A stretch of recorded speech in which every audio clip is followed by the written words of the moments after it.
up, guys? Nope. Today I've got a Just really, testing. really interesting guest, Dr. Constanze. Yeah. It's a pleasure to have. This is the way I'm going to have it today. This is the video mode that I created. You will see on this side. Yeah. You would see some recaps of my old content. I'll let a few clips and my interviews and stuff like that run while I'm working. And that's basically it. Feel free to ask me anything. Questions will be answered during the breaks that I make. I'll be working in the meantime. And that's basically it. Just testing the whole setup and everything. Hope you enjoy it. As usual, say hi in the chat and let's get it going.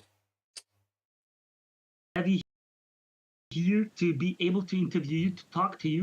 He's a world-renowned researcher, and he's focused on environmental issues. It's a very interesting take when he starts to explain all of this. There are a few questions that I will have about it, but the aspect of sustainability, of how he coined it in his last book, for example, the addiction that we have nowadays as a society.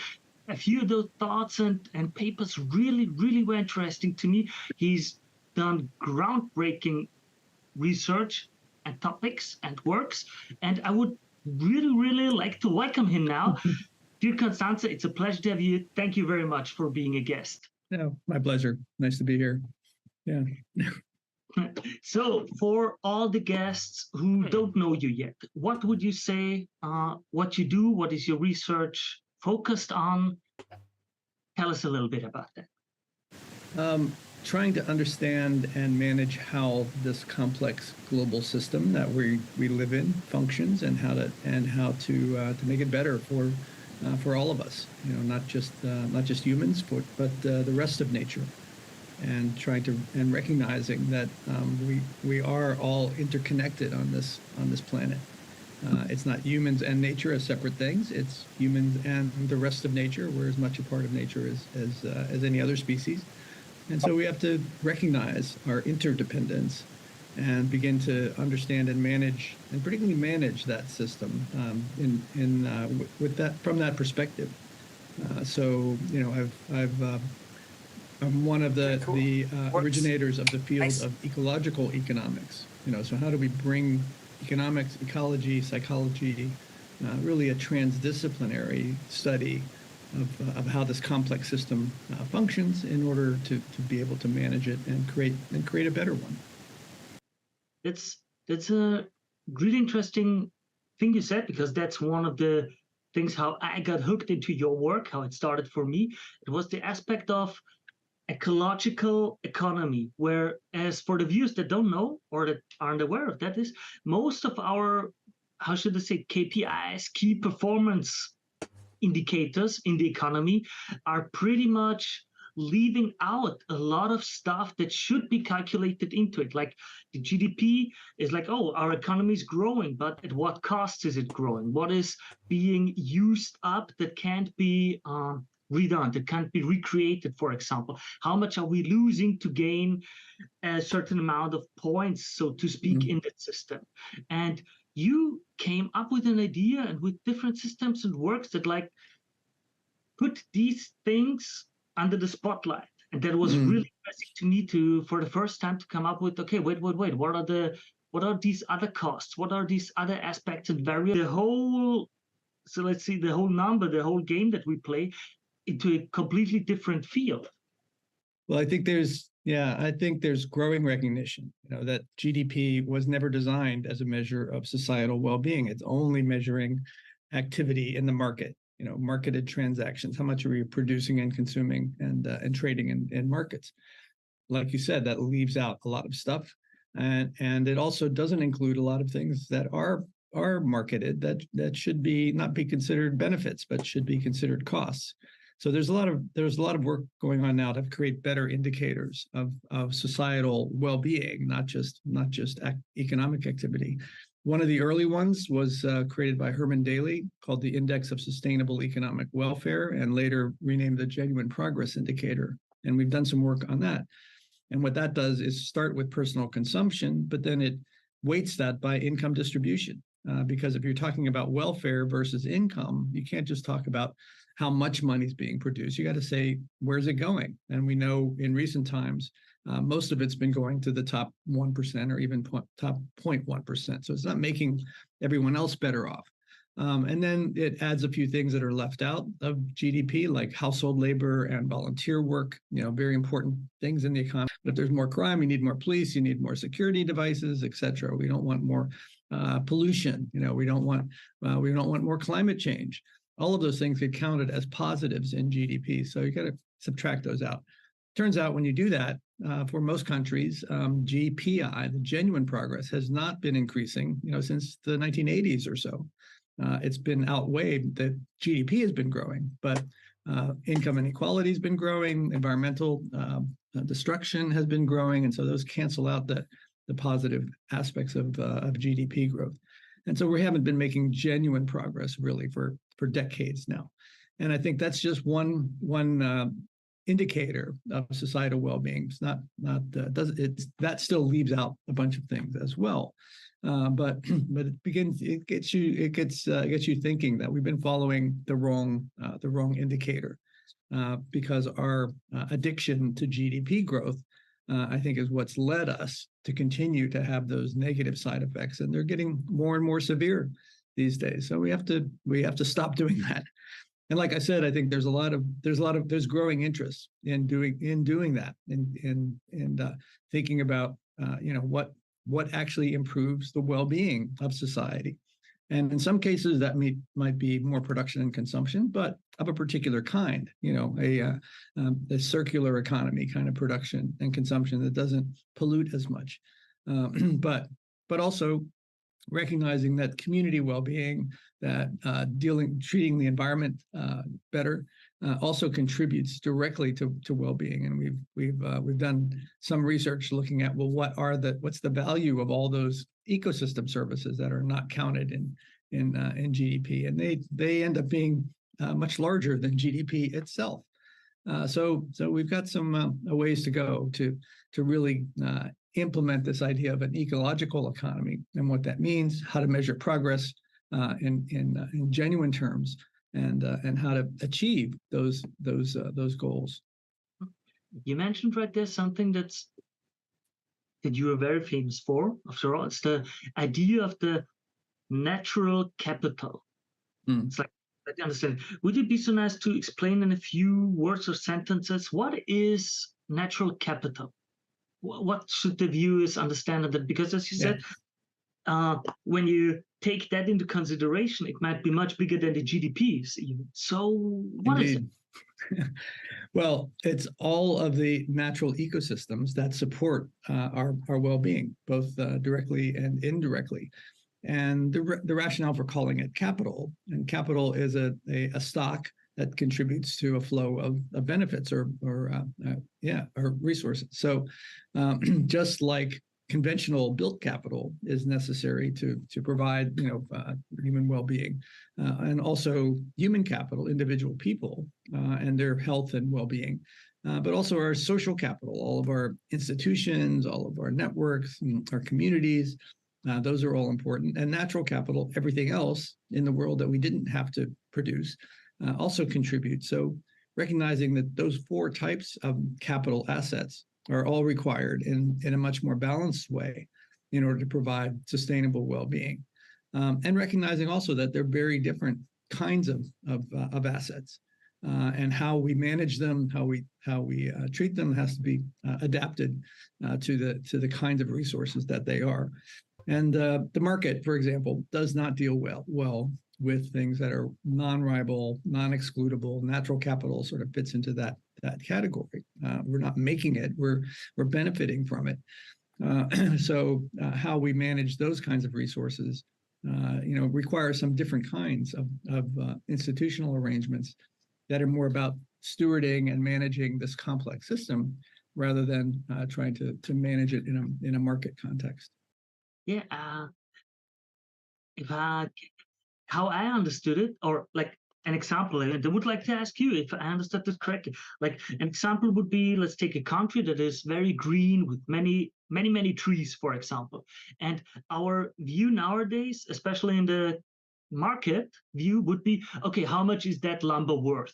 That lumber is worth this and this amount of money, and that you gotta add other values to it, like the fresh air that is produced that we need as humans, the beauty of the natural area that you see, the biological diversity with all the animals in that field that also exist, and maybe even things like if you would cut down all of these trees, natural disasters, the weather would be worse, and so on and so. There are many, many, many things that are not calculated into this lumber price. It's absolutely not inside of that lumber price what it will really cost the country if all of these trees were cut off and sold suddenly. Like, Right. I know it's a bit of a naive example, but is that the correct take on what you mean? Yeah, well, there's a difference between the capital and the flow of benefits. And that flow of benefits is what we call ecosystem services. And those are all the things that you started to list. Maintaining a stable climate by sequestering carbon, controlling the flow of water, providing recreational opportunities. There's a long list of things that natural capital is doing that benefits people that are not. Most of them, or many of them, are not included in things like GDP. Some are, like timber, so the provisioning services, but many of the other important regulatory services and cultural services are not included. So those ecosystem services, like I said, we've estimated, that their value significantly exceeds GDP. It's conservatively estimated because it's not possible to really calculate or quantify all of those services, and we're still learning more and more how those natural systems benefit people, both in the short run, but also in particular in the long run. How do we build a sustainable and desirable future? And it's going to require that we manage and understand those contributions much better than we are now. But it's also important to recognize that those things don't happen independently by themselves. Those benefits require that we integrate our natural, our social, our human capital, and how they all sort of work together to provide sustainable well-being. So that's what ecological economics is about, really. When I think about it, it's like, that must be such a hard task, the putting it into numbers. These things are, as I understand it, by nature very hard to quantify. It's like, I recently had an interview with Dr. Aaron Arthur. It's like, how do you quantify love? How happy a couple is, for example. How do you quantify biodiversity? Like, GDP is pretty easy. It's a let's say an arbitrary measure that we decided X dollars are value X. That's just what it is. We count how often it has been going around, and that's it. But like, how much is biodiversity worth? How can we quantify it into a number of, well, what did we lose if one species? Well, there's a range of techniques, and they vary in terms of how their possible precision. And so these are always going to be estimates, but I'll give you an example that uses something called avoided costs. So if we have a natural ecosystem that's doing something for us, and it's helping us to avoid other costs that would occur if that system wasn't there. So, for example, protection from storms. So we did a study recently on the value of coastal wetlands for storm protection, and came up with values in the order of close to $500 billion a year is the avoided cost, the benefits of having those wetlands in place. And if they weren't there, the damages from storms would be that much higher. So there's some pretty direct methods like that.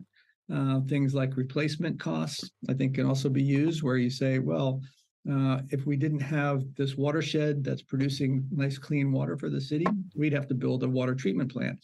And so the value of that watershed, at least one value, not all of them, but one value is, the fact that it's producing that's wastewater treatment that we would have to reproduce in other ways.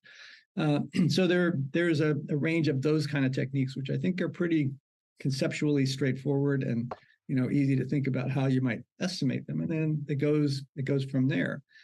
How do you quantify love? Well, And I think that satisfaction comes from a whole range of things that affect people, not just all of these biophysical or cultural things, but their personal relationships. And they find that this in the field of positive psychology, which tries to study what actually does affect people's sense of well-being, that personal relationships, community interaction, those relationships are really highly important to people's sense of satisfaction. And you can measure that, at least in relative terms.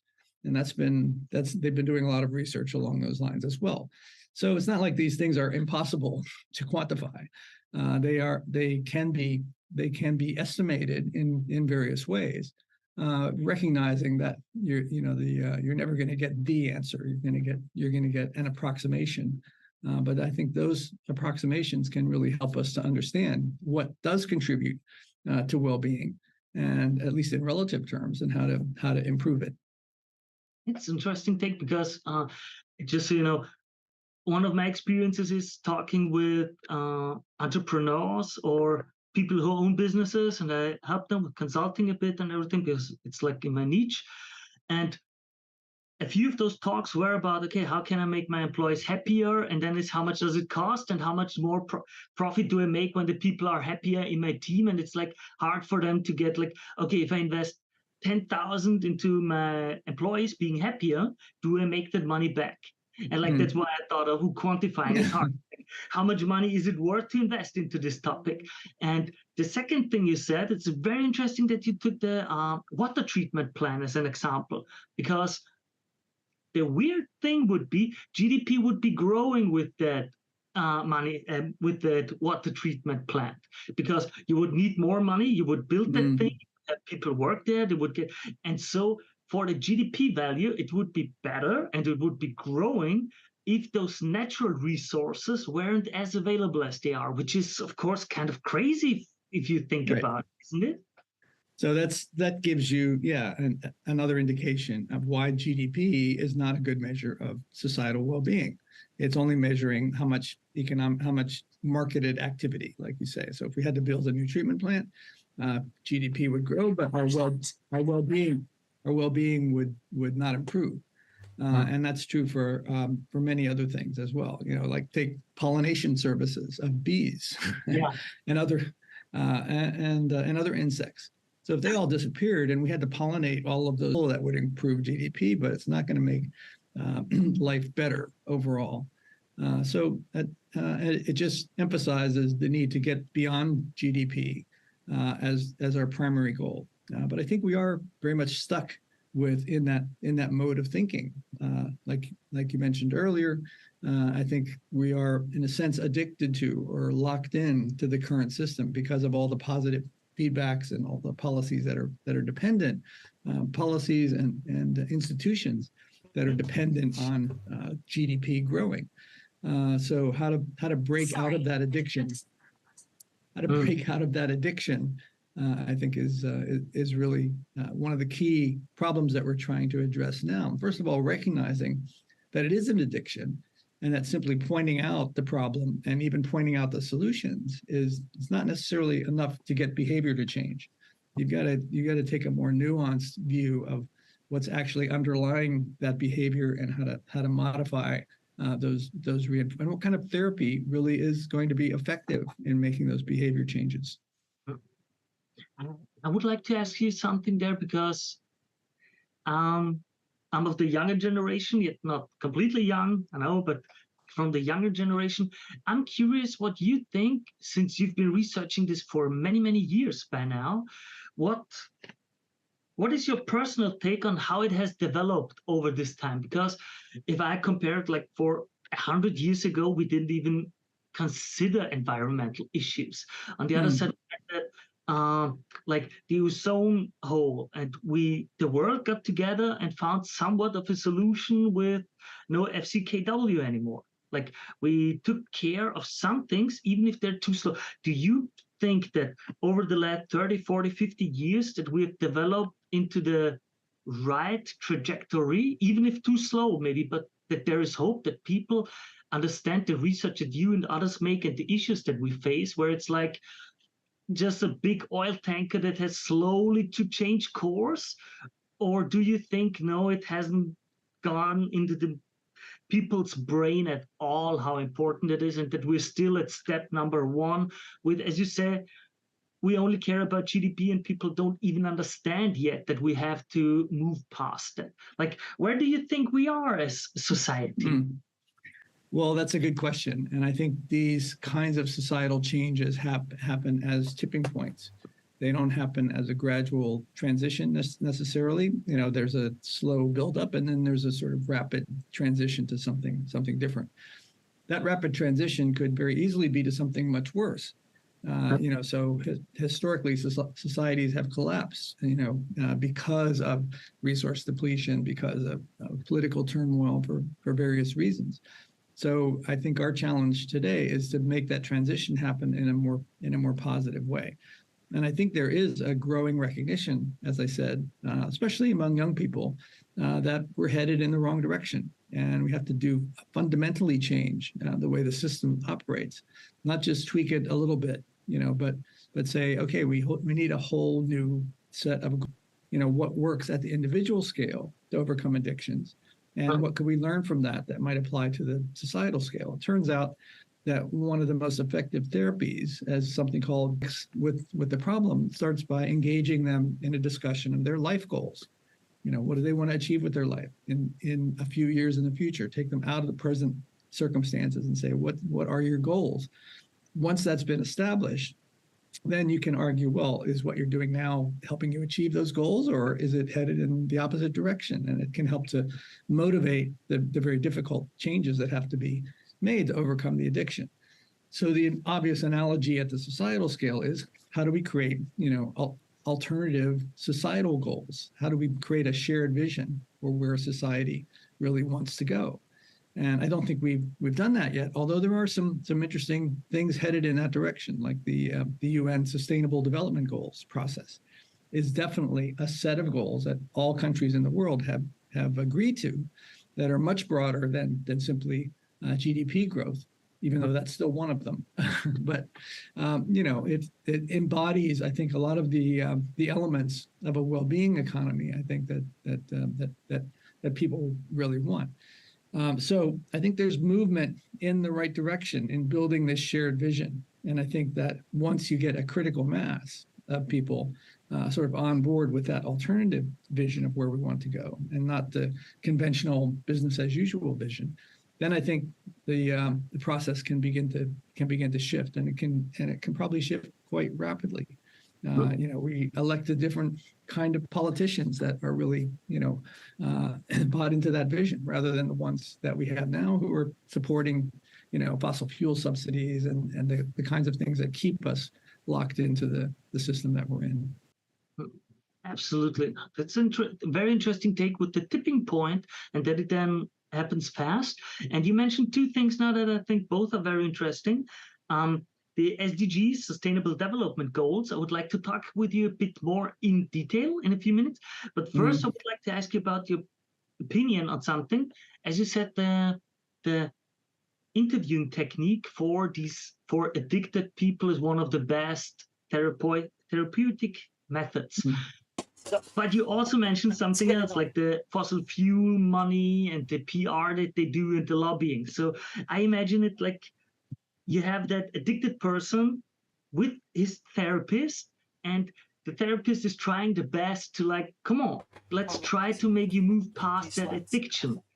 But you, at the same time, you have the drug dealer in the same room being able to mess with the messaging the whole time, because lobbying is multi-billion-dollar business, to, like, as you said, to shift that narrative into somewhere where the addict does not stop his addiction.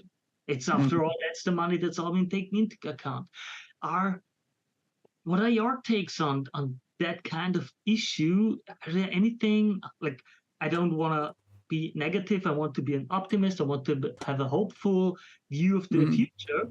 What do you think are measures or possibilities that we could do as individuals or as collectives to help get to that better future for us?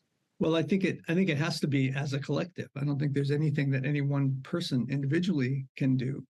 And I think that's the issue. How do we get a critical mass of the population on board with this alternative vision in order to change the political dynamics, to change to take, I think, a civil society movement, or a movement of movements, as it might be called. So there are a lot of movements out there, but they're all single purpose movements. There's the climate movement, there's the social justice movement, there's they all need to work together. And there is an organization called the Wellbeing Economy Alliance that I've been helpful in getting started. That's trying. We really want to achieve a well-being economy. In order to do that, we have to overcome some of these special interests that are preventing movement in the right direction. And I think we can do that in a totally nonviolent way. I think it can apply political pressure and start electing representatives that actually do want to see that movement in that direction. What do you think? What would be the vision like? How can you imagine such an economy? What is important, of course. It's like how do you envision that? What are the differences between this addicted economy, between this where we say, okay, you know what, you need to make that money, you need to just watch it, GDP, profit over everything, and so on, and between that sustainable economy where we say, no, listen, this is a form that can work long term and like not make less profit, because that's not the point. I know many people think, but it's not about making less profit or not caring about profit. It's about making a different kind of profit that is shared differently in society. It's exactly. And it's like, yeah. How could that be? I think it's a society. Yeah, I think it's a society where you're making more profit rather than the profit that many corporations are making now, which actually reduces well-being. So I think one thing that has to come across is this new vision does not imply people are worse off. They may be consuming less, and they may be consuming less of the kinds of things that really are not contributing to their well-being. But they'll probably be better off, and their well-being will be higher. They're consuming, for example, clothes that last longer rather than fast fashion, which has to be replaced every year. They're consuming better quality food, and not fast food that leads to obesity and other health problems.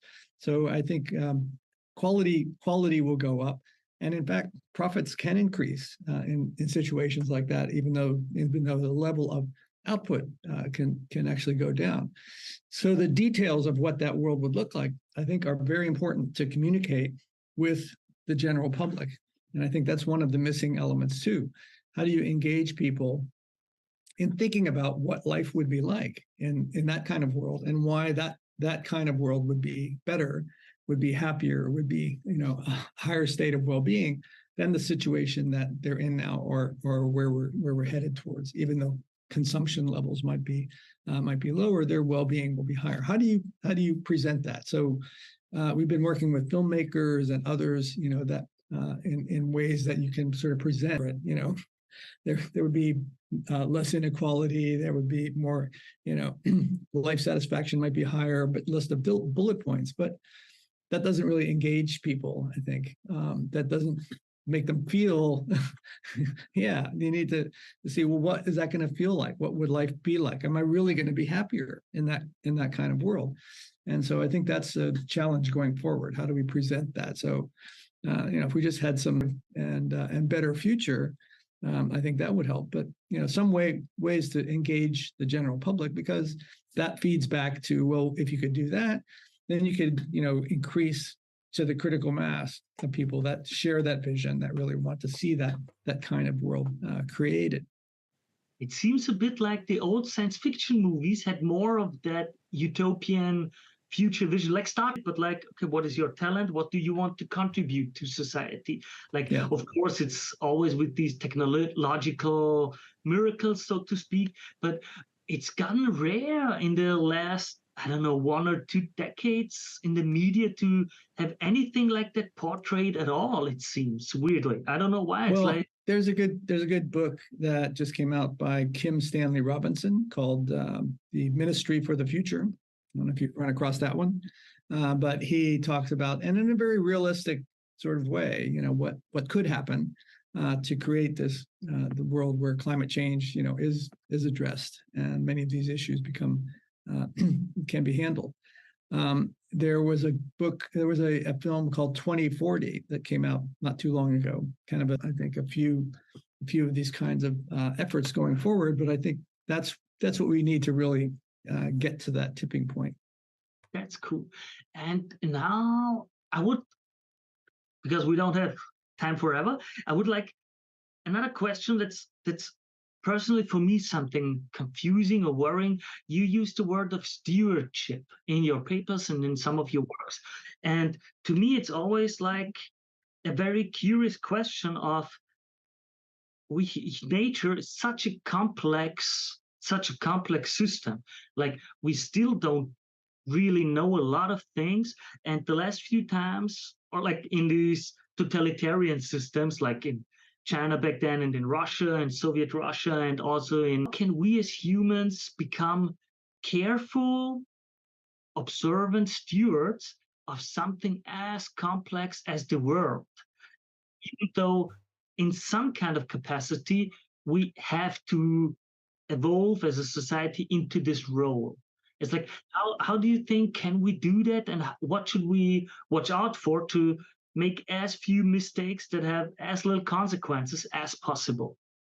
Well, I think we need to do it democratically, in the sense that we all do it sort of together, rather than autocratically, where, like you said, I think that often leads to disasters because people, autocrats, don't know how things work, and we need to involve the knowledge of the whole system. So the problem is, democracy is a great idea, and we ought to try it. And I don't think we have really tried it yet, or not very effectively. So how do we create a real democracy? How do we create, and there's ideas around what's called deliberative democracy. So instead of electing representatives whose election can be manipulated by special interests and political campaign funding and all of that, the way the ancient Greeks did it was through sortition, where they randomly selected representatives among the population, from a set of qualified candidates. And so there's no special interest that can influence those people. And it's a more representative sample than of what the whole population thinks and feels. And then you let those groups, like citizen juries kind of thing, let them deliberate on decisions. And with input from whatever experts, and information is required. It turns out that they, if they're given the authority to make decisions, they make much better decisions, or ones that really reflect what is good for the public at large, much more than the kind of decision-making process that we have in quote unquote democracies, and much less so in autocratic regimes. So I think we do need some institutional reform. The other kinds of institutions, I think, to manage natural capital are things like common asset trusts. And this idea is built on the ideas of Elinor Ostrom, who studied indigenous societies and said, well, they manage commons, they manage their common resources collectively in a way that's sustainable and that provides for the community in a good way. How did they do that? And she came up with a list of 8 sort of core design principles that seem to appear in all of these systems that people have evolved over time, and that did work. And so I think we can apply those principles to design new kinds of management systems. And it does require the sort of co-design of the system from all of the stakeholders involved, and they create the rules and norms and the ways of monitoring and enforcing those rules, so that they create sort of a win-win situation among all of the stakeholders. So they learn how to cooperate, and we know from several studies that if you can get cooperative behavior among competing groups, often it's much more beneficial than if they're competing against each other. Overcoming that threshold and getting the cooperation requires that they really deliberate and create the rules collaboratively themselves. But if they can do that, then I think we can steward and manage these natural systems together, as common assets rather than as private assets that we're trying to compete against, so that it can provide all of the benefits that we now recognize those assets do provide for everyone. That's a very interesting take. I like that. You mentioned a few things that are very interesting there. So the jury duty, like being selected randomly, but common trusts, it's also a very interesting idea. I like it too. Like, I think it's not quite what you said, but like, for example, how Norway treats their oil reserves. Like, okay, we're creating I know it's not exactly like that, but like compared to the more private things like BP or Saudi. Into a sovereign fund, which is then used to benefit society, not used to benefit a few private, stakeholders in the system. And investors, and that's it. Well, it's a very interesting thing. We talked about the sustainable development goals. Could you tell the viewers a little bit what they are and what you think of them? Are they a step into the right direction, or are they like a bit too politically motivated? Do you think they cover the ideas that you talk about in your papers, or what do you think about them? I would just like to know that. I'm very curious what your take is on them. I view them as a significant milestone in human history, actually, because it's the first time I think that all countries in the world have agreed, on a set of goals that's much broader than simply, maximize GDP or something else. So that's a significant step. Of course, it was a political process. And these 17 goals that have been established, including no hunger, no poverty, health and well-being for individuals, dealing with climate change, urgently protecting land and water, so the ecosystem services and natural capital components, reducing inequality. All of these things are embedded in there. Like I said, there's also, economic growth is included, but I think it's modified a bit to say, inclusive and sustainable. So recognizing that economic growth is not the only thing, and it may be necessary in some cases, but it's not the only thing. So they didn't really get into how all of these goals are interconnected, which they obviously are, and there's synergies and trade-offs and other things. So how do you treat that as a whole, the whole thing? But I think that's significant. I don't think the general public is very aware of the SDGs, and there've been some surveys to that effect. Actually, I think they found that in was it Japan that there's a fairly high level of recognition, but in countries like the U.S. and elsewhere, it's a fairly low level of recognition. So I think just getting the public to understand that there are, at least at the policy level, this set of goals that really I think people will agree with once they've been shown that that's the kind of world that I would like. I would like a world where there's peace and justice, where there's cooperation, where we've dealt with climate change, where there's no hunger, no poverty, reduced inequality. Most people would say, yeah. And I think that's the kind of vision that we're trying to develop together and to use to overcome this addiction. I think that's nice. It's like such a huge take in the world's history to have something like that. It's interesting that you worded like that. Really, really interesting. I know the SDGs for a few years already because I volunteer in charity organizations, been working as a volunteer for 15 years by now. And I stepped into that through the SDG award in Austria. It's like a private organization that gives away awards that are like very sustainable, that do something for the 17 goals. And that's how I got into all of that years back. So it's really interesting that you say it's such a huge impact kind of, because it's like, as you said, many countries officially declared, you know what, these are goals that we want to focus on until 2030, and we want to to be able to communicate what is important to us, why it's important to us, and why it should be important to all the different stakeholders like companies, LLCs, organizations, and so on. It's a really, really, so to all the viewers, if you don't know what the SDGs are, Sustainable Development Goals, I will leave a link below. Really look it up, no matter where you're from. I promise you there's something to contact, something to inform yourself about with them, just so you know it, guys. But now another a personal question that I'm curious about. You've been researching for many years by now. I'm trying to full thing that you would not have imagined when you started. Like, okay, this is more important, or this is something new that you developed, or it's more intense in emotions than you would have thought before? Was there such a moment in your career and in your research? That's a good question. I haven't really thought about that, but maybe I could go back to my PhD itself, because that was in systems ecology.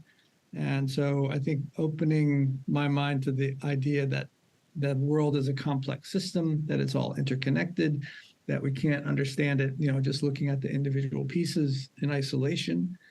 So I think that has sort of framed a lot of the way I think of the world. And I think that approach is something that we need to teach more broadly to people, that they have to see the world as a system rather than as individual elements, and the sort of reductionist approach of let's go down and down deeper and look at the details, that never gets put back together to say, well, how does that whole system function, and how do we understand what's really going on? So I think we need more systems thinking and education about systems going forward.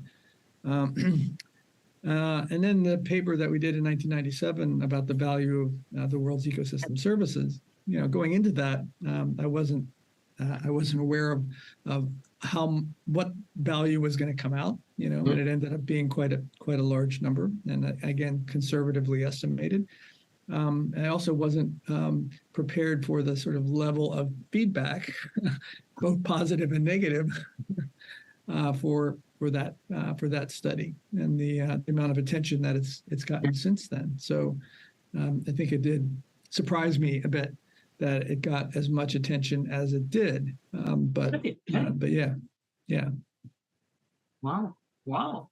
I mean, it's in the board paper. It's a really, really, it's already older, but it's a very fresh take back then. It's like, okay, intense idea that you got, that you had to calculate the worth of all of these other systems and things. It's incredible, in my opinion.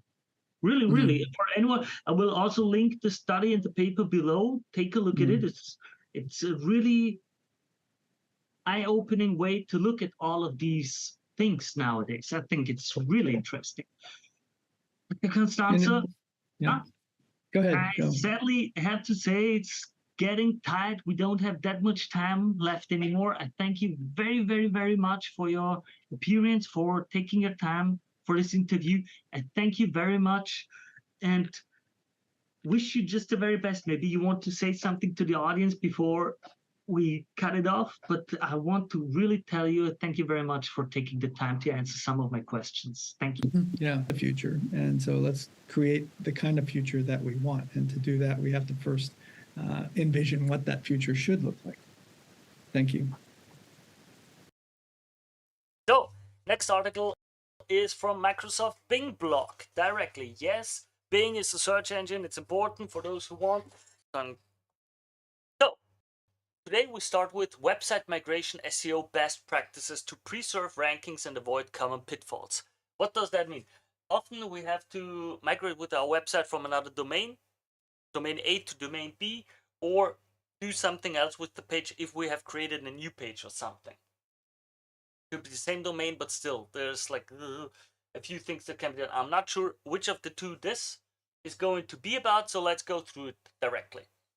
Written by Adam Heitzman. Sorry if I butchered the name. So let's go through it. Website migrations, when poorly executed, risk losing traffic. rankings, and revenue. A solid strategy ensures smooth transitions while safeguarding SEO performance. Now, an important part is there are many things that can go wrong during a migration, many things, and there's quite a bit of annoying stuff if you invested a lot of time and money, stay hydrated, a lot of time and money into your positions and rankings on Google search and so on, and then you do migration and you lose a lot of traffic or positioning. Now, there are quite a few best practices and a few things you can do to mitigate the risk, and also if something went wrong, to repair it. But let's see what this article is like and about. There are several reasons to migrate your website. It might be to enhance your website security through another hosting provider, update your brand image, or improve your user experience. Whatever the reason, you'll need to follow a migration process that allows you to update your site without compromising your SEO rankings, traffic, and revenue. Many SEO professionals face a common fear when it comes to website migration: the loss of valuable traffic, rankings, and users during the transition. A migration strategy prevents data loss, performance dips, and downtime when you move your site to a new domain hosting platform or CMS. Okay? In this guide, I'll walk you through the 16 best practices for a successful website migration. Okay? Just a moment, gotta someone.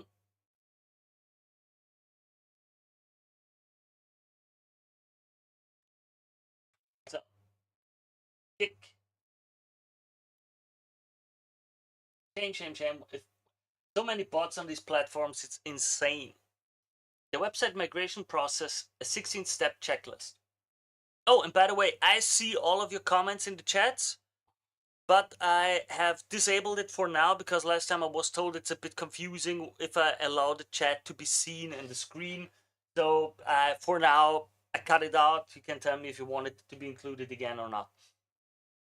The website migration process, a 16-step checklist. I'll break down all the tasks into 3 phases: planning, pre-migration, and post-migration phase. Phase 1, planning. As with any multi-dimensional project, your website migration needs thorough planning. Complete these steps before you begin development. 1. Define project scope. First, take inventory of all your web pages. What are you trying to achieve with the migration, and how much of the site will it affect? Your website migration is set to fail if you don't have a well-defined goal and scope. 2. Set migration team and responsibilities. Who will lead the project? The in-house SEO team or an outsourced SEO agency?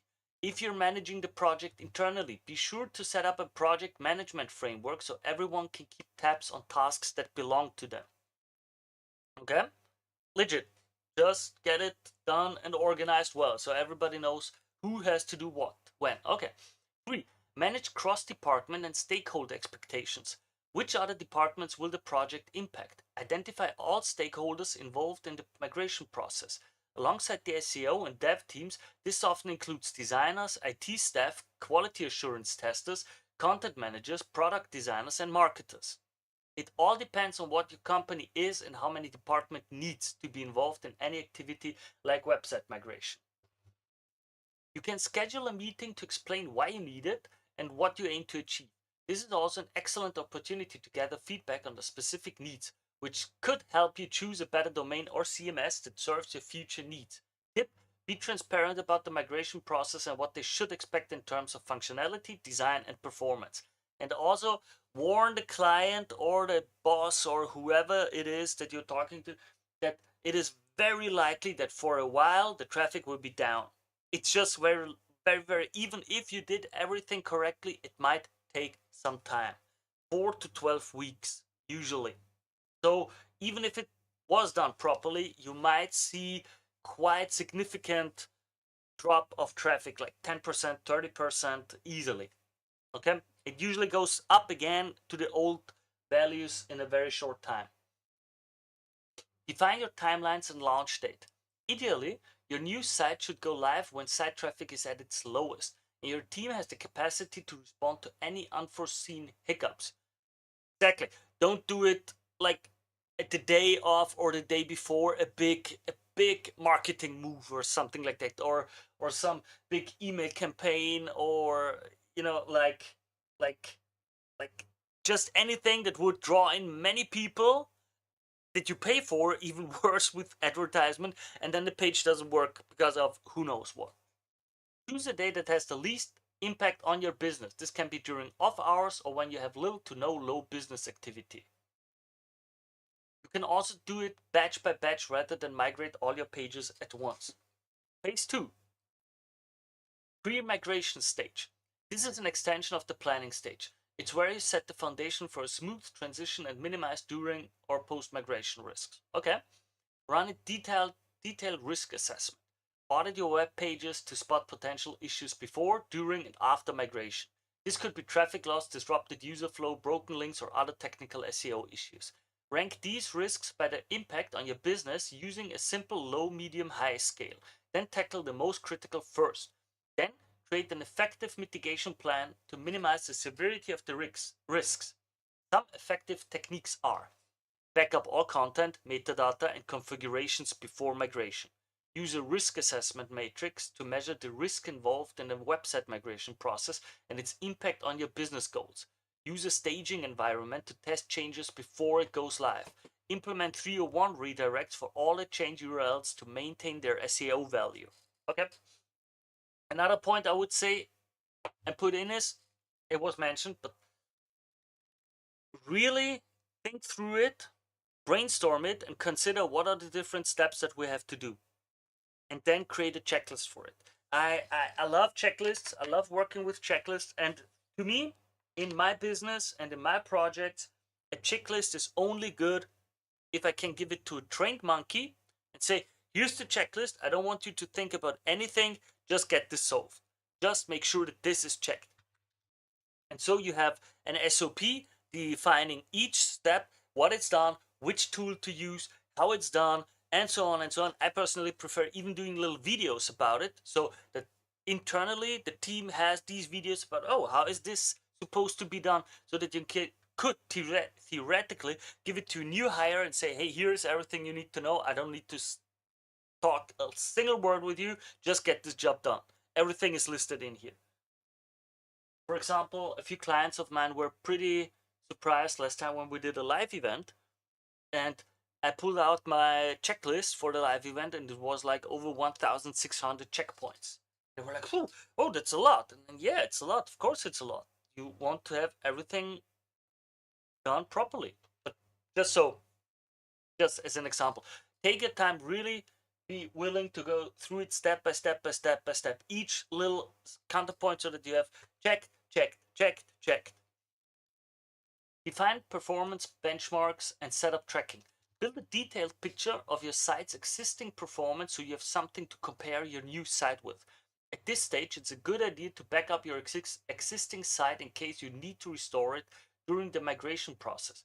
You'll want to pull benchmark data for the following: core web vitals. Use Google's PageSpeed Insights to measure metrics like loading speed, user interactivity, and visual stability. Server response time. Tools like GTmetrix let you see vitals such as the time to first byte and the overall performance of your website server, which is also important. It's not always decided, sometimes just the server itself. These two things are different. I can do stuff on my site to make it load faster, be more efficient, be better coded and everything, but sometimes it's just the server. Database performance metrics. Analyze database performance to ensure that it can handle the expected traffic loads post-migration. This may require reviewing query execution times, indexing, etc. Usability testing. Manually check out all the key areas, conversion elements, to ensure they're working effectively. You can run A/B tests to identify conversion deficient areas or pain points that need to be addressed in the new design. Overall website performance. Use Google Analytics, Search Console, or third-party tools like Ahrefs to evaluate your current organic traffic, rankings, index pages, crawl errors, indexing rate, and backlinks. In addition to benchmarking, this is a good time to double check that you're tracking all your target keywords in your rank tracking tool. This is very important as it helps you know how much traffic rankings you lost, gained after the migration. Just a moment. All right. Just checking the live streams. Step 7. Ensure dev and SEO are aligned on performance. If your migration involves a technical overhaul, a CMS change, server migration, or redesign, let your developers know the SEO performance metrics that are important to you. This helps minimize the migration's impact on your SEO performance. These migrations might require complete mapping of old URLs to new ones. Give these details to your developers, as missing redirects will tank your rankings and affect organic traffic. Other issues to look out for are URL structure, internal linking, canonical tags, mobile responsiveness, structured data, page speed. Ideally, review your entire SEO performance before and after the migration is complete so that you can compare results. 8. Document everything. Document all your active server settings and configurations before you migrate your website. This includes the details about the DNS settings, CDN configurations, and hosting environments. Server documentation has several benefits. It ensures that the new server environment mirrors the old one and reduces the risks of inconsistencies that may cause performance issues. If any problems arise post-migration, detailed server documentation makes it easier for relevant teams to find, diagnose, and resolve them. Okay? It acts as a comprehensive reference for future migrations or server updates. Configuration management tools like Ansible, Puppet, or Terraform are popular tools for documenting server configurations in a reusable, readable, and version-controlled format. Version control tools like Git can also be used to track changes made and collaborate effectively with teams during the migration. Okay. 9. Set up a testing environment. It's best to develop your site in a closed testing environment on a separate server to verify the new site functions properly before launching.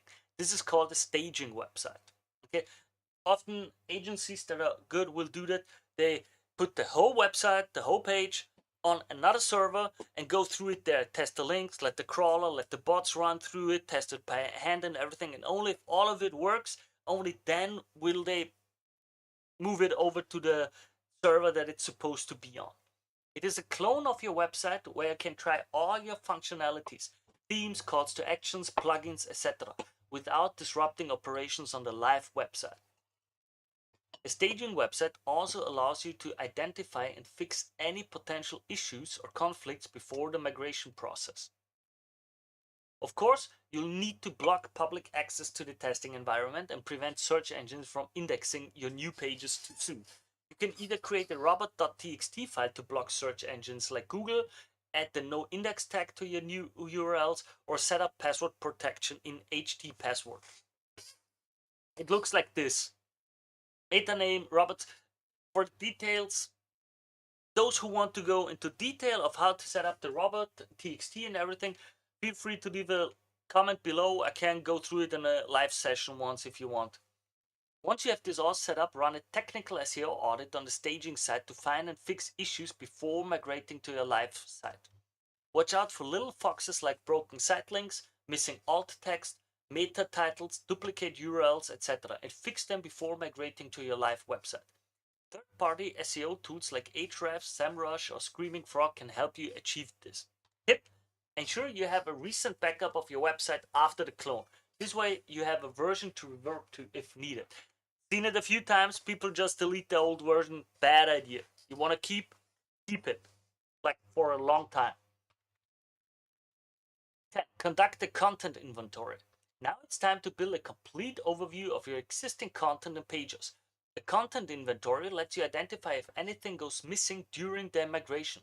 Moreover, creating a list of URLs will draw your attention to any existing bugs, like broken links or bad redirects, for you to address before the migration. You can use a combination of methods to create a comprehensive list of your pages and content assets, such as pulling all your URLs with a site crawler, downloading page data from your CMS, exporting URLs from Google Search Console. All of that, nice ideas. Don't forget that site crawlers don't always pick up orphan pages in a standard crawl if they are not linked internally. So what that means is, if you've got a crawler that's supposed to What is an orphan page? An orphan page is a page that is not linked to by any other page. It stands alone, so to speak. That's why it's orphaned. It has no parent that links to it. Sometimes very interesting, sometimes important, like different pages, different landing pages, and so on. We want them to be on the news server too, of course. So if you just use a crawler that starts with one site, one page, and go through all of those links, it might not catch those orphan pages. Also, be sure to identify your most valuable pages when assembling your list of URLs. High value pages are pages with high intent content, high conversion rates, high traffic levels, and quality backlinks. This data helps you know which pages to prioritize for minimal impact during the migration. Finally, if you plan to add additional pages and categories to your new site, this is the time to check that they can fit into your existing architecture. If not, you may need to reconsider your website structure. Use a visual sitemap to visualize your current website architecture and find gaps in your content strategy that need to be filled. Again, ensure you're tracking the keywords your high value pages are ranking for. As mentioned above, this helps you to benchmark your performance before and after the migration process. Okay, recreate the redirect map. Next, use your URL list to determine the pages to move to the new site, which ones you can merge and the ones to drop. Use redirect links to connect your old content and the new one. So when users try to access the content on your old page, they're automatically redirected to the latest version of it. For your redirect plan, start with the most important pages you identify in the previous step. Implement a 301 redirect for each page you're moving to the new site. For context, a 301 redirect indicates that a page has been moved permanently from one URL to another. The authority in the old page is also transferred to the new site, something that a 302, for example, does not do. As I said, we can go through them in more detail if you ever want to leave a comment for that. Or if chat wants it, just say so. Technically, your URL should point to the most relevant page on the new site. For example, let's assume you have a website, example.com, and want to redirect to a new location. Old URL, example.com, old page. New URL, example.com, new page. In this case, you'd set up a 301 redirect from example.com old page to example.com new page. Also, avoid redirecting old URLs to your new homepage. This can result in soft 404 errors, which will dilute overall link equity and harm your rankings. Instead, if you can't identify an appropriate new page to point to, either create a new page or remove your old URL. Using our previous example, let's say you have another URL, example.com blog. You need to redirect it to the new version of the page, example.com new page blog. Old URL, example.com blog, new URL, example.com new page blog. Okay, then example.com new page blog should 301 redirect to example.com new page. This way, each domain is redirected to the most relevant page on your website. When you've completed your redirect map, share a list of your new URLs with your broader marketing team so they can update their campaign links once the new site launches. Tip: cross-check your redirects on your staging website to be sure they're not redirecting to another URL that's redirected. Again, you can get chain redirects in that way, which would not be good. Yeah, this is called chain redirect, and it confuses search engine bots when they try to crawl and index the page. Usually bad practice, makes the results worse, time longer that it loads, the servers don't like it, the bots don't like it, and so on. For best results, ensure your redirects are one-to-one and are ideally not going through redirect chains. Run pre-launch checks. Yep. Before launching your new site, you'll need to run various checks in your testing environment to ensure the new site functions as expected. Work with your SEO team to confirm if the following elements meet the required standards. One redirects from the old URLs to the new ones to avoid redirect chains or soft 404s. XML sitemap. Verify that the new site contains a valid XML sitemap. Use tools like XML Sitemap Validator to check for errors and compliance with search engine requirements. Robots.txt file. If you've added a robots.txt file in the staging file, reconfigure it to include pages you want to index on the search engine. Also, because I don't see it right now, Nowadays, same for the llms.txt file. Also make sure that it links properly and has the right links to the MD files. URL structure. Review the URLs to ensure they're optimized with relevant keywords and follow SEO best practices. Oh, okay. Question is, what is llms.txt? llms.txt is a new standard that some in the industry try to use right now. That is implemented in the root folder. Here it would be, for example, as we had here, example.com llms.txt, and it is meant for LLMs and bot scrapers to understand what your pages are about. It is a way to give them easier content and explanation of what your pages are about without confusing them with like stuff, what could I say, like menus, ads, and everything. All of that is wiped clean so that the LLM can just know, Gemini or ChatGPT and so on, know exactly what this page is about and can easier scrape it. Canonical URLs. Do all your canonical URLs point to the relevant variant of the page? Consolidate any duplicates to maintain a clear content hierarchy. Structured data. Implement structured data schema markup to help search engines understand your page's content and deliver rich results to users. Status codes.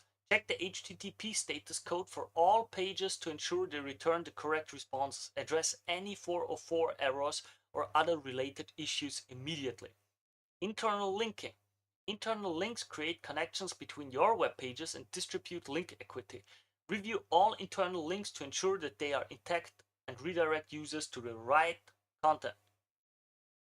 Title text, header text, and meta description. Are they optimized for the right keywords? Do they follow SEO best practices? Review and update them accordingly. Tip: use third-party SEO tools like Ahrefs or SEMrush to run a quick audit of your website to find any SEO issues that will become roadblocks during or after migration. Phase 3. Now we're at launch. Now that you've crossed all your T's and dotted your I's, you can proceed to launch your website. 13. Launch and promote your new site. Just a little thing. To all the people watching on Rumble, I'm new on Rumble. Are you bots or not? Leave a message, no matter what, in the chat, just so I know you're real, because I want to know how many bots on Rumble and how many real people are there. Now let's continue. Step 13. Launch and promote your new site.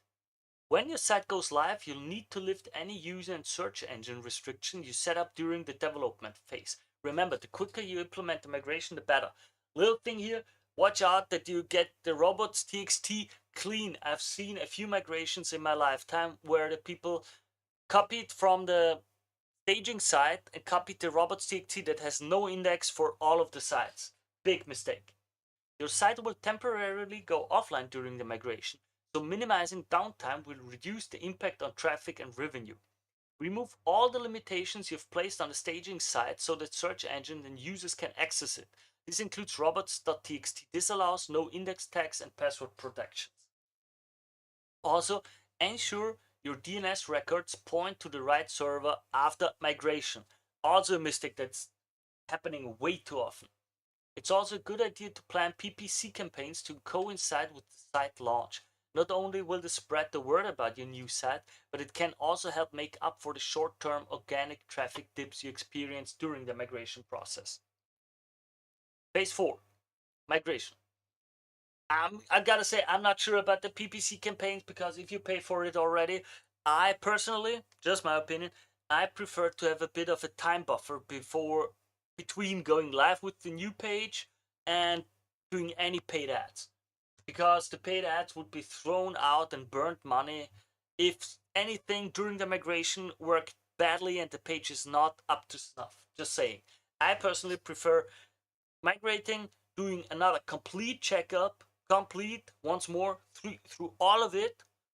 Yeah, I already talked about the checklist that I would use, and then only then after that would I greenlight the PPC campaigns again. Phase 4. Post-migration. Lastly, recheck all the changes to ensure everything is working as intended. Sometimes the migration may not go as planned, and this is where you decide whether to tweak your edits or roll back to the previous website. Let's run through a few of the vitals. Step 14. Optimize your website performance.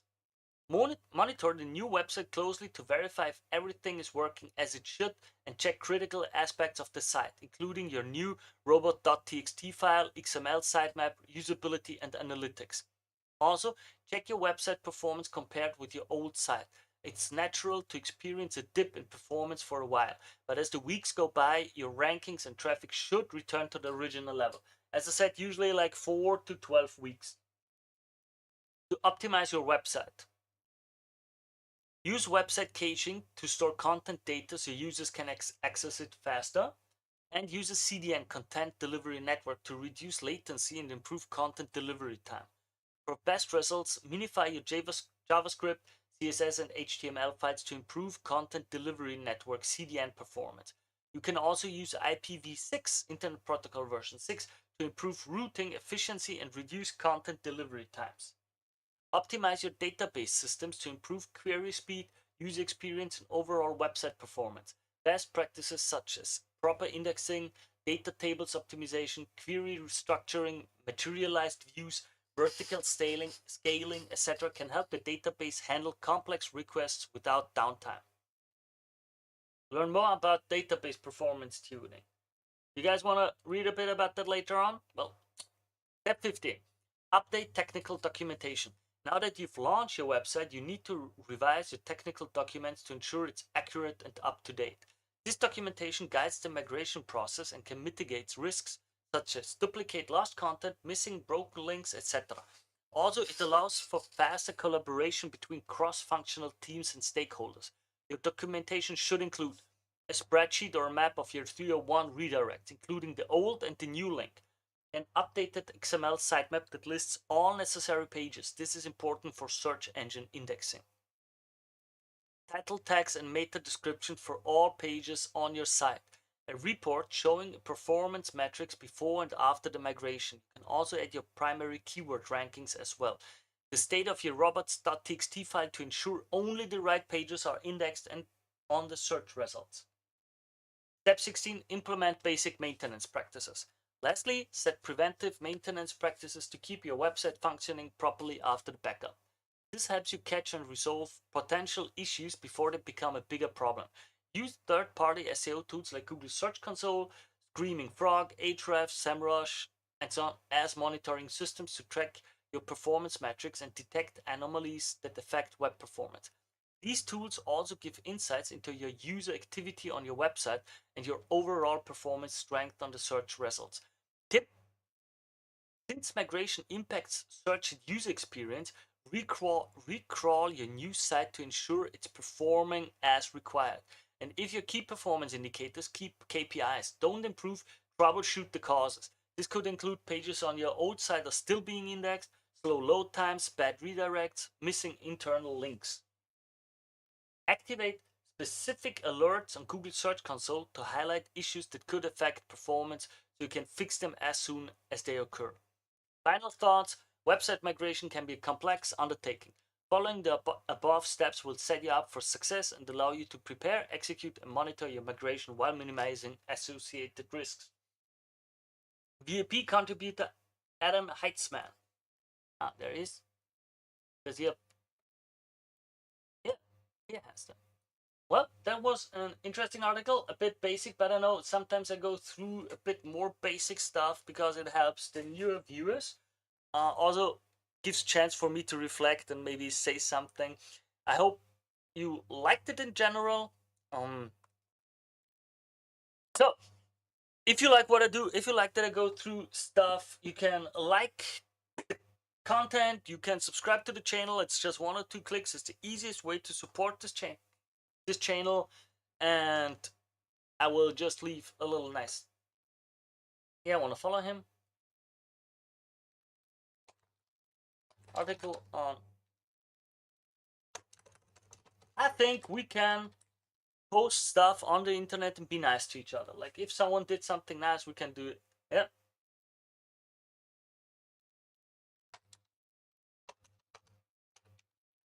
Okay, that's interesting. Well, with that, I'm finished with this article. Interesting.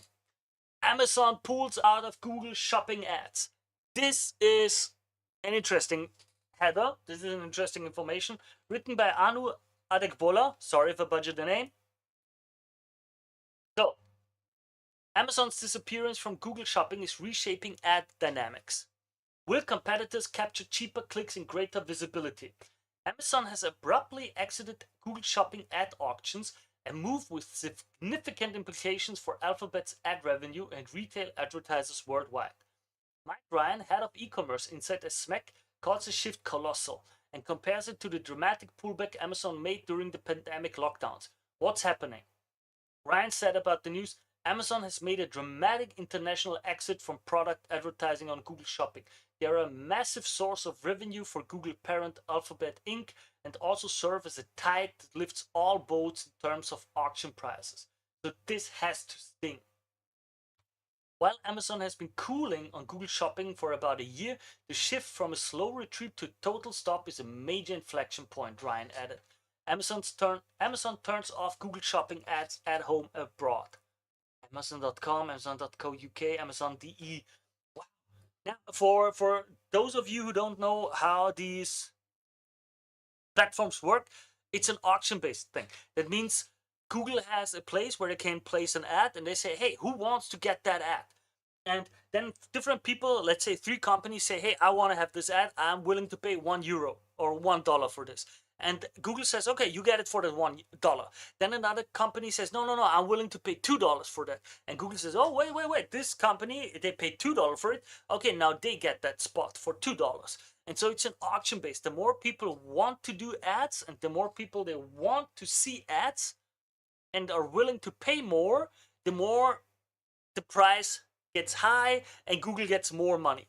That means with Amazon, this behemoth of ad and retail and selling stuff online, stopping to even advertise it all on Google, that's going to be a lot of money and it could make the prices for many other players cheaper. That's a big game. I'm curious to hear why, if there's any official reasons why Amazon did that. Why now? Ryan said the question is why. Because knowing why is the only way we can assess the next question for how long.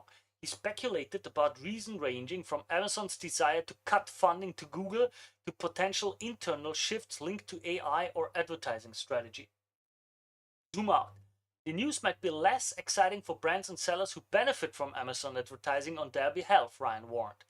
Amazon has historically used Google Shopping as a Trojan horse strategy to capture shoppers and bring them into its own ecosystem. What they're saying. Several experts commented on this news as well. The report reveals a mix of surprise, speculation, and strategic insights from advertisers. Surprise at the scale of the exit. Several experts emphasized that Amazon's disappearance from Google Shopping auctions is unprecedented, with data showing a complete stop across millions of impressions. Josh Dugan, co-founder of Vervant, I'm not sure. Amazon has officially pulled out of the Google Shopping auction. Interesting one for many to monitor, especially if you're running shopping campaigns at scale. On average, Amazon appears in 30% of shopping auction across our client base. So this is a big shift. CPCs haven't dropped, but it's definitely one to review across your own account data, and it will be worth keeping a close eye on anyway.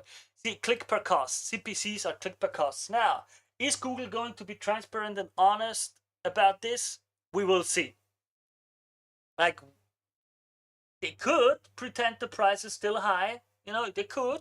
Not saying they do, just saying they could. Okay? Just saying they could. David Kyle, Senior Paid Media Manager, National Positions. I can't get them to trigger for anything in the free listings. Even clients I have that I know are doing volume on Amazon. It's as if they have completely disconnected from Merchant Center. Speculation on timing and strategy. Duane Brown, CEO and head of strategy, takes some risk. Yeah, this is interesting, and I imagine they will come back. Is this something related to Amazon Prime? They pause and they came back from September and back to school buying in another week. I imagine back to school buying is huge on Amazon. William Julian Vicari, CTO Clarity. Are we set to see another case study like the great case studies before them from the likes of eBay and Airbnb? Amazon isn't exactly a great brand to study for typical user behavior, but the outcomes from tests like this are rich with data, and we can only hope they'll share some of the learnings that they get from a switch Works. of this I love scale. it when Significant move from stuff Amazon. works. Opportunities for competitors. Yeah. Brandon Yan, Senior Manager of Client Services and Strategy. Next step. Now is the perfect time for brands and agencies to run their own Google search to Amazon ads with attribution, since they no longer get free coverage via Google Shopping ads. Just a moment. Yep. Just had to check if my live connection was still working. No longer get free coverage via Google Shopping ads for Amazon. Wow. Market-wide impact. What territory? Robin Yarwood, Google Ads and social media expert. What territories are you looking at, my friend? Is that all markets? What's the outcome? You're predicting cheaper CPC for bigger players? Well, sounds interesting, just as usual, doesn't it? To which Ryan confirmed the withdrawal spans 20 international Amazon domains, affecting all observable markets. Why we care? Amazon's exit from Google Shopping removes one of the biggest and most aggressive competitors in ad auctions. This could lead to lower CPCs, higher impression share, and improved click-through rates for other retailers and brands. It also opens up a window for competitors to capture traffic and sales that Amazon would typically dominate, creating a short-term advantage and a strategic opportunity to test new campaigns while the auction dynamics shift. Bottom line, Amazon's sudden retreat from Google Shopping is shaking up the ad ecosystem.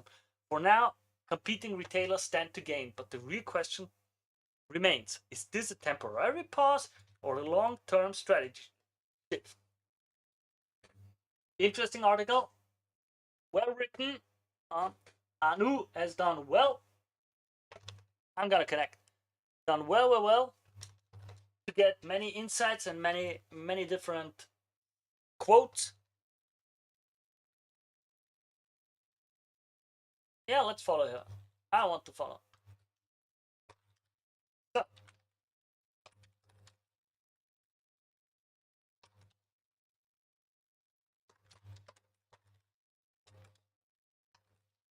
So let's see. I think you should be positive on the internet too. I know it's not sexy, people don't really feel that, but I think it's a good thing to be positive like that. So, as usual, I go through news, research, papers about marketing in the field of SEO, web dev, paid ads, social media, email marketing, all the different fields. If you like what I do and if you want to support this channel, leave a like, subscribe to the channel. It's 1 or 2 clicks, but it's really the best way to support the channel. And with that, most likely new videos are already popping up. And I wish you all the very best. Until next time. We talked a bit negatively about jumping into a startup. And with that, we jump right into the article. Hello, guys. Today I've got a very special guest. It's Professor Vardi. He's a world-renowned researcher in the field of computer sciences. His works have helped us as a species in technological fields quite a lot. It's really interesting. I know we're going not to get too deep into the field because I know many of you are not in the computer science fields, but I think his work and his knowledge touches upon almost everybody's life nowadays. Everybody of us has to deal with computers. AI is coming. We've got self-driving cars coming soon. And a lot of the aspects that we need to even make that possible are databases, are queries, are huge data amounts and stuff that he has researched on and that I would like to talk about. The implications for society behind it, how it all developed. Thank you very much for taking the time to be here. Thank you very much. And maybe you want to start with a few words to the audience to give them an overview of who you are and what your research is about. So first, thank you for the opportunity to have this conversation with you. I'm very happy to take my work and reach out to the bigger world. I grew up in Israel. At about age 16, which was many years ago, I discovered computers. and I fell in love in computers because computer gives you a world with very, very clear rules and very, very clear logic. And in fact, when you start writing programs and they don't work, at first you think, well, the computer made an error. And after a while, it gets into your head, no, the computer, it's possible that they make errors, but it's a very, very rare event. And so if your program doesn't work, you made errors. And that's a great lesson in humility. You realize that how difficult it is, because computers are idiot savant. You have to tell them precisely what to do. You can't say, oh, I mean, I remember when I came to the United States and I miss from Israel and I miss some of my mother's cooking. So I would say, oh, I'm missing this dish. Can you give me the recipe for this dish? And she said, well, okay, it's all in her head. And she said, you put a little bit of this and a little bit of that. And I said, what do you mean by a little bit of? She said, just the right amount. And she had the intuitive sense, what is the right amount? And I wanted everything precisely. So computers are like me, they needed everything precisely. And human beings are actually naturally inaccurate. We do just, how much? Oh, just the right amount. So Like so it takes so learning programming on one hand teaches you to be very precise. It teaches you humility because you say if there's an error, it's 99.99999%, it's your error. Okay. Now, at age 16, while it was intellectually challenging, the rules were clear. I knew exactly what the rules are. On the other hand, at age 16, I couldn't understand girls. There was a mystery. Well, I'm still working on it for many, many years, but at the time I was just completely clueless. Now I'm only half clueless, but then I was completely clueless. And so I fell in love with computers. And I went on my studies in Israel, and I ended up doing my doctorate also in Israel on databases. I'll come back to it in a minute, what is exactly are these databases. And then I came to the United States to do advanced study. And you know how it is. I met my wife here. I was going to go back to Israel. I met my wife here and end up staying in the United States. And right now I'm professor at Rice University in Houston, Texas. So that is the story of my life in a nutshell, abbreviated form. A short CV like that. Nice to represent. People can have a little bit of the, as you said, I think it's a well, academic CVs are not like resumes. Resume, you have to say 1-2 pages. Yeah. Academic CV is what we call the whole Megillah. We put everything that happened, that happened. So everything. my CV, not resume, my CV is probably 50 pages. So wow. Everything that happens. It touched me when you said it, because I myself also started programming and stuff like that when I was younger. And the way you said it like this, it's clear rules, the humility behind it, that's a very interesting take that I haven't reflected upon yet. But I think you're absolutely right with that, because you write something and there is an error, and you just know I have made the mistake somewhere logical, if it's in the conception phase, if it's a semicolon that I wrote wrong, but the computer is doing what I told it to do. Something about what I told it to do must be wrong to get that error. Some order or something. And it's true. It's like, because for me, it was like in my whole life, even in other fields later on, it was like, okay, something went wrong. What did I do wrong to cause that result? It's really interesting, and never reflected upon if that might be from the programming experience as a young guy. And you can blame other people. I mean, a lot of things, the way we cope with difficulties in life, we project out. We blame someone else, okay? Think about it. Even think about human relationships. They're difficult. Relationships are difficult. Sartre said, hell is other people, okay?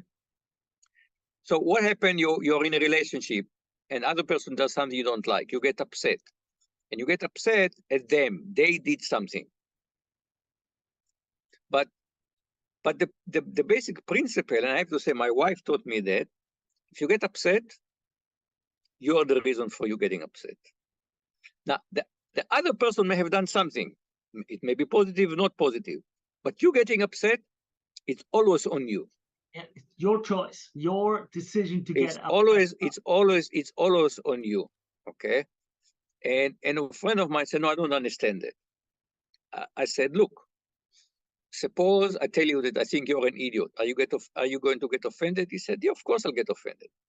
Well, suppose you go to a pet store and the parrot says, you're an idiot, you're an idiot. Are you going to get offended? He said, no, it's a parrot. I said, you see, it's all in your mind. Same words. You decided to get upset in one situation, not to get upset in another situation. Reminds me very much of the Stoic philosophy, and where I say, oh, the only thing I can control is how I react to things, not to the things outside. Brilliant. I personally think it's a very mature, very good way of thinking about life, because, well, I can't change the other things, but I get to choose somewhat how I react to things.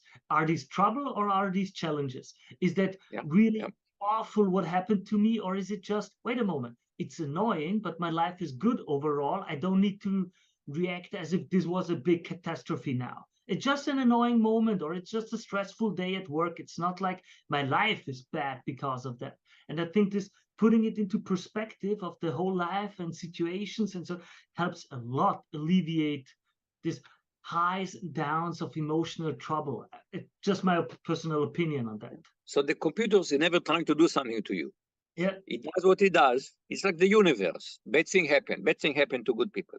Nobody's after you. Yeah. It just happens. Okay. Mm. So how did you get to that field? So I said I got at age 16. I just fell in love with computers. Yeah, but how did that happen? If I ask, did your father get one? How did it happen? So it happened. It just amazing serendipity. Okay.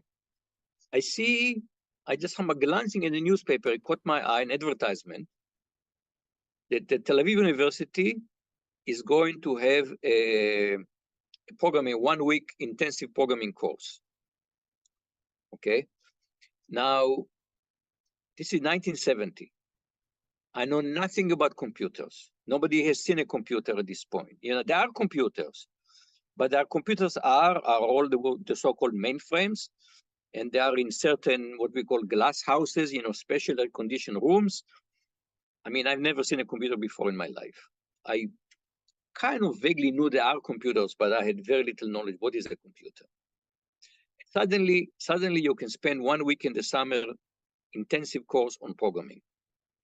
And somehow, and now I cannot go back in my mind and said, this intrigued me.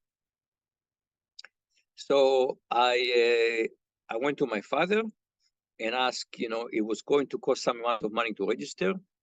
The problem is the currency has changed since I'm in Israel many times, so I have no idea how much it cost. Okay. But I cannot imagine it was more than, let's say, $50. Okay. Okay. Not a lot of money. Yeah. Okay. Just symbolic, almost symbolic. I said, can I ask you for the money? He said, yes. And I went and, I stayed with relatives to cut down on expenses. I stayed with relatives and I took the course. And I said, once I took the course, that was it. It was clear that my future is going to be in computing.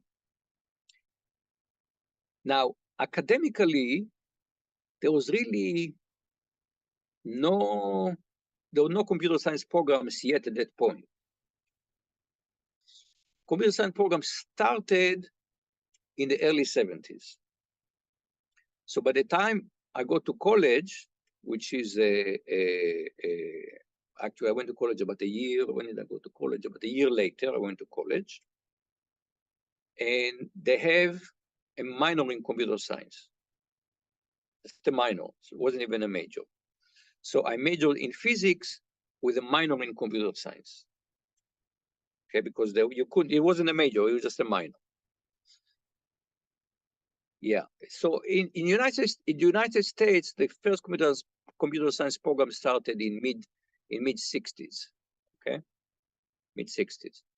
In Israel, Yeah, in Israel, it was a few years later, and within a few years, it became a major in all universities. But when I went to college, it was just a minor.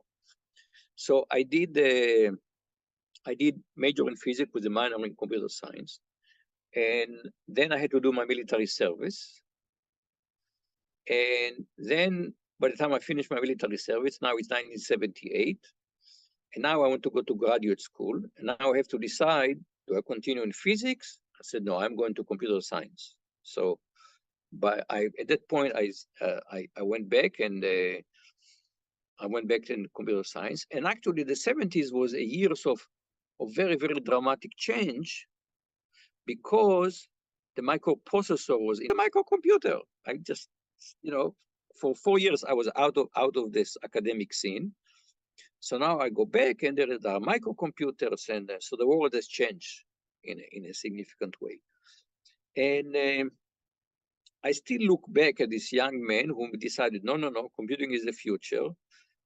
Little did I know, right? No one had any idea that it will be the future, okay? That it will be the technology that runs our life right now, okay? I had no idea. You were spot on with it. But some, I was just, I can't say it was prophecy. I just loved it. I said, that's what I'm going to do. So I went to graduate school in computer science and never looked back. Really interesting thing. Really, back at that time, it's like wow, and I mean back then, really, as you say, it wasn't that easy to tell how much human life, society, industries would change because of the computer. It was like not anywhere on the horizon yet. At that time, if you look where computers were used, kind of big like banks, insurance companies, and we'll come back to data processing, they use computers. And scientists start using computings early on. In fact, the computers were invented to really solve scientific problems. Okay, they were not invented originally to do payroll or to do bank statement. They were first designed. In fact, the ENIAC, the computer was built in the United States. The first computer was designed to compute ballistic table for naval guns. And in the UK, it was to break codes. Okay. The data processing aspect of computing came later, came after they're already built. But initially, it was all for scientific problem solving. So when I was an undergraduate in physics and computer science, the people who are very heavy user of computers in the university were the physicists, because we were physics PhD students were sitting in a computer center day and night, because they were using computer to solve their problems. And in fact, there was one reason for me to say, even the physicists, what they do is computing, so I might as well go to computing. They played a role in pushing me towards computing. I ask because I'm curious. I would like to. What was the kind of stuff that the physicians back then were computing, were asking, were calculating? So the physicists were always calculating in some sense, because if you think what physics is, you have theories, and you may, if you've taken some even in high school physics, there are some physical theories. But how do you test the theories? You test the theories by running experiments. But the theories are, for example, you take Newton laws, they're equations. So what you need to do is then to do computation to figure out what should happen in the real world. If I drop a stone from the top of the building, how long will it take for it? I have Newton's law, okay, and now I need to figure out how long it will take it to drop. So I do some computation, and then I go and I measure how long did it take it to drop. So physicists always, the bridge between theory and experiment was always computing. Nobody talks about it. They said physics is based on theory and experiments, but how do you bridge between them? Computing was the bridge. Computing took you from the equations to what will happen in the real world, and then you go and you measure what's happening in the real world. Okay. That's okay. Cool. Yeah. Okay, so you've taken any kind of physics, yeah, there are nice theories, and you say you test the theories. How do you test the theories? You don't see the equations in the real world, but you compute to see how would things happen in the real world, and then you test it in the real world. So people computed in physics, but they had to do it by hand. And as the physics get more and more involved, it becomes more and more difficult to do this computation by hand. And so, in fact, that was even like in World War II, when now Oppenheimer is out and we're learning about the Manhattan Project. They had to do all kind of computations, and they had armies of people doing computation. In fact, until the invention of the digital computer, the word computer referred to a person. It was a job description. Really? A person, people needed computing, and the person who computed, okay, take for example, a Mount Everest, okay? So tallest mountain in the world. How do we know that? Everest did not know that. There was an Indian guy, I'm sorry, I forgot his name right now, but he was responsible for the measurement and the computation that would tell us that Mount Everest is the tallest mountain in the world. And what was his job title? He was chief computer. This is interesting. Thank you for that. It's like really interesting. So computers were people. In fact, most computers were women, because women were very good at computing, because to do computing by hand, you need precision, no mistakes, no errors, and you need lots of patience. And it turns out that it seems that women are more patient and more precise in doing this. So if you look at pictures from the 1940s, you see rows and rows of women computing, and they were called computers, until digital computers were built, and now we move the name computer from a person to a machine. Okay, so this is where machines took over. So the first wave of machines is going to be scientific computing. Okay, so and then people discovered, one of the things people discovered very early on, it's a little bit like R2D2. Remember how R2D2 talks? Beep, beep, beep, beep, beep, beep, beep, beep, beep, beep, beep, beep, beep. So in some sense, that's how you talk to computers. You use what we call binary, zeros and one, but you basically talk to them digitally.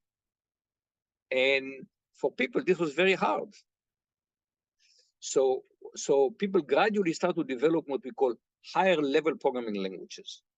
How do we bridge what's happening in our head to this digital machine? Can you just in very easy terms, can you explain for the people who don't have any experience in that? The computer understands 0 and 1. 0 means no electricity, no voltage. 1 means activated electricity voltage.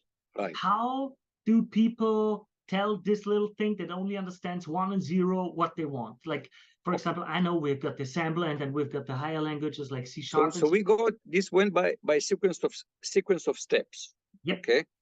So one is, and this first of all, this observation that goes back to the 17th, 18th century. Leibniz was a famous German mathematician who discovered. He said, "Why do we count? We count base 10. Why do we count base 10? Because we have 10 fingers. Okay, we have 10 fingers. Suppose, imagine that people only had two fingers.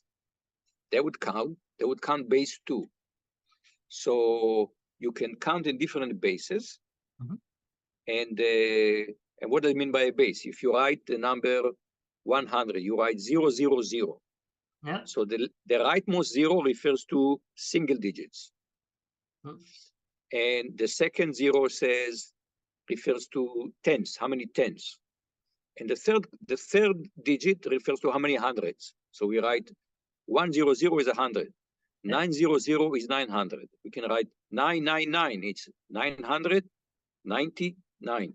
Okay, and you can do the same thing with binary, but instead of having units and then tens and then hundreds, you work with what you call powers of 2. So you'll have 0 and 1. Then you have how many 2s? So it will be 2 or 4. And then how many 8? It will be 8 or 16. So Leibniz realized that you don't need to count base 10, you can count base 2. And this was just a mathematical observation. But then people said, the first computer was actually base 10. But electronically, the first computer was base 10. But then people realized electronically, it's much easier to work base 2. No electricity means 0. You know, you have full charge means 1. Very easy to implement computers base 2. But it's very hard for people to talk base 2. Okay. So we needed C3PO to communicate between us and R2D2. So people start coming up with, okay, how do we build the bridge between people and computers? So first, for example, somebody said, you know what? Also base 2, you get very long numbers. So why don't we do base 8? Okay. So we take every group of 3, what we call bits, digital digits, binary digits. It's 0s and 1. You take a group of 3, now it becomes base 8. Or we take groups of 4 and it becomes base 16. So base 16 become kind of the common way to do that, first of all. But even for people, it become difficult. Then people start coming with the idea, for example, everything had to be done by writing in binary or octal or what you call hexadecimal, which is base 16. Then somebody came up with the idea, you know, I'd like to write, if I want to computer to add, I would want to write add, ADD, okay? And then a computer program will translate it to, you know, to 86. Maybe 86 is add. But why should I have to remember it? Let the computer do the translation. This was a brilliant idea. That to translate from more human language to computer language, the computer should do the translation. Think about it. This is a brilliant idea. We have a hard time talking to computers, so we'll be computer programs to do the translation. Okay. Now, of course, we use Google Translate, so we're very comfortable with this idea, the computer with translation. But this was to translate from human language to computer language. Once that happened, people said, oh, we can have languages that are closer and closer and closer to the way humans talk. And so we start inventing what's called higher level programming languages. And initially, the programming languages became closer and closer to math. So one of the first higher level programming language was called Fortran, and Fortran stood for Formula Translator. And the idea was to enable for people to, for example, let's suppose I want to sum all the numbers between 1 and 100. So I want to tell the computer, sum all the numbers between 1 and 800, okay? And 100. And I just said it, it's very easy. But for the computer, it's you have to translate. The computer doesn't understand what it means. You have to tell him, start with 1, edit, increase by 1, edit, increase by 1, edit. You have to write this kind of program we call iterative program. Do it 100 times.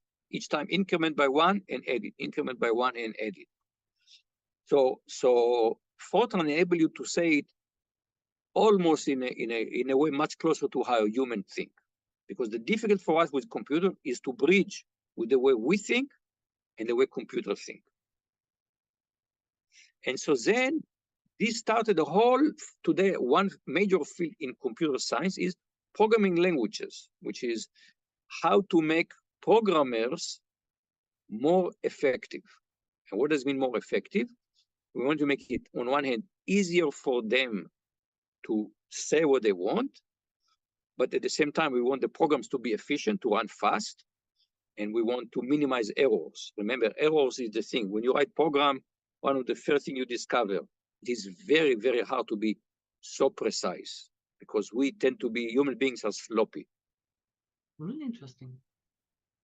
That's really, really interesting, the development of that binary system, like with the punch cards and everything back then, to suddenly having language, programming language. Suddenly it was like, okay, here you've got the syntax, you've got the orders, you've got the commands, and suddenly it was like, okay, how did that step happen? That's really interesting. It took, you know, I mean, the first computer, programmable computer is built in is not built, it's turned on in 1946. And it took a few years. I mean, I was fortunate to work many years ago with a person at IBM who was the developer of Fortran, of one of the first programming languages. Cool. Okay, cool. His name was John Bacchus. He was very senior. I was very young, but I ended up being his manager, which was very funny to me because he was a legend of computers. He was a legend of computer science, and not everybody recognized the need immediately. One of the pioneers of computer science was an incredibly bright mathematician called John von Neumann. Okay, he was came from Hungary, and he was such a genius that he could multiply 8-digit numbers, 2-digit numbers in his head. Okay, most people will struggle with, I can do 2-digit numbers in my head. I will struggle with three-digit numbers. Okay, 2-digit I can still do in my head. 3 digits become difficult. He did 8-digit numbers in his head. So John Bacchus told me that early 50s, John von Neumann come to visit IBM. And at this point, he is the most famous mathematician in the world. And they tell him about the project. And he looks there with stone face. Obviously, they see that he's not impressed. And then they finally, after the whole thing, and they're trying to tell him, finally he sits there and says, okay, guys, why are you doing this? And they say, well, you know, programming for most people is hard, so we want to make it easier for people to program. And he said, nonsense. Just give it to your students to do. So for him, he could think directly. He could think in binary. People joke, he could think in binary. So he just did not understand at all the challenge that most humans have a challenge being able to express themselves in such low-level language like in binary. So he was completely unappreciative of their effort, but they were right. He was wrong because he was such a genius. He couldn't appreciate that you need to build tools for non-geniuses. For the average person to be able to plug into something that works, but it's too hard. You need too much cognitive ability to easily use it. So wow, it's really interesting. This is really interesting thing. So in fact, much of what we have done in computing is to make it easier.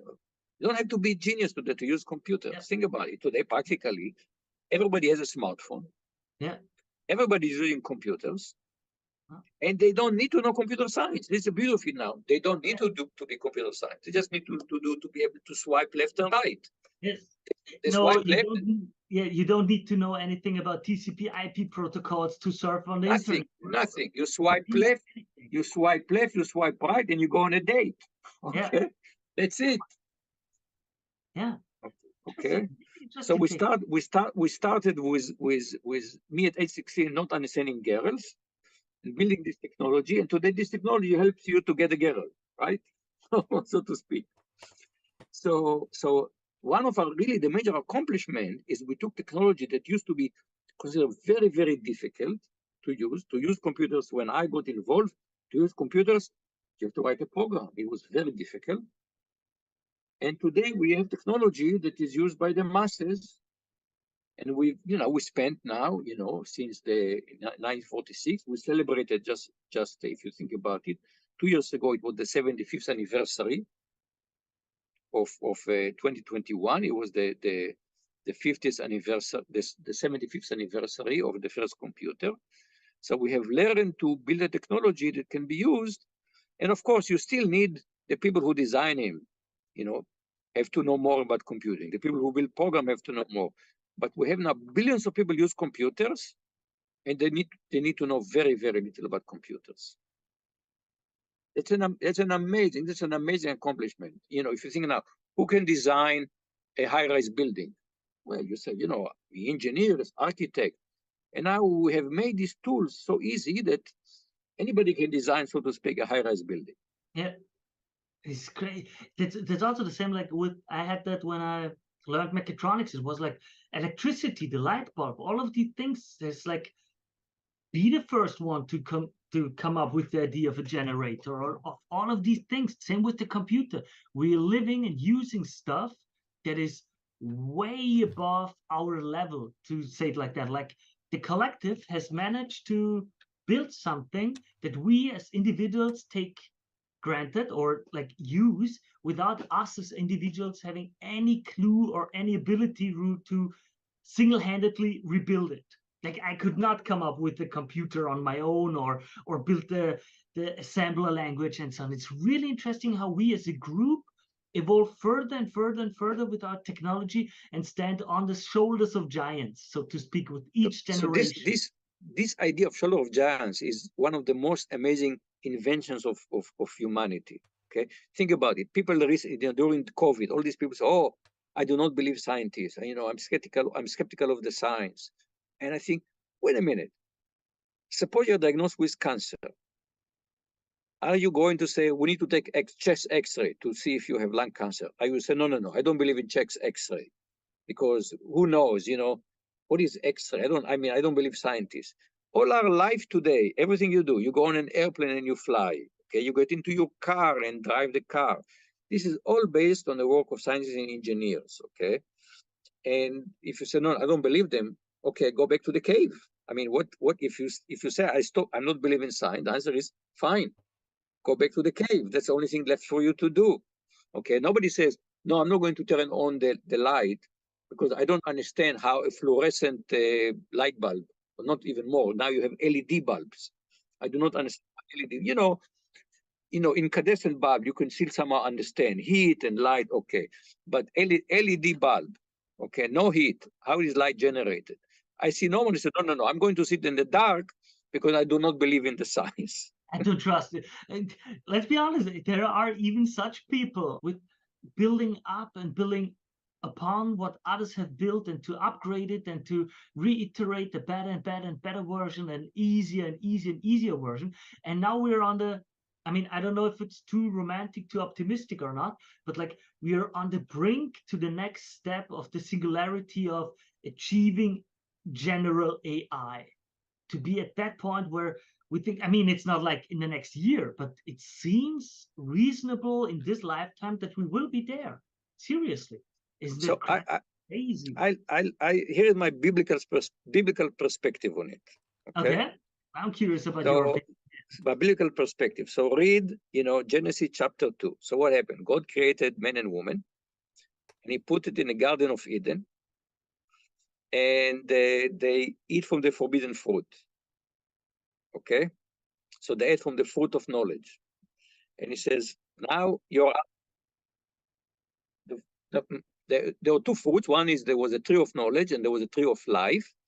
And if they had a tree of life, they would live eternal life. God didn't want them to happen. So God kicks them out and he gives them, there is a punishment. The punishment is, in the sweat of thy brow, thou shalt eat bread. From now on, you don't have fruit. You can't just pick up fruit. You have to work for a living. And women, you are going to have birth will be painful. Okay. But who had the final word? We had the final word. Why? Because we ate from the fruit of knowledge. And we said, we don't like to sweat.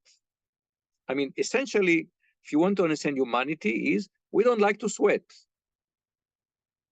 So working hard, we don't like to work hard. So we start, but we had the fruit of knowledge. So we start making inventions, fire, throwing stones, building weapons, building tools, okay? And even to the point that we're going to have intelligent machinery. So it's the ultimate response to eating from the fruit of knowledge. So if you look at this contention between humans and God, you can almost say we had the upper hand. Okay, Now this is all. I'm not talking in a religion sense. I'm looking at it I'm looking at it as a parable. Yeah, I'm curious. What is it? Because as far as I know, this whole topic about the general AI is like there are the people who say, "Oh, it's going to destroy humanity," and so on, and the others think it's going to bring us into a new era of awesomeness and heaven, so to speak. Where are you on that spectrum? Do you think, "Oh, this is going to be catastrophic," or more like, "Hey, it's going to be great," or what is your opinion on all of that? So we've invented technology, getting out of the biblical parables now. If you look more historically, we invented technology about a million years ago. That is to say, even pre-Homo sapiens in some sense. Okay, I don't know the exact dates, but we discovered fire. Okay, fire is technology. So at first we discovered that when there is a fire in the forest, if we go after the fire, we go to the forest, we can find some roasted deer, and are much easier to chew than raw deer. This was a major discovery. This is much easier to chew.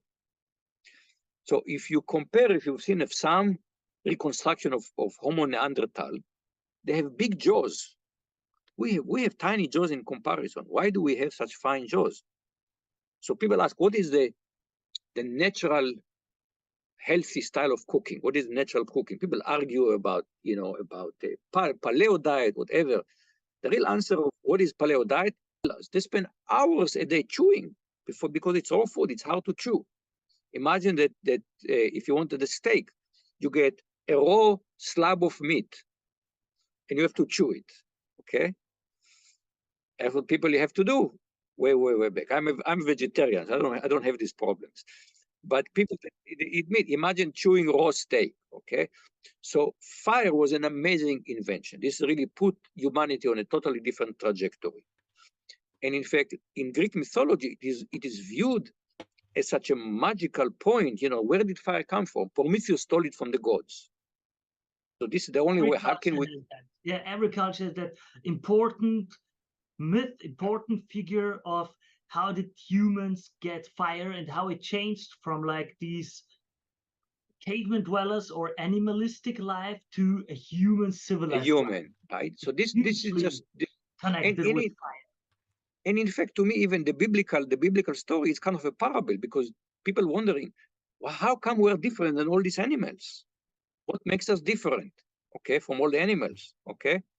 And the answer that they have, we ate from the fruit of knowledge. That was their answer, okay? So today we have other answers, evolution and etc. But we discover fire. And then later we discover that if you have a stone, you can toss it. And if you hit an animal with a stone, you catch the animal. You don't have to run and grab the animal. So we start making discovery about tools, and then we discover you can sharpen a stone, and then you can take off the skin from the animal. We made one discovery after the other. Now, in the Greek mythology, there are kind of two follow-up stories. Prometheus steals the fire from the gods. And Prometheus himself is punished. An eagle eats his liver every night, and every day, and it grows up again at night. So his eternal agony. Okay. But there's another part of the story, and this is Pandora's box. And so the gods sent Pandora with a box of gifts to humanity. When they open the box, all kind of pestilence and wars and all the bad things come out of the box. So already the ancient Greeks understood technology is not free. The technology always has costs. And this is something that we sometimes forget, fire. Okay, if I tell you, for example, no more fire. Wait a minute. I mean, human beings, we cannot live without fire. Think of the heat in my house. I mean, it's fire or natural electricity. We cannot live without it, okay? But people still die in fire. Think what happened right now, just in Maui. We had these horrendous fires. Started probably by electrical transformers that issue some sparks and started a fire. So people still die by fire. So technology has always been, and this goes back, the Greek told us this in the story about Pandora. Technology has always been a double-edged sword. And kind of the story of humanity is how to use the technology, how to benefit from technology, and minimize the risk. I said, not eliminate the risk, minimize the risk, okay? I drive a car, okay? Now we know that the fatality rate for driving in the United States, it's about 8 fatalities per billion VMT, vehicles mile traveled. Okay, so it's 8 over a billion miles. Okay, so I drive in a typical day, not a lot, maybe 5 miles. Okay. Oh, okay. Okay. Really, almost nothing. I don't drive a lot. Yeah. Let's just make it easy. Yeah. Make it 8 miles. Okay. Okay. So and let's say 5. So if I have 5 miles and we have 8 over a billion, so it will be 40 over a billion. It will be it's a very small number. Yeah. So my risk is very, very small, but it is not zero. Yeah. And I know I'm taking some risk, very minimal risk, but I like the convenience. I like the convenience, okay? Yeah. I mean, the car is just amazingly convenient, okay? And I said, I'm not, there are people who spend way more time than me on the road. I spend relatively little time on the road. So we take risk, and this is always going to be technology that always risk with any technology, okay? If you have electricity in your power, there is a risk of fire. It creates a risk of fire, okay? All kind of things can happen. So this is the challenge for humanity, always to discuss the benefits and discuss the risks. The answer is about the risk of AI right now. What scares people the most, we don't know. This is the truth is, we just don't know. Everybody is speculating, okay? What if it becomes so intelligent? The problem is not just intelligent per se, okay? Because I can take the today you have, for example, the what we call the let's say the Google data center. You have huge data center. In terms of compute power, it's humongous. It dwarfs human ability to reason. But it does not have, human beings and not only have intelligence, they have wants, they have needs, they have desires, they have intentions, they act on their intentions. So far, computers have none of that stuff, okay? They don't have this, oh, I want to become, what drives human being? They want to become famous. They want to become rich. They would like to have sex, and they translate these desires into actions, okay? ChatGPT so far has not said, I would like to get more famous. It's very famous, but the thing we know about fame, you can never have enough fame, okay?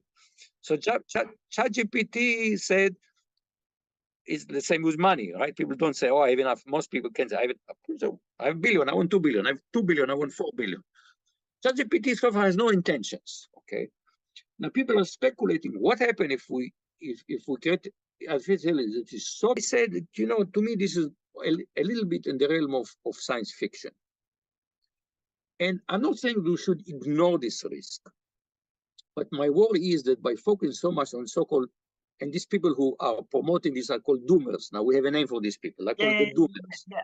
The doomers. Yeah, nice term. So I cannot have a mathematical proof that all these scenarios are important. There is a risk and non-zero risk that Earth will be hit by an asteroid.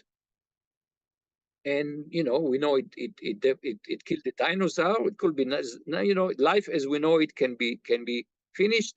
People talk about, can we maybe with nuclear bombs blow out? We don't know. This is partly science fiction. But at this point, the risk is incredibly small. On the other hand, there is a much more serious risk that life as we know it is going to become pretty unbearable on this planet because of the heat. So there is so-called clear and present danger, okay? That one should not ignore far out risks, but put them in perspective and weigh them against clear and present risk. Okay. Do you think AI can help with these issues that some perceive in regards to, I assume now, for example, that you meant with the climate change situation? Do you think AI can help with that? And before you answer, just let me say something. Yeah. I think it's really interesting the arch we got now, because as you said, the idea of Pandora's box seems really interesting. As you said, we don't know the consequences of AI. We don't know where it's going to be, what really are the dangers, or what are the consequences of it. As you say, in the 60s and 70s, we couldn't have imagined what the computer would bring.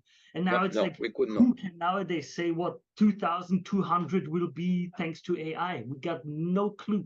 And it's Pandora's box that we don't know. Is it Prometheus present to us, or is it Pandora's box that we're opening? I think that's really interesting. I think my answer is both. It's both. Yeah. It's Yeah. both. So you know, people will find, you know, we have humanity has been just amazingly creative. Yeah. Finding, you know, coming up and you know, just look at how much life has changed in the last, especially since the Enlightenment started. The Enlightenment was the belief in human reason, okay?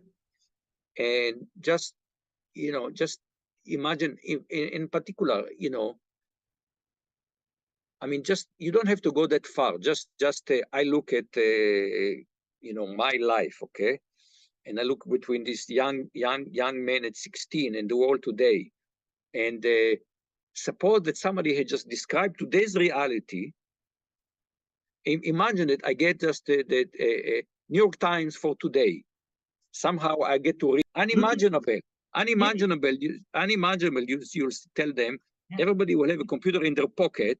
Just as an easy example, if you think about, for example, Star Trek in that time had like flat screens, touchpads, a communicator that you could take with you. Yeah, this is it. This is all science. There was all science fiction, right? In fact, the funny thing is, they got lots of stuff right.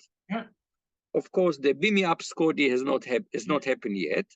In fact, the main thing they got wrong, which is funny because this is a show about space travel. Yeah. And the thing they got wrong was space travel. There's one thing that, The thing they got wrong was space travel. Space travel seemed to be much more difficult than people have imagined. I still think that all this talk about moving million people to Mars is just total science fiction, okay? But the technology part around it, except for beam me up Scotty, well, you look at it and you say, yeah, everybody now has a communicator.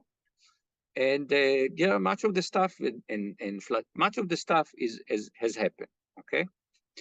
So I think people will find amazing applications for AI. Now, what worries me about AI? I'm worried about people, not about computers. AI is just a computer. I'm not worried about computers. The day that computers on their own volition will start doing things, I do see is what happened when people use computers. So let me give you kind of an example. So Nick Bostrom is a British philosopher. And he wrote a book that was got lots of exposure about 10 years ago. Super intelligence. Okay. About the danger of super intelligence. And he came up with a parable, and he called it the paperclip maximizer. Exactly. Yeah, the paperclip machine. Yeah. So you tell your AI, make paperclips. So I would say, okay, I should make as many paperclips as possible because I was told to make paperclips, and I should make to fulfill my mission, I should make as many as possible. So it will end up figuring out how to turn the whole solar system into a paperclip factory. Okay. Now my answer is, we already have such machines around us. What are they called? They're called the modern corporation. Because the modern corporation is in some sense super intelligent because it figured out a way to harness. Think of a company like Alphabet, hires very large number of very smart people, and they work towards a specific goal. Okay, this is something super intelligent. No one person there can do what this whole collection, the hive mind of Alphabet is super intelligent. Okay, now they are trying to maximize, not paper clips. What are they trying to maximize? Profits. So the parable is very accurate, except it's not worried about some AI in the future. It's about the modern corporation. The modern corporation are claimed in some sense, you can say it's super intelligent. It tries to maximize profits. And for them, everything else is an externality. You know what economists say by externality? Something is not accounted, there's no accounted for.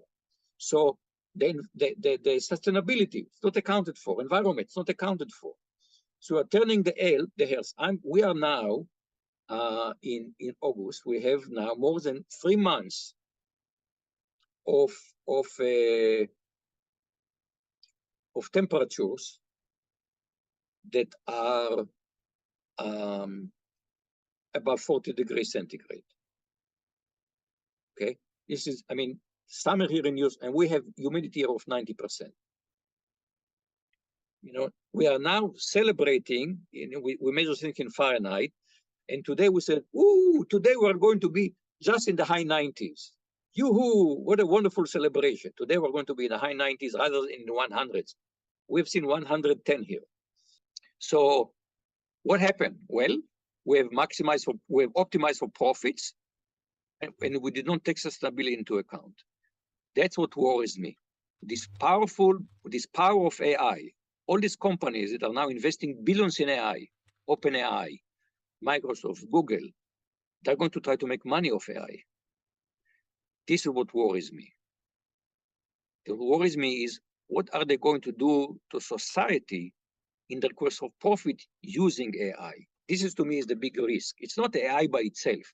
You have to put AI in the socio-economic, political ecosystem. We talk about regulating AI. We don't know yet how to do that. So right now you have, first of all, these corporations are immensely powerful. These are the richest corporations the world has ever seen. And they're investing billions and billions in AI.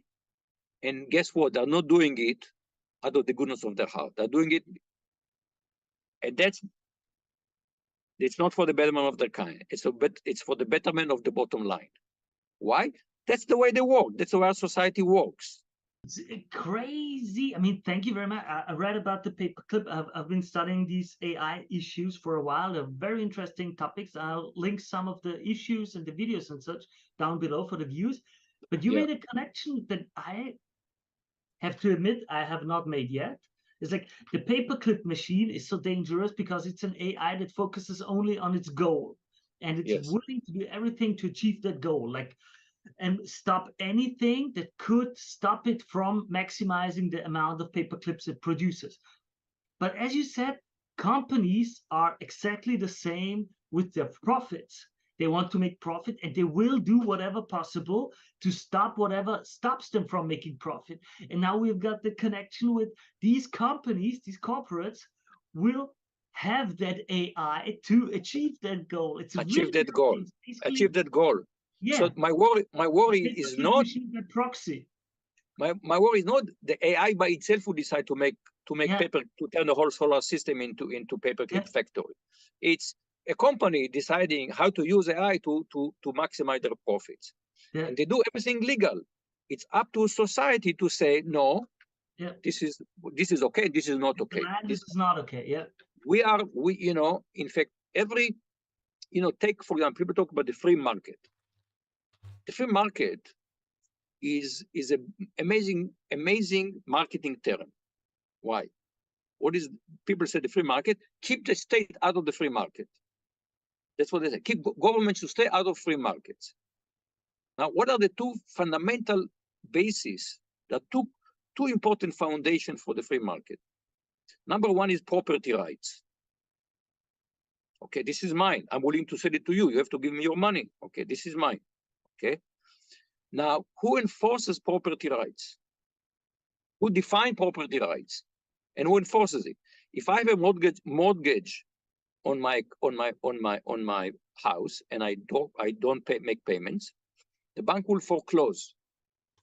They will take me. They will actually kick me out of the house. Who will do the kicking? Thanks for the state will come Emma. and kick me out of the house. Number two, the second foundation, the second pillar, two pillars, property rights. The other one is contracts. If you sign a contract, it is binding. Okay? Legally binding contracts, yeah. Legally binding contract, you enter it willingly, it's legally binding. Who enforces contracts? Again, the state. The state. So this idea that somehow the state should stay away and the market operate by itself is a complete mythology. You know, in the United States, we have this famous commercial for insurance company called Allstate. And they hold their hands like this. It operates because the state created a condition that enables it to work. So to say, no, the government should stay out of the free market, really? In fact, if you want to know what happens when there is a weak state, you can see, for example, why did the mafia develop in southern Italy? Okay. When? Which time? Now, well, nowadays? No, it goes back. It's like there is a history there. So and the answer was city-state time, like Medici. Yeah. So it goes back. If you have weak government, for example, if you make a loan, how do you collect on your loan? The person doesn't want to pay. So the answer was the mafia want to make sure. The mafia want to say either you pay or we break your knee. Okay, you better pay. So we needed some kind of a contract enforcement. The mafia was better for contract enforcement. Eventually, they became by itself. They became a kind of an enterprise for crime. Okay, but it started because if you don't have government, people say, oh, we want small government. Really? Go to Somalia. See what happens when you have weak government. Okay, people who talk about they want. So this idea that we should leave the free market alone is just, they told us a mythology. The free market is a creature of the state, and the state have a right, as we mean state is society, has a right to dictate terms. It's like make it as free as possible would be a better take. As free as possible, as long, in fact, you go to Adam Smith, who I will talk about an invisible hand. Yeah. And what Adam Smith said, why do we need free markets? He said, for the good of society. Exactly. It's not, the purpose of the free market was not to make the billionaires rich. Yeah. The purpose of the free market was, he said, the survival of the species. He talked, it's a benefit to society. Yeah. So the free market is a marvelous human invention. You know, I go to the store and I buy a loaf of bread, and I get a loaf of bread when I want it, and there's no central planning. It's just there for me at a reasonable price. So it is marvelous, but its purpose is to serve society. And on the other side, you have the idea for a new product. You can just try it out. You can market it. You can sell it. And if people like it, you can make money. You can live with it. It's also a great idea. I mean, we gotta. So yeah, I'll finish with another. I like parable. There is a science fiction book called "To Serve," or science fiction story, "To Serve Humanity." Okay. And the story is about some aliens that arrive. Yeah. And they're trying to make contact with Earth. And they have this book that finally people figure out that on the cover of the book, it says, to serve humanity. Yeah. And eventually somebody is able to open the book and read what's inside. Mm-hmm. And it's a bunch of recipes from human flesh. Wow. So the phrase to serve humanity has two meanings, right? Yeah. One is to be in service to humanity. Yeah. And the other one is to serve humanity for dinner. Yeah. Wow. So we have to make sure that technology serves humanity in technology in the service of humanity. People first. It should be technology for people, human-centered technology. Yeah. And not that the goal is cooked. Not the goal is we are the feeding material for humanity, which I don't want to go into more details, and now we need to finish, but for some of these companies, we are the feeding material to make money. Yeah. It's really nasty. Wow. Well, Dr. Vardi, I gotta thank you very, very much. I know we already took a bit too much time. We've talked more than we have scheduled. And thank you very much for the time you took. It was a really, really pleasant and interesting discussion. I made a few notes that I'm going to look into because it was quite interesting. Really nice take of yours. I'm really thankful that you took the time at all. It's my Thank you. pleasure. My pleasure. And a pleasure. And I wish you and your family just the very best. Thank you very much. Goodbye. Take care. Bye-bye. Top Retro commissioning the new role of SEO in the age of AI. Learn why the SEO role must evolve from building inspector to commissioning authority in an AI-first search ecosystem. Written by Bill Hunt. For most of its history, SEO has been a reactive discipline, being asked to make it rank once a site is built with little input into the process. Even crazier, most SEO professionals are assigned a set of key performance indicators for which they are accountable, metrics tied to visibility, engagement, and revenue. Still, they have no real control over the underlying systems that affect them. These metrics often rely on the performance of disconnected teams, including content, engineering, brand, and product, which don't always share the same objectives. As I said it before, and as I often say, I think this is a sign of this. Everybody's got to niche down to be more professional, it seems. And now you have a client who suddenly has contact with 4, 5, 6 different agencies, a TikTok agency, a web designer, an SEO agency, an email marketing agency, and the customer himself, the client, is not that well versed in this field, in none of these fields, and a lot of the synergetic energy of the results is lost. And now instead of being bigger than the sum of the parts, like 5 agencies, you don't have 5 times more, it becomes grinding. And the things work against one another. That's why I think still, or why I also with my agency say, no, we're going to take responsibility for that. We take care of your marketing. We don't do everything on our own, but we analyze and we take the project coordination. We set up all the details with all the different agencies and with everything so that we know all of the different stuff. It's also one of the main reasons why I keep researching all these different fields, all these different topics, from content marketing to influencer marketing to web development to web accessibility to email marketing, SMS marketing, and so on. Because being informed is important to be good enough to talk to the top experts and coordinate the 3 or 4 or 5 different agencies to reach and achieve the best result for the client. But let's go on. When my previous agency, Global Strategies, was acquired by Ogilvy, I recommended that our team be viewed as building inspectors, not just an SEO package upsell added at the end, but involved at key phases when architects, engineers, and tradespeople had laid out the structural components. Absolutely nice. I love the building site metaphors. They work well for this kind of stuff.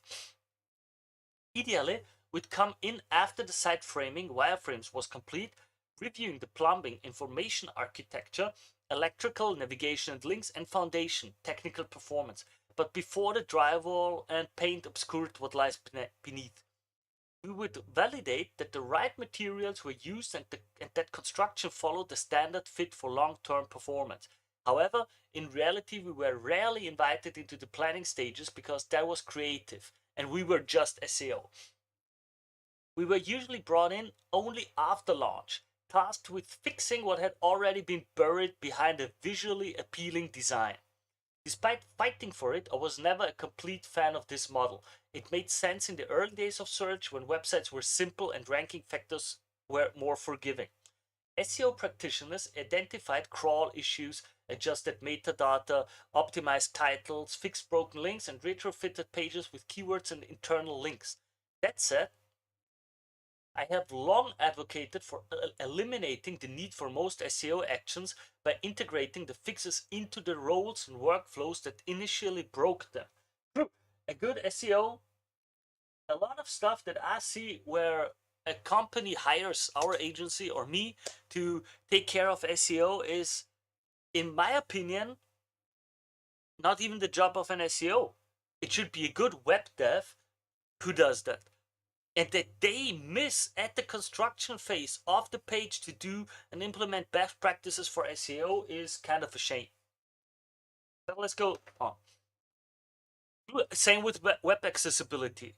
Like, man, it should be a standard. It should be absolutely standard things SEO2 for web devs. And I say it again and again, you guys and girls got to learn that stuff. You got to prepare stuff in a way that works. I've been doing audits to 100 websites this year, and like, I think over 60-70% had the wrong header structure. Just the basics of H1, H2, H3, H4 did not work because the H structure was used for design elements so that the font was looking nice, and it was completely, schematics were completely effed up.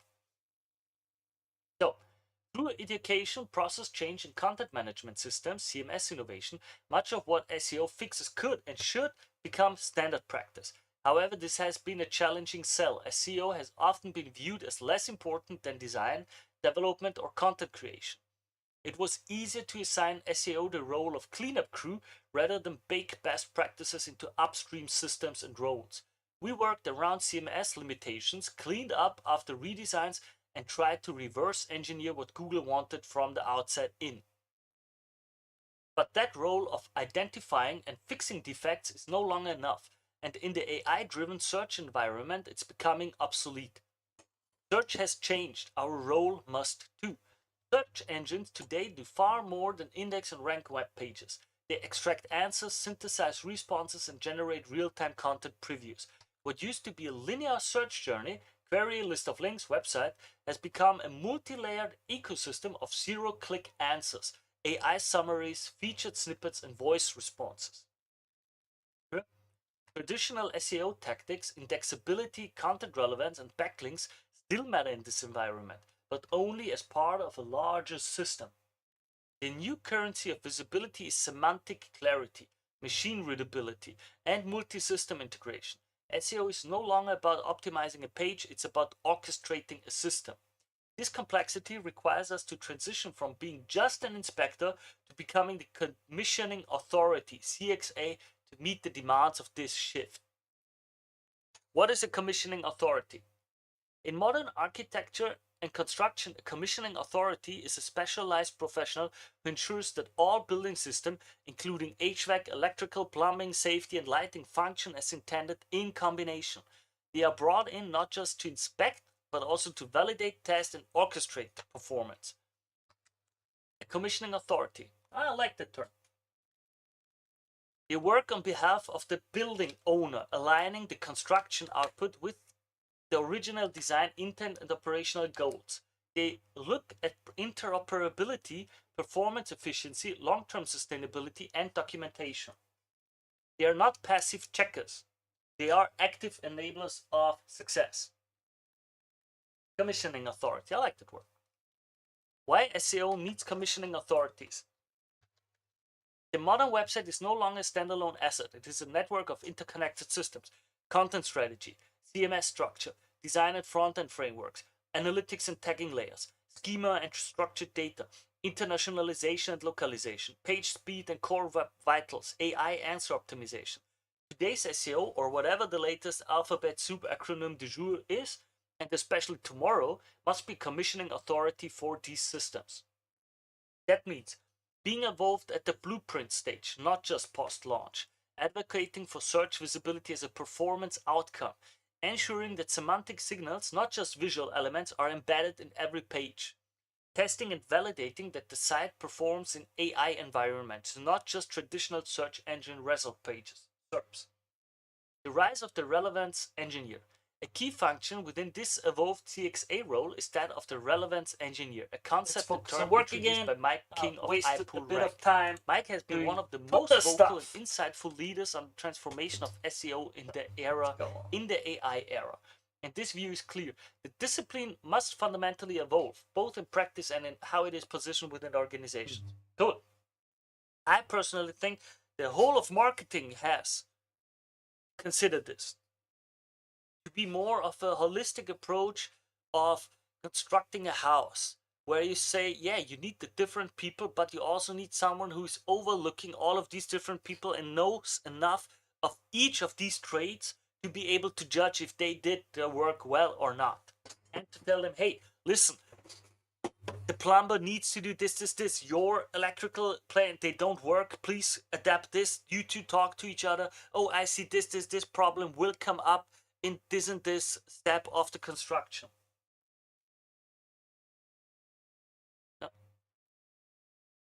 Yeah, Mike King's perspective underscores that treating AI-driven search as simply an extension of traditional SEO is dangerously misguided. Instead, we must embrace a new function, relevance engineering, which focuses on optimizing for semantic alignment, passage level competitiveness, and probabilistic rankings, rather than deterministic keyword-based tactics. The relevance engineer ensures each content element is structured and chunked for generative AI consumption. Content addresses layered user intent from informational to transactional. Schema markup and internal linking reinforce topical authority and entity associations. The site's architecture supports passage level understanding and AI summarization. In many ways, the relevance engineer is the semantic strategist of the SEO team, working hand in hand with designers, developers, and content creators to ensure that relevance is not assumed but engineered. In construction terms, this might resemble a systems integration specialist. This expert ensures that electrical, plumbing, HVAC, and automation systems function individually and operate cohesively within an innovative building environment. Relevance engineering is more than a title, it's a mindset shift. It emphasizes that SEO must now live at the intersection of information science, user experience, and machine interpretability. From inspector to CXA, how the role shifts. SEO pillar, old role, new role. Old role, billing inspector, new role, commissioning authority. Indexability, check crawl blocks after build. Design architecture for accessibility and rendering. Relevance, patch in keywords post-launch. Old, past, patch in keywords post-launch. New role, map content to entity models and query intent upfront, guided by relevance engineer. Authority, old, chase links to weak content. New, build a structured reputation and concept ownership. AI previews, snippets, and voice answers. User experience, old, flag issues in testing. New, embed UX speed and clarity into the initial design. Well, all of that sounds nice so far. So, looking ahead, the next generation of SEO. As AI continues to reshape search behavior, SEO pros must adapt again. We will need to understand how content is deconstructed and repackaged by large language models. For that, I've got quite a few videos on my channel. Ensure that our information is structured, chunked, and semantically aligned to be eligible for synthesis. Advocate for knowledge modeling, not just keyword optimization.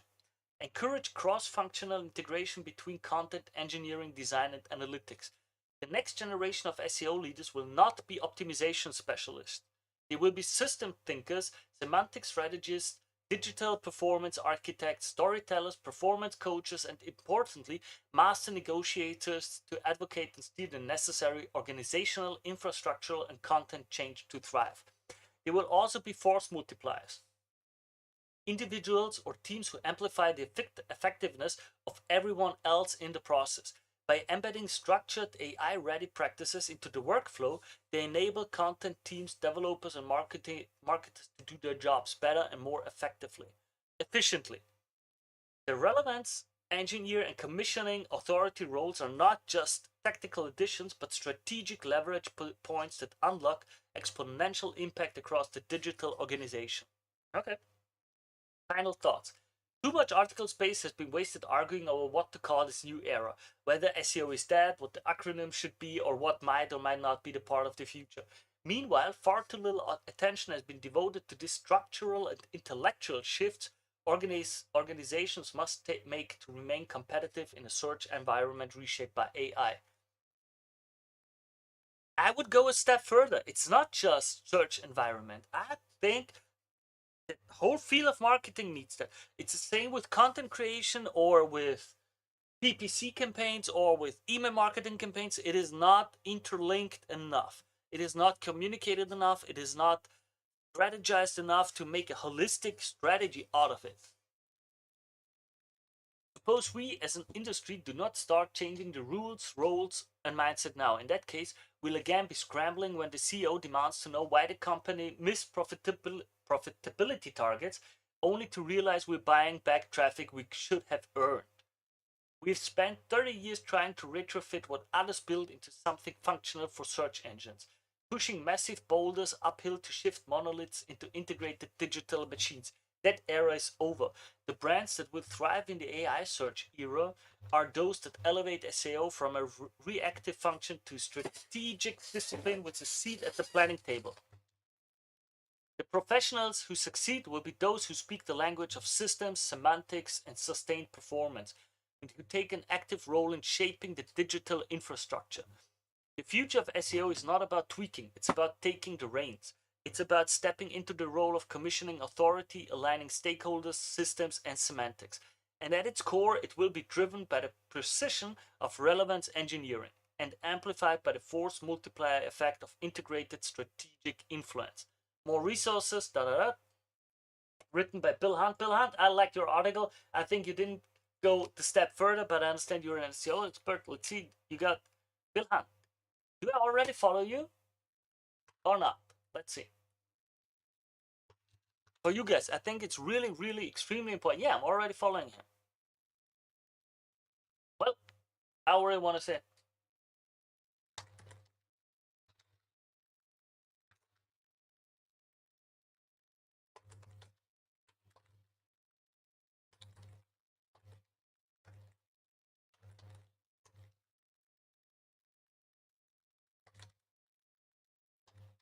same problem of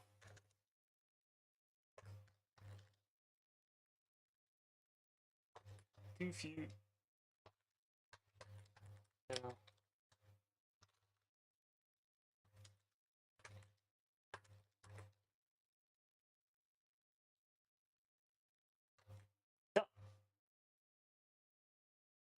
I like that article. As usual, you will find the link to the article below.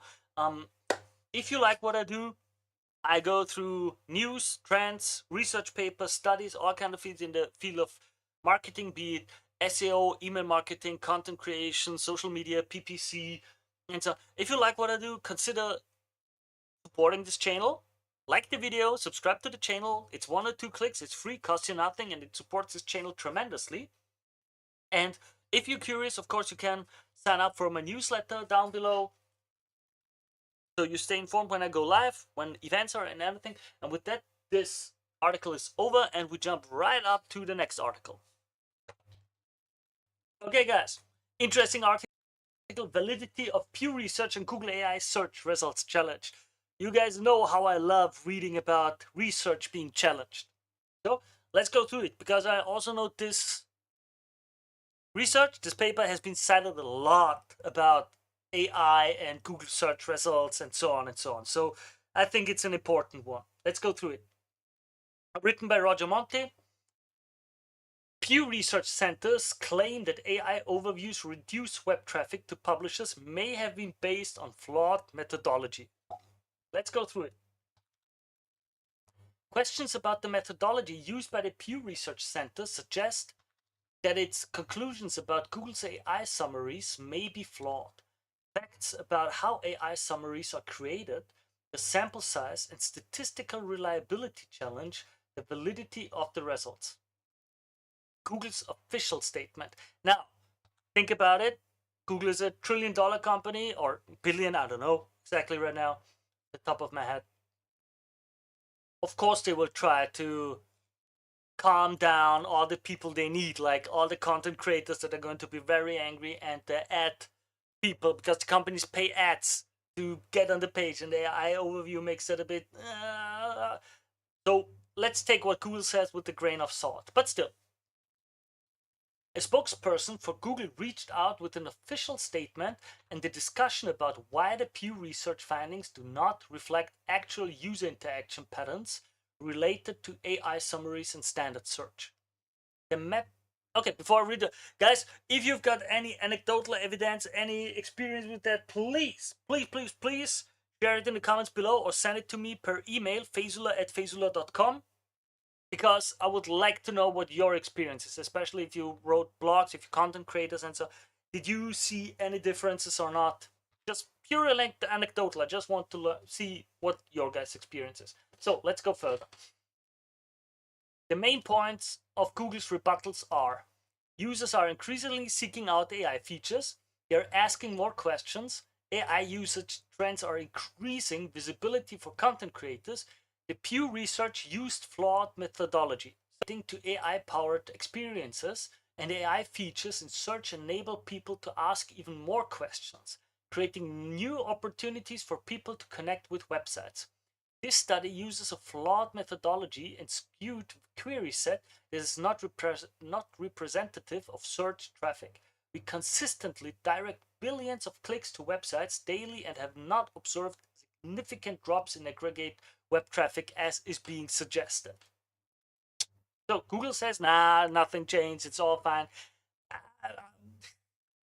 I'm gonna be honest, I would be surprised about that. Like, I know I sometimes click something and I don't click on pages anymore because the AI overview answers it for me, but that's my experience. Sample size is too low. I discussed the Pew Research with Duane Forrester, sorry if I butchered the name, and he suggested that the sampling size of the research was too low to be meaningful, 900 plus adults and 66,000 search queries. Duane shared the following opinion: out of almost 500 billion queries per month on Google, and they're extracting insights based on 0.0000134% sample size.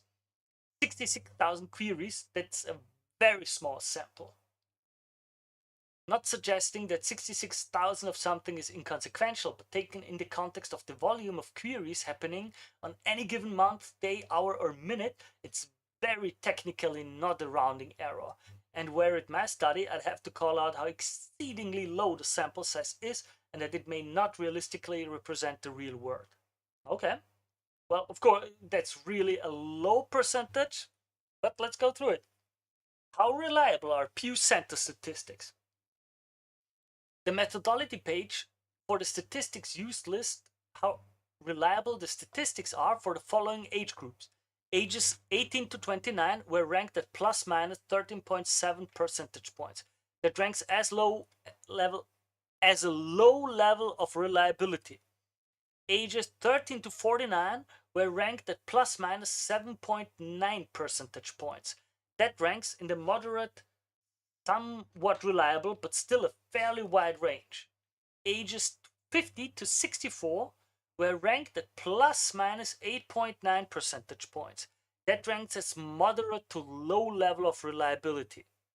Age 65 plus were ranked at plus minus 10.2 percentage points, which is firmly in the low range of reliability, which means for all of these age brackets, they're rather moderately or somewhat low level of reliability. The above reliability scores are from Pew Research methodology page. Guys, if you like me to go through that in more detail, maybe during a live sessions explaining the stuff and such, feel free, tell me, we can go through it. But I think it's too much for this little video now. Overall, all of these results have a high margin of error, making them statistically unreliable. At best, they should be seen as rough estimates, although, as Duane says, the sample size is so low that it's hard to justify it as reflecting real-world results. Pew Research compared results between different months. Okay, that might be a big issue. Why? We'll see, but I would say different months have different results. It's not smart to compare different times. After thinking about it overnight and reviewing the methodology, an aspect of the Pew Research methodology that stood out is that they compared the actual search queries from users during the month of March with the same queries the researchers conducted in 1 week in April. That's problematic because Google's AI summaries change from month to month. For example, the kinds of queries that trigger an AI overview changes, with AI overviews becoming more prominent for certain niches and less so for other topics. Additionally, user trends may impact what gets searched on, which itself could trigger temporary freshness update to search algorithms that prioritize videos and news. The takeaway is that comparing search results from different months is problematic for both standard search and AI summaries. Pew Research ignores that AI search results are dynamic. With respect to AI overviews and summaries, these are even more dynamic, subject to change not just for every user, but to the same user. Searching for a query in AI overviews, then repeating the queries in an entirely different browser will result in a different AI summary and completely different set of links. The point is that the Pew Research Center's methodology, where they compare user queries with scraped queries a month later, are flawed because the two sets of queries and results cannot be compared. They are each inherently different because of time, updates, and the dynamic nature of summaries. Okay. For those who don't understand, it's like the AI overviews are more dynamically created. That means if I look for something in March, I will get very different results than if I look at for the same thing in August, for example. Not to speak that I myself, if I query the same thing again and again, I might get different results. The following screenshots are the links shown for the query, what is the RLHF training in OpenAI? Google AIO via Vivaldi browser. And we see 3 different links. Amazon, Medium, Kili technology. And then Google AIO via Chrome Canary browser. OpenAI, Arise AI, Hugging Face. So, even the same query, same time, different browsers is a completely different result. Not only are the links on the right-hand side different, AI summary content and the links embedded within that content are also different. Could this be why publishers see inconsistent traffic? Interesting. Publishers and SEOs are used to static ranking positions in search results for a given search query. The content in the search results and the links that are shown are dynamic, showing a wide range of sites in the top 3 positions for the exact same queries. SEOs and publishers have asked Google to show a broader range of websites. That apparently is what Google's AI features are doing. Is this a case of be careful of what you wish for? Roger Motti, interesting article. Give him a like. I'll link to the article as usual below. Quite interesting. So, I think it's important to discuss the methodology and see how flawed the research is, because many people in the industry cite that research and repeat it again and again and again, taking it as gospel. So that's quite interesting. Guys, as usual, I'm going through the articles for my personal research. I have a marketing agency, so I always want to be like on top of the game. If you like what I do, if you enjoy me sharing these informations with you, consider helping the channel, a like, subscribe to the channel. It's just 1 or 2 clicks. It's the best way to support this channel. Down below you will find the link to subscribe to my newsletter, so we'll stay informed about events, live Q&A sessions, all of that kind of stuff. And with that, I wish you all the very best, because you see other videos already popping up most likely. Bye! Hey guys, today I've got an awesome guest for the show. You won't believe it. He's a very well-renowned researcher. Hey guys, I stumbled upon a very interesting article, at least from the topic. I haven't read it yet. As usual, I read it live with you guys. How keyboard traps impact web accessibility. In Europe, we just had the web accessibility law come in place and enacted. And so I've been auditing like 200 or 300 pages in the last month.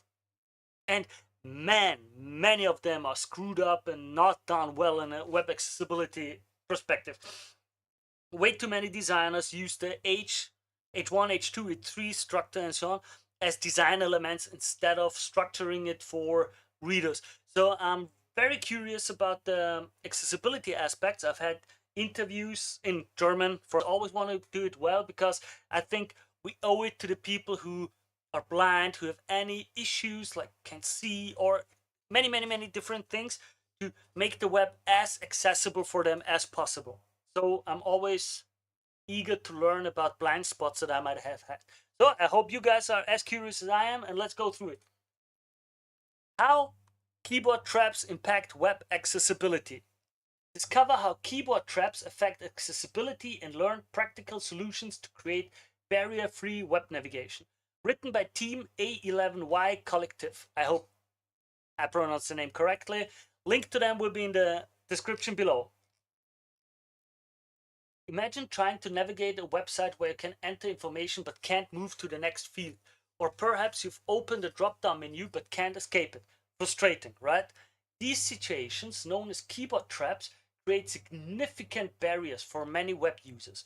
For people who rely solely on keyboard navigation, whether due to motor impairment, temporary injuries, or personal preference, these roadblocks can render websites completely unusable. According to the 2024 WebAIM Screen Reader User Survey, lack of keyboard accessibility remains one of the most problematic issues on the web. Surprisingly, this problem has persisted largely unchanged for the past 14 years.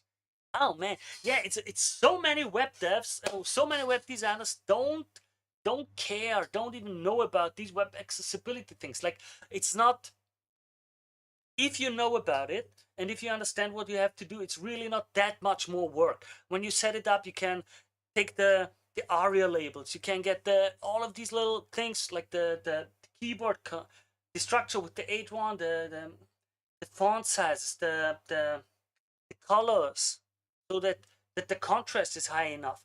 All of these little things, like you can in the CSS set it up to for motion sickness, that not all animations are shown. There are so many things that you can just build into it as you go without additional work, really, if you know what you're doing. So please, guys, learn about it. And if you don't want to learn about it but just want to hire someone, ask them about it. Get someone who's good at it. And if you want to have your page checked, feel free to reach out and make audits for such things. So, in this article, we'll explore what keyboard traps are, why they matter for web accessibility, common issues you might encounter, and most importantly, how to identify and prevent them in your web development projects. What are keyboard traps and why do they matter for accessibility? A keyboard trap occurs when a keyboard user can navigate to an interactive element on a web page but cannot move away from it using standard keyboard controls. Essentially, the focus gets trapped within that element, preventing further navigation. These traps commonly appear in input boxes where the tab key does not allow you to exit, drop-down menus that capture all keyboard events, modal dialogues without proper keyboard exit methods, hyperlinks with scripts that override the default keyboard behavior. For keyboard-only users, this creates a frustrating dead end. You can enter the component but can't leave it without using a mouse, which many people simply cannot do. Who's affected? More people than you might think. People with motor impairments, including conditions like rheumatism or Parkinson's disease. People who temporarily cannot use a mouse due to injuries. Developers testing through keyboard navigation. It's actually much faster. Power users who prefer keyboard shortcuts for efficiency. The Web Content Accessibility Guidelines, WCAG, directly address this issue in Success Criterion 2.2, No Keyboard Trap. If keyboard focus can be moved to a component of the page using a keyboard interface, then focus can be moved away from that component using only a keyboard interface. And if it requires more than unmodified arrow or tab keys or other standard exit methods, user is advised of the method for moving focus away. This criterion is categorized as level A, meaning it represents basic accessibility compliance that must be implemented, not an optional enhancement. Common keyboard traps and their impact on users. Most often, keyboard traps show up when developers make decisions about keyboard focus behavior. This is why, if focus needs to stay within a component like a modal dialog, always provide users with a clear exit path using keyboard controls only.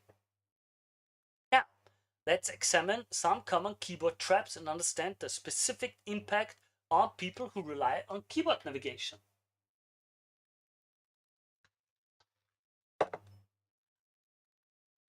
custom UI controls. Native HTML elements like button are fully equipped with built-in keyboard interactions by default.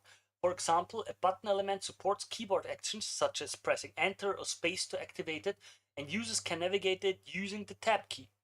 So why don't developers always use buttons which have these features baked in? The reason is often that developers want to create a highly customized or visually unique interface. Standard HTML elements like button have a default look and behavior that might not match the specific design or interaction flow the developers envision. Well, I mean, you can customize it through the CSS. So, like, but all right, cute. Let's go on. I personally have seen more issues with people using frameworks and finished elements and not knowing about accessibility and just copy pasting stuff and using like page builders and stuff where these things are just not implemented. So that's my take on it. However, this customization comes at a cost. When developers create custom UI components, such as drop-down menus, modals, or navigation elements, they sometimes bypass standard HTML elements in favor of custom JavaScript-based solutions. Sure, this can provide more flexibility in designs and behavior, but it inevitably introduces significant accessibility challenges, including keyboard traps.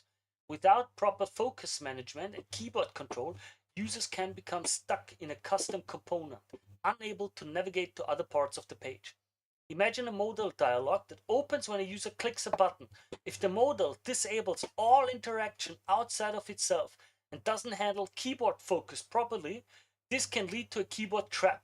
This user might find that pressing the tab key keeps cycling them through elements within the modal, unable to close the dialog or move focus away from it, resulting in a frustrating experience. Just as a simple example, you would usually implement something like the escape makes the modal go away, just as an easy example.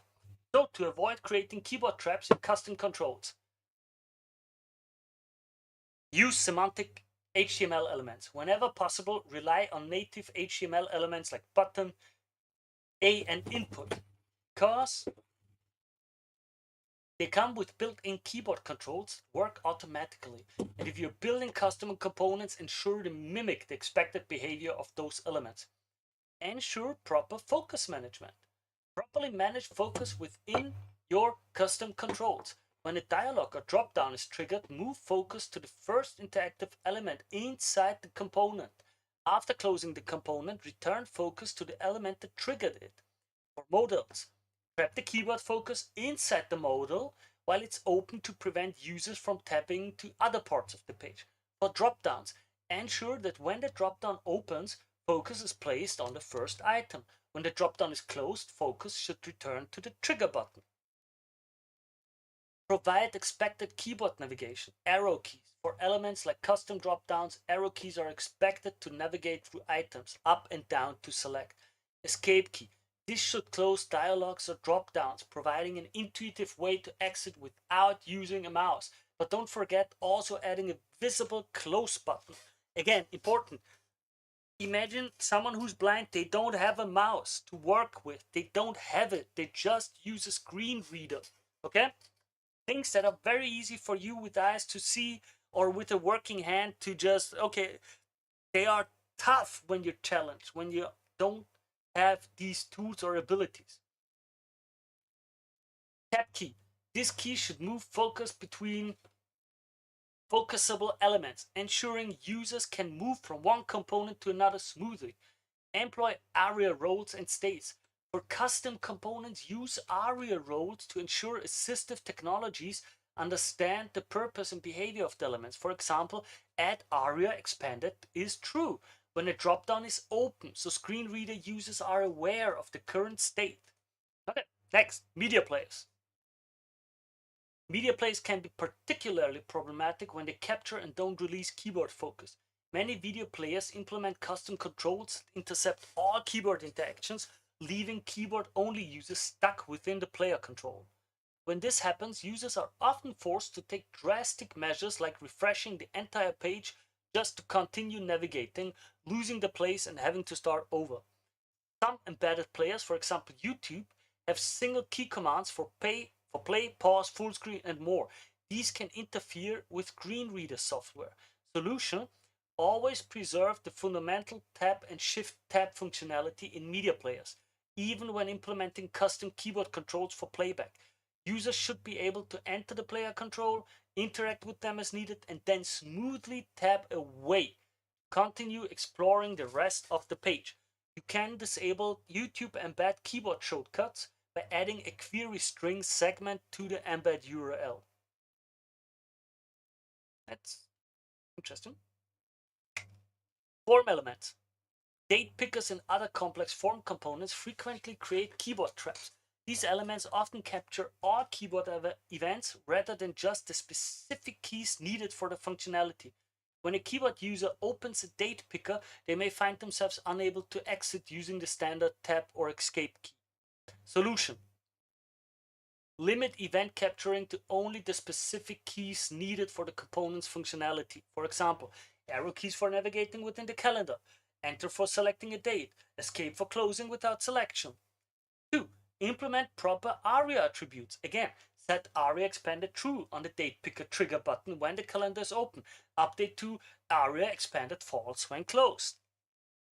Hyperlinks. Hyperlinks might seem straightforward, but they can create keyboard traps when improperly implemented. Developers sometimes attach event handlers to links that override standard keyboard behavior, creating accessibility barriers. Let's examine a real-world example from this GitHub test page. On this page, there are two simple hyperlinks, trap and honey.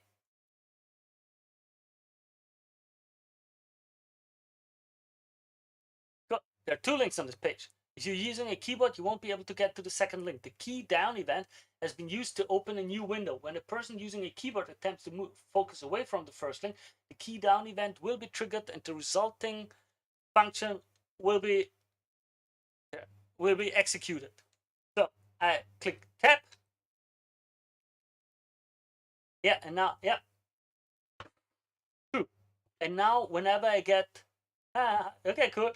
When I get on trap, it immediately brings me to this page. I can't get to the honey. Again, I click on tab. I try clicking tab now again to get to honey. And I'm on this page again. Okay. That's what I mean. And now imagine, what if you're blind? How do you want to solve that problem now? When a keyboard user focuses on the first link trap and attempts to navigate away using the tab key, something unexpected happens. A keydown event triggers the opening of a new window and prevents focus from moving to the next element. This behavior effectively traps the user, making it cumbersome to reach the second link, honey, using keyboard navigation alone. The user might try shift plus tab to reach the honey link from the other direction, but at this point they're basically just hoping for the best. The problem occurs because the developers attach a JavaScript event that hijacks the tab key standard behavior. Solution: respect default keyboard behaviors. Avoid using event.preventDefault on key events like tab. Let browser standard keyboard interactions work as users expect. Maintain logical focus order. Place interactive elements in a sensible sequence in the HTML. Avoid excessive use of tab index attributes that can disrupt natural focus flow. Let HTML's built-in focus ordering do its job. Okay? Provide clear instructions for custom interactions. If a component requires unique keyboard controls, explain them clearly. For example, press escape to close this dialog, or use arrow keys to navigate the calendar. How to identify keyboard traps on your website. While automated accessibility testing tools can match many issues, keyboard traps remain particularly challenging to detect automatically. That's why manual testing is essential for ensuring keyboard accessibility. Here's a methodical approach to test your website for keyboard traps. Basic testing approach. Start from the address bar of your browser. Press the tab key repeatedly to move through all interactive elements. Watch for the focus indicator, usually a highlight or outline, as it moves through the page. Use Shift plus Tab to move backwards if needed. Test activation of elements. Enter key for links and buttons, spacebar for checkboxes, radio buttons and sometimes buttons, arrow keys for select menus, sliders, and custom widgets. Document any problems you encounter, especially points where focus becomes trapped. Return to the address bar by continuing to tap through all elements or by using Shift plus Tab from the first focusable elements. Next, pay special attention to these common trap locations. Component tab, modal dialogues. What to watch for? Can you close them with escape or reach the close button with tab? Custom dropdowns. Can you exit the dropdown after opening it? Media players. Do video controls release focus after interaction? Date pickers. Can you tap away after selecting a date? Keyboard trap versus poor keyboard navigation. It's important to distinguish between these two problems. Keyboard trap, you cannot move focus away from an element at all using keyboard navigation. Poor navigation, you can eventually escape, but interaction is difficult or confusing. Or I would even say unpleasant or cumbersome in an unnecessary way. Both issues need fixing, but true keyboard traps are more severe as they completely block user progress rather than merely hindering it. Really, I remember I had interns many years ago in an organization where I worked who had sight impairment. That's what made me realize the importance of this whole issue, because seeing someone who can't see, one was blind, the other just had very, very bad eyes, using like a screen reader that would zoom in, I think 500 or 800%. And watching them work on the computer, I realized how if it's not designed well, many things that they could be doing become really cumbersome. So that's just my personal take on it. So, best practices for preventing keyboard traps. Preventing keyboard traps starts with awareness and proactive planning. Here are some best practices to ensure your websites remain keyboard accessible. Design with keyboard users in mind. Always approach your page with this fundamental question: how can I navigate this page if I can't use a mouse? This simple mindset shift can help you spot potential keyboard traps before they make it into production. Again, if you start with this mindset already during setup phase, during designing and development, everything becomes smoother and easier. Follow these key principles. Use native HTML elements like button, select, and input, which come with built-in keyboard accessibility. No extra work required. Test custom components thoroughly, especially when building custom UI components. Implement proper focus management for components like modals and ensure there's always a keyboard escape mechanism, also in some way that the user knows about. Document keyboard shortcuts clearly for users. Test regularly throughout development and don't wait until the end to check for keyboard accessibility. Absolutely. Use proper resources to help you. Learning proper accessibility techniques is essential. Our accessibility code course, of course, okay, now they're gonna plug their own thing, but that's good. If you don't have a clue about it, look at the official pages, take a course, it's worth it. Can teach you how to identify and prevent common accessibility issues during development. For existing websites, consider professional website accessibility audit to identify all accessibility barriers, including keyboard traps. Remember, building accessibility from the start is always more efficient than retrofitting it later. Take your accessibility skills to the next level with our accessible code course, okay? Yeah, they teach you, Link to the page below, so if you're interested, you can take the course or look about it. Team A11Y Collective, I think good topic that you guys covered there. I like it, appreciate it. Overall, good topic, really important. Not the only thing that I think is important in web accessibility, but it is a good start, important topic. I hope to find more on this. If you've got any questions, ask me directly. I think it's important. You can make the world a better place with this for people who really need it. I think it's a very easy thing to make the world a better place, as you know, weird as it sounds. So, as usual, I go through news and insights in the marketing industry. If you like what I do, if you want to support this channel, leave a like, subscribe to the channel. It's 1 or 2 clicks and it helps this channel a lot. Best way to support it. You find the newsletter link to sign up for the newsletter below in the description. New videos should be popping up already. And with that, I wish you all a very great day. Bye-bye. Hello, people. Today Hey, I've got Arthur Aaron, the world-renowned researcher, as a guest on this podcast. It's unbelievable. I'm so nervous. I can't even get the words out correctly. Arthur has been researching for many, many years about topics that I think are relevant to each and every single person out there. It's about how humans. Okay, that sounds interesting. That's really interesting. Google makes it easier to talk to your analytics data with AI. Curious to hear what it's about. Many of you, I as well, enjoy the idea of having easier ways to interact with the data of our pages. Let's see. I have no clue what this article says. Google has released an open source tool that lets large language models like Gemini connect to Google Analytics, enabling natural conversations with your data. Okay, that sounds cool. Highlights: Google's new open source tool lets AI models like Gemini access Google Analytics data through natural language queries. You can get answered questions like what were my top products last month. Yeah, thank you. NordVPN wants to send us information. You can get answered questions like what were my top products last month without building custom reports. The tool is now available on GitHub and supports integration with Gemini CLI. Written by Mechi Southern. I'm kind of curious. Google has released an open source model context protocol MCP server that lets you analyze Google Analytics data using large language models like Gemini.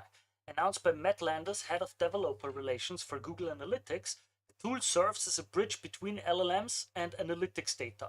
But that sounds kind of neat, gotta admit it. Instead of navigating traditional report interfaces, you can ask questions in plain English and receive responses instantly. A shift from traditional reports. The MCP server offers an alternative to digging through menus or configuring reports manually.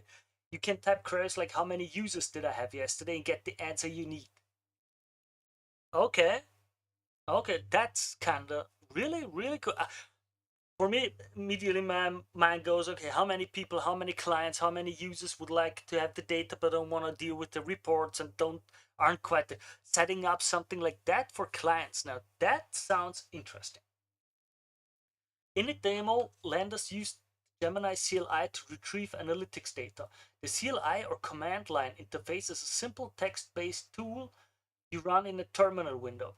Instead of clicking through, a bit too harsh for some users, I bet, but we'll see how easily it will be adapted, because once you've got that done, it will easily have a graphics user interface, something that makes it easy and nice to look at for like the normie user, let's say it like that, like for most people. Instead of clicking through menus or dashboards, you type out questions or commands and the system responds in plain language. It's like chatting with Gemini but from your desktop or laptop terminal. When asked about user counts from the previous day, the system returned the correct total. It also handled follow-up questions, showing how it can refine queries based on context without requiring additional technical setup. You can watch a full demo in the video below. Well, that's something I will be watching. What you can do with it. The server uses Google Analytics Admin API and Data API to support a range of capabilities. According to the project documentation, you can retrieve account and property information, run core and real-time reports, access standard and custom dimensions and metrics, get links to connected Google Ads accounts, receive hints for setting date ranges and filters. That's cool.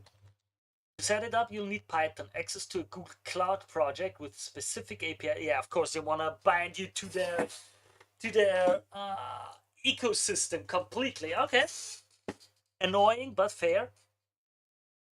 And to set it up, you need Python, access to a Google Cloud project with specific APIs enabled, and application default credentials that include read-only access to your Google Analytics account. Real-world use cases.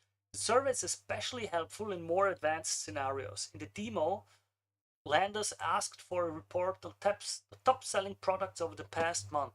The system returned results sorted by item revenue, then resort them by units sold after follow-up prompt. Yeah. Okay, interesting. Okay. Later, he entered a hypothetical scenario, a 5,000 monthly marketing budget and a goal to increase revenue. The system generated multiple reports which revealed that direct and organic search had driven over 419,000 in revenue.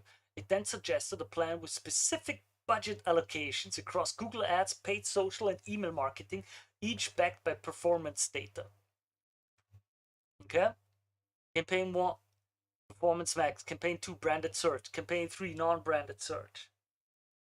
How to set it up. You can install the server from GitHub using a tool called pipx, or pipx, which lets you run Python-based applications in isolated environments. Once installed, you'll connect it to Gemini CLI by adding the server to your Gemini settings file.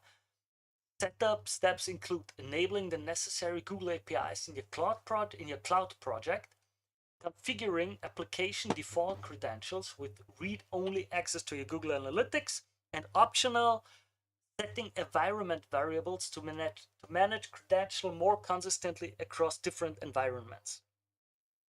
The server works with any MCP compatible client, but Google highlights full support for Gemini CLI. Cool.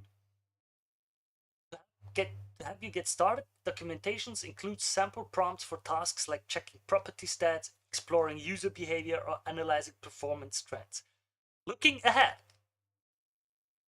Google says it's continuing to develop the project and is encouraging feedback through GitHub and Discord. While it's still experimental, the MCP server gives you a hands-on way to explore what natural language analytics might look in the future. If you're on a marketing team, this could help you get answers faster without requiring dashboards or custom reports. And if you're a developer, you might find ways to build tools that automate parts of your workflow or make analytics more accessible to others. That's what's interesting to me. The full setup guide, source code, and updates are available on the Google Analytics MCP GitHub repository. That was an interesting article. I want to connect with you. That's interesting. Again, Matt G. Sutton. Follow. And of course, you guys can always follow me too. Blue Sky, LinkedIn, X, wherever you are, feel free to follow me. I share my stuff with all of you guys. Yeah, follow. TikTok. Okay, that's someone who's on many things. Really interesting development. That's cool. That's cool. I think you just got to think about it. Of course, how many people are not that good in the different menus? If you make it for the client, so that he or she can easily interact with all of the data, that's going to be really interesting. You need to watch that stuff. Again, link in the description below. If you like what I do, if you want to support the channel, feel free. Like a subscription, that's the best way you can support the channels. Of course, you can always also sign up for a newsletter. Don't know where it is right now. So Amazon has completely pulled out of Google Ads, it seems. I just found a little LinkedIn article about it. I already have you already find other stuff on my channel about it. You can just look at it. Not sure if it's going to be anything. Also, as usual, if you like, you can connect with me, LinkedIn, whatever you want. So Mike Ryan has posted something. I haven't read it yet. There was a link in an article that I wrote. Let's go through it together. Amazon has made a dramatic international exit from product advertising on Google Shopping. They are a massive source of revenue for Google parent Alphabet Inc. and also serve as a tide that lifts all boats in terms of auction prices. So this has to sting. I've not seen an ad stop this dramatic from Amazon since the acute phase of the pandemic lockdowns, which coincided with a 20% drop in cost per click. Bear in mind there were many confounding variables. That's why I say coincided. The question right now is why? Because knowing why is the only way we can assess the next question. For how long? Amazon has been cooling on Google Shopping for quite some time, about a year at this point. However, there's a difference between a gradual retreat and a total stop. Is Amazon tired of funding competitor Google? Is there a particular sticking point related to Amazon's own ad ambitions? Ads as a Trojan horse. Google can't help but swallow the ad revenue. It's too alluring. And yet there's the constant risk that Amazon is stealing future product searches and bringing them into their own platform. Whatever the cause, the news of Amazon exit is sure to make competing retailers rejoice. However, it might be less exciting for brands and sellers who often benefit from Amazon advertising on their behalf. Let's see how long this lasts and what will emerge as the cause of this dramatic, colossal, really change in strategic investment. Let me know your thoughts. Okay? Interesting, interesting. Well, this will be interesting. I don't think that this is worthy of its own clip. Gotta admit, I don't think that this is worth its own clip, so this won't be posted. So we're going through the article about getinvoice.com. They got de-indexed by Google after they programmatically created 20,000 pages. Google said, nope, surely not. They had over 60 million impressions and they tanked to 0 overnight. And this is the SEO expert they hired to get it all solved. And he seems to have made a video about it. And I'm curious about the video and we'll watch it together. Hey, Miguel, thank you for getting the order. So you wanted to get a SEO Rose package. You have been penalized by the algorithm. You're attaching us, and I took a look at it really quick. And you said you dropped in traffic. You removed all the pages that have been created by Pragmatic SEO, which you understand were the ones Google penalized you for. So you had created 40,000 pages during 3 months, which helped you rank very fast. But you removed them to see if it would help Google remove the penalty, but you still see no signs of recovery for 3 months. So currently there's no plan other than wait and pray. But you're thinking of doing a domain migration. So you don't know if you can change anything at all. I asked for which keywords and which page you would like to rank for. I suggested that do a Blitz SEO analysis and record a video.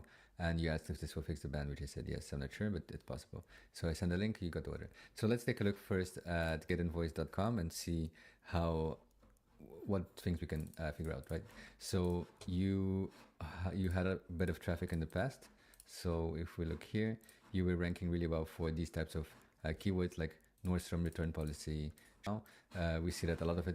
Just as a little bit of context, they had so many pages because they built a crawler and used AI to go through all of the different shops and stuff and make like pages for what is the return policy of shop X, what is the return policy of Shopify, what is the return policy of Adidas, what is the return, and so on, with like hundreds and thousands of pages. Also did the same for basic terminology and like finances. What is a 401k? What is a 101k? Stuff like that. It's going to be going up super high here. And then the official Nordstrom return exchange policy shows up. There's a few competitors potentially here. Let's take a look. We have Nordstrom Rank. We have Parcel Monkey. We can look at their site to see how they're doing. You have essence.com. You have two top bubble index. And let me pick one or two more examples. So the North Face also, they have their own website. And we were your best keywords in the past. So now most of it is like AI reviews and official websites, Reddit sometimes. But really, like, the algorithm itself changed. They really prioritize a lot of the official content more. And for most of these results, we don't really see any other competitor. So maybe it's not like a ban, as you would say, but just like the SERP itself has changed. Because if we Google all of these, it's not like there's another website like Get Invoice or Buy Invoice or something. It's just like the search results have all changed, and we only see like the official sites on the Swift Index guide. Okay, let's sort this result by volume to see which ones are the most common ones. So like you had what is, which is the sovereign wealth fund definition. I don't think these are really good because they try to rank like for everything, right? So the chances that you would actually paper trading, you're not a paper trading site. So I don't think it would help you actually rank for this. So this was not the best idea. And that's what we also see. I mean, it's not going to be a penalty, I think. Most of your content was like risk overlay or return policy that was ranking. So like the what is programmatic SEO is really like AI spam. So that's not really helpful for Google to promote you. What Google does want to see, like we created the programmatic SEO course, which helped. Also, a really important thing is if you scrape like that and create AI pages, a lot of them have duplicate content. It's like if you create few sentences different that are absolutely no value because it's just the usual same stuff copied 100 times on 1,000 pages, it's like that will not work well. You should focus on better content. So like ship 10,000 pages in the weekend, and we explain in this system how you can do programmatic SEO properly. So in the course itself, important ones is like your data sources. So you want to have like the data that nobody else has. So like you can use web scraping, you can use like external APIs, but you want to make sure that your content is like legit, right? Like you want to be unique. So you don't want to like use AI 100%. You want to actually have like legit content, like not just what is the sovereign wealth fund that doesn't help anyone, and anyone can write this AI content really quickly. But what you want to have is like unique data that is only for you. For example, like generate invoice for Chanel or something, right? Or invoice for travel, or finding like past invoices. All of this is actually helpful. And if you have this data, for example, you created some magic, for example, of how to convert from one thing to the other. Or you have like specialized data based on all the content from competitors. For example, you can say like what one often thing is that can help. For example, we have like a Mercury payout, and we have but maybe like a lot of people are looking for this, or they are looking for cold cider or something. That's also like something that I googled because I saw this in my payment in like Mercury and my invoices and my transactions, and I was figuring out like where is this payment from? Where is this payment from? How to easily identify the source of bank transactions or something, right? Or trace a payment. Well, my payment statement shows something like this: view transaction history. But I'm not, yeah, like it's hard to find an example, but maybe, for example, if CodeRabbit has a weird invoice name or something, that's information that only you would have because your tool would be able to match these two invoices a lot quicker. Or like how to find the invoice for, let me check some of this keyword data instead. Find invoice, we're gonna invoice for NVC, invoice template for invoice, best invoice app, create an invoice for free. I would focus like a lot more on invoices than anything else, because that's like what your app is about. As you can see, the main thing he's going through right now is, as usual, it's more about the intent of the people, of the users searching, and what are the keywords and what are things that might be good for you to be ranking well, so that you get good customers, you get people who would transform into your customers. It doesn't matter if you rank well, if it's a wrong word that have nothing to do with what you ranking number one for dog treatment. Like it's just the overlap of people who want a software that does invoicing for them, and people who are right now looking for dog treatment. There's just the overlap is so small. Receipt. What is this payment? Access Social Security payment. Payment. Oh, ICH payment. SSA payment.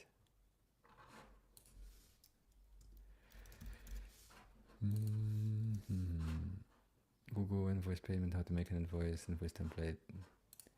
Yeah, it's hard to find a good example here, but I hope you understand a bit more of what I mean. But maybe we can take a look based on your data, like what. That's why also data gathering is important. So, as he says, what is the unique thing you've got? The unique stuff that you have that you can use for content. Use your data. That's also why it's important to try to save. Maybe invoice extraction logic or PDF receipt logic. And I would think you also have a good strategy for using like tools. For example, QuickBooks to Google Sheets would be a really good one, because you can connect these sites forward to anywhere. For example, maybe a lot of people are looking QuickBooks to Excel. And we see that, yes, this result does help. So you could have like a website, like programmatic SEO of how you would go from one tool to the other one. And so these would be quick results, right? That are like crap, like what is, or return policy that doesn't help you as much. Or like currency converters, bank statement converters, like PDF to CSV. Like if you could build this tool, it has a lot of traffic, like potentially it has about 23,000 traffic. So you would build a converter. So you upload a file, and then get the result on the other side. So these are like called free tool SEO strategies. Like a free would be a really good strategy. So if you look at Samsung, they have like a bunch of converters, Word to JPEG, PDF to JPEG, and so on. So you could ship a lot of these very quickly with AI potentially. Also regarding that, there's an interesting part. Recently a study came out, research about how Google AI overview and check the stuff you need to do that stuff. while Google is more in the, hey, here information so you can learn about it.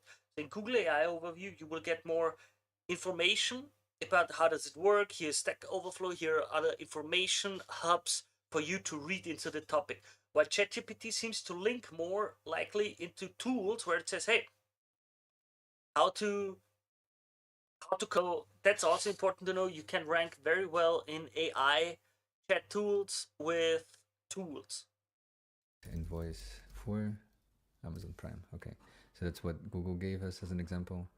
Where to get Amazon Prime bill invoice. So this could be a decent programmatic SEO strategy, I think.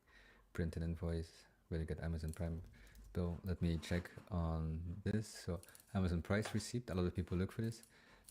Amazon Prime lookup, receipt lookup. So people do have some search volume for this. So this is interesting for people. So like just cash out, Spark receipt. Let's look at their SEO, how they're doing.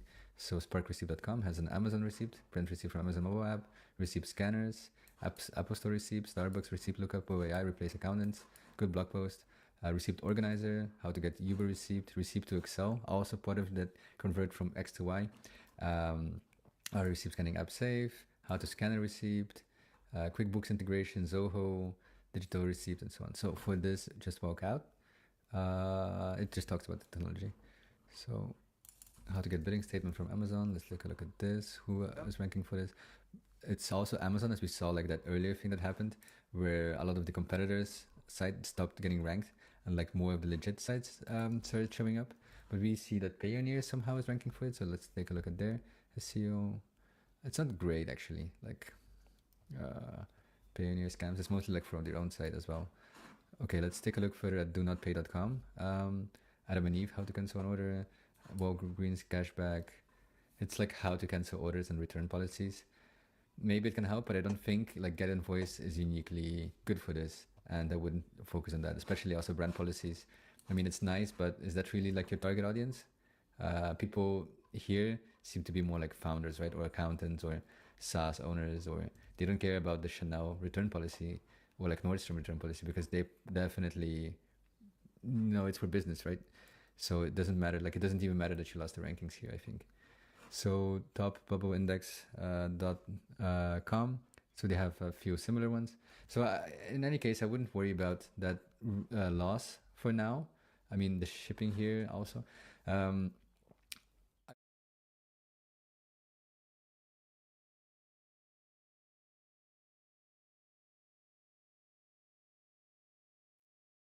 Hello, guys. Today I've got a really, really interesting guest, Dr. Constanze. It's a pleasure to have you here, to be able to interview you, to talk to you. He's a world-renowned researcher, and he's focused on environmental issues. It's a very interesting take when he starts to explain all of this. There are a few questions that I will have about it, but the aspect of sustainability of. Hey guys, I stumbled upon a. Hello, people. Okay, this article. So Amazon has. So we're going through. I think it's very much of a trust issue. Hey guys, we're going through a new article today from Ahrefs about what we learned from studying our own AI-proof keywords. Now, this is going to be interesting. By Louise Lanhan and Shebi Jiaguan. Excuse me if I'm butchering the names. So, let's go through it. Ever since AI overviews began decimating clicks in organic search, I've had two questions on my mind. What kind of AI overview keywords still drive clicks? And is there a way to engineer more clicks from zero-click search? I asked legit questions, very important. I asked our ace data scientist, Chibe Jia, if she could help me build a profile of AI-proof keywords. By AI-proof keywords, I mean queries that keep or increase their clicks even when AI overviews are present in the SERP. Now, that is an interesting aspect. Chibe Jia ran a small-scale study on Ahrefs keywords to find out. Read on to see what she found. AI overviews usually reduce clicks. That logic. AI overviews tend to steal clicks. Google now fields questions natively in the search results using AI, meaning that users don't always need to click through to websites to find an answer. Ryan Law and Xebi Guan ran a now famous study back in April into the CTR impact of AI overviews. They found that pages lose 34.5% CTR on average when the AI overview is present on the SERP. Impact of AI overviews on position. Number one, click-through rate. Analysis of 300,000 keywords. Average CTR 0.020. Forecasted CTR change way lower. Okay, but what about the keywords that don't experience a CTR drop? What do they look like, and do they have anything in common? Profiling our own AI-proof keywords. Xibei ran a very small-scale check on Ahrefs.com to see if we could learn anything from our own AI-proof keyword. Okay, AI-proof keywords. It involved heading to the keyword report in Google Search Console via Ahrefs, finding US keywords with 0 to 100% increase in CTR, setting a date filter for March 13th. This is when AI overviews doubled following the March core update. Applying the filter impressions over 100, adding those keywords to a keyword list, filtering that list based on whether AI overviews were present on the SERPs. Okay, we see screenshots of where they did all of that and how they went through it and the results and everything.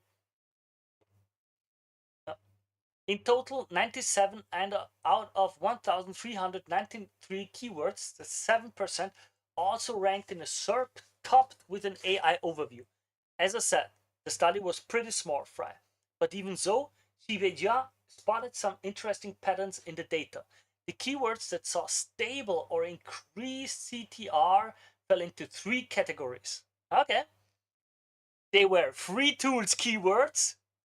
Xibei noticed that our free tools keywords didn't experience as much of a CTR decline despite growing AI overview presence. Well, okay, of course, if I look for a free tool and then I get an AI overview about the free tool, I'll still click on the free tool. Of course. Meaning that utility pages like our website traffic checker and our free keyword generator still caused users to click. Zero-click search summaries weren't enough for users in this situation. They had a job to be done and they required a tool to do it, which meant they needed to click. Yeah. For example, you can see the screenshot with the overview for the traffic checker and for the for a specific tool that they tried. Okay. Ahrefs, they didn't rank originally, is second point. Some keywords didn't rank on page 1 originally, but began ranking in the top 10 or in an AI overview post March 13th. This reaffirms the importance of SEO. If you optimize your content well, it is still possible to improve CTR in AI overview SERPs, though some industries and content types will likely fare better than others. Okay. So they were not on it before. Okay. Third point. They appeared in SERPs where AI overviews ranked below position 1. As Patrick Stocks shared recently in the Ahrefs blog, AI overviews aren't always in the first position in the SERPs. They can actually rank in positions 1 through 6. In fact, 8.5% of the time they're not in position 1. In our study, we saw either click parity or click growth across SERPs where AIOs ranked lower than position 1. In other words, our data indicates that when AI overviews are not in position 1, they don't take as many clicks away. Yeah, yeah. That's an example again with the development, how it moved from the different positions. This is something we're going to be testing in more detail, so watch out for an AI overview position CTR study on our blog. That will be interesting, of course. How to recreate this analysis using Ahrefs. Well, for those of you who use it, first off, head to dashboard project. Okay, you can go through it. I will link the article below, so you can, if you have Ahrefs account, you can do it on your own. Wrapping up, AI overviews have undeniably changed the search landscape, often to the detriment of organic CTR. but our small-scale study shows that some keywords continue to drive clicks. So, what makes a keyword AI-proof? In our dataset, 3 factors stood out. It promotes free tools, utility-driven queries like free tools compare clicks. Summaries alone aren't always enough. It didn't rank highly to begin with. Ranking improvements still boost CTR, even in AI-dominated SERPs. It has, and the third point, it has AIOs in lower positions. When AIOs don't occupy the top slot in the SERPs, your page has more breathing room. Even in zero-click search, some keywords still click. So carry on tracking your keyword performance and keep an eye on where AI overviews appear in your SERPs. Okay, quite nice, good article. I like the data, very interesting. So free tools, as was, for example, described in the book, if you know it, you ask, they answer, and they ask, you answer. They ask, you answer. Yeah, by Marcus Sheridan. He's also a big proposer of answer. He's been doing it long ago, when there was still more, like more SEO and everything was not that well known. And he also says a few things that you should always consider, and just for example, a few things like, give me a moment, I'm looking it up. It was about 5 possible tools everybody should always have online. Either I'll find it right now, or you will have to, or I will have to apologize for wasting your time, guys. Sorry.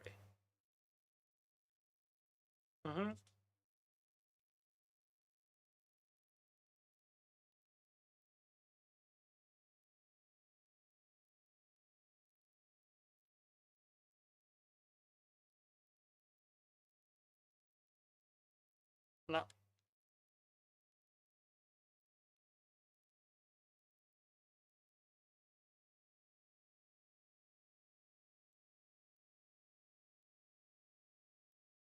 Nope. Cut it out. So,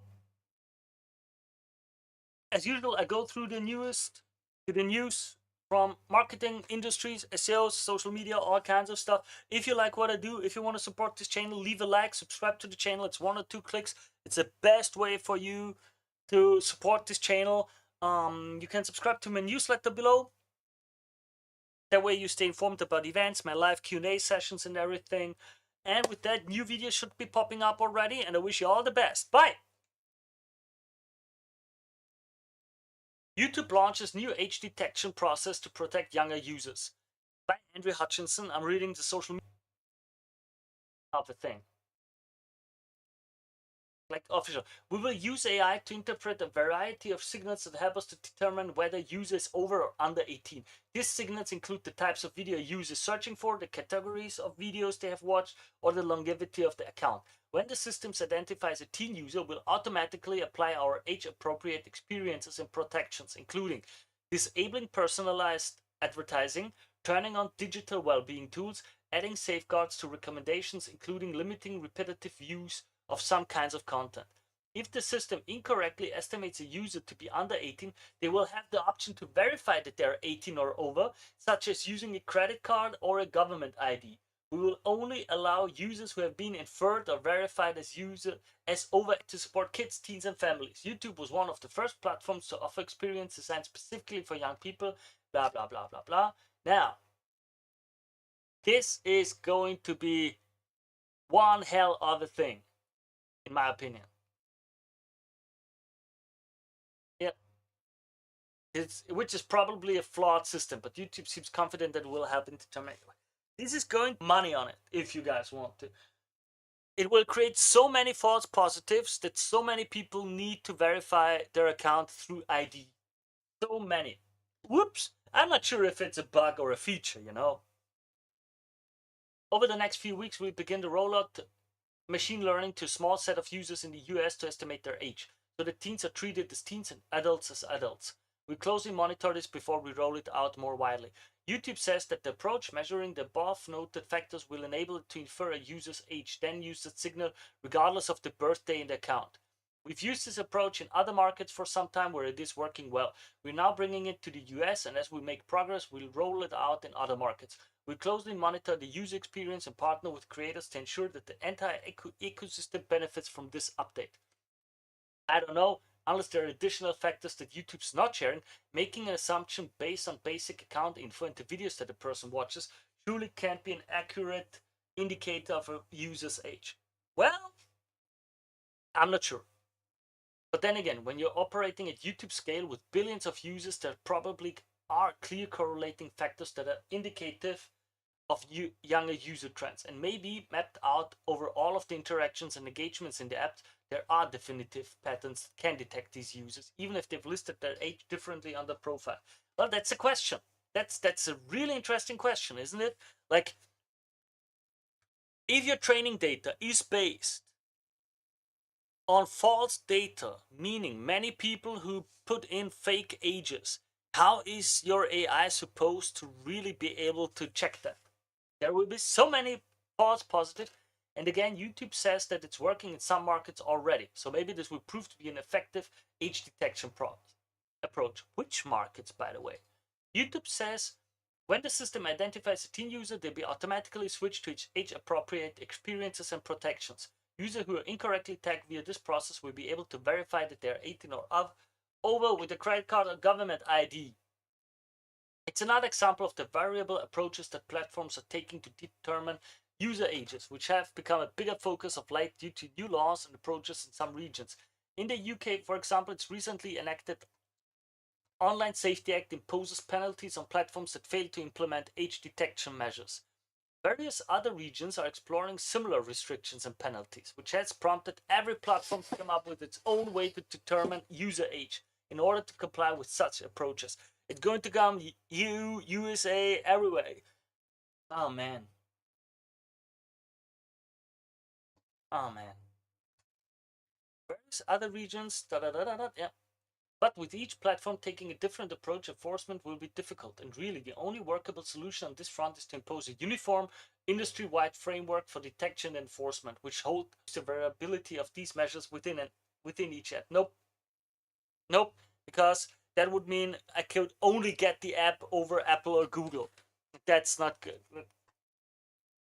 Apple and Google are keen to avoid this, but as I've noted previously, without more uniform, definitive measures on user age determination, there are way too many loopholes that can be exploited, and enforcement of these in law will remain challenging. Well, I personally think it's a feature, not a bug, as I said at prior. Like, they will find there are problems, there are wrong positives, there are mistakes, they didn't work, that had some issues, until they said, you know what, the easiest way is to link your internet connection to your ID so that you are identifiable on all the platforms, on every page you visit, every click you do is tied to your ID. You as the citizen identity, and that's just it, and that will solve all these problems. That's my opinion on where this is going to go. You can cite me on this if you think I'm wrong. Should do a video on this or not? You guys tell me if you want me to go in depth on this. I think there's a lot of stuff already. Link to this article and the official YouTube announcement in the description below. As usual, I go through all kind of news, trends, research papers in the field of marketing, from website, SEO, email marketing, content marketing, emails, SMS, whatever. So if you like what I do, consider supporting the channel. All you need to do is click on a like or subscribe to the channel. It's 1 or 2 clicks, but it's the best way for you to support this channel. And with that, I wish you all the very best. Index by Google for programmatic SEO bounced back. That's going to be interesting. Let's see. A company founder shared how Google de-indexed their site because of programmatic SEO and what they did to recover from the mistake. Okay. Let's see. Let's see. Let me get through everything. Experience with programmatic SEO, which they credited for initial success until it was de-indexed by Google, calling it a big mistake they won't repeat. For those who don't know, just a little. Programmatic SEO is an SEO strategy that uses automation to create and optimize a large number of website pages, often targeting thousands or even millions of keywords.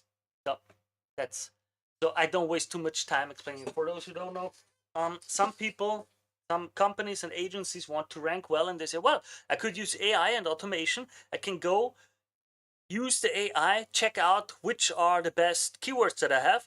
Then I have the AI automatically create for each of these keywords multiple how would I say multiple blog posts, article pages, and so on. Like for example, if I have a local service, local service in city A, city B, city C, city D, and so on, and then use a bit of information about a city to prop it all up and have thousands, if not tens of thousands of pages going online.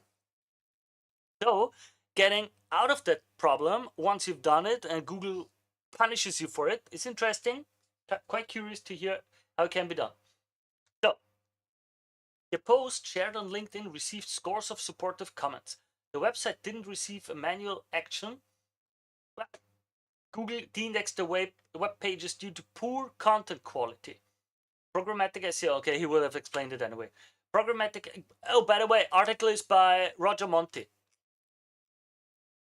Programmatic SEO, ARCAP SEO, is a phrase that encompasses a wide range of tactics that have automation at the heart of it. Some of it can be very useful, like automating site-wide meta descriptions, titles, alt text for images. SEO is also the practice of using AI automation to scale content creation site-wide, which is what the person did.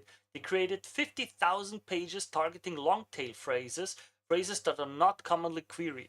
The site initially received hundreds of clicks and millions of impressions, but the success was not long-lived. According to the post by Mika Pellet, let's look at the post. Google flagged our domain, pages started getting de-indexed, traffic plummeted overnight. We learned the hard way that shortcuts don't scale sustainably. It was a huge mistake, but also a great lesson, and it's one of the reasons we rebranded to Tailride. Okay, wow. Wow, I had to just look at this. De-index, bam, that's going low. Ouch, that hurts. We got penalized by Google, Michael Palais. A few months ago, as we were launching Get Invoice, now Tailride, we went all in on programmatic SEO. We created thousands of pages using AI targeting long tail that it worked for a while. Our first users came exclusively from SEO. We were getting hundreds of clicks and millions of impressions, see screenshot. But then it backfired. Google flagged our domain, pages started getting de-indexed. Traffic plummeted overnight. We learned the hard way that shortcuts don't scale sustainably. It was a huge mistake, but also a great lesson. And it's one of the reasons we rebranded to Tailride. If you're experimenting with SEO or AI content, happy to share our learnings and what we're doing differently now. Okay. There's the full blog post by them. But we can go through it later. Thin AI content was the culprit. A follow-up post explained that they believed the AI-generated content backfired was because it was thin content, which makes sense. Thin content, regardless of how it was authored, can be problematic. One of the posts by Pellet explained, we're not sure, but probably not because AI. It was thin content and probably duplicated. Rasmus Sorenson, LinkedIn profile, an experienced digital marketer, shared his opinion that he's seen some marketers pushing shady practices under the banner of SEO. Thanks for sharing and putting some real-life experiences forward. Programmatic SEO had been touted as the next best thing in SEO. It's not, and I've seen so much garbage published the last few months and agencies claiming that the SEO is the silver bullet. It very rarely is. Joe Youngblood, LinkedIn profile, shared that SEO trends can be abused and implied that it is a viable strategy if done correctly. I would always do something like SEO under the supervision of a seasoned SEO consultant. This tale happens all too frequently with an SEO trend. What did it do to fix the site? Okay. The company founder shared that they rebranded the website to a new domain, redirecting the old domain to the new one, and focused the site on higher quality content that's relevant to users. They explained less pages plus more quality. A site double-point search for the domain shows that Google is now indexing the content, indicating that they are back on track. Takeaways: programmatic SEO can be useful if approached with an understanding of where the line is between good quality and not quality content. Well, now this was a bit of a clickbaity article. I'm going to admit it. Roger, I'm going to admit it. I liked it. The information is interesting. How I get it back, or how I got a site de-indexed. It's not de-indexed. It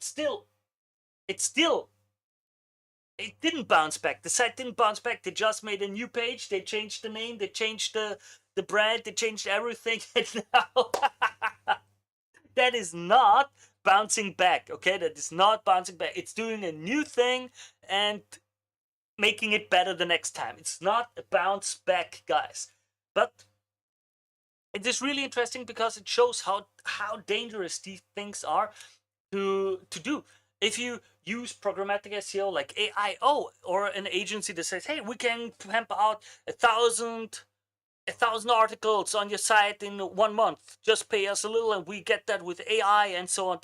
It's not the AI that's a problem. The problem is if the content is bad, Google will de-index you and then you can't be found. Once again, then you will look like this. This is going how your this do you see this here?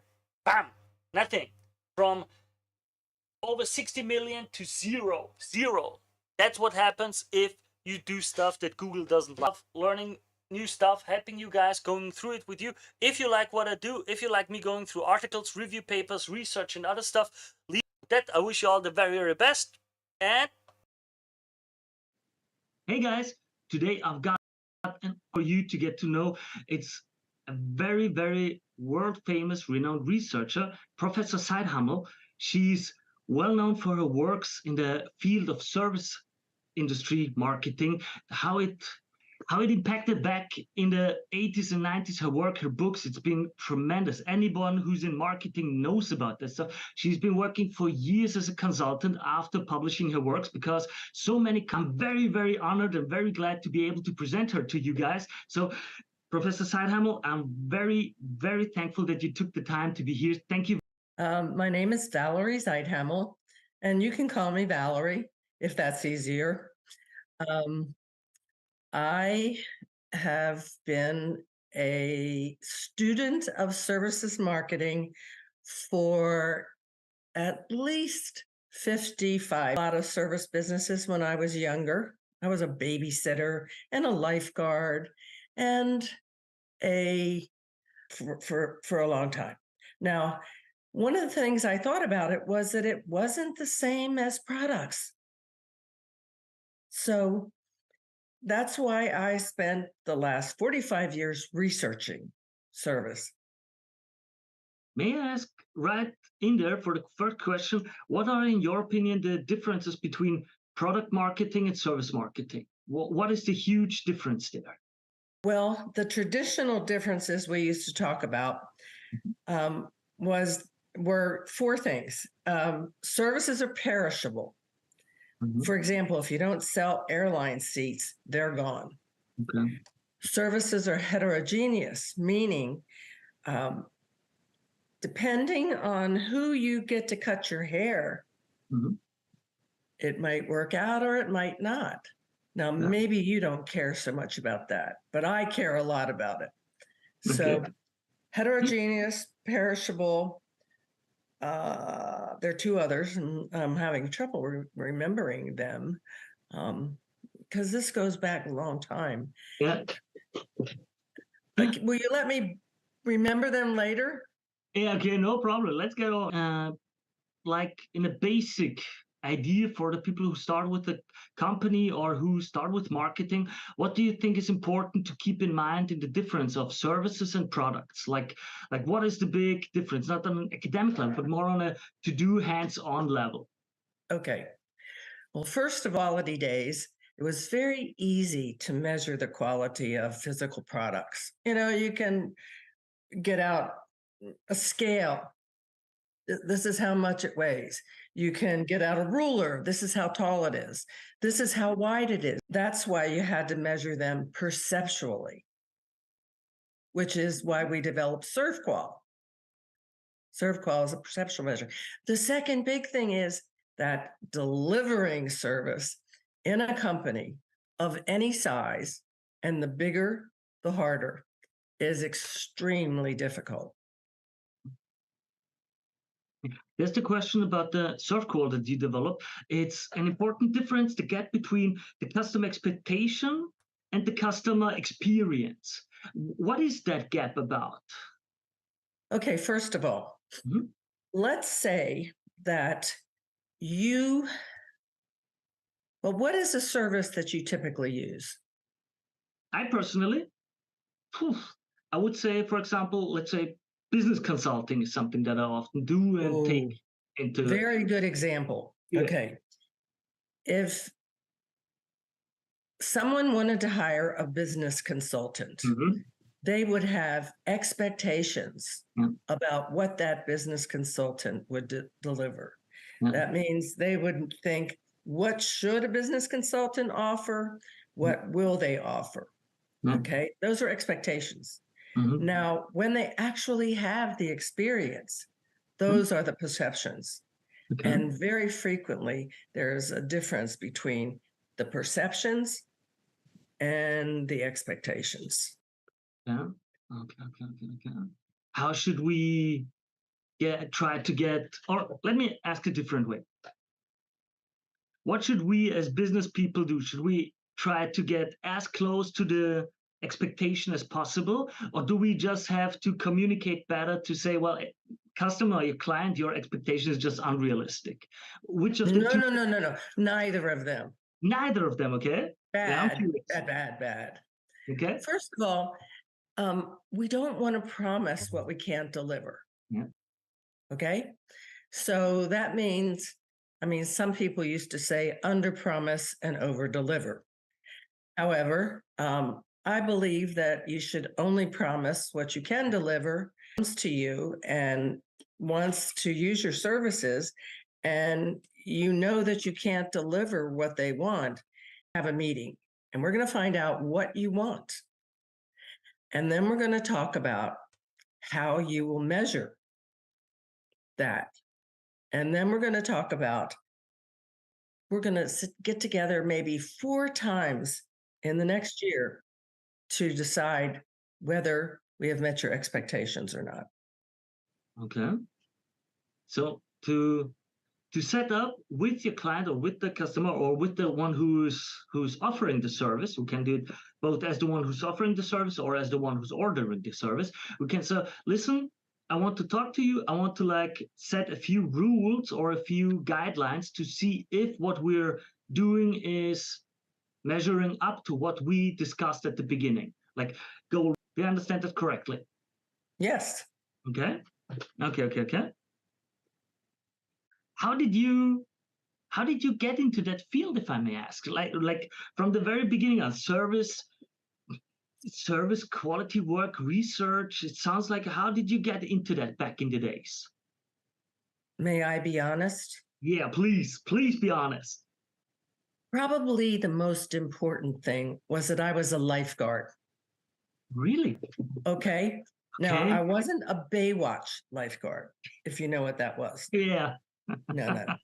I was a lifeguard at a YMCA. And I had a boss. His name was Lou Hammond. Okay. He was this big, burly boss. And unfortunately, he didn't tell me exactly what I was supposed to do. Okay. I knew I wasn't supposed to let anybody drown. Yeah. But beyond that, what was I supposed to do? What did the parents expect of me? What did the little kids expect of me? Okay.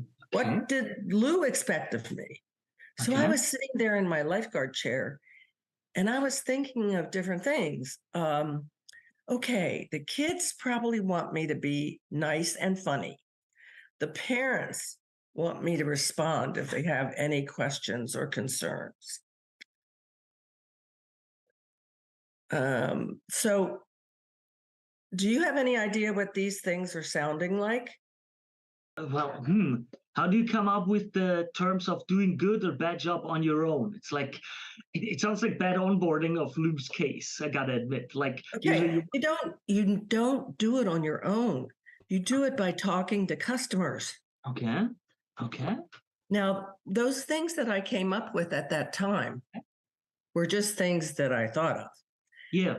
as it turns out, they were the precursors to the items on a ServQual measurement scale. Okay. So interesting approach, because I think naturally for most people, they would just think about what they think on their own and then work with what they come up with. Well, I think that service has to, okay? Bad idea. Yeah. So if I started my service company, what should I do? What does your research say? Okay, this is one of the first steps. These are the things you should take into consideration. Well, the first steps I would say are okay, and this is a bit like any kind of marketing. Who market?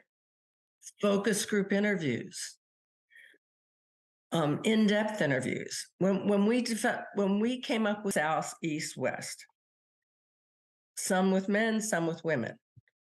What does service quality mean to you? When you get good service quality, what does it look like? When you get bad service quality, what does it look like? So talk to the customers. Okay, what is good, what is bad? Okay.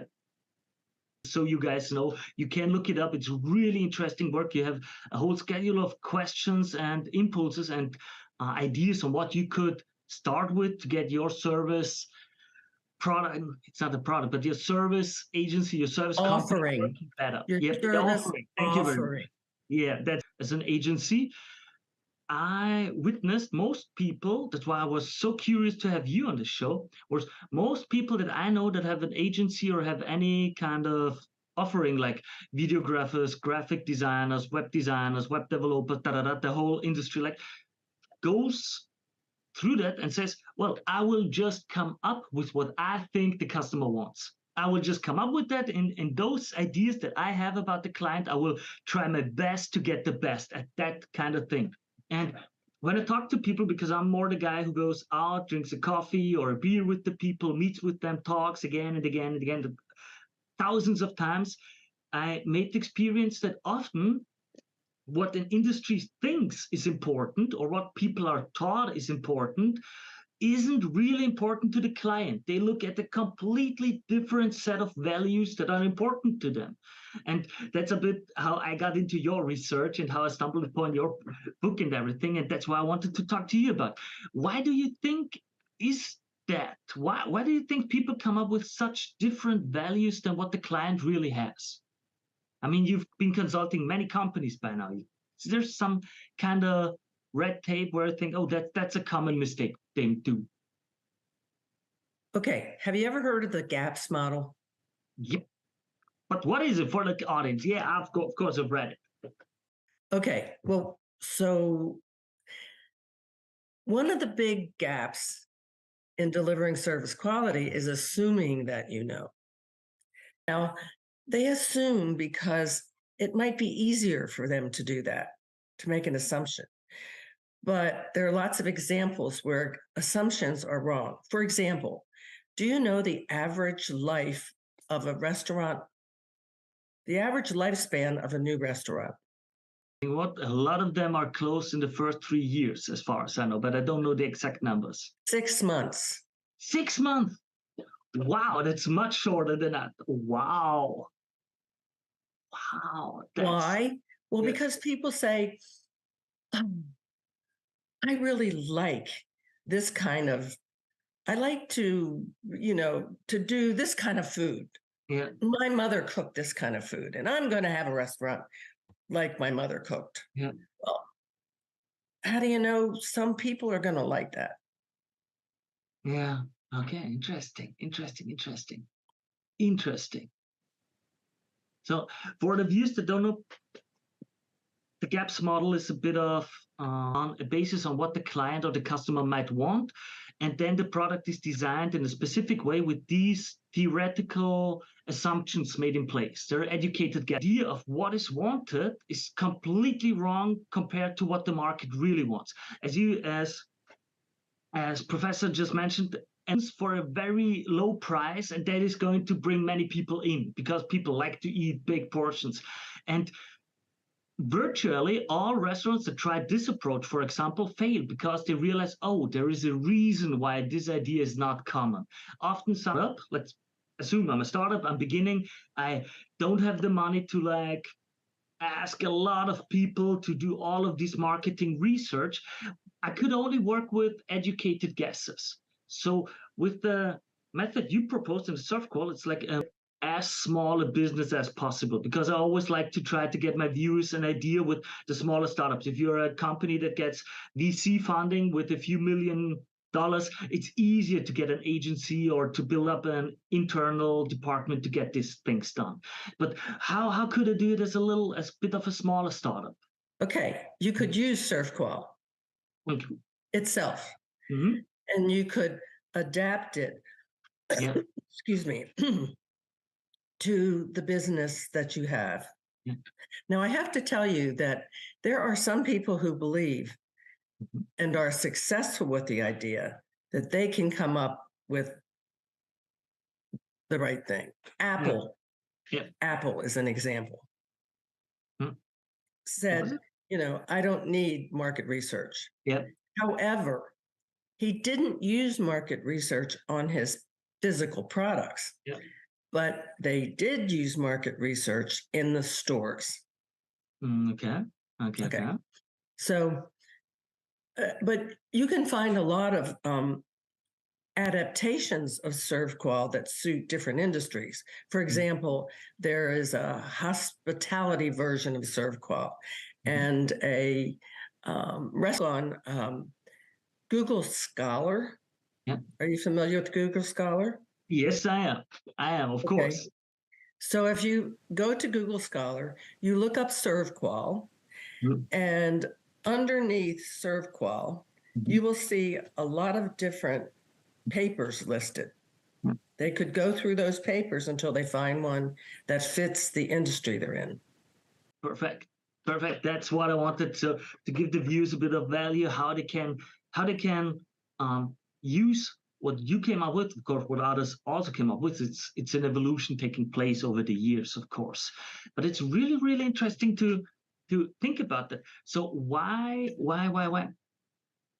how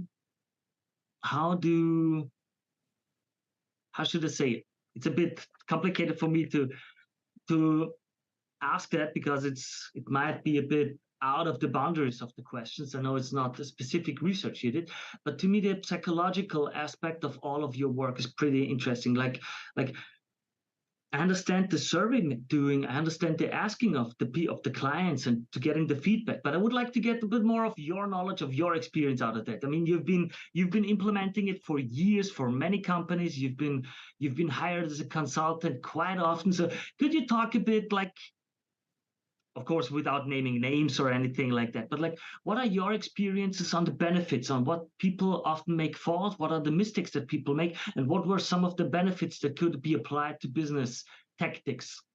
Now, what kind of businesses specifically are you interested in? I'm open to whatever you want to suggest. I'm not really into a specific niche or industry. I think it can help to listen to advice or to examples, even if you're not in the same industry. I think the more mental aspect, the framework of realizing that something can be done and what benefit it can lead to is more important than the specific industry someone is in. At least that's been, in my opinion, how I learned a lot of stuff, because, for example, the NIMBY factory, which is a story of, I think, Toyota and GM, was a very interesting example for me personally on how to educate your own people in your company, because it was such a big example. And so I don't think it's too industry specific. I think you can learn, and often should learn, from industries you're not in. Because the next most important thing. Finding out what customers want isn't enough. You have to take that information and build that into your service. And since services aren't manufactured products, what that usually means is you have to build that into the standards that you set in your company to deliver to service quality. I'll give you an example. I worked with IBM for many years on their service quality.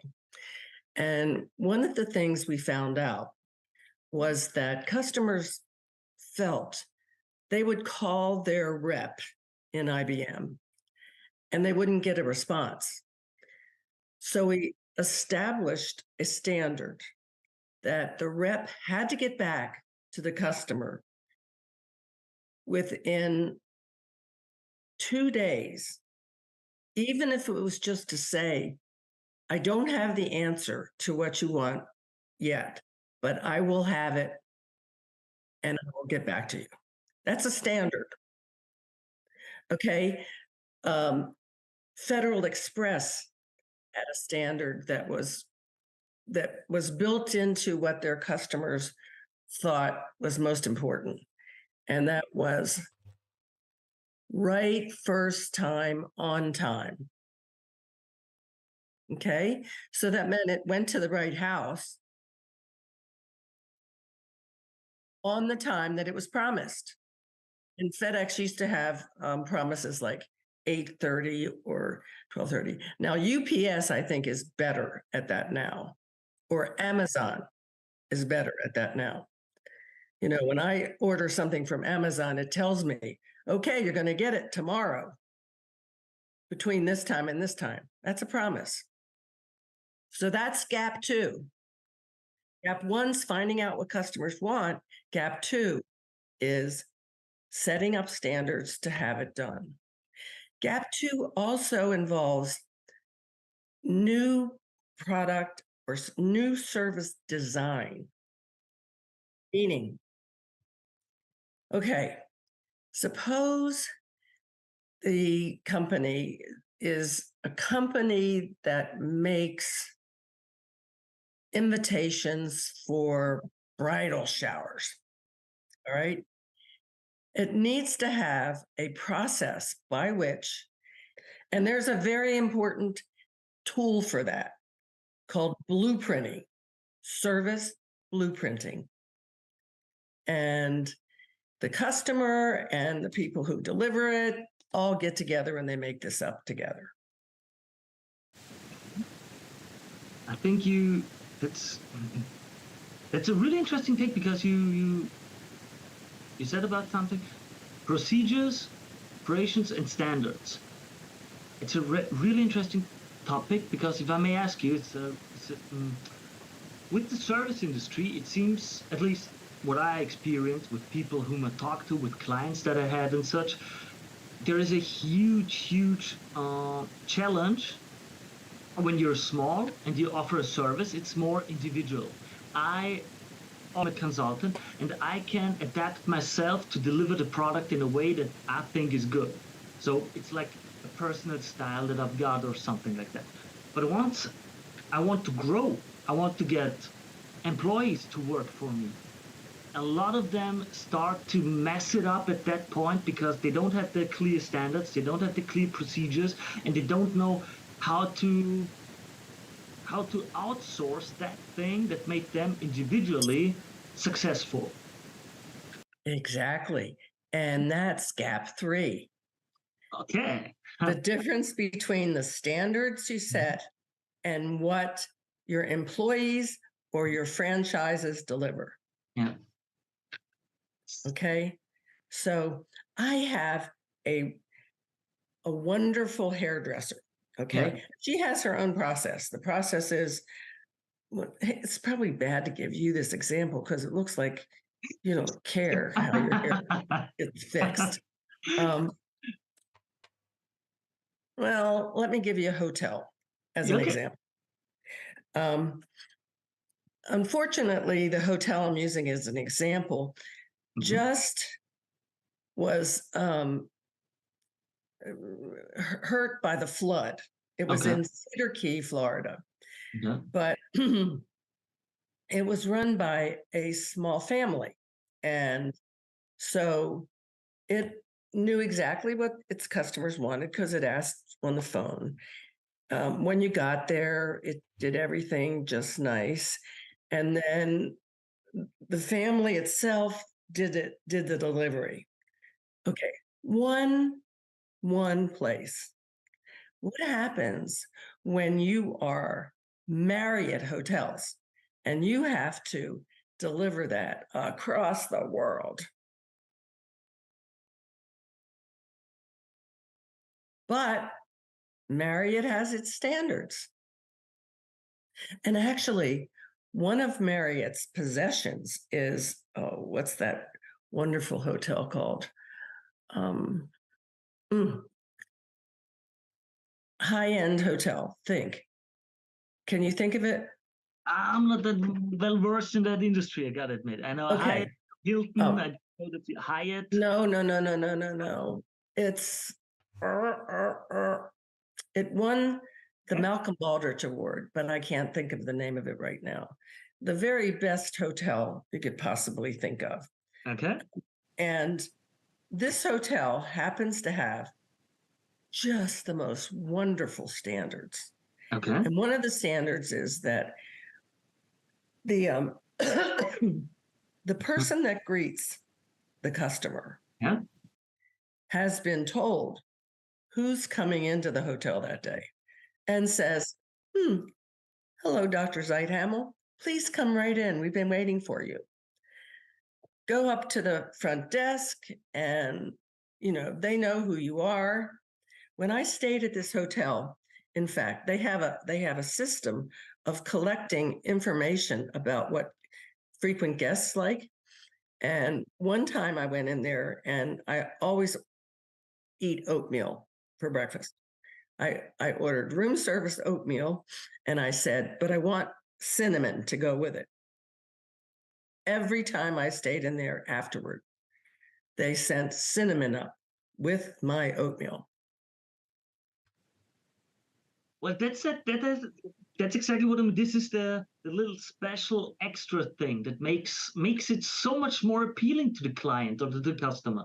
It's unbelievable. These little, I think maybe I'm using the wrong word in English, but like these little tricks, this little gadget, this little thing it's not that expensive to set these things up, but they make a huge upsell for people to experience that. It's unbelievable. The thing is that they know me. Yeah. That's what's important. You're when we valued have as a person, yeah, and recognized. Yes. Yeah. Now, these days, there's a lot of trouble with getting help. Okay. So even if standards are set, if you go into a retail store or you go into a restaurant, the help is not that helpful. Okay. Are you Gen Z or a millennial? No, I think I count as millennial. I'm 36. Thank you for thinking of that fresh. You're part of the problem. Yeah. You're part of the problem. Got a problem? That's part of the problem. Ah, okay. Please elaborate. Please tell me. Why is that? Well, millennials and Gen Z, this is a generalization, but they don't have the respect for clients the way that others did. And I will tell you from my own experience. And I wrote the book that we used in the course. I wrote the cases that we used in the course that were assigned. Now, I wrote a case. One of the cases I wrote was for Carnival Cruises. Carnival had a big problem because they had a cruise where the engines, one of the engines died and people did and all that. I go into a class to start this discussion and I cold call somebody first because I want them to start.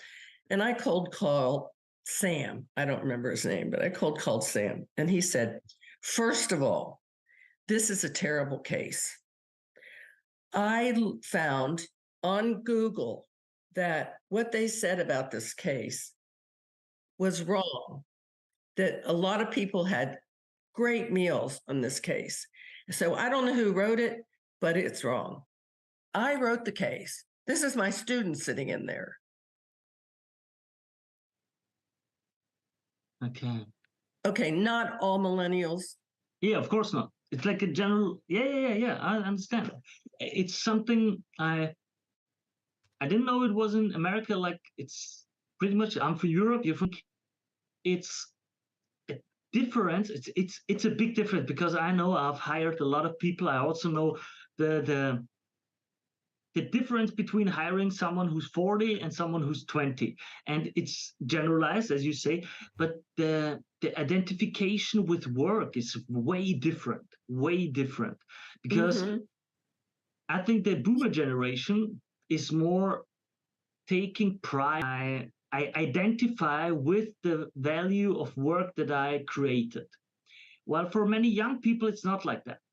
Right. I think I don't know if it's like, but I don't know if it's a timing thing because I don't know if the boomers had that when they were 20. It's like, who knows if they had, but it's a really, really, really weird thing going on right now. And what I go out on meetings, for example, or on events, and I meet like people. It's like, hey, you got a startup company. You want your clients, just because I remember right now what I had with a few guys that I met recently, and they were young. They were Gen Z almost, just created the startup and everything. And they were like, oh yeah, you want to connect with us? Here's our Instagram. And I said, do you have a business card? Oh no, da da da. And in the English speaking world, you don't have something that we have in German. It's like in English, you just use the word you, both formally and privately. In German, there's two different forms.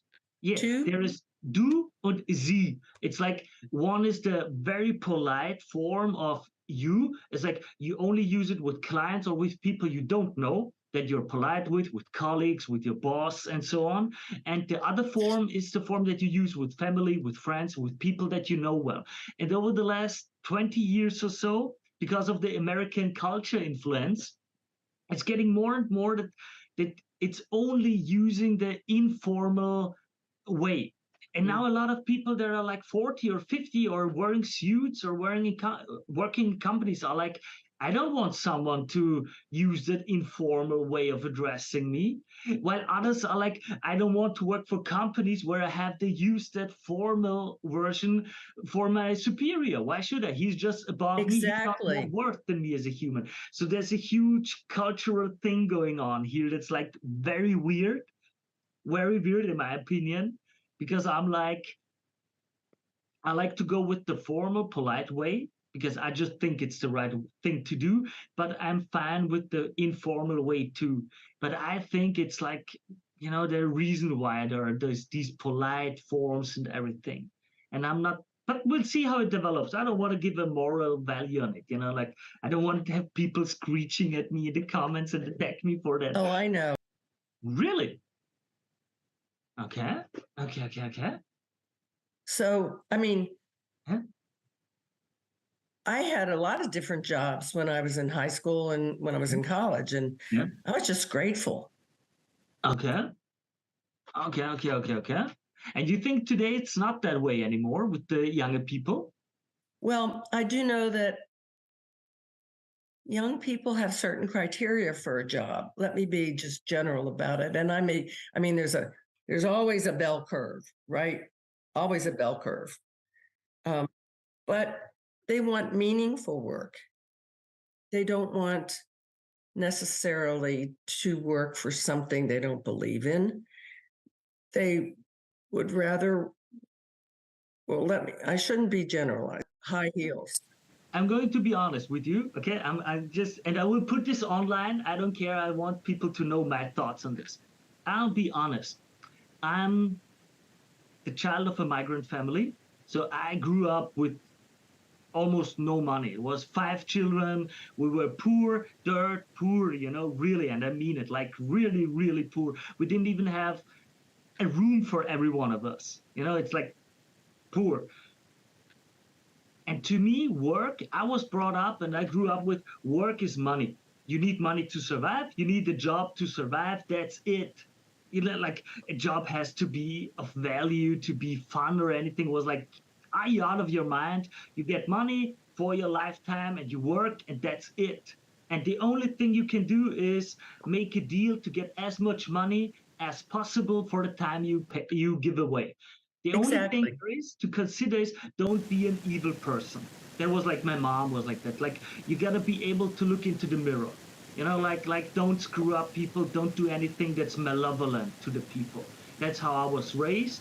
But if you don't do anything malevolent to the people, it's there to make money. That's what you do. You want to buy your children food, you want to pay rent for your children, and so to me it was like a really weird culture shock, even in the same country when I grew up. And I was like then around 18, 20, 25, and I started to get to meet more and more and more middle class people and middle class employees. And suddenly it was like, oh, I want to have value in my work. And I was like, huh?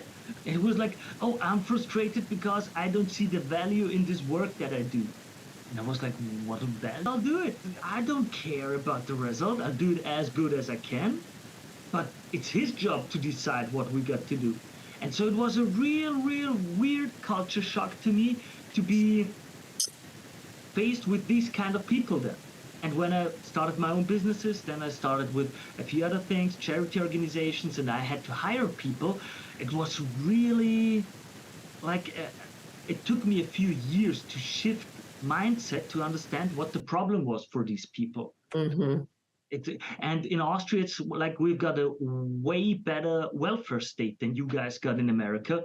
So it's like you really have to convince someone here to work because they get like 80% of what you get as a wage, you get from welfare for doing nothing. So it's kind of hard to make someone work 40 hours a week if they can get 80% of that for doing nothing. It's really, So really. are you from Austria now? Yep. Born and raised Austria. in Austria. I love Vienna is my favorite city. Really cool. I'm in Vienna. Well, and my parents are from Eastern Europe. They're down from the Balkans, ex-Yugoslavians.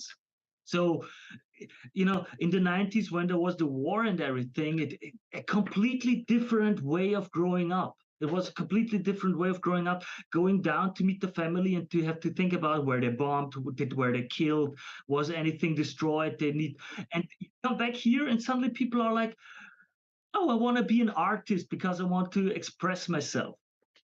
And I recently talked to someone, like 2 years ago, he was a young guy, and he said it ironically, but where they make a lot of money and don't have any responsibility. That's basically it.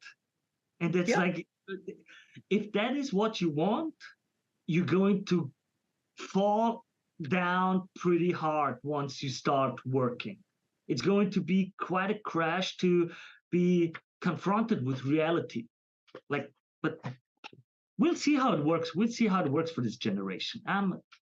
I hope that it works well, but that's why people are so.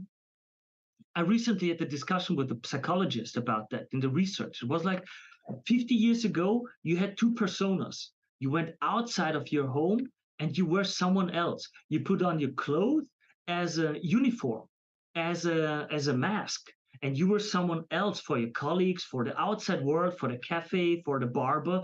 Then you were at home. At home, you came back and you took off the mask. You took off the clothes and you were you. Nowadays, people want to go out into the world and be themselves. And then that's where the psychological issue for some that's what the research said, comes.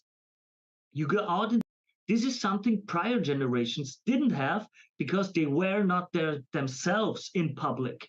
They knew I'm putting on the mask. I don't expect anyone at work to care about me. My colleague is not supposed to care about me as a human. I'm just a cog in the machine at work, nothing else. I'll be polite. Maybe I get someone to eat lunch with, and we're going to be on that very shallow social, relationship level. And nowadays people feel like, oh, my coworkers don't acknowledge me as a person. I feel neglected at that workspace. And so there are huge and interesting conflict zones created right now. So it was really interesting to dive into the psychological aspect of that too, really. So you have talked a lot about Gap 3. Okay. Good job. Yeah. Now, let me tell you about gap 4. That's the only one left. Okay. Oh, There's a man. gap between what people do and what the organization says is going to happen. That's Okay. the communication gap. Okay. So if the organization says everybody at our place is going to be friendly, Yeah. and instead they're not, that's a gap. Yeah. So that's such an issue because for the viewers that don't know, for example, why McDonald's or other chains are so successful, people don't want to have a negative experience. That means if I go to McDonald's, for example, it's always the same. I know what yes, to expect. I know it's not the best burger, but I know what to expect. yes, And if I go there and it's like is it bad or not? Do I get something that's messed up? Even if it's just one of 10 times, I won't go there anymore. I will experience it once or twice and then I won't go there anymore. So what you say is really important. It's that one that one rude person in the company that greets the one entering in a rude way, or is the rude cashier, or like the call center agent that's rude, represents the whole company. And if I experience one or twice that there was something negative, I will tell all of the people that I know, this company is bad, don't work with them.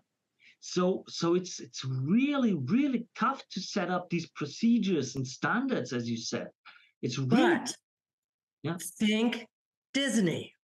yeah, I mean, yeah, those who are adults might not, think Disney's all that sexy, yeah, but you go to Disney, you get mm, the same thing. yeah.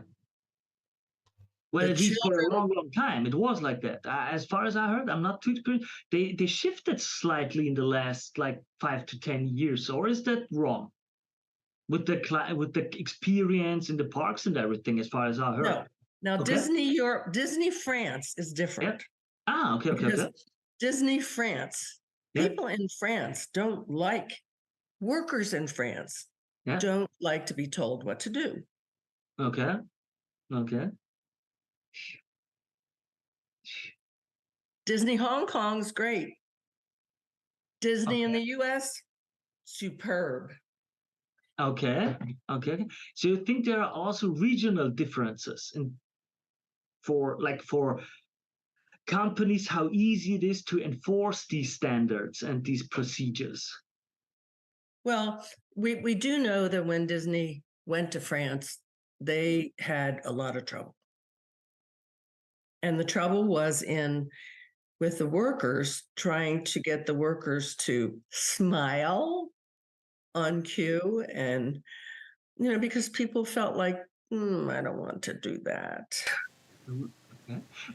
And you can't just say, okay, we don't hire these kind of people. We you don't do it, you get fired, we're gonna take someone else. Didn't work out. You can try. Okay. So what they did actually, Yeah. when it opened, they took a whole lot of people from the US and put them into that. Yeah. And but when they tried to hire locally, it wasn't quite as easy. Okay. Some of your viewers are not going to like what I say, are they? And they're not gonna like a few of the things that I said. People as possible. I want to give value to the people who want to be successful, who are curious, who want to learn stuff. And sometimes you gotta tell unpleasant truths. That's just part of the game.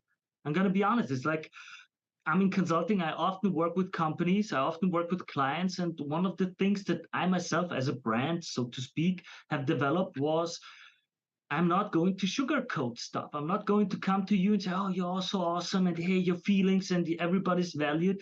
I'm going to come and say, well, this is bullshit, and this is a waste of time and energy. And this person or this person has to be fired because they're not good enough. It's just the way it is. You can't be successful without being honest. I mean, on the other side, I also think you don't have to be a jerk. Some people misunderstand and mistake the being honest and being factual with being rude. No, I don't like that. Yes. I think you can be polite. I think you can have all the manners that you need. You don't need to insult anyone. People are different. I understand that different people have different goals. That's also absolutely fine. You're not wrong because you're looking for something else. But sometimes stuff will contradict each other. As you said, for example, with the, do you want to have responsibility? Do you want to be part of something where you think you have impact? If you want to have impact, you will have to have responsibility. And if you want responsibility, you won't have freedom. Those two things are contradicting each other. You can't be free and responsible for something big and valuable. It just doesn't work that way. Right. So it's always a trade-off. And here on this channel, I want to be honest and give people value and information. And the trade-off is sometimes hurting some feelings, and I'm fine with that. Okay. But I don't like to hurt clients' feelings. I like to find other ways to deal with clients' feelings. Then tell me a bit, how do you handle situations where it's like, oh man, I gotta say something negative. I just have to tell them this does not work, what they're doing, or this and this is not the right path to success for them. And then you have someone who's emotionally invested into this situation, because as you know, in big corporations, sometimes there were fights for 1 or 2 years inside politics to get to this solution, and someone is really, really invested into them. And if that solution is not used, they might lose their position, all of their political weight they have in these corporations. Maybe their whole career is on danger. So how do you Okay, I'll give you 2 examples. One is one-on-one. Another one is at the whole organization level. Okay, one-on-one, the most important thing is to listen. I see your point. I understand that what you really think is right is this. You're not promising anything. I mean, that's what airlines stewardesses and stewards do when all the things are wrong with the airline. And that's what they should, the customer pyramid. And we have a paper on that. And it's that you sort your customers into, at the top are your platinum customers, then your gold customers, then every time they interact with you, they're costing you money. You have to find a way to interact with them that doesn't cost them online. like to contact form and so on, or what? Wow. Yeah, I mean, I'm a platinum customer of American Express.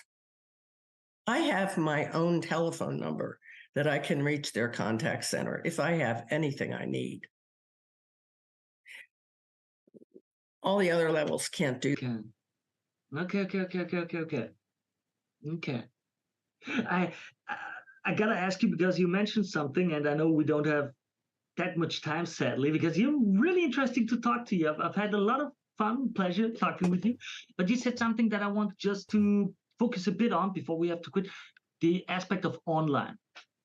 A lot of what we discussed was the game has changed, or would you say the game has changed or not ever since the social media landscape, with the more data driven, with more, it's easier to get feedback from the customers nowadays. It's easier to get like what they like, how they interacted with the page. Do you think there has been anything that's really changed the game, or is it still the same game and it's just a few other tools that were added? Or what do you it's changed the game immensely. Okay. In what ways do you think? Online with Facebook, Instagram. I don't use Twitter, but if I have looked up a piece of clothing, okay, or same thing with a service. I mean, there are immense differences.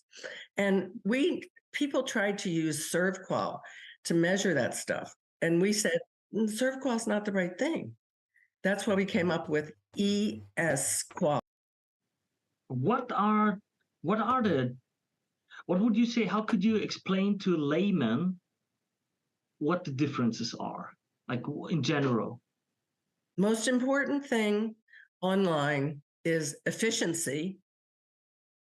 The most important thing in ServQual is reliability, doing what you said you're going to do. Okay. Really interesting. Reliability in the ServQual, and privacy and efficiency in the online spaces. That's an interesting mix. That's really an interesting mix. Because I personally had the experience back in the days and I remember I worked for a little restaurant that went somewhat well. And the boss there was like, we don't put, how do you say, these little servietten? Napkins? Napkins, thank you very much. Yeah. Like, we don't put these little napkins on the places. And I said, why not? It looks nice. Because the customer doesn't pay it. Each thing that the customer wants, that the guest wants, every little thing is a price on it. If the customer is ready to pay $5 more for it, then we do that. And I think it ties nicely into what you said. Well, you're willing to pay those 900 extra for the American Express to get that number. Are you willing to pay that extra on the Marriott hotel? It costs more than the cheapest Airbnb, but you get another experience for it. So maybe just for the people who listen to this, what are you able to deliver to make yourself stand out and to be better and to give the customer the best experience that they want while staying in that, how should I say it, in that price bracket that they are willing to pay? And that's really Well, interesting, the quality and the gap you know, that you, yeah. in the United States, drip all over themselves. No. Yeah, of course. I didn't mean it like that. I mean this. You like origami. You can make these napkins really looking I cute, see. nice, and Yeah. everything. You were doing too much. There you go on the space, and that's You it. were doing too much. Yeah. Yeah, price is a whole other topic. Yeah. Price is part of Gap 4. But we're almost out of time. You'll have to call me again and we'll talk again. I would love to. You're awesome to talk to. Again, for the viewers, I will link below a few of the papers of the books. There are many books she wrote that are awesome together with other people. I think it's absolutely worth it to take a look into it, really. No matter what industry you're in. I mean, of course, no matter what industry, if you're in the service industry, of course. But like in the service industries, there are many reflect upon it can be of immense value to many of you. Guys, with that, I think we're finished. Valerie, it was a great pleasure to talk to you. I thank you very much for the time you took. It's been an honor and a pleasure, and I wish you and your family just the very, very best. Thank you very much for having been here on the show. So, next article would be interview.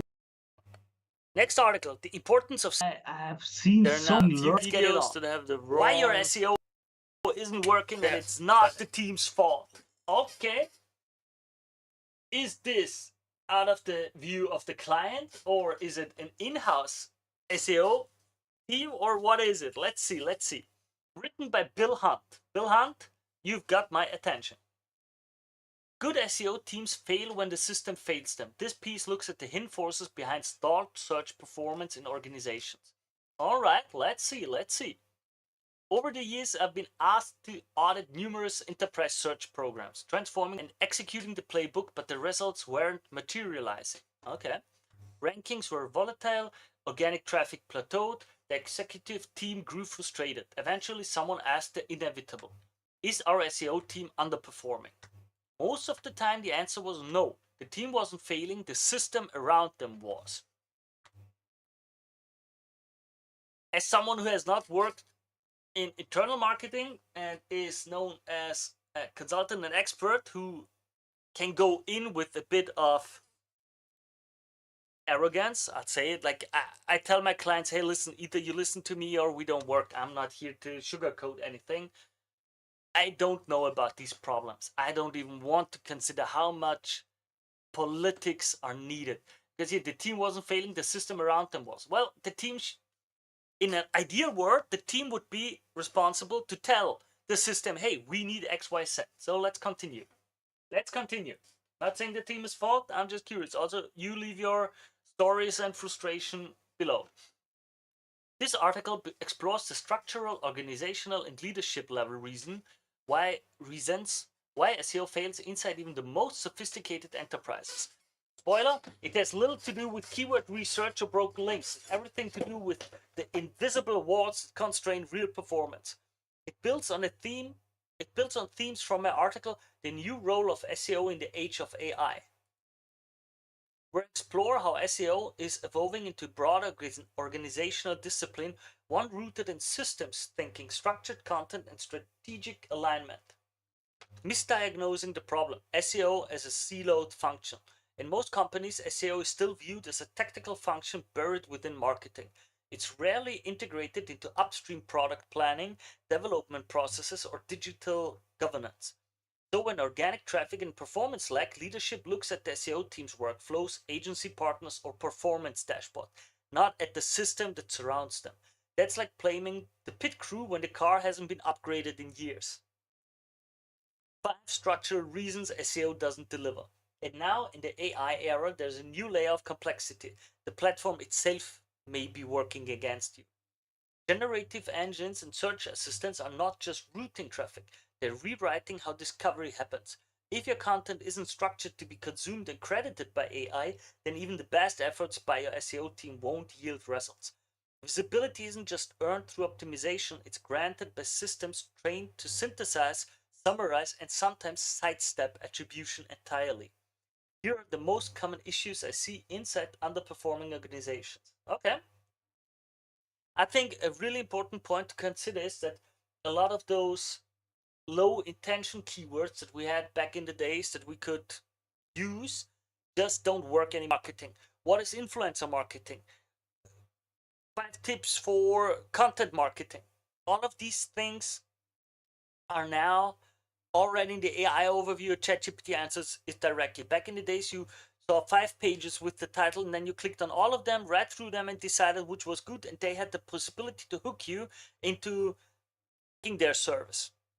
Nowadays, it's not like that anymore. The AI gives the answer itself without ever attributing it to you. Number 1. But let's go through the most common issues. Number 1, no executive ownership of visibility. Every SEO team has the all too common story of being uninformed about the technical or content update until after it has already occurred, and then being expected to recover the lost performance magically.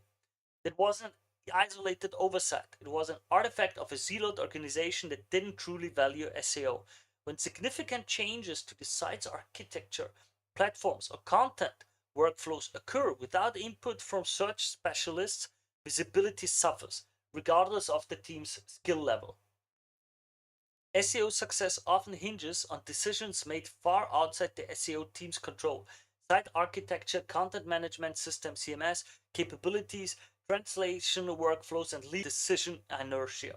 Okay. Point 2.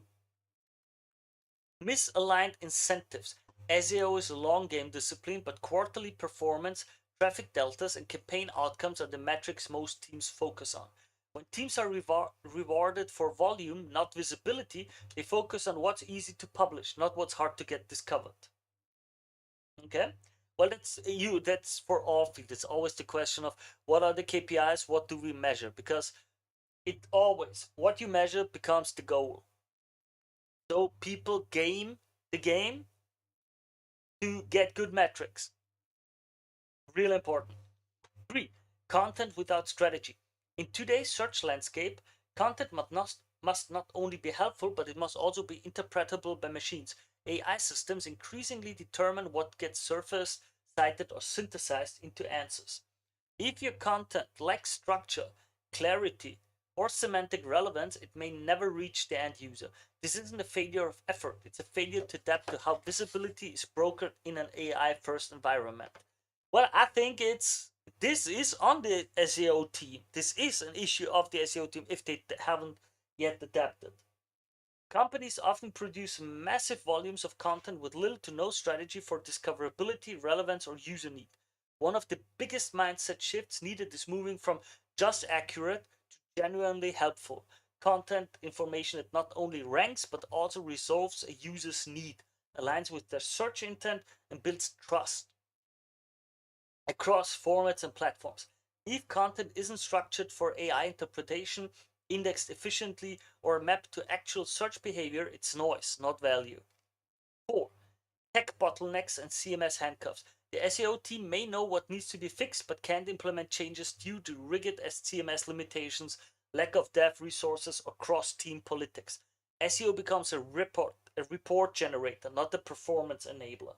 Okay. Number 5, lack of a visibility operating model. Few organizations have a system for aligning product, content, UX, dev, and analytics around shared visibility goals. Without a repeatable model and clearly identified roles, data handoffs, and escalation path, SEO success is ad hoc and unsustainable. It's not a talent problem, it's a systems problem. Most SEO teams are aware of what needs to happen, but unless they are empowered structurally with access, authority, and allies, they are set up to fail. It's like asking a builder to construct a skyscraper with no blueprints, a shared plan, or the ability to move materials. When executives recognize this as a systems issue, not a personal one, transformation becomes possible. What the C-suite should be asking instead. Okay, let's see what the bosses are supposed to do. Rather than why isn't our SEO working, leadership should be asking who owns visibility at the organizational level? Do our teams have a shared model for findability? Are we rewarding the behaviors that lead to durable visibility or just short-term volume? Can our content and site architectures be understood by AI engines as well as by humans? Are our internal key performance indicators, KPIs, aligned with these new external discovery realities? Okay, interesting, really interesting. Let me take another step. Let me take another step and say something else. I don't think that the C-suite should be really looking for that. Shouldn't be asking for that.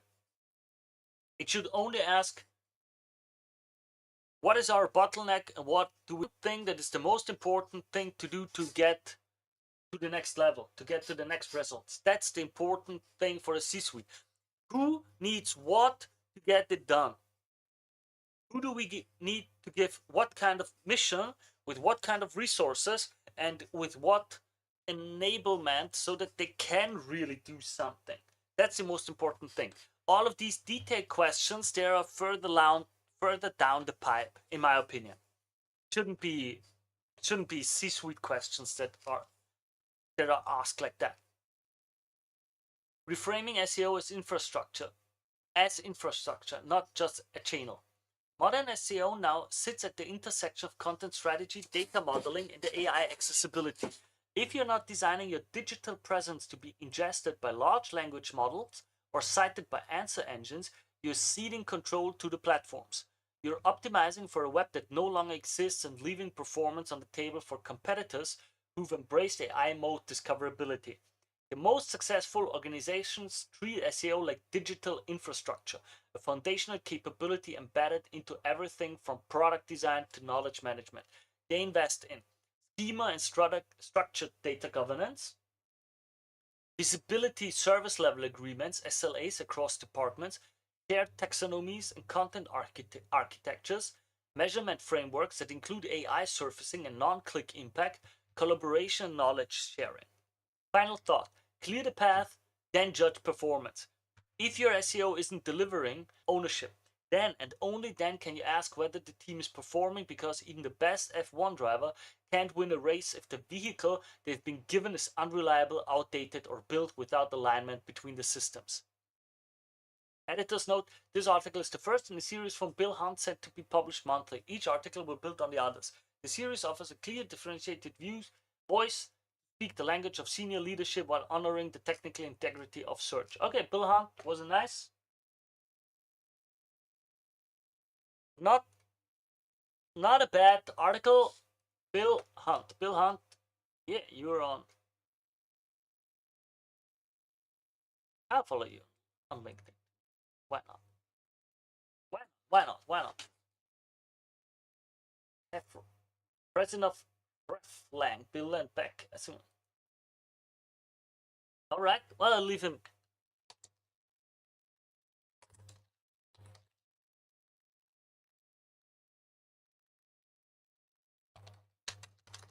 I think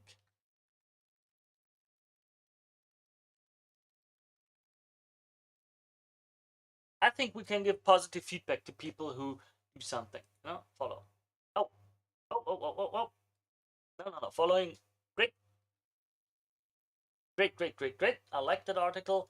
As I said, I'm not 100% on page with him in all things, but I still think overall it was well. Let's go to LinkedIn. Again, guys, you can also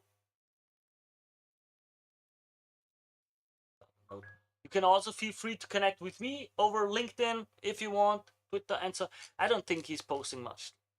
Did he? Nope. Pain. Activity. Oh, 4 hours. Yeah, he is active. That I like.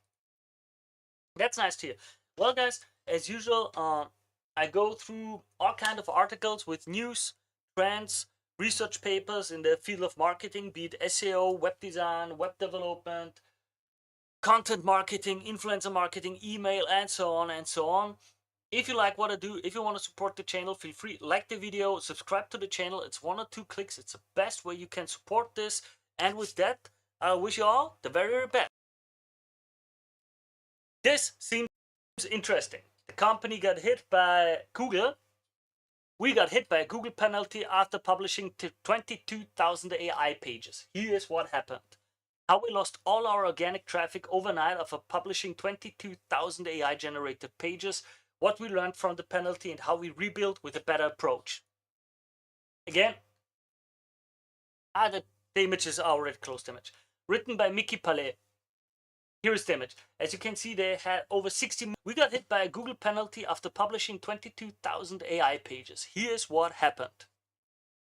A few days ago, I posted on LinkedIn about how our website got completely wiped from Google after publishing over 22,000 AI generated pages. In the LinkedIn post comment, we said they were around 50K.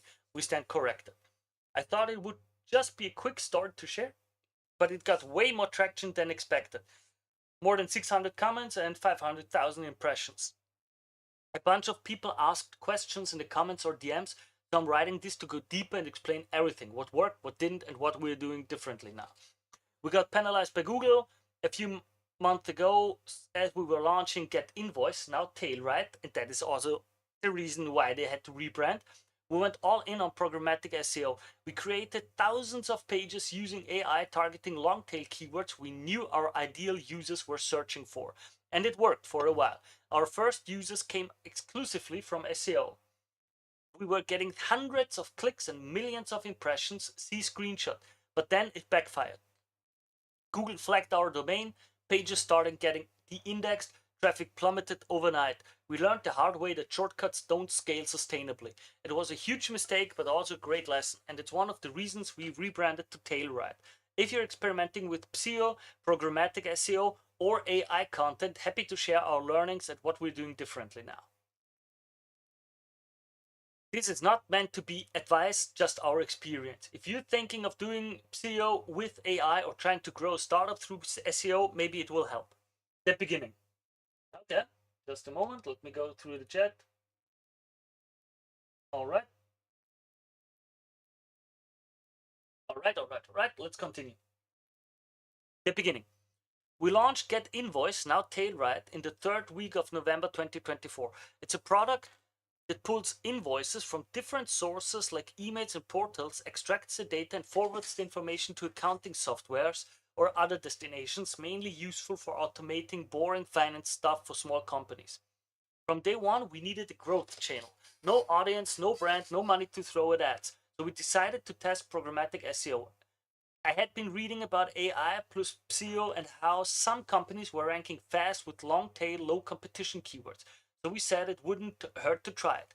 The idea was simple. Scrape source content like Zara's return policy, prompt it through AI to turn it into a structured blog post, publish it automatically to our domain. No tools. We built the whole flow ourselves. Also, we weren't manually reviewing the content output. We just published it. The initial success. We started small. About 300 return policy pages explaining how refunds worked at major e-commerce stores like Zara, Uniqlo, Nordstrom, etc. These started indexing and ranking. Pretty quickly, we were on page 1 for searches like Warby Parker return policy and Shop Bob returns. It worked, so we scaled. Here are 2 examples of how these pages looked like. Removed now. Well, let's see. Zara return policy. Yeah, gonna load. I don't know why my internet is so slow.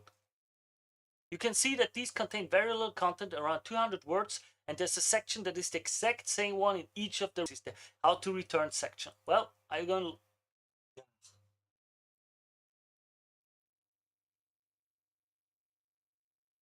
Oh man, that looks bad.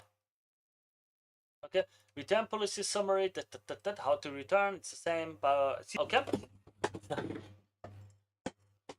We went from 300 pages to over 22,000 in just a few months. We added Swift code pages, 4,000, a bunch of what is financial term pages, 5,000, and more. The pages were linked internally, added to the sitemap, and submitted to GSC. Here we have a couple examples for these new pages we've created. Swift code example page, financial term example page. These pages had some more content than the first one, but for the Swift code pages, they had a very high amount of duplicated content between them. Most of the sections were the same in each page. For both of them, the content was really unrelated to our product and it was not original content. It can easily be found in lots of places on the internet. Let's take a look. Okay. Baka said, okay, how to read a Swift code, what is a Swift code, search for Swift code, okay, understand this is what it looks like. What is the Swift code? Where can I find my Swift code? Okay. Okay. What is 10K? Definition, key points. Okay, explains it a bit frequently as question accessing a 10K. Okay. Okay. You can see in the images that the pages did have internal links between them and they were on the sitemap. So discoverability shouldn't have been a problem. In February 2020, not a ton, but enough to prove that it wasn't completely useless traffic. Okay.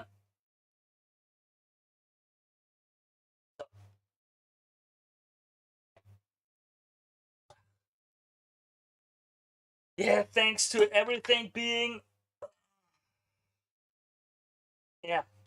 responsive. I can't zoom in anymore. I can't zoom in and see it better because it's responsive. It doesn't change the size. Thank you.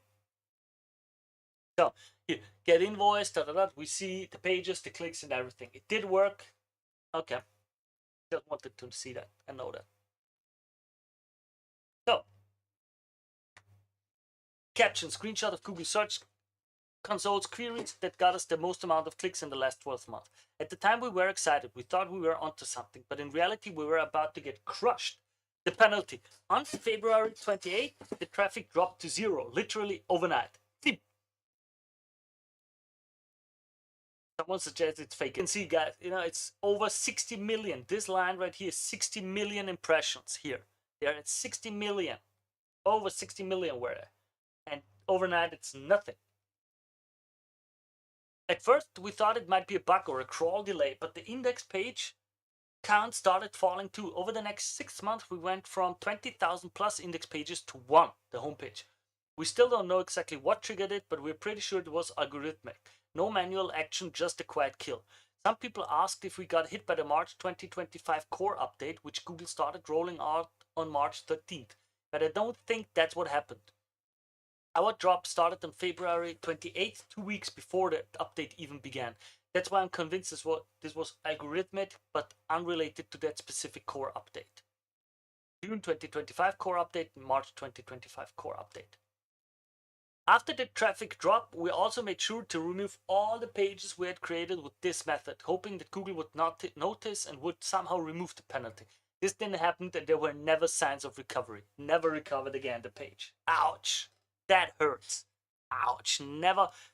I think this is an extremely important information because many others are like, oh, I saw, oh, they bounced back. How we bounced back? They did not bounce back. The page got penalized, and it never show signs of recovery. That's extremely important if you're a little startup and you can easily pivot, and you can could be damaging to extreme a rebrand. To make things even more fun, we got hit with a cease and desist from getmyinvoices.com around the same time. They said our name Get Invoice was too similar. We'd honestly never heard of them when we launched. Total mistake on our side, but that combined with the SEO wipeout made the decision easy. Rebrand everything and start from scratch. So that's how Tailride was born. We launched a new brand on July 10th, 2025. New name, new domain, clean slate, and now everything is different or will be. What we did wrong? Pretty much everything. Looking back, there were a lot of red flags we ignored.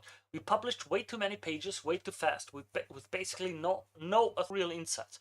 Most of the keywords we targeted were completely unrelated to our product.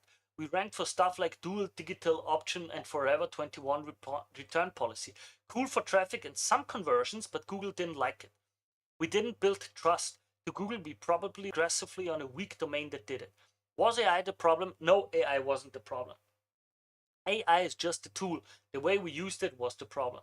You can use AI to create good content, but what we were doing was basically repackaging scraped data and wrapping it in fluff. It ranked because the competition was weak, not because it was good. What we're doing differently now. The rebrand gave us a reason to reset, so we completely changed our SEO approach. Now we do proper keyword research using Ahrefs, only go after keywords that are directly relevant to what Tailride does, publish one high quality page per day, not 500, have a human write and edit each article, sometimes using AI to outline or assist, but never fully automated, include images, structure, and actual depth in every post. We are already ranking again, not huge traffic yet, but we're showing up for stuff like invoice tracking, OCR expense management, how to keep track of invoices, stuff that actually brings relevant users. Also, our domain rating is now 31. Before the penalty, we had only reached 18, so we're starting stronger than before, just slower and smarter. As we can see here, a bit of the metrics, see the DR evolution, check some of the new pages we've created here. You can see that now there's a lot more content. The content, well, let's compare it. Let's compare. The content is original. There's a lot less new pages, 1 or 2 per day.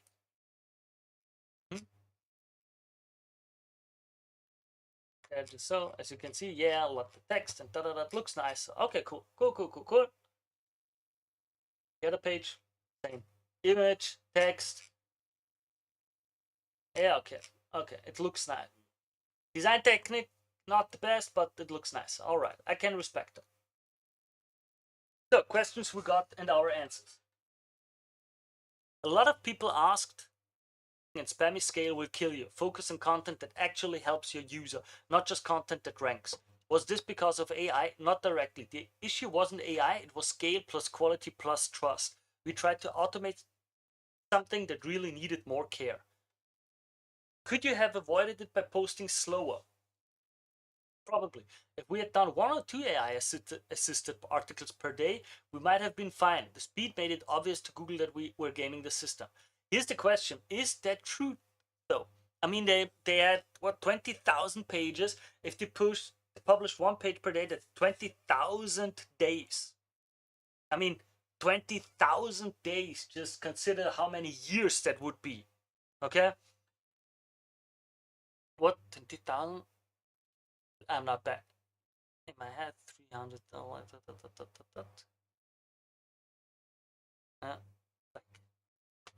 not quite 80 years, 100 years, you know. Would you still do programmatic SEO today? Yes, but only with a strong domain, clear relevance to your product, and enough authority to back it up, not as a shortcut.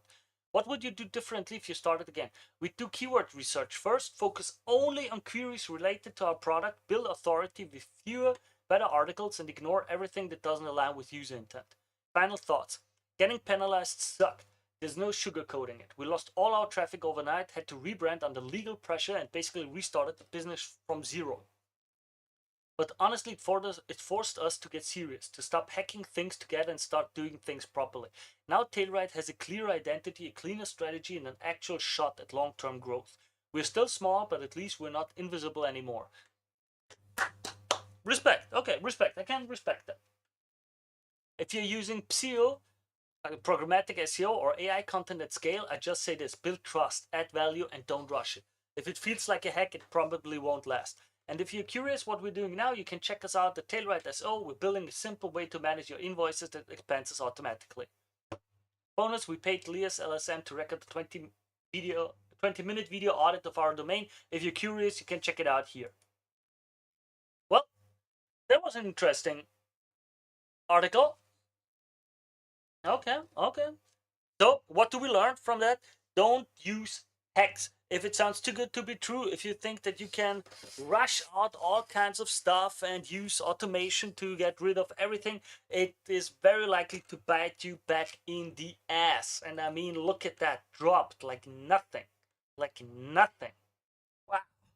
Okay? Dangerous. So, as usual, if you like what I do, I go through such articles, reviews, papers, trends, and everything in the marketing space, from SEO over social media to email marketing and all the others, ads, and so on.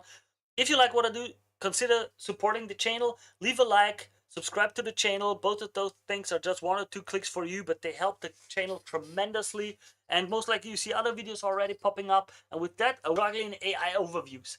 Study. This sounds interesting. Shared by Danny Goodwin. All right. Google's AI search now runs in 2 modes. New data shows how brand presence, stability, and citations differ. Google's AI search splits into 2 distinct modes, AI mode and AI overview, and brands can't treat them the same. That's the key takeaway from a new analysis of thousands of prompts shared exclusively with search engine land by enterprise SEO platform BrightEdge. Why exclusively? I would love to have that data. By the number, AI mode. Brands show up in 90% of responses, surfacing 3.8 times more unique brands. AI overviews. Brands are mentioned 43% of the time in responses, and there's 30 times higher week-to-week volatility.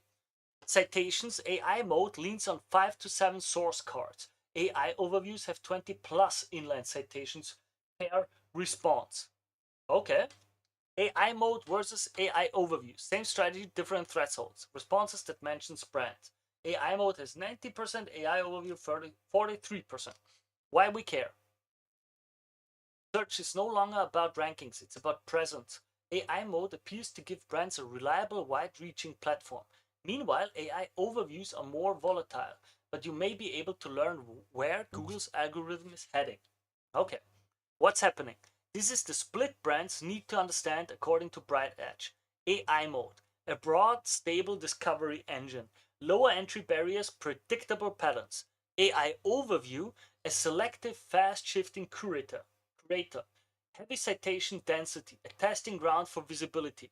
What they're saying: Jim Yu, founder and executive chair at BrightEdge, said the reality of AI search in 2025 is one strategy with 2 different expressions of value.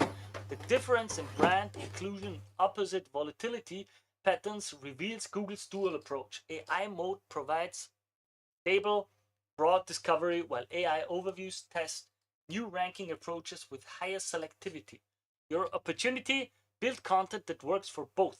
Comprehensive enough for AI mode's breadth, authoritative enough for AI overview selectivity. Okay, that's it. No, that's it. Come on, man. Come on. Come on. What's that? That's it?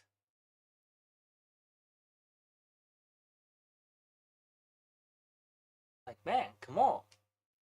Where's the blog?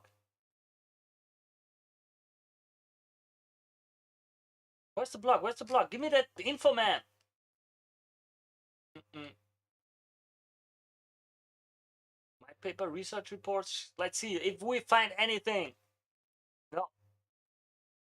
No. Nothing. Yeah. Brand visibility. This is it. This is what I wanted. Yeah. All right.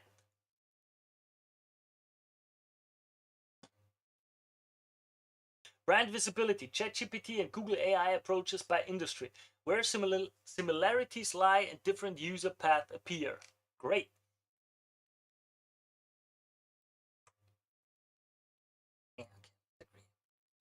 So, executive summary.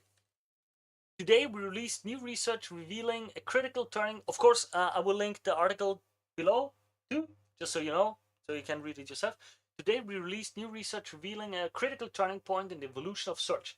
ChatGPT and Google AI mode increasingly reveal two differences sharply with Google's information first model, highlighting not just the technical difference, but in how consumers find, trust, and act online. Analyzing thousands of real-world prompts across 4 major industries: finance, healthcare, B2B technology, and education, Bright Edge found that ChatGPT and Google AI mode disagree primarily when queries are action-driven. For task-oriented prompts, ChatGPT overwhelmingly suggests tools and apps directly, while Google continues to link to informational content. We are at a critical turning point in the evolution of search. ChatGPT and Google AI mode are increasingly taking two distinct paths when users ask how to take action. AI search is no longer one thing, it's splitting into at least two distinct philosophies. Tim Yu, founder and CEO of Bright Edge. For brands to thrive in this evolving AI landscape, understanding how models interpret and utilize content is crucial. ChatGPT, with its trusted coach approach, processes information differently than Google's AI, particularly for bottom-of-funnel questions that demand immediate utility. But most critically, with Google still commanding approximately 90% of Google's search market share, brands cannot afford to choose between AI optimization and traditional search presence, nor can they use disparate solutions to address each platform piecemeal. They need a comprehensive solution that excels across the entire search ecosystem. Yeah. ChatGPT and Google disagree on how to act. Our research reveals a clear pattern across industries. When users compare options, both platforms tend to agree. When users compare options, both platforms tend to agree. When users want to act, they part ways. ChatGPT surfaces products, apps, and task-based tools, and Google surfaces guides, articles, and institutional content. ChatGPT's task-first approach contrasts sharply with Google's information-first model, highlighting not just a technical difference, but a pivotal shift in how consumers find, trust, and act online. In task-oriented prompts, ChatGPT overwhelmingly suggests tools and apps directly, while Google continues to link to informational content. While Google thrives as a research assistant, ChatGPT acts like a trusted coach for decision-making, and that difference shapes which tool users instinctively choose for different needs. ChatGPT and Google AI, similarity in approaches split when users want to take action. When users compare options, when users want to make actions. Similarity and divergence in responses. Interesting. Really interesting. Look at that. Such a big difference. Key research findings by industry. Healthcare shows highest divergence. At 62% divergence, healthcare demonstrates the most significant split between platforms. When prompts pertain to symptoms or medical information, both ChatGPT and Google will mention the CDC and the Mayo Clinic. However, when prompted to help with things like how to find a doctor, ChatGPT pushes users towards ZocDoc, while Google points to hospital directories. B2B technology follows close behind. With 47% divergence, B2B tech shows substantial platform differences.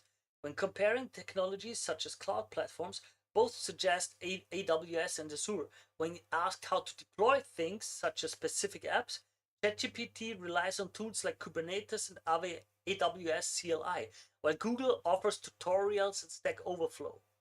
Education sector demonstrates consistent patterns. At 45% divergence, education follows the same trend. When comparing best online learning platforms, how to learn Python, ChatGPT recommends Udemy, whereas Google redirects users to user-generated content hubs like GitHub and Medium. Finance shows lowest but still significant divergence. Even at 39% divergence, finance maintains the pattern. When comparing best credit cards, both suggest major institutions like Chase, Wells Fargo, and Citi. When asked for how to create a budget, ChatGPT pushes to applications for industry marketers. The findings reveal a fundamental shift in how AI platforms approach user intent, creating new challenges and opportunities for marketers. With Google maintaining a 90% market share, while key players like ChatGPT continue to grow, brands face the imperative of optimizing for multiple distinct AI philosophies rather than a single search paradigm. The pattern is unmistakable. When users ask what to do next, ChatGPT suggests tools while Google provides more content to read. This divergence forces marketers to reconsider the content strategies, moving beyond traditional SEO to embrace intent-aware AI optimization. Two different paths. Google AI has a research assistant, ChatGPT a trusted coach. Google Path, research assistant, information first approach, links to information content, guides, and articles. ChatGPT, trusted coach, task first approach, suggests tools and apps, products, and task-based tools. And calculators, which are very specific, whereas Google selects topics to research. As again, it's a bit small even for me to read, but like here in Google, we get financial professionals, government agencies, and stuff that we can read into. While on ChatGPT, we get directly some tools that we can click on to calculate and stuff. For brands to thrive in this evolving landscape, understanding how these new models interpret and utilize content becomes crucial. ChatGPT's trusted coach approach processes information differently than Google's AI, especially when answering bottom-of-funnel questions that demand immediate utility. This distinction requires developing content that optimizes performance across both AI environments and beyond. The path forward. This is precisely where Bright Edge's AI Catalyst provides an unparalleled advantage. Relied upon by leading force. Okay, now comes the self-plug, relied, blah, blah, blah, AI, da-da-da-da-da. Track your AI, that is their tool, it's cool. If you want to read it, you can see in the description below. Download now, yep, I want to get the whole thing in detail. So with that interesting takeaway, really interesting takeaway. ChatGPT is more directly giving you tools, stuff, and everything, while while Google is more information driven. What does that mean? Well, for me, it immediately means I will focus a bit more on creating specific tools that are free for my clients, for my potential clients that might be interesting. It's not more detailed. It's the same. It's just okay. Shame. I'd still link to it below in the description below, but that's a bit of a shame. I had hoped that it would be more detailed. So, with that, I hope you enjoy what I do. That I go through articles, papers, studies, research in marketing, be it SEO, be it search, be it content creation, email marketing, web development, all these different things that are very intertwined. If you like what I do, if you want to support the channel, leave a link, subscribe to the channel. It's just 1 or 2 links for you. It's free, it costs you nothing, and it helps this channel tremendously. And with that, I thank you all very much and jump right up to the next article. Hey, found another interesting article that I want to go through with you guys. Pain point LLMO, why product-centric content on your own site beats Reddit and PR. Interesting take. I haven't read it yet. As usual, I go live through it with you guys. Written by Devesh Kanal. I hope I pronounced the name correctly. Sorry if I'm not. As usual, let's go through it together. So, can you read it well? Let's make it a bit bigger. There. We've seen a ton of commentary online about optimizing content to get large language models or AI search tools to send you traffic, often dubbed LLMO, Large Language Model Optimization, or GEO, Generative Engine Optimization. Okay, we'll use both terms interchangeably below. Okay, important task. Many in the industry say, oh, SEO is dead, SEO is dead, we need to find out, and I personally think too, it's important. I don't think SEO is dead at all. but I think it is extremely important to find out how do you get cited by these AIs. It will be a really important game to play in the next years. A lot of the advice makes it sound more complicated than it needs to be. Add special structures and TXT files so you get indexed. Not necessary. Okay, that's interesting.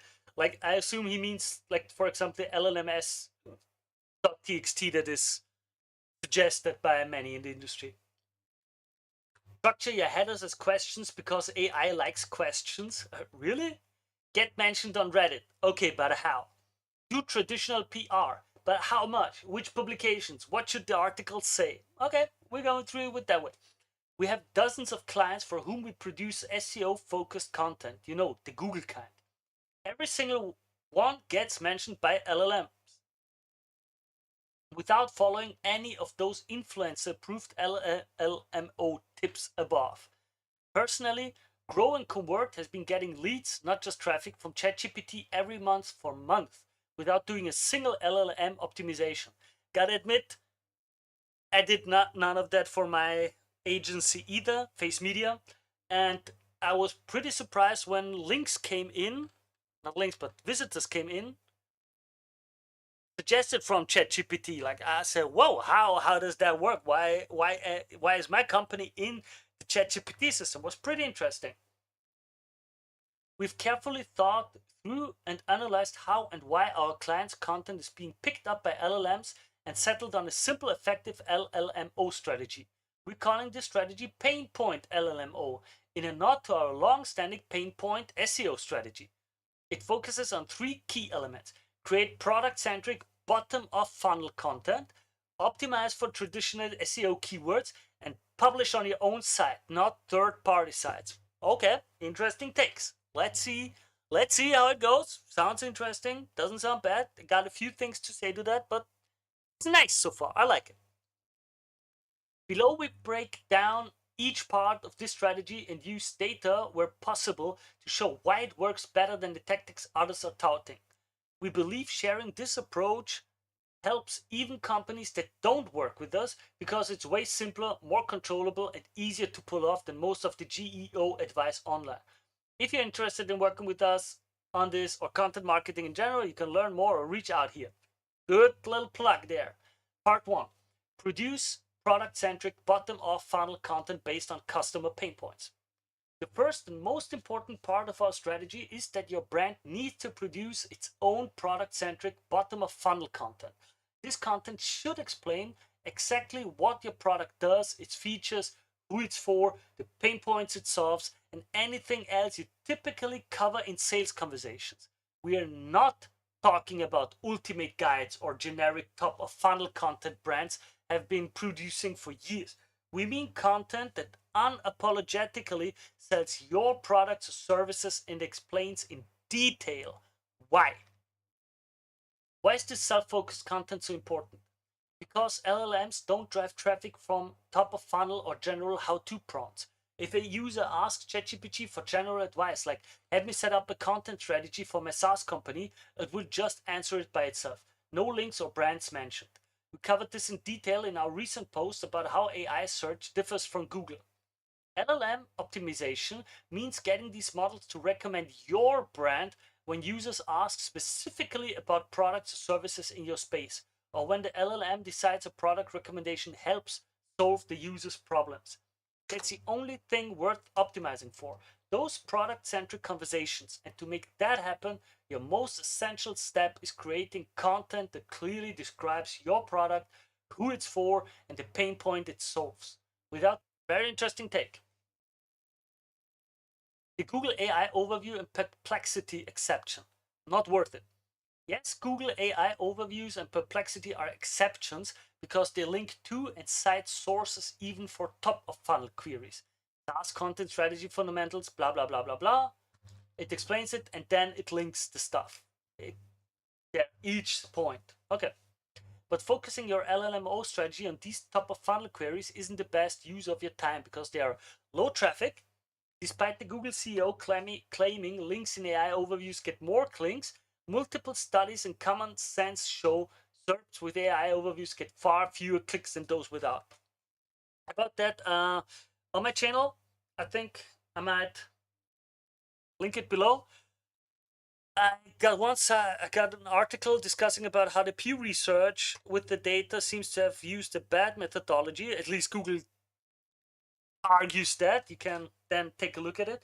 And the second thing is Href has made a study on how likely it is you get AI overviews and which keywords allow you to still get clicks on your pages even if you appear on the AI overview of Google. And I think it was 3 things mostly. Like the first one was for tools, free tools and stuff. So when you query for that, of course, an overview doesn't help you. You want the tool and that's it. So you click on it. The second was pages that weren't listed at all before. So it's better because the AI overview used it and they were at least linked instead of not being listed at all. And the third thing was, I don't remember now, for free. You can look at the video. I think I might link it below. Low conversations, as we've been shouting for years, top of funnel traffic rarely converts well. So chasing an LLMO strategy to get your information and content cited by AI overviews or perplexity means targeting a channel that's both low traffic and low conversion. Not a great idea. The real LLMO opportunity, product recommendations. The real opportunity is when ChatGPT or other LLMs mention your brand in response to users asking about products or services like yours. That traffic carries extremely high buying intent, the AI equivalent of bottom of funnel or pain point SEO traffic. So how do you get LLMs to recommend you there? Yeah, most likely stuff like instead of how to start content marketing, you want the best content marketing agencies in my city, for example, or in my country. These are the queries that the AI should pick you for, and where it's okay, you want to be the brand or the company that is being mentioned at that point. So let's go for. So how do you get LLMs to recommend you there? They need to ingest content that associates your brand or product names with bottom of funnel terms in your space. By bottom of funnel terms, we mean the words, phrases, and concepts customers use to look for products or services like yours. And this sounds painfully obvious, but it's central to our thesis. The best shot at getting LLMs to enjoy why shortly. Finally, for situations where users don't explicitly ask for product recommendations, but LLMs suggest them anyway. You also need content that clearly details the problems your customers face and how your product solves them. The content we produce to create these word associations. As it turns out, our existing content strategy has been creating these word associations for our clients for years. Our core content marketing service involves creating 2,000 to 5,000 word articles optimized around SEO terms people use to describe our clients' products. We call this strategy pain point SEO, linked above. A term we coined back in 2018. This is exactly the kind of content that gets LLMs to associate your brand name with pain points, use cases, features, and more. Everything people search for related to your product space. Of course, when we created this process, LLMs weren't even a thing. We did it for humans, specifically our clients' customers. We wanted them to understand how our clients' products could help. But as it turns out, LLMs understand language just like humans. And it's humans on the other side telling the LLMs about the problems and asking for help to solve them. So, content explaining how our client's product solves the problem is passed along by LLMs to the humans. Okay, sounds logical so far. Sounds good, sounds good. Who would have guessed? Yeah. Pain point SEO content falls into 3 buckets. Category keywords, things people say or type when they're literally looking for a product or service like yours, e.g., best CRM software or content marketing agency. Comparison and alternatives, content that compares your brand to competitors and highlights why and how you're better, e.g., Salesforce versus HubSpot or Peloton alternatives. Jobs to be done, content that positions our clients' products as solutions for specific problems users have, e.g., how to manage sales leads or SaaS content strategy. These articles describe our clients' products, features, value propositions, differentiators, benefits, and use cases in extreme detail. Just let me get a bit of water. Stay hydrated, people.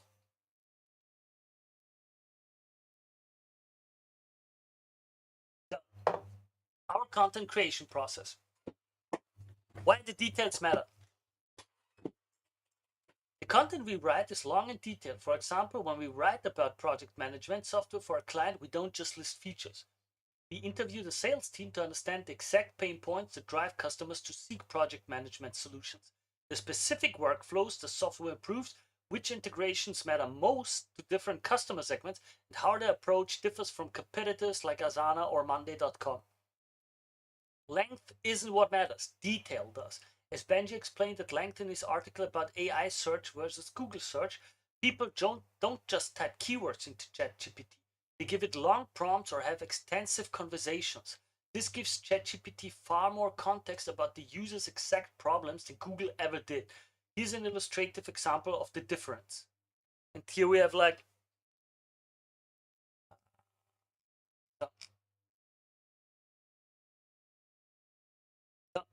that is this looks bad. Sorry, the screenshots are very. It's like here's just project management software for Google, and it gives it. And here's a long prompt explaining the situation, what they're doing, how many employees they have, what the situation is, and so on. To of course, ChatGPT or other AI bots get way more context. This means that continuing the example above, when it's time for ChatGPT to recommend project management software, it has detailed context about the user's specific challenges. The job, industry size, team size, tools they've tried, features they need, problems they're facing, and more.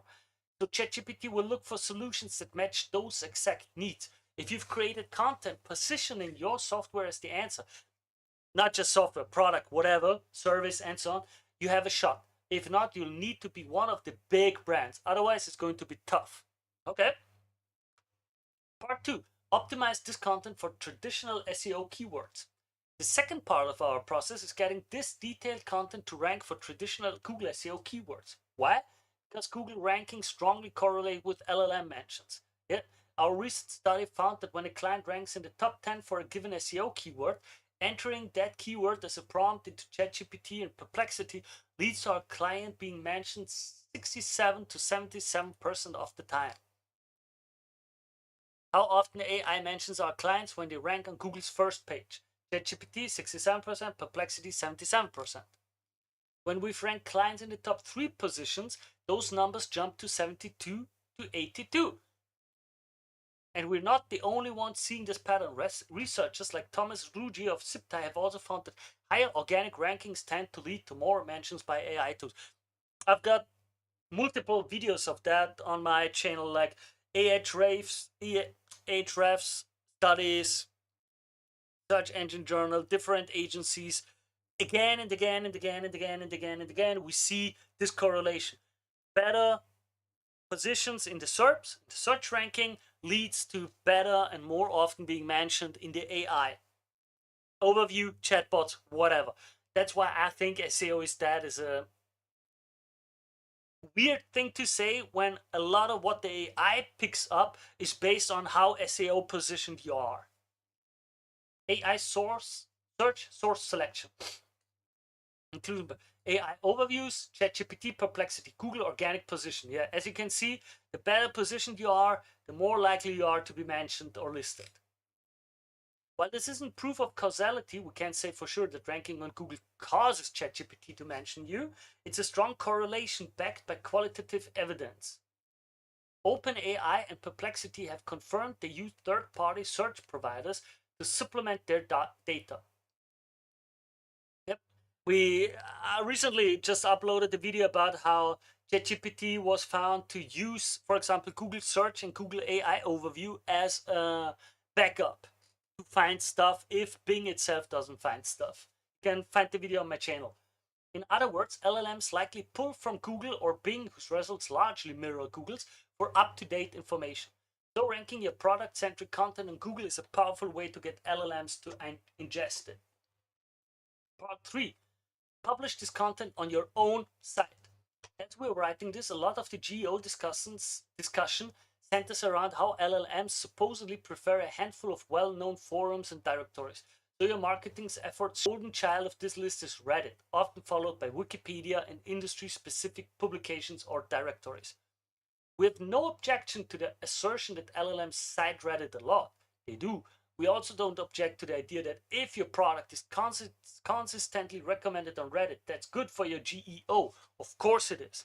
But we do have an objection for this turning into a prescription that brands should then focus on Reddit. Our objection is multifold. Let's go through them, huh? Good luck marketing on Reddit. First, what does focus on Reddit actually mean? What exactly are you supposed to do? Have you tried marketing on Reddit before? We have, back before we came up with Painpoint SEO. We promoted our clients' content exclusively through communities, including Reddit. What I'm most proud of from that time is that we made it out alive. Reddit is a brutal place to market. Redditors hate marketing and they have a sixth sense for sniffing it out. Is it impossible? No. If you know how to do it, by all means, please do. But none of those LinkedIn posts or white papers with graphs showing Reddit as the most cited source tell you how to actually focus on Reddit. So what do? Pay people with Reddit karma to talk about you. Try to build your own karma. Start your own posts. Write long product explainer posts or drop quick comments recommending your product. You don't control the narrative. Even if you push forward with a Reddit strategy, you don't control the narrative. And that brings serious downsides.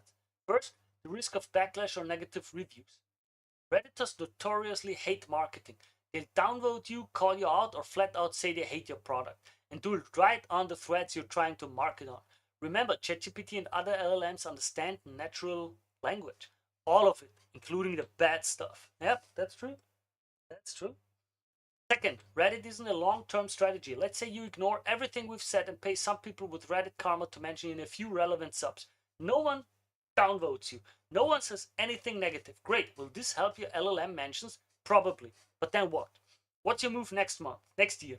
Are you seriously going to keep commenting on Reddit posts in the same subs for years and you don't think anyone is going to notice or object? Similar objections apply to advice about getting into or mentioned by other famous sites that show up in citations. Wikipedia, for example, is often mentioned. How are you getting into Wikipedia? For what term? And if you do, congratulations. That's awesome. Then what? What's the plan next week? Can't add enough detail on third-party sites.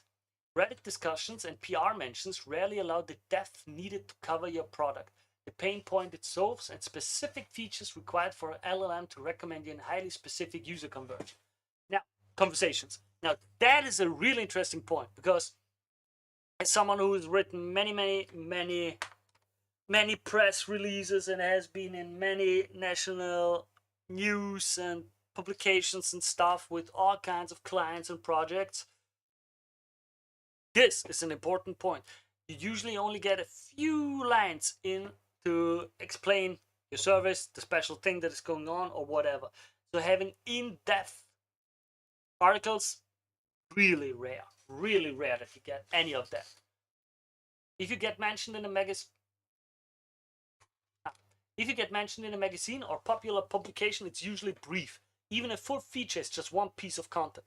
Many of our clients have dozens of features and use cases, each tied to different pain points. If someone is interacting with ChatGPT about a specific problem your product solves, you wanted to have ingested content that connects your brand with that exact issue. Getting enough PR mentions to cover all the scenarios is difficult, expensive, and not scalable for most brands.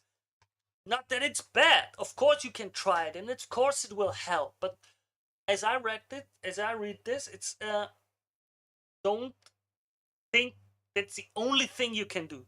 Focus on other things that will work as well. Of course, PR helps. If you're cited in national publications again and again and again, it's great. It will help. But maybe it shouldn't be your sole focus behind it. That's what I get out of that, and I absolutely wholeheartedly agree with it. Publishing on your own site lets you provide detail and control the narrative. In contrast, publishing content on your own site is a long-term strategy. We have clients for whom we've consistently published content every month for over 5 years. You get to control the narrative. Correct me if I pronounce something wrong. you get to control the narrative and go into as much detail as you want. Some of our clients post top 5,000 words, not because length is king, but because you get the freedom to be as detailed as necessary to cover the content properly. Plus, on your own site, you can publish a variety of content. You can create custom pieces for every pain point and use case your customers might search for. One post can focus on how your product helps construction companies, another on how it helps doctors' offices. One might explain how accounting is easier with your product, another might dig into how it supports a totally different business function. LLMs actually ingest your content and use it in their responses. Here's the evidence they do across multiple LLM chat tools. ChatGPT. Our client Constitutional Lending is a private lender for real estate investors, e.g. folks flipping houses. One of the main loan types is DSCR loans. The differentiator, lightning fast closings and high loan to value LTV ratios, a major win for borrowers. Here's what ChatGPT gave us when we asked for fast closing, high LTV DSR lead lenders in the US. Fastest closing, highest LTV DSCR lenders USA. When seeking lenders that offer fast closing time, here's some notable lenders that excel in these areas. New Silver Lending, Constitutional Lending, blah, blah, blah. Okay, and it explains closing speed, offers rapid closing. Okay, so it picks up these data. Not only does it mention Constitutional Lending, but it also links directly to the DSCR lenders post we published on the site. Here's the New Silver link, here's the Constitutional link.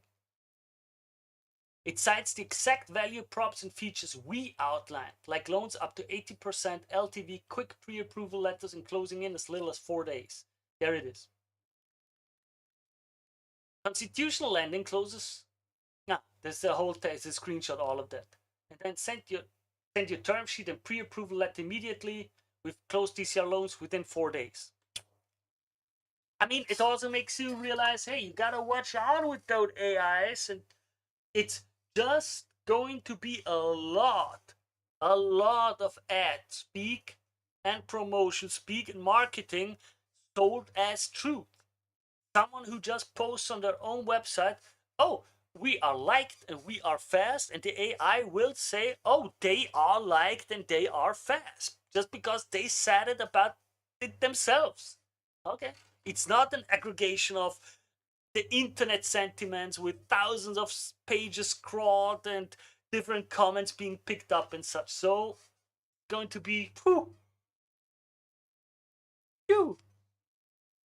Next, Google AI overview. We've seen plenty of cases of this in Google AI overviews. Here it names our client Insight as one of the best CDPs, customer data platforms. Again, just the same. You got the prompt, you've got the result, you've got the site link. It cites and links to the article we published on the site about the best CDPs. In fact, clicking the link doesn't just open the page, it scrolls down and highlights a section where we discuss the 5 best enterprise CDPs, naming Insider first and discussing their platform in great detail. We've also seen mid-funnel JTBD style content cited by Google AI overviews, like the query record website visitors.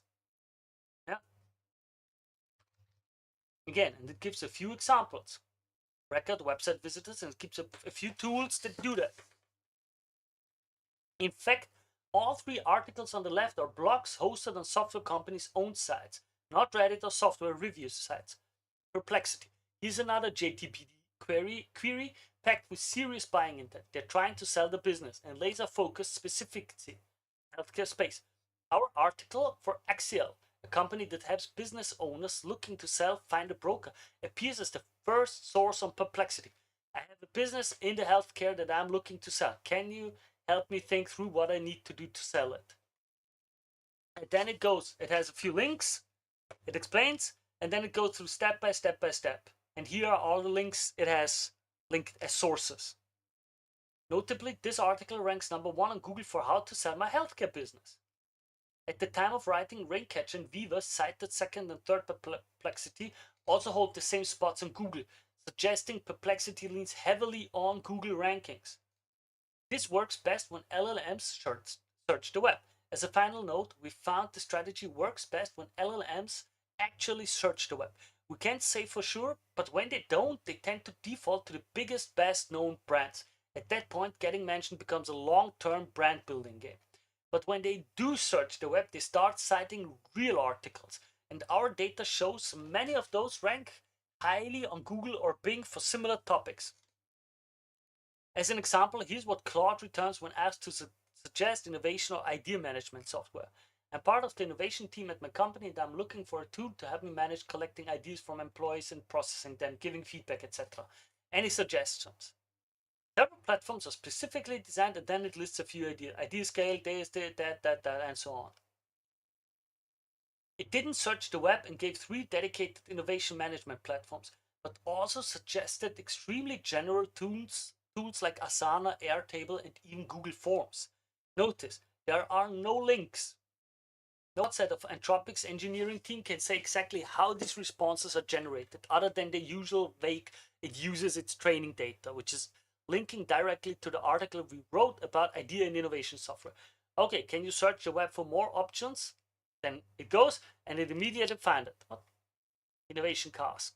Where's innovation? This is bright idea. Yeah. Okay. Modern platform with Runway, and it was one of the few mentioned. Okay. Claude came up with the exact search query on its own, not the exact one we targeted in the article. Employee ID Management Software Platforms 2025. For completeness, here's what that article is ranking for on Google. Idea management software, innovation management software, innovation software, idea software, innovation management software. Note that all these reports online claiming Reddit and Wikipedia as the #1 sources used by LLMs refer only to instances where citations appear. The same applies to third-party sites and directories. They push you to get on these platforms because that's what they see cited. But our examples show you can get cited by LLMs with content published on your own site. Mentions on third-party sites, Reddit and Wikipedia, are a bonus. But as we've explained, they're often tough to get. Don't let you control this article. I like this article quite a lot. Again, Painpoint LLMO. I think it pushes on very important points, which I think just align very well with the data. No, SEO is not that. SEO is still one of the most important things. Most of these AI things absolutely are built on the foundation of SEO and search results. But guys, I like your work. You gotta follow. Really like that work. For you guys, of course, you can always follow me too if you want. I'm on all the different platforms. Not very much on the most. I'm on LinkedIn, but X and Twitter is okay too. That was an interesting article. I liked it as usual. So, what can you take out of it? As I said, you will find other videos on it on my channel too. Good SEO. Get your message out. Really get your message out. Don't be afraid to. I often see that whole comment of, oh, but people don't read anymore and don't like to read that much, and we need to have short and da-da. No. Give people the opportunity to really research stuff because they will look through it, they read it.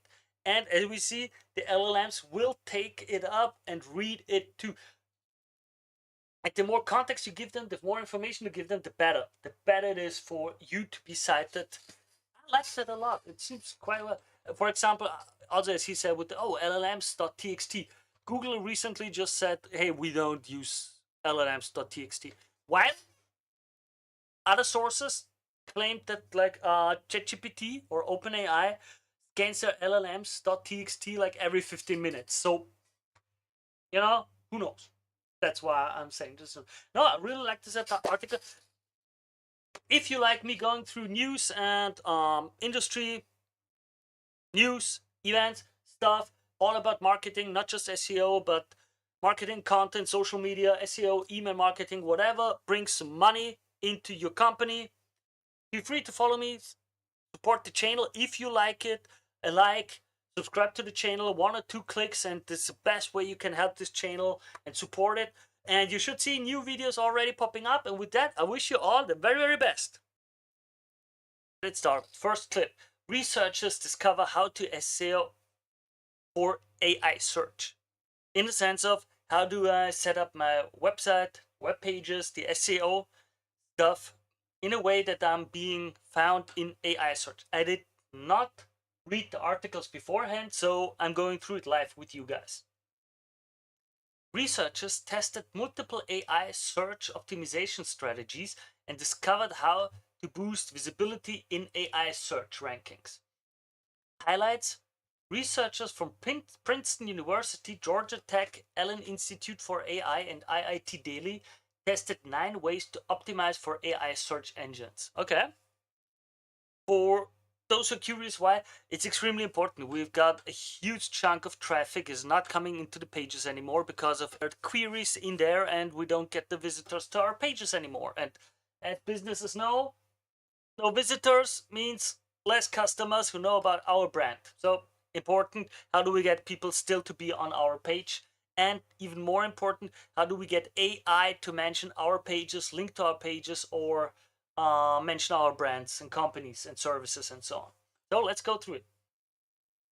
Researchers successfully improved visibility of low-ranked sites to outrank big corporate sites that usually dominate search results.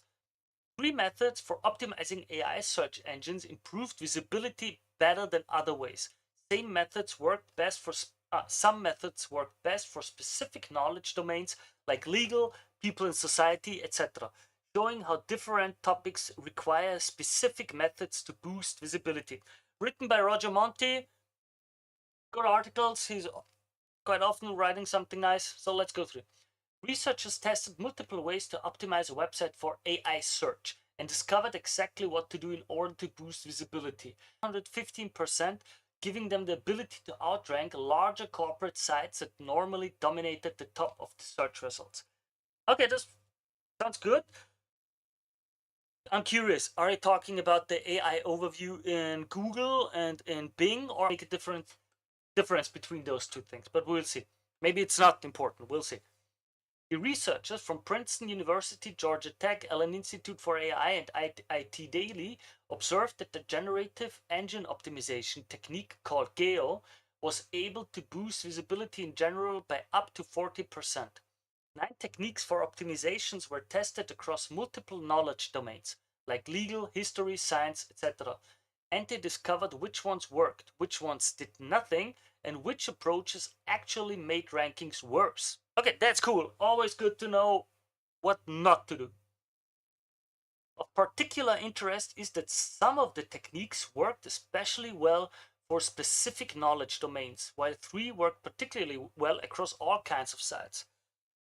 These articles nowadays, they repeat themselves again and again. I'm not sure if it's for the bots, for the crawlers. Is it just AI written? Sometimes it feels like I'm reading an article and I read the same stuff 3 or 4 times in it. But well, let's go through it. The researchers underlined the ability of GEO to democratize the top of the search results, writing, "This finding underscores the potential of GEO as a tool to democratize the digital space." Importantly, many of these lower ranked websites are often created by small content creators or independent businesses who traditionally struggle to compete with larger corporations that dominate the top rankings in search engine results. Okay. Tested on Perplexity AI. The researchers tested in the Perplexity AI search engine and on an AI search engine modeled on Bing Chat, and they found that the results were similar to those of the engine modeled on Bing Chat. In section 6 of the research paper, they observe, we find, similar to our generative engine quotation edition performs the best in similar to our generative engine, quotation edition performs the best in position adjusted word count with a relative improvement of 22% over the baseline. Further, methods that performed well in our generative engine, such as site sources, statistics edition, show high improvements of up to 9% and 37% on the 2 metrics. Tested on AI search modeled on Bing Chat. The researchers tested the methods on a generative search engine they created that was modeled on the Bing chat workflow, and they also tested it on Perplexity.ai, an AI search engine. They write, we describe a generative engine which includes several backend generative models and a search engine for source retrieval. A generative engine, GE, takes as input a user query, QU, and returns a natural language response R, where PU represents personalized user information such as preferences and history. Generative engines are comprised of two crucial components. A set of generative models G is G1, T10 up to Gn, each serving a specific purpose like query reformulation or summarization. Okay? And B, a search engine, SE, that returns a lot of sources. S is like S to SM, given a query queue. Okay. What does that mean? Just to like make it a bit easier. It means that we've got the model that has different stuff in it, like different modules and stuff that take care of different aspects of how to rewrite the query, how to search for it, what are things that we need, what are the summaries. All of these things can be in the backend, so to speak, different modules that take care of stuff. When I look for a query like what are best shoes, the model takes it and says, well, maybe this one query isn't enough. We need more queries like what are the best running shoes? What are the best outdoor shoes? What are the best shoes 2025 for men?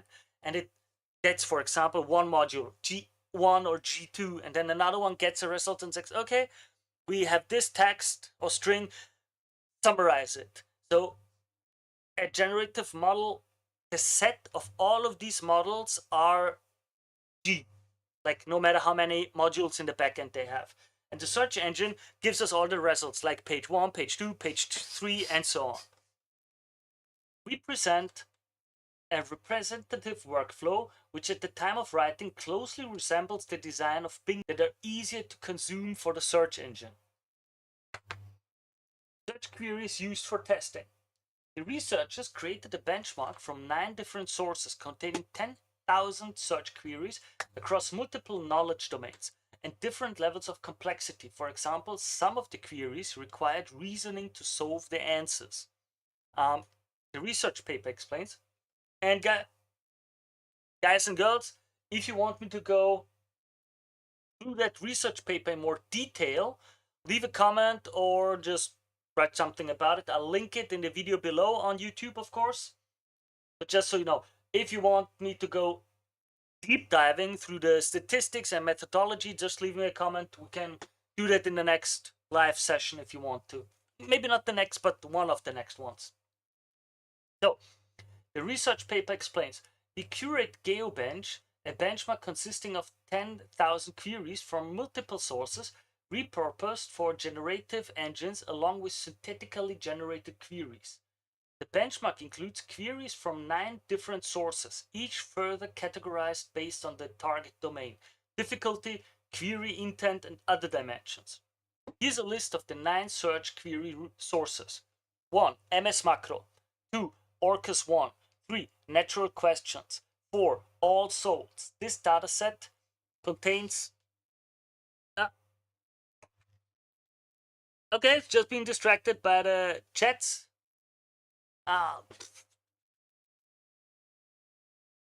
Okay, sorry guys, just let me read further. Lima, no, we were at All Souls. This dataset contains essay questions from All Souls College, Oxford University. Lima contains challenging questions requiring generative engines to not only aggregate information but also perform suitable reasoning to answer the questions. 6. Da Vinci Deptate. Not sure. 7. Perplexity AI Discover.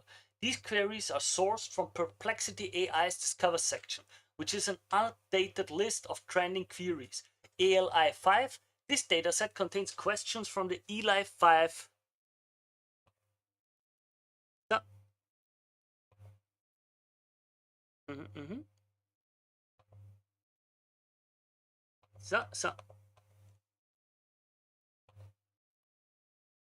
So, So, already back. Sorry, just getting used to the chat functions and such. Pretty new to this whole thing. So, Eli 5, the dataset contains questions from the Eli 5 subreddit. GPT-4 generated queries to supplement diversity in query distribution. We prompt GPT-4 to generate queries ranging from various domains, e.g. science, history, and based on query intent, e.g. navigational, transactional, and based on difficulty and scope of generated response, e.g. open-ended, fact-based. 9 ranking strategies tested. The researchers tested 9 different methods for optimizing websites, tracking how the different approaches worked for different kinds of searches, such as law and government, business, science, people and society, health, history, and other topics. They discovered that each kind of niche topic responded well to different optimization strategies. Hey, Dola Vanil, nice to see a single thought on this platform. I hope the content will help you with your business and everything. Glad that I can be of help. So let's continue. They discovered that each kind of niche topic responded well to different optimization strategies. So here again, an important topic that we always will have to face when people on social media and all these influencers and everyone tells you, oh, strategy X works. No, strategy Y works. Always consider in which domain and niche are you and what domain or niche are they talking about. So let's see the 9 tested strategies. Curious about it. 1. Authoritative. Changing the writing style to be more persuasive in authoritative claims. 2nd, keyword optimization. Adding more keywords from the search queries. 3. Statistics addition. Changing existing content to include statistics instead of interpretative information. 4. Citing sources, quoting reliable sources. 5. Quotation addition. Adding quotes and citation from high quality sources. 6. Easy to understand, making the content simpler to understand. 7. Fluency optimization is about making the content more articulate. 8. Unique words, adding words that are less widely used, rare and unique, but without changing the meaning of the content. And 9. Technical terms. This strategy adds both unique and technical terms wherever it makes sense to do so and without changing the meaning of the content. Which methods worked the best? The top 3 optimization strategies were cite sources, quotation addition, statistics addition. Okay. So cite sources, quotation addition, and statistics addition. Interesting. Those 3 strategies achieved relative improvements of 30 to 40% compared to the baselines. The researchers wrote about the success of these strategies. These methods, which involve adding relevant statistics, statistics addition, incorporating credible quotes, quotation addition, and including citations from reliable sources, cite sources, in the website content, require minimal changes to the actual content itself. Yet, they significantly improve the website's visibility in generative engine responses, enhancing both the credibility and richness of the content. Okay. It worked. You can go through all old articles of yours and easily implement it. The fluency optimization and easy to understand methods were also useful for improving visibility by 15 to 30%. Not bad, not a bad value. These results were interpreted by the researchers to show how AI search engines valued both the content and the presentation of the content. Okay. What optimization strategies did not work? What did not work? The researchers were surprised to discover that using persuasive and authoritative tones in the content did not generally improve rankings in authority with, hey, we know what we're talking about, seems, according to this paper, to not be that good. Similarly, the method of adding more keywords from the search query into the content didn't work either. In fact, keyword optimization performed worse than the baseline by 10%. Optimizations work differently across knowledge domains. Okay, now let's go into the fine grain. An interesting finding in the report is that which kind of optimization worked best depended on the knowledge domain, legal, government, science, history, etc. They found that content related to the historical domain ranked better when the authoritative optimization was applied, where more persuasive language was used. The citation optimization, where the content was improved with citations from authoritative sources, God, sorry guys, my tongue, worked significantly best for factual search queries. Adding statistics worked well for law and government related questions. Statistics also worked well for opinion questions, where a searcher asks the AI about its opinion about something. Okay, so interesting. How I read that. How I read it is that the AI that searches for the answers of the queries has an understanding of the intention and the mindset of the one asking these things. For example, if I asked for statistics and government data and law, then I want to have hard facts. That's really interesting. Citation, of course, where I want just facts. Because, well, the more citations I have, the more factual the source will be. I think that's an interesting something to really reflect upon. What is my content? What is my domain? And what would be the most persuasive for the kind of people in their mindset that look for the kind of stuff that I have as content? And then deliver that kind of proof to them, depending on what their proof is, what they need to believe in from a human person, they want to be persuaded. The researchers observed this suggests that the incorporation of data-driven evidence can enhance the visibility of a website, in particular contexts, especially these. Adding quotations worked well for the people in society, explanation, and history knowledge domains. The researchers interpreted those results to mean that perhaps the AI search engine prefers authenticity and depth for these kind of questions. The researchers concluded that making domain-specific optimizations were the best approach to take. Low-ranked websites improved rankings with GEO. The good news from this research is that normally fast, because the big corporations will be using it soon enough too.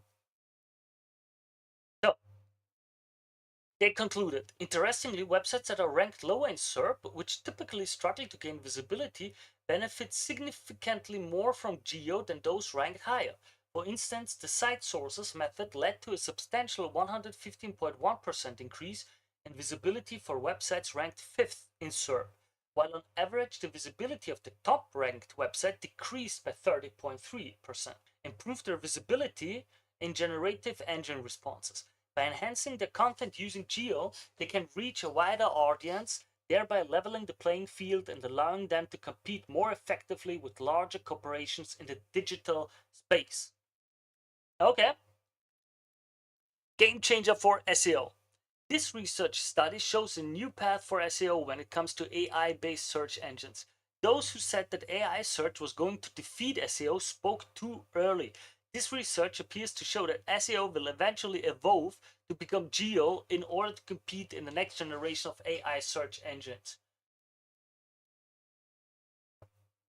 I am not completely sure about that last sentence. I'm going to be honest. You will see a lot of articles, a lot of reviews, a lot of data and papers and research on my channel that seems to indicate, for now at least, that SEO is nowhere to be gone or nowhere that. It's still one of the most important factors in how to get into AI is to be ranked well on Google or Bing or the search engines. It is still one of the fundamental rules. You need to be positioned well and ranked well in the SERPs, and for that you need SEO. You need search engine optimization, or you're not in that game. But overall, interesting. Task, Roger Monti, like your article. As usual, link to the article below in the description. Wait, can I? Guys, this article is over. We're going to jump right over to the next. For the guys watching this clip, if you want to support this channel, the best method to do that is leave a like, subscribe to the channel. It's 1 or 2 clicks, but it's a very best way you can support this channel. Link to my newsletter. Your YouTube channel, it's been created 16. Yeah. Was it planned to acquire new leads, or was it what was the idea worked out, and how much did you adapt the initial idea? Yeah, so again, that was something that was quite accidental. All right, let's go into the next question. How to add club activities in LinkedIn? Ah, you mean on your profile? Okay. Usually, if you have club activity, what you do in your free time, if the club that you participated in has a LinkedIn account, great, you can link it directly. Usually, not that often, in all honesty, but just write it into your voluntary charity area at the bottom of the page, if on the bottom of your profile. Wait a moment, maybe I can. Let me pull it up and show you. Now, is my profile in English or in German right now? So. Let me. There, you can see it. All right. So here we go. That's my profile. Also, guys, you can link it. You can like me. Education, volunteering.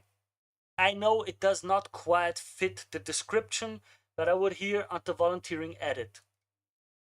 Add what you've been doing. Because technically it's volunteering if you've been in a club. Depends on the club, of course, but I would put it into this. Hope this helps a bit. It's like a geo-proof app. The design and everything doesn't matter now. It's going to be the client gets his branding and everything as they want, but I'll use it for myself too, and I think it's a neat little idea. Hello, people. Today I've got an. We're going to. Hello, people. Today I've got an awesome guest for you guys. He's a world-renowned researcher. He's very well known, has written a lot of interesting research. He's an expert on marketing and a few other points that we're going to talk today. You guys know that I'm from marketing myself, so of course it's a very egoistical topic that we're going to cover. Thank you very, very much for your time, for taking the time to be a guest on this show. Thank you very much. If possible, would you please tell the audience with a few words so they know what your research is and who you are? So I'm a professor, and I've spent most of my career at University of Oregon as a faculty member in the College of Business. Just full of questions. I know we won't get to all of them. I know. But I want to dive right into it to get as much value out of you as possible. That's why I'm saying thank you very much once more that you're here. I would like to discuss with you the consumer values evolution. It's like a very interesting topic that you talk about. Let's dive into the basics of the basics first. Customer values. Why are they important? What are they? And in marketing, how do we find out what they are and how do we work with them? So Milton Rokeach was a famous psychologist who said the most important construct in all of psychology is social values, that we make a lot of our decisions based on our social values. Imagine that you're trying to decide about a new job and you just graduated from college and you have 3 job offers, and which is really wonderful. You're happy. You have to make this decision. And one of the choices for a job is paying you really good money, money more than you thought you would make. And you're really happy about the salary. Another one doesn't have such a good salary, but it's in a place you've always wanted to live. So, maybe all your life you've dreamed of having a job on a tropical island, and this is a job in Hawaii or Canary Islands. And then also the third thing might be you're offered a job that's where your friends and family live, in the town you grew up in, and you know a lot of people there, and all of your relatives live there. So you have this dilemma. Do you take the job with good pay? That is going to tell a lot about your values. You're going to think about what is really important to me. How important is money versus how important is friends versus how important is lifestyle? Interesting. So in decision making, oftentimes you revert to values when you're trying to decide between choices. And that's true with products also, or services. If you're trying to buy something, you think, what do I really care about? And if you have to decide between 2 things, maybe you're kid wants a new tennis racket and you want a new pair of sneakers, and you can only afford one of the two. You might have to decide which is more important, getting the tennis racket for my kid or getting the sneakers for me. Interesting.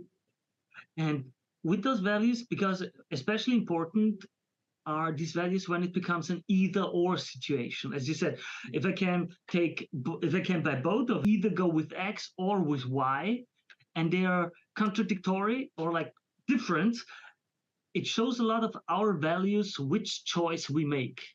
Well, that's a given. I think that all the viewers can understand that. It's quite easily to understand. But what are these values? Are there like millions of these values? Could we say no, there's a small subset?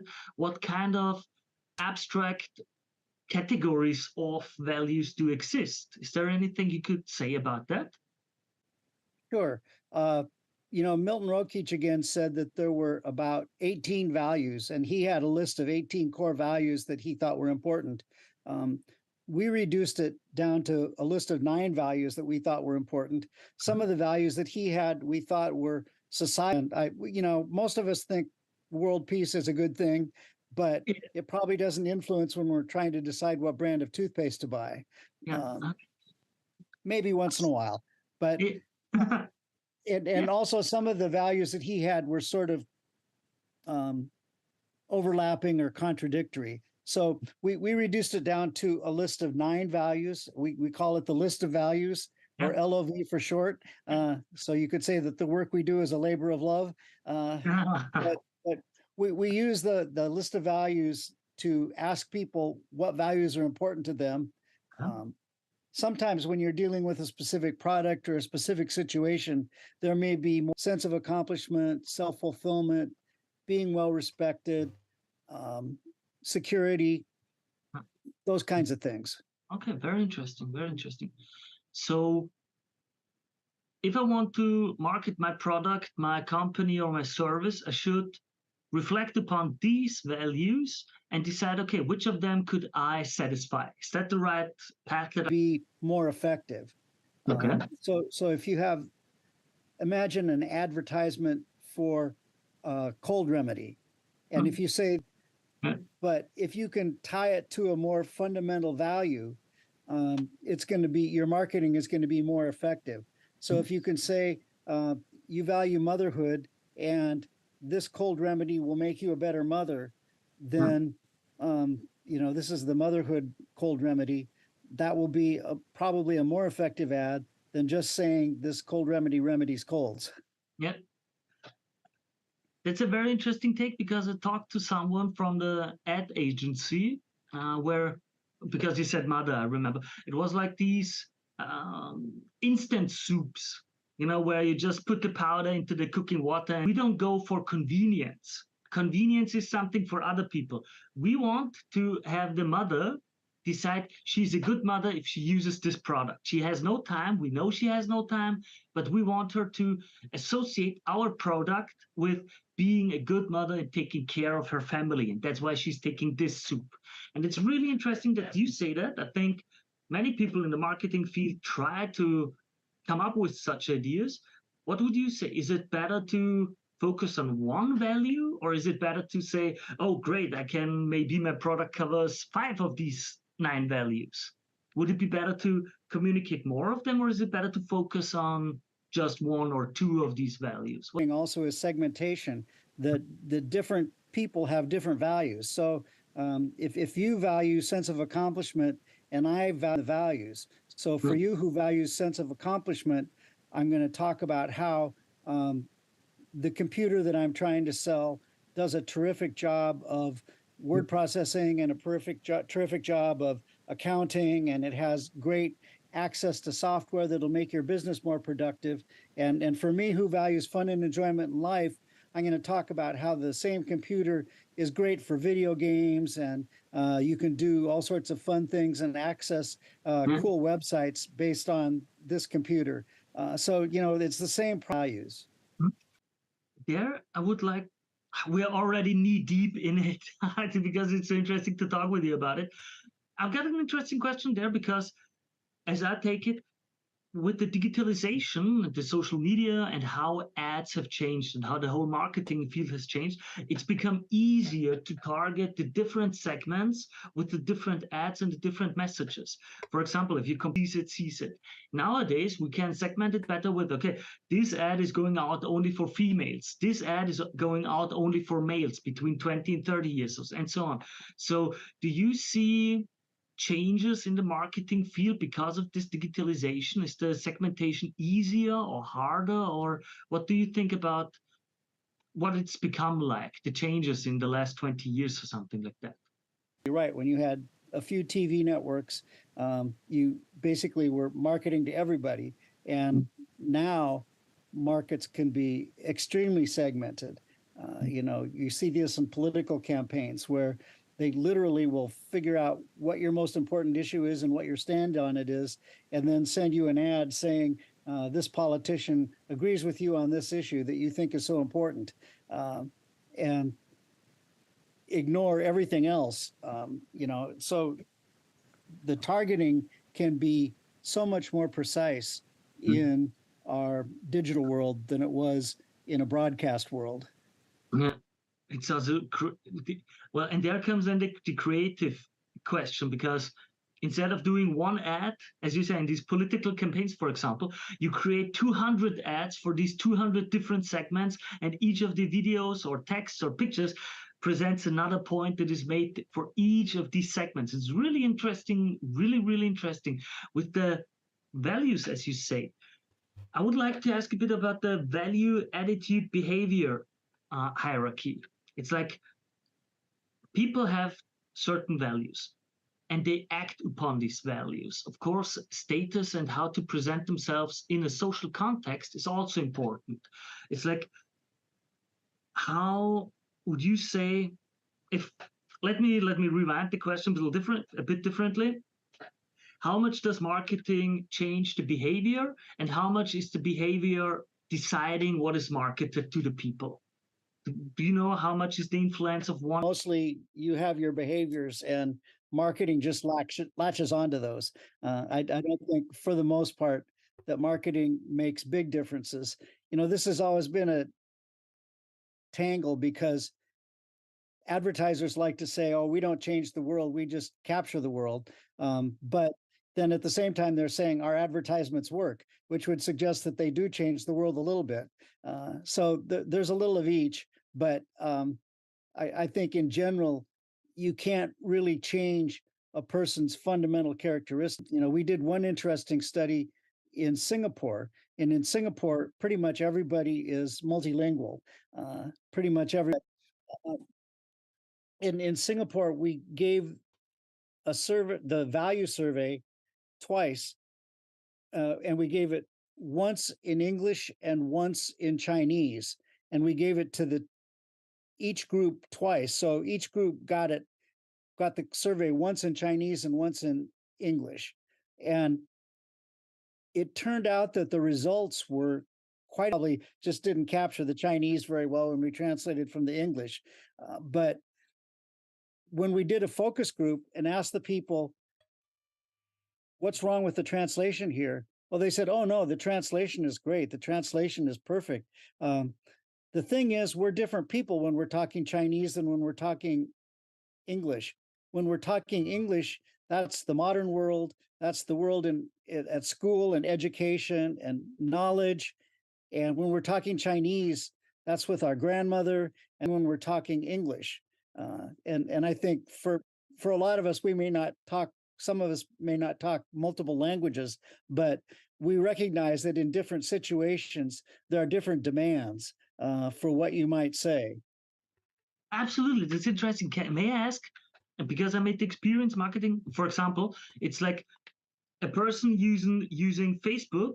It's just each of these platforms creates, I don't know if it's the right term, like a different persona, a different mindset they are in. So they react to different values, to different stimuli from outside. Could one say that? Absolutely. Like that LinkedIn has a different purpose than Facebook. And when you're talking on Facebook, you're probably talking to friends and family. And when you're talking on LinkedIn, you're probably talking to professional colleagues. What you do as a professional may be different from what you do as a family friend. Interesting, because and you also go into these platforms with a different mindset. For example, when I start LinkedIn, I'm not looking for, okay, what are my friends doing, what is my family doing? It's like, okay, I'm doing research on my topic or in my industry, what's going on, so I react to, for example, a vacation picture very different, because I'm not in the mindset to filter these things out. I'm looking for something else. So that's a really interesting of framing. How do I frame how do we catch the person in the right frame of mind to make them accessible for asking question? Is there any way to find that out, test that, anything like that? Any research, any suggestions from your side? Well, one of the things that we've looked at is celebrity marketing. And when you're using celebrities, certain celebrities kind of trigger certain contexts or certain activities. And if you can, again, have the celebrity match the values. Again, it has to fit together. What happens if I don't find a good match? Well, I think you're wasting the communication if you don't have a good match. Okay. That, sometimes people like using, for example, very attractive women in ads, draws attention to the ad. Mm-hmm. But if the thing that you're using to get attention detracts from the value you're trying to convey and the information you're trying to convey, then you're fighting against yourself in the ad. If you're selling a product that has nothing to do with beauty, then it might be that focusing on one thing to get attention is actually distracting from the message that you're trying to get across. Okay. That's a good lesson. That's a good lesson to not just care about attention, but to make sure that the attention you gain matches the value that you want to send to the viewers, to the audience, that they connect on an emotional level with the right value that you want them to perceive your product or your service to be fulfilling. That's interesting. Because usually, as you know, I don't know if you know, I'm sure you know it. Usually it's like, you just know. That's why your research was so interesting to me, where it was like, nah, it's not just attention. You need to make it align with the proper value. And that was a really interesting paper. Really, and then for the viewers that don't know, there's a concept. Please. There's a concept called the hierarchy of effects. And the idea of the hierarchy of effects is that you have several hurdles you have to get over. It's like running a race. And, you've got to get people's attention. Absolutely. If you don't have their attention, nothing else matters. But then you also have to have them understand what you're saying and agree with what you're saying.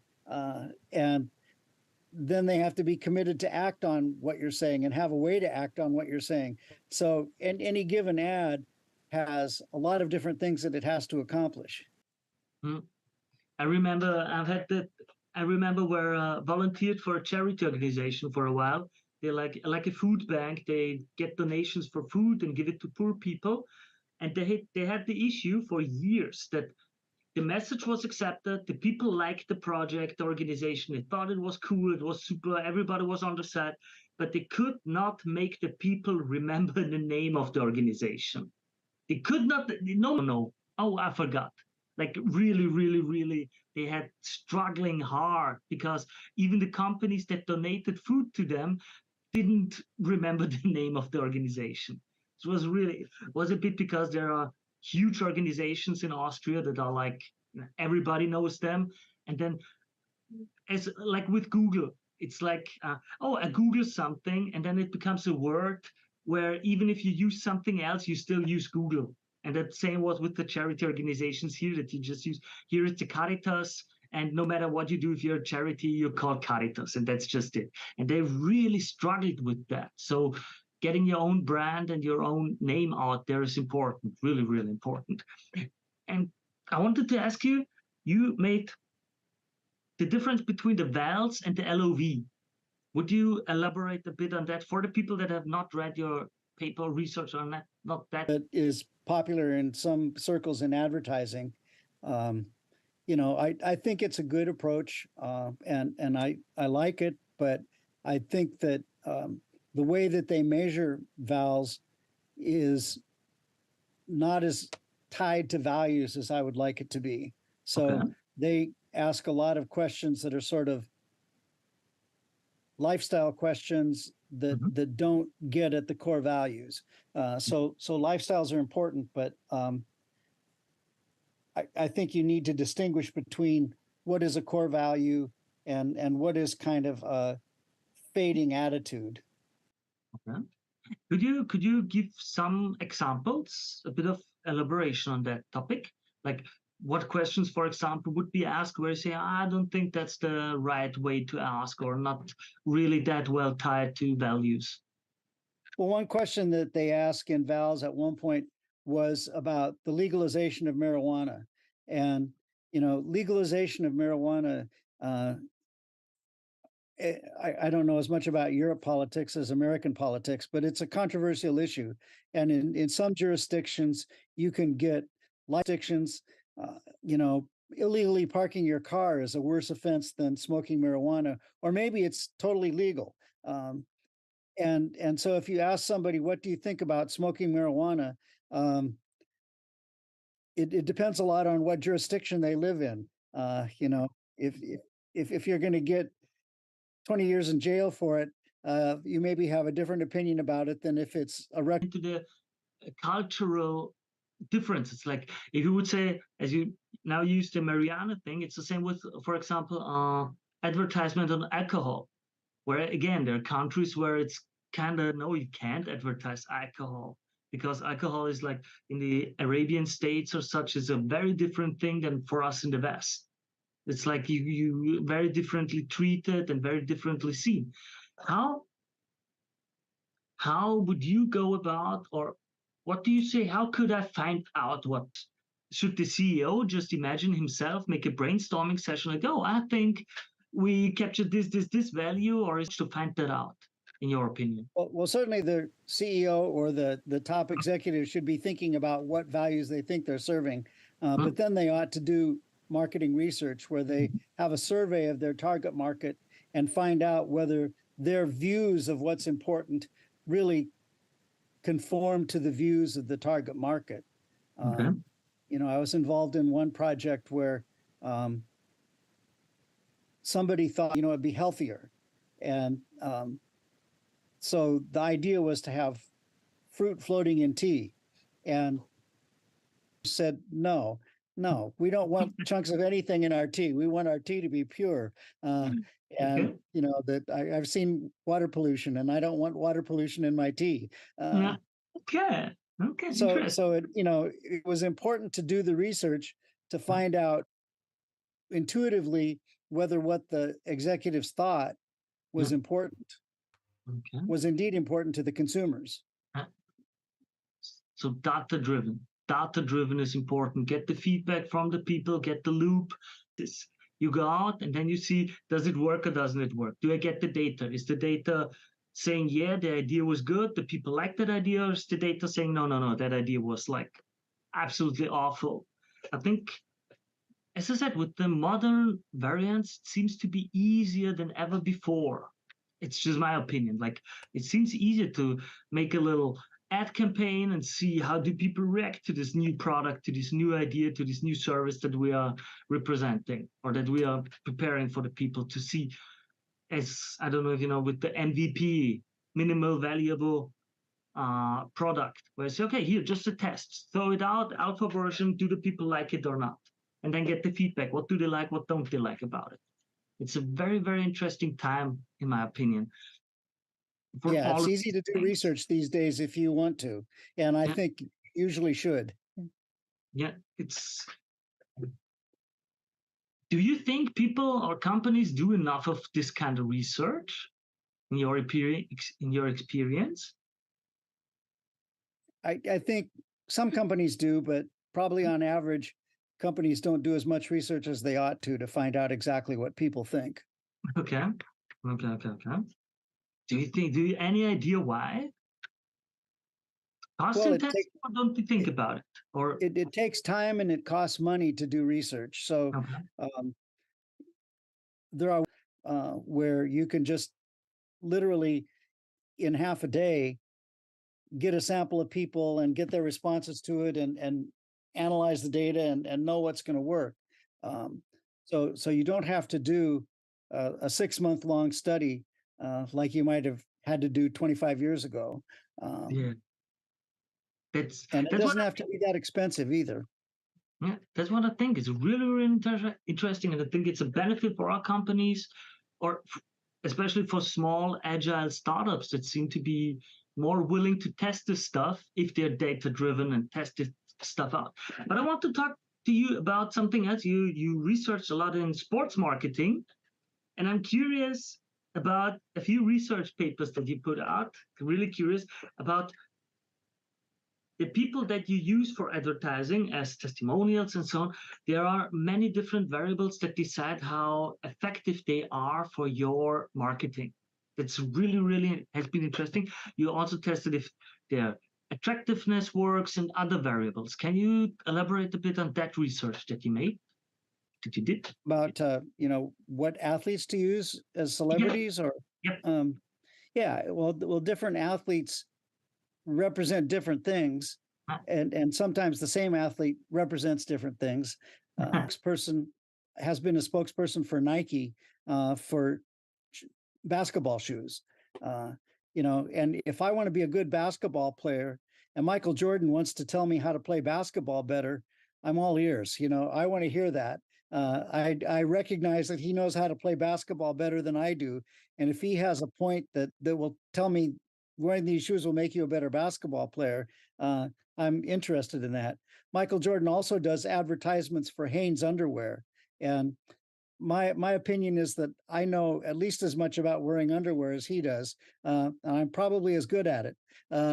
So I don't know that him telling me about wearing underwear is going to provide me a lot of new information that's valuable and going to change my mind about things. I think you're speaking interesting topic. I read, don't remember from who put out the paper. Recently, it's not that recently, a few years ago, research about how dangerous it is for the brands of famous people, celebrities and such, to endorse specific products. And they tested it like for the European market, for the Japanese market, and for the American market. And they realized like if a huge Hollywood celebrity endorses a certain product, it's like cereals works in America, absolutely no problem as such. But if like Brad Pitt endorses a toothbrush, he loses his brand and his worth in the American market because people start to look at him as something lower. While in the Japanese market, it was absolutely no problem. The Japanese accepted no matter what kind of celebrity you were and no matter what kind of cheap product you promoted, it was all right. You did not lose your marketing value for like your movie when it comes out. So they really researched it on originalities and how the clients, how the audience reacts to different celebrities endorsing the different stuff. So that was a really interesting paper for me where I started to think about that. Okay, it seems interesting that you can also lose value if you endorse the wrong products. So I don't know if you made any. It's really important how, but it feels a bit foggy. How can I find out these values? Is the research, should I take 1,000 people and just ask them, for example, hey, this is a Coca-Cola. What do you feel about that? What do you connect with that? How can I do that if I've got a new product? Like, what celebrity should I take? What values should I use? Should I just test it? Should I just adapt it? How can I get the right values for the right marketing to put the right message out there? That's like how? Yeah, I mean, sometimes with a new product, people don't really know what it is or know how to define it. If you have a totally original product, you might not even be able to ask people about it. Think about microwave ovens before anybody knew what a microwave oven was. If you said it'll cook your food in 1/4 the time, oh, that's great. I love getting my food cooked more quickly. And it'll make things kind of brown. Your meat won't look the right color, and your vegetables will be really squishy. Then all of a sudden you're thinking, no, I don't really like this. So you almost have to have experienced a microwave to know what it can do and what it. Can I choose my core values arbitrary? Can I say, oh, we're just gonna decide for our company, for our product, our core value is X, and we're gonna do the marketing for X no matter what the product is? Or is it like, no, there are specific things where it just does not work? Well, there definitely are times when a particular value doesn't work for a particular product. There are times when you just are not going to succeed by trying to say something happens when it doesn't. Okay. I just wanted to make sure, a lot of marketers, at least that I deal with, think enough to make the people believe whatever you want to say. Repeat the lie often enough and it becomes the truth. And that's why now that I'm able to talk with you, I would like to find out what is your opinion on this approach in marketing. Yeah, well, to some extent, repetition does drive home a point, and to some extent, you can influence what people think about things, but there is a limit to how far that can go. Okay. Interesting. And do you have any advice for the people in that field for clear communication of those values? Do you have any way to say, well, we found out this way, or this little trick works well to communicate values, to connect a certain thing to a certain value? Or is it just trial and error? Yeah, or is there I like think a formula? Creating your ad, have your value proposition very clear. What is the value that you're hoping your product will serve on an abstract level? What is the core thing that somebody thinks is really important carefully? And then when you develop your ad, make sure that your ad follows that thinking. Mm-hmm. That's cool. I gotta ask, how did you get into the field of marketing research? Personally, I'm curious. How was your journey into that field? I'm curious. Yeah, well, I started out studying psychology, and actually, my interesting to look at how advertisers try to influence psychology, how advertisers try to reach people, and I thought a lot of the most practical attempts at changing the world are done by advertisers. Sometimes for important topics, sometimes for seemingly trivial topics. Although, what is a trivial topic? If you're an executive at a company that sells something that people think is silly, but it has a huge market value, the economic consequences of it can be great. Interesting takes. True. It's true. Absolutely true. Yeah. And so from psychology, how to marketing, like just to jump over, was there a specific moment or was it like gradual? There was sort of a specific moment. I started out, my first two jobs were in psychology departments, teaching in psychology. And then I made a leap to marketing.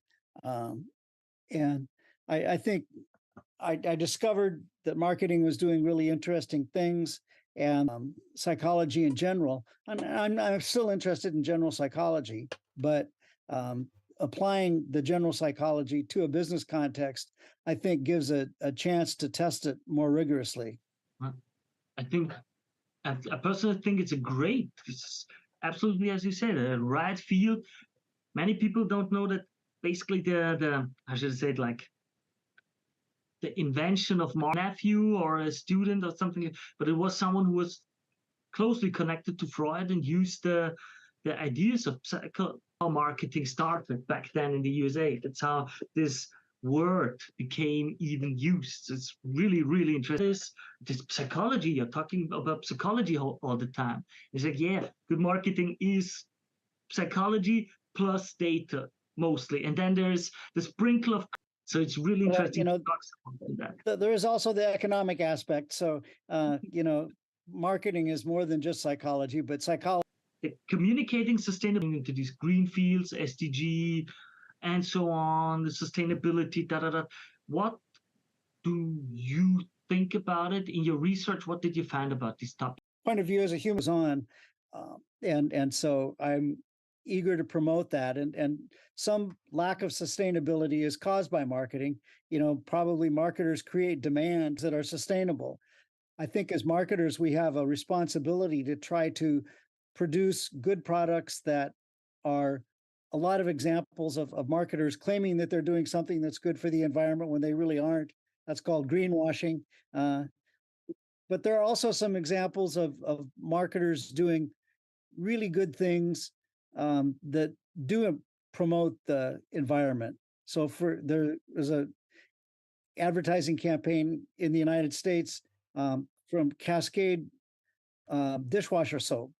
And they say, if you wash your dishes by hand, you use more soap and you use more water than if you run them through the machine. And so you're actually doing something good for the environment by using your dishwasher. And that's absolutely true. And, when they promote that, they are indeed promoting a sustainability value. And it's an honest promotion of a sustainability value. So, my hat's off to them. Interesting. So, do you think the average consumer nowadays is more conscious of these things in their buying decisions? Yeah, some consumers are very concerned about it. Some consumers aren't concerned about it at all, or some consumers even reject it as a viable idea. But I think that there is a growing segment, especially when we're developing products and when we're marketing products. Now that you said about, now that what do you think about when something is happening? There are always things happening in the world. As a brand, as a mark, should I jump onto things that might match with the values, my core values as a company or as a product or service? Or is it a dangerous thing to jump onto such things too soon, too easily? Like, I don't know, for example, now the Pepsi campaign that came out a few years ago, where it was like Pepsi, there were the protests in America, the riots, however you want to say it. And then Pepsi made that one commercial where the celebrity gives a Pepsi can to the police and to the rioters and to the protesters, and there was peace. And suddenly it was like the brand itself was laughed at, was criticized, advertising on hot topic daily political stuff to use as a method to get more attention. Is it good? Is it bad? Is it dangerous? What would you say? It can work. It's tricky. This is again a place where you should do some marketing that you're linking, and how does it relate to your target market versus not to your target market. So there've been some examples of people doing very edgy ads that get criticized a lot, but the people who are criticizing them are not their target market. And there are also it's a complicated topic. There's no doubt about it, but it can work. There are examples of times when companies, because as you said, I think the other way around is also true, that you can get a lot of positive feedback, so to speak, from the critics, but for the whoever, but we as the consumers don't like what you did or your message here with the last ad. I think Gillette, for example, had such a thing a few years ago where like many males said, oh, we don't like this one ad that came out. And is it just me, or does it seem like in the USA it's getting harder, more political, and more there now? It's always something is going on with some kind of ad, with some kind of company. It's always some kind of political issue. Does it just seem like that to me as a European, and then I'm making a mistake, or is it really getting hotter in your marketing to gets you attention, and the more controversial the topic, the more attention it gets you. And it depends on how that topic plays out with your target market. So, there's a black testing unfair treatment of Black people. He was condemned by a lot of people for what he did. And in fact, he's not succeeded at getting a job as a professional player, even though his abilities suggest that he should have a job as a professional player. Nike signed him up as an endorsee, and a lot of people criticized Nike for doing that and said they weren't going to buy Nike anymore.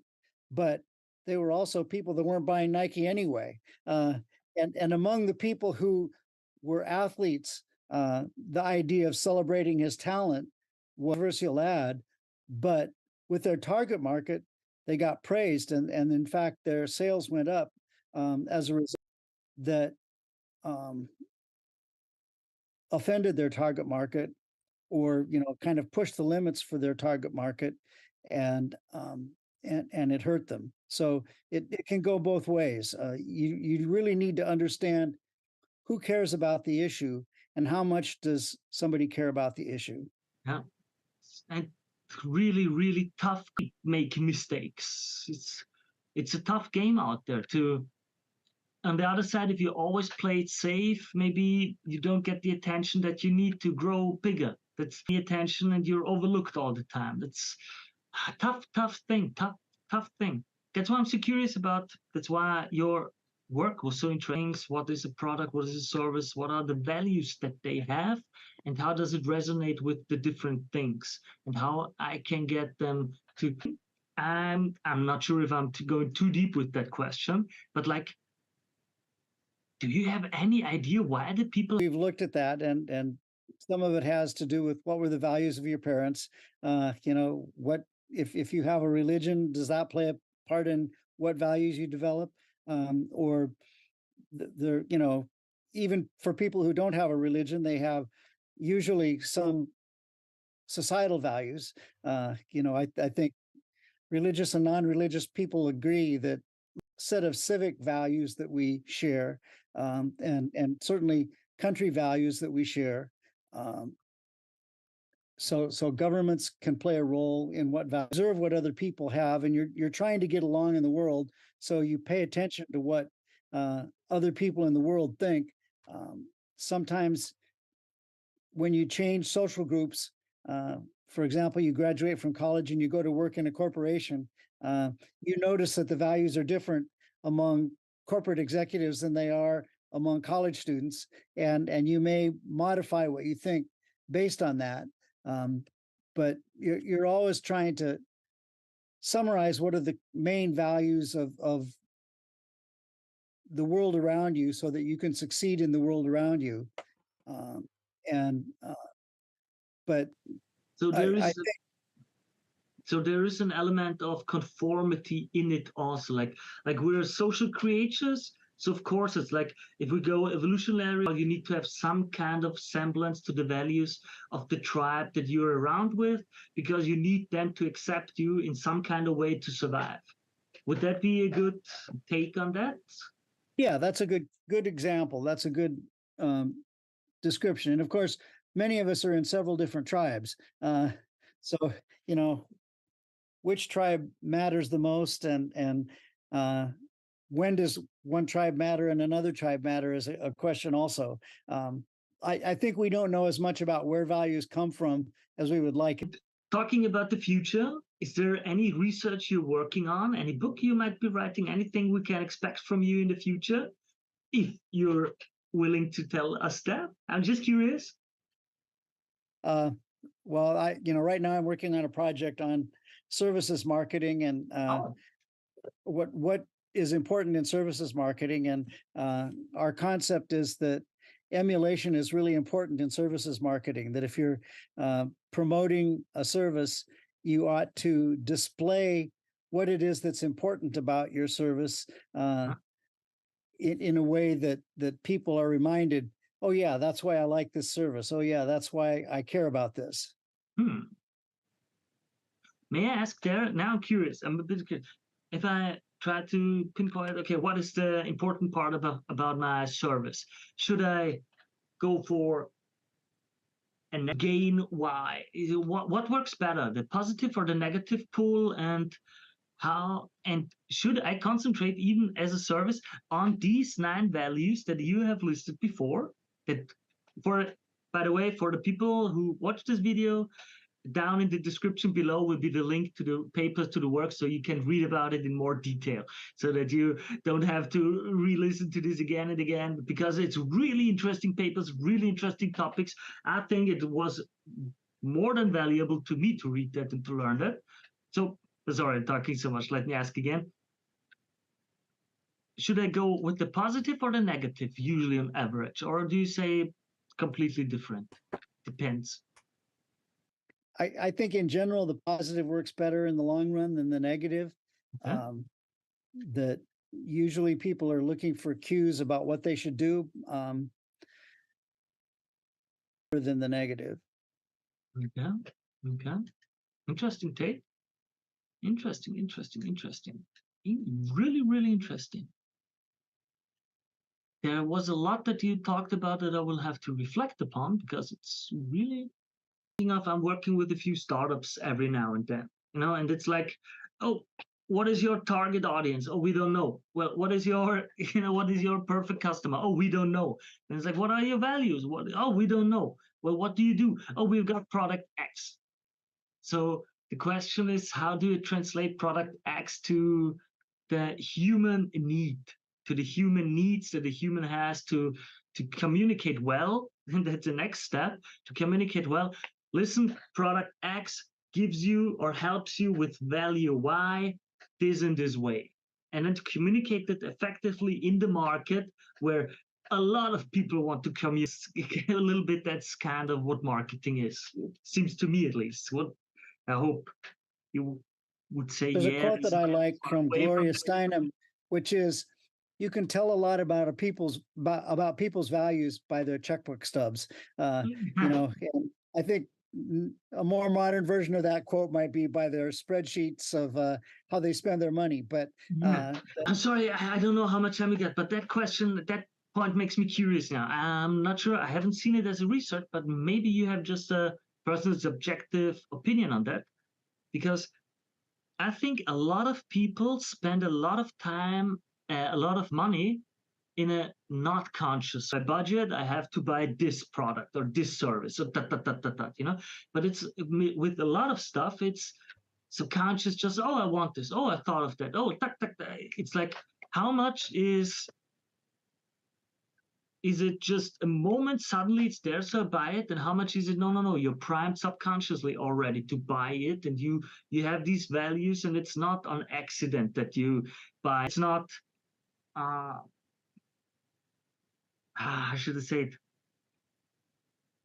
It's not on accident that you're in another club again partying, or that you're again drinking out, or that you're buying books. Even if for you as an individual, you think, oh, it was just, I was walking game thing, I wanted to take it, and to you it seems like a impulsive thing. But how much of that is really already hard coded into you because of these values, and how much of that is really just impulse in that moment? Do you? Well, I think a lot of momentary impulses are still driven by your core values. That if you're getting things on your shopping list and you do not have fresh strawberries on your shopping list, but you walk past fresh strawberries in the store and you think fruit, and you decide to buy the strawberries, even though they were not on your list and even though they were not something you planned to buy, because you do like fresh fruit and you do like taking advantage of things in the season when they're available. So and a lot of times you do something once very consciously, and then after that you do it you just every time. Most of the time when you go to the grocery store, you just grab whatever it is off the shelf. But maybe there was one time when you did spend some time looking at the ingredients and said, does this have ingredients that I like? Does this have the ingredients that are good for me? So I think even when you make impulsive decisions, sometimes they reflect core values that you have. I don't know how much time you've got. Are you ready, Anna, or can I ask a bit more? Because I don't want to put you into a troublesome position. Yeah, go ahead. Okay, great. Because you just someone from a big retail company, grocery store company from Austria, like big, one of the 4 major companies. And an interesting aspect was the question of why do people use your product? Like it was an in-house brand. People think it's all about the marketing, all about the advertisement that is made, and so on and so on. Of course, marketing tells you it's the marketing. The company does the ads, so they want this to work there. And I made like a little bit of, hey, I want to ask you something. Can I write down your name and your opinion and so on? It was like many of them just used this kind of brand for like butter or like, butter, the food store because they grew up with that brand. So no matter what the ad says, no matter what the marketing does, it just their parents bought this product. Now they're used to this taste, and so they're lifelong customers now. Maybe they can be convinced to change that if something happens and so, but usually people seem to be quite brand loyal if they are, brought into the brand very soon or very early and by these huge emotional moments. So can you explain that a bit, or is there something in your research that explains that? With how much do the values matter in this, or let me rephrase it, experience and their nostalgic memories or situations that happened that override all of my marketing with their emotional connection of value to the product and brand? Yeah, I don't know if I can give a quantitative answer to that. But just subjective opinion, isn't it? But you're absolutely right that there are habits that we develop that, again, maybe the first time you bought a product, you thought carefully about it. Maybe what you thought about it was, this is the brand my mother bought, so I'm going to buy it too, because my mother knew what she was doing. And sometimes that's reasonable and sometimes it's not. A lot of people I know say, well, I buy the same laundry detergent that my mother bought, and she thought it was good, so I think it's good too. And the truth of the matter is that the laundry detergent company is changing their chemical formula a little bit every year. When they say it's new and improved branding, but it's a completely different product than what it was when your mother bought it.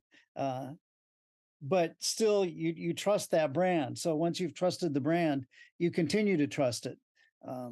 Or think of automotives, that you've always bought one brand of car, and your family has always bought that brand of car. Almost certainly the car that you're buying now is different than the car that was bought 25 years. Trust that one company until the company lets you down. As soon as the company does something that triggers your reassessment motives, then you may rethink whether you want to continue using that brand. Interesting. Because you researched quite a bit in the sports field, I thought maybe you have some experience with that. Because as far as I know, just nothing quantitative, no research or anything, just anecdotal evidence. It was like many people that I know that are huge fans of specific sports teams are fans because their father took them to a game of that team, and then you're like, okay, now I'm a fan of that team for the rest of my life. I've been a fan 20 years and so on. And then they take the little kids with them to the same team, and so it's like a generational thing. And I thought maybe that's why I wanted to ask you this question, because I thought, okay, if someone knows about that, usually the one who can give something wrong, that they've had some players involved in scandals, or they have suddenly become a losing team instead of a winning team. But you're right. In general, when people develop a fan base for a particular team, they tend to be loyal to that team unless something drastic happens that makes them rethink that. It's really much time. We are already over time. I know. I thank you very much for you taking this time, being a guest here. It was an awesome interview. Guys, I want you all to know, read the papers. Everybody who's got a company, who's got a startup or who's in marketing, you will benefit reading it. You will benefit from the information. It's really awesome papers, really great. Again, thank you enough for taking the time to be here. Really, it was a pleasure and an honor. Thank you very much. Well, thank you. It's been delighted talking to you. We're going to discuss changes for the Threads platform. Now, new information with us. Do more with the Threads API. On Shravya Garlapti. There is like this. Looks better. So, last year, we launched the Threads API to help creators and businesses jump in the conversation and share their perspectives. We later introduced multiple improvements and enabled content discovery. Today, we are excited to announce new enhancements to the Threads API. What's new? Search and add a location to your Threads post when publishing, add polls when publishing new threads, and retrieve poll results from existing threads. Create text-only threads faster using a single API call with the auto-published posts that were created by public profiles. Create posts with topic tags and search for public posts by topic tag. Query click metrics to understand how many times your links are clicked on. Find relevant posts by specifying a date range when searching with the keyword. Fetch GIF media on posts with GIF attached mentioned in the post thanks to a new webhook. Get started. Our self-serve developer documentations, our sample app, and the Threads API collection on the Postman API platform are here to help you get started. Okay, new function for the Threads API. If you guys, I'm working with a little bot, coded it myself. If you're curious about it, I could do a live session where we go through it, how I implement these things, what I use it for. Because I like to post on different platforms sometimes. It makes it easier to have my own little platform where I say I post it on there and then it auto circulates it to. It's an interesting example. Threads is still, I don't know if that will ever link up. For now, the data is way lower than Twitter or X, but we'll see how it develops. Again, telling you the news, trends, research papers, everything about marketing. If you want to support the channel, you can support this channel. And with that, I wish you all the very, very best. So, next article. Google adds locations of interest targeting to AI Max for search. Interesting. Written by Anu Adegbola. Google adds. I like her articles. I gotta say, I like her articles. I've got her. I like her. I like the way she presents the stuff and sometimes gets extra data. Okay. Google Ads AI Max for search lets advertisers target users based on location interest, not just where they are, but where they want to be. That's a cool new feature if they roll it out. Google Ads added a new targeting feature to AI Max for search campaigns, locations of interest. The rollout appears to be early stage and not yet widely documented in Google Ads help resources. How it works. Locations of interest is an optional ad group level setting in AI Max for search. It allows advertisers to target users who are searching for or have expressed interest in specific geographic areas. You can select multiple locations of interest per. Okay, interesting. So, what does that mean? If I search for example, I'm from Vienna in Austria in Europe. My sister lives in America in California, close to Los Angeles. So I search around for Los Angeles and other areas there. I might go to travel there. So it could be that if I go there, it would be good that ads that are local there, like restaurants, theaters, or whatever, shops, whatever I might like, might be well delivered if I saw them. Even though my location is somewhere else, it's still a location of interest. And now we can set that for our ads. To say, hey, I want you not just to show it to people who are there, but to people who are interested in that area. Why we care? Advertisers can now go beyond the user's physical location and reach people based on where they intend to be. That opens up more strategic, intent-based targeting for travel, local. Like I'm right now in Austria, Vienna, but it might still be interesting if I'm declared interested in that area by Google. That Google can say, hey, you have in that area. Zoom out. Location intent has been a staple in displaying YouTube campaigns for years. This update brings that same sophistication to search, where user behavior often signals high commercial intent. Bottom line, AI Max for search just got smarter, giving advertisers more precise. Adrian Decker, who credited senior Google Ads specialist Arpam Banerjee for spotting this update. Well, thank you for.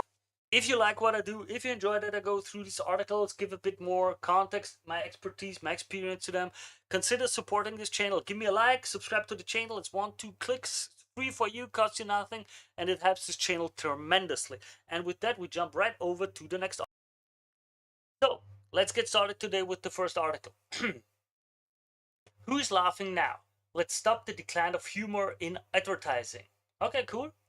Written by Kantar.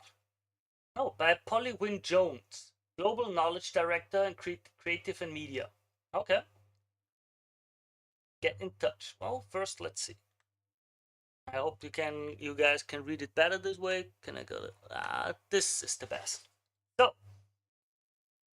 humor is an important creative tool when it comes to advertising. So why are we using it less? Learn how to get humor right in your ads. All right. Kantar's ad reaction study showed that humor is the most powerful creative enhancer of receptivity, and it crosses the generations. Our link ad testing database also shows that not only is it a great way to get a reaction, but it can make your advertising really stand out from the crowd. Humorous ads are more expressive at 27 point plus increase, more involving plus 14, and more distinct plus 11. I'm not sure what these numbers mean just now. We'll have to go through it and see if we get more data. Only 33% of the ads we researched, Kantar incorporate some form of humor. Yet half of our Kantar Creative Effectiveness Award winners use it. Humor is used more often in TV ads, 37% than other channels, 50% of print and outdoor, and 28% amongst digital ads. We also see variance across digital media. 12% of website ads, 24% of Facebook, Instagram ads, and 30% of YouTube ads use humor in some way. The decline in use of humor. The last 20 years have seen a steady decline in the use of humor in advertising, and the pandemic has accelerated this decline. Why is this? Do we live in a more serious world now? No. Regardless of what's going on, there is and has always been room for humor in the world. What's changed is an increased fear of using humor inappropriately. Even during the pandemic, Kantar's COVID-19 barometer showed that people still wanted to see humor in advertising. In fact, people wanted it more than ever to help bring back some normality to their lives. The use of humor has declined. Here, no recession, COVID-19 pandemic. From 2000 to 2021. I assume this is a percentage of how many ads are. No intended humor, lighthearted, funny. As you can see, funny went down, lighthearted went pretty much down, and no intended humor has gone up. Source Kantar link at the database.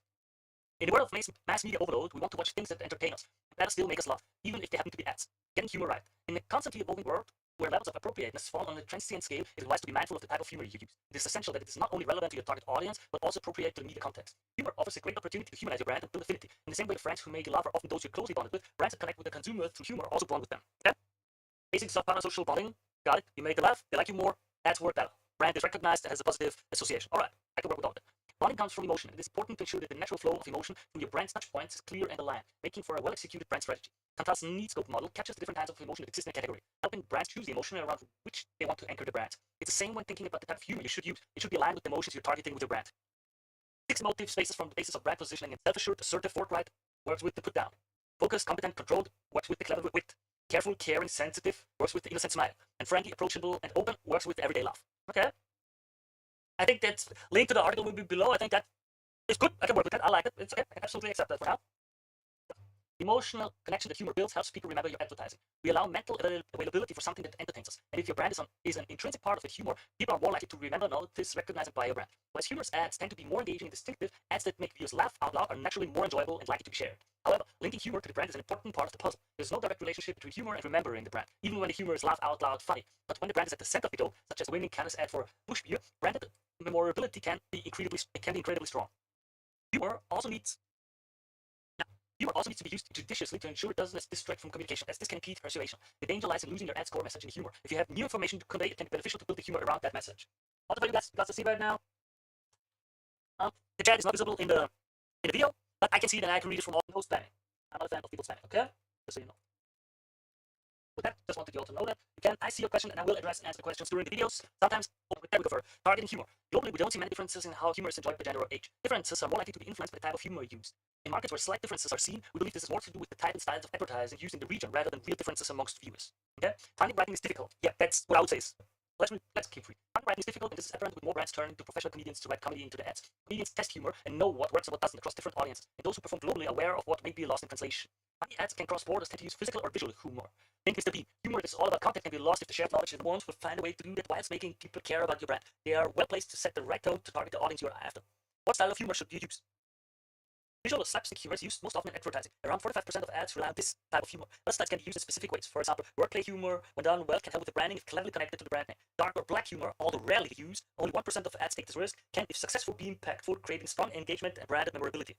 The explosion of social media has resulted in an evolution of new types of humor, with breakaway niche groups developing new styles across different platforms. Brands need to know the target audience well, and that means more than knowing the socio-economic status, age, and gender. To bring your audience on board with humor, it is essential that the style used will hit the mark and be appropriate for where it will be seen. The evolution of existing platforms and the astonishing, just a moment, of these pop-ups. Where it will be seen. The evolution of existing platforms and astonishing rise of the new ones like TikTok means this is a topic under check, where words are often written across an associated visual. The risk nature of the content is often heightened by the disposable nature of material on this platform. TikTok's humor is fast-moving and often satirical. Short videos use condensed humor, which can be as much about brand development as about making people laugh. TikTok has a diverse crossbreed of comedians, influencers, and creators who know about editing audio-visual content for maximum effect. Facebook, Instagram humor is often more personal, and as such can help create emotional connections as content is shared amongst friends. YouTube humor can range from a full comedy to a you've been framed style clip, but tends to be. Hello, today. Email testing, the risks, costs, and benefits explained. Nice. Buy email on asset. So let's go through it and see how well it works. Your company already uses lots of different, it's likely you already realize how email supports the customer experience, and that's perhaps the best return of investment of any marketing channel. Email handles everything from delivering transactional messages to boosting brand loyalty. But isn't a reliable email service provider, ESP, or a good customer relationship management CRM platform enough to cover everything? What's so important about email testing services? All right. To help you see the full picture and decide which email testing tools your company needs, let's explore the different reasons for testing and what's at risk if you choose to ignore them. All right. 4 types of email testing services and how they help. Emails you're sending, the size of your program, and your overall goals for email marketing. You may not need every type of email testing service. However, as you budget for the most important pieces of your MarTech stack, you should consider not only the price tag but also the cost of not testing. Always important. Planning for the worst case scenario is always a safe bet, because as Murphy's Law states, if it can go wrong, it will go wrong. Here are 4 types of email testing, the basics of how they work and the associated costs. Point 1, you will think it's a cost and useless to validate stuff until you realize something went wrong. And only when it goes wrong do you realize, oh man, am I happy that we had the test or something to evaluate or test and make sure that it does not go wrong or that we have something in safety. Okay, just saying. So let's go through it. Email validation. Number 1, contact list validate. Email address validation is a type of email testing that verifies the legitimacy of your contact data. There are plenty of reasons your company may need to validate email address. People make typos and syntax errors when subscribing to your list. Contact data becomes outdated. Your sign-up forms and questionable list building practices may lead to spam traps in your contacts. Now, I'm going to be honest, I use temporary mails to sign up to stuff. If every little thing that you do and every little free tool and every whatever, before I even know if I like your tool and before I even know what it does, if everything demands an email to sign up, even just for JPEG to PNG converter, and then need to sign up with an email, well, then you're going to get a temporary email from me. Period. Sorry, I'm not sorry. Email validation is an important part of list hygiene best practices. There are solutions that help senders verify contacts across their entire database, as well as email testing that uses an API to verify addresses at sign-up. How does this email testing help? Clean contact data, including valid email addresses, helps you run an efficient email program. But more importantly, a list of valid contacts supports deliverability. By that we mean sending emails to verified addresses helps you avoid the spam folder. Here are a few reasons why email validation is connected to deliverability. Number 1, high bounce rates. When you attempt to deliver mail to an invalid email address, it bounces. A high hard bounce rate leads to a bad sender reputation. When mailbox providers notice this, they see you as an irresponsible sender or even a potential spammer. So spam is where more messages end up. Low engagement rate. If there's no one behind an email address, there's nobody to engage with what you're sending. A list that contains too many invalid addresses is full of dead weight that drags down email engagement metrics like open rates and click rates. When mailbox providers see low engagement, it's a sign your emails are unwanted and may belong in spam. Spam traps. Mailbox providers use fake email accounts to catch spammers. One type is known as a recycled spam trap. For example, Gmail could reuse an abandoned account that was valid once upon a time. Now, however, if you send to that contact, it shows you're not keeping up with list hygiene and your sender reputation could take a hit. That hurts.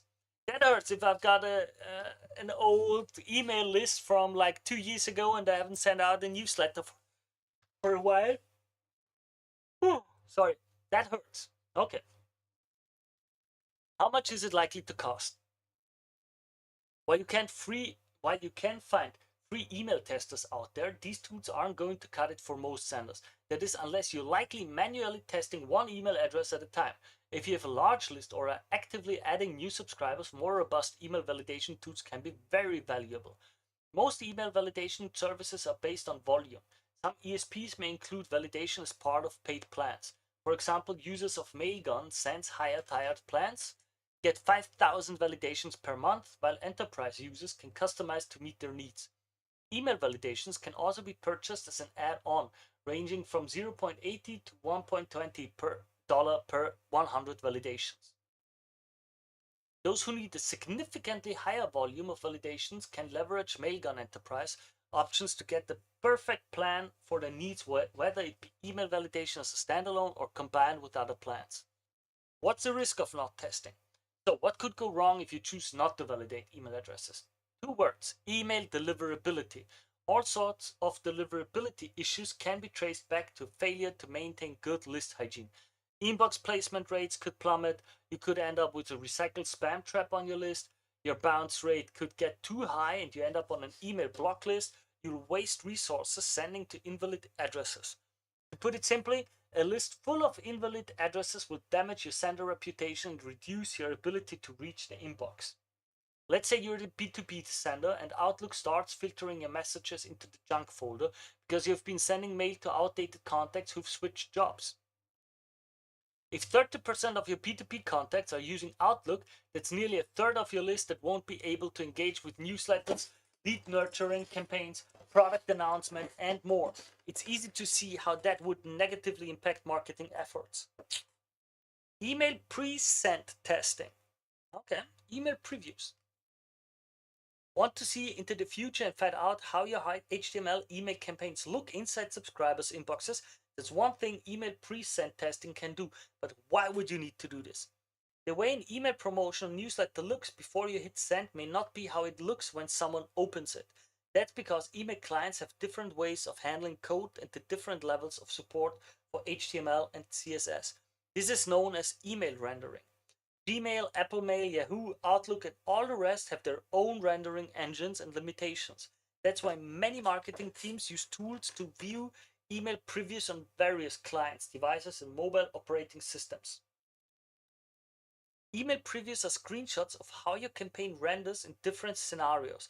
That could be on Gmail app with the Pixel 7 using Android 13, or in Apple Mail with an iPhone 13 in dark mode on iOS 15, just to name a couple of examples. This tab, oh, yeah, another spammer in the chat. This type of email testing also goes beyond previews. Pre-sent testing can include comprehensive email quality assurance, QA, using an automated checklist to do complete review that includes checking links and UTM parameters, validating images in email, evaluating email accessibility, running basic deliverability checks, optimizing inbox displays, subject lines, from name, and preview text, catching typos, grammatical errors, and accidental profanities, viewing emails in dark mode on popular clients and devices. Note, there's another kind of email QA in which IT and software developers test SMTP, Simple Mail Transfer Protocol servers for sending emails. SMTP is more about generally being able to technically send it and so on. So, and spam. Please don't spam in the chat. You can ask, you can discuss. I don't want any buy this bot or whatever in the chat. Okay, please. How does this email testing help? There are plenty of reasons to conduct pre-sent email testing. 3 of the most significant are protecting your brand, supporting good email engagement, and maximizing email marketing ROI. Email campaigns with broken layouts, broken links, and inaccessible content reflect poorly on you as a sender and brand.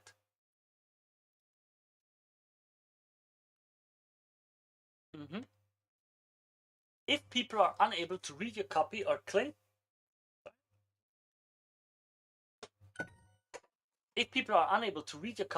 on your CTAs, your engagement rates will suffer. And if people can't engage with email campaigns, they can't convert.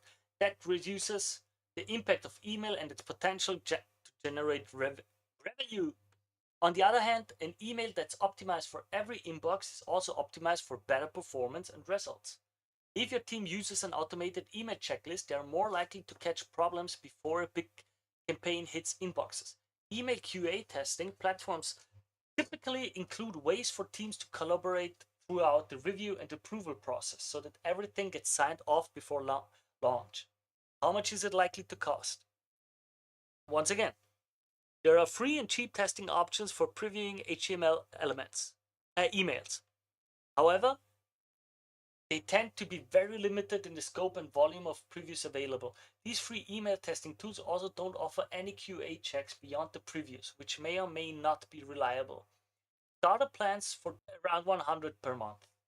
Some SaaS platforms use an email preview API to include client rendering test results as a feature of the software that adds value to users. One thing that sets Sinch email on asset apart from alternatives is that it provides users with unlimited email testing. You can preview campaigns as many times as needed without any added charges for coverage. That was a shameless self-plug, but it's okay. I respect it. What's the risk of not testing? Email marketing QA prevents many problems. For example, a broken link in your CTA button could bring the ROI of that campaign down to 0. But let's imagine what could happen if there are rendering issues. What if you had planned a big Black Friday email campaign but failed to test and preview it before sending? Turns out the campaign was unreadable on the Gmail app in dark mode. But that can't be too many people, right? Since MailJets reports the Path to Email Engagement 2024 found that more than 72 people of consumers have a Gmail account. 71.5 primarily check email on a mobile device, and nearly 25% usually view emails in dark mode. For the sake of discussion, let's say this problem impacted just 20% of your list of 20,000 customers. That's 4,000 people who are very unlikely to engage and convert. Your typical open rate is 30%. That means 1,200 of those 4,000 subscribers likely opened it. But when they did, the text disappeared into the background, including the coupon code. So most people just delete their email. If you'd normally expect a 10% click rate on a BFCM campaign, that's 120 online shoppers who won't be able to take advantage of your Black Friday promotion. That's quite a bit of money. Email A/B testing, third thing. And we can see different variants. Another way to boost email performance is to conduct split testing or email A/B testing. This form of email testing lets marketers experiment with different ideas to find out what prompts contacts to take specific actions. Things you test are called variables and can include subject lines, headlines, send times, imagery or visuals, calls to actions, button colors, from names, messaging and content, personalization, like a lot of stuff. For example, you may want to test if your CTA gets more clicks when it's higher up in the email, or you could split test a highly designed version of a campaign against a simple version that's more like plain text. How does this email testing help? With AI, with A/B testing, you can't stop guessing about what's most interesting to your subscribers because you will know what makes them respond. Over time, you'll gain a much deeper understanding of how to get your contacts to engage with email campaigns. Sometimes even the smallest changes can lead to impressive results. Other times you'll make what feels like a major change and your metrics barely move at all. That's the fun of email A/B testing. You're always learning and uncovering surprises. How much is it likely to cost? Well, many popular ESPs include email A/B testing as a feature of the software. However, some providers only offer basic subject line split tests because it's for more advanced programs. Comprehensive A/B testing may not be included in the free or trial versions. For example, Cinch Mailjet offers A/B testing with its premium plans, which start at $25 per month and come with a host of other plan upgrades. Mailjet A/B testing lets you experiment with up to 10 versions of an email simultaneously. Plus, you can define the criteria and parameters for the winning variable. What's the risk of not testing? Manual select version, just a screenshot showing different open rates, hard bounds, soft bounds, unsubscribe, and so on. The biggest risk of failing to split test email marketing elements is missing out on better performing campaigns. It's hard to say how much regular A/B testing will affect email ROI. But one thing is for sure, it can only help, not hurt. Let's say you A/B test button copy using a more creative CTA in your email. Imagine you find the new copy increases click rates from 3% to 6%. If 7,500 people from your list of 25,000 contacts open this email, 30% open rate, that doubles the clicks to your website from 225 to 450. Had you never taken a chance and tested the alternate CTA, you'd be missing a bunch of web traffic you could have attributed to email marketing efforts. True, but the opposite is true too. I might test something and the usual thing that I use has a 50% conversion rate, and now the new version that I tested only has a 20% conversion rate, so I lost 30%. Like let's be honest, it can go both ways. Of course, the more you learn, the better it goes, but just saying, okay? There are opportunity costs too, and there are dangers in experimenting and testing stuff. Now, the next 4, inbox placement testing. Email campaign, inbox missed spam. This form of email testing may be called a spam test or seed testing. The point is to find out the likelihood of emails being filtered into spam rather than reaching the inbox. Inbox placement testing is also known as seed testing because the process makes use of seed mailboxes. These are email accounts created for the specific purpose of testing inbox placements. You send your message to a collection of test mailboxes or seed boxes and receive a report with predictive results on inbox placement. How does this email testing help? Reviewing inbox placement reports shows you if a specific mailbox provider like Gmail or Outlook is likely to filter a message into spam, or if emails are going missing due to blocklisting or other issues. Depending on the email deliverability tool, you may also be able to see your score from major anti-spam filters such as Spam Assassin. Check to make sure email authentication protocols are working correctly. All these email testing features help you catch deliverability issues before they cause serious problems. How much is it likely to cost? There are more than a few free spam. I assume there should be few. There are few free spam testing sites or spam checkers online. The problem with these free tools is they only examine individual emails for potential spam signals. At the very best, they provide a spam score, but that's far from the same thing as actual inbox placement testing. Even when they use the same anti-spam technology, mailbox providers and email administrators can customize the settings. Ultimately, it's up to the provider to decide how your emails are filtered. That's why inbox placement testing is more reliable. If you really care about reaching the inbox, consider a more comprehensive email deliverability solution. Mailgun Optimize offers inbox placement testing along with block list monitoring, email address list validation, email previews. Plans start at $49 per month and the first month is free. Mailgun Optimize also provides users with actionable insights on how to improve inbox placement based on why it appears your emails are being filtered into spam. An inbox placement test takes less than 60 seconds to run and could save you from an email disaster. What's the risk of not testing? All right. Imagine, let me drink. Guys, stay hydrated, always drink water.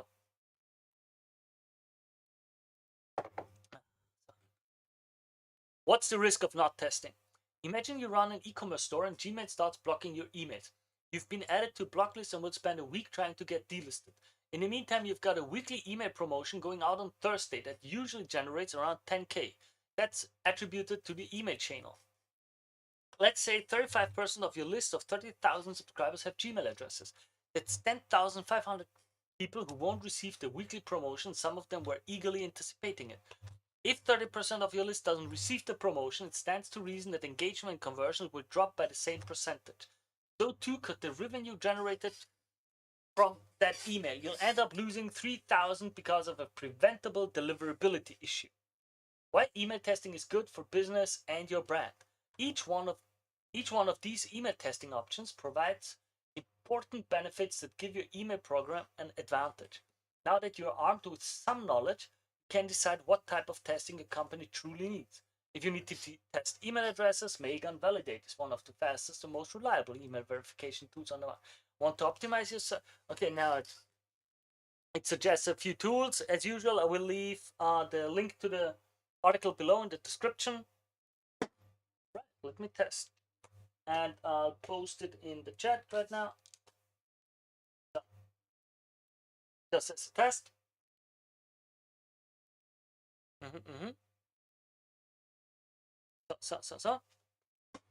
So you can look at it, and then in the end, you find that investing in your email program is worth every penny. 75% of global consumers say they prefer getting promotional and transactional messages from brands via email. Email testing ensures you get delivered to the inbox and deliver your best. All right. Not bad, not bad. I liked that article. It went through the details, explained it well and nice.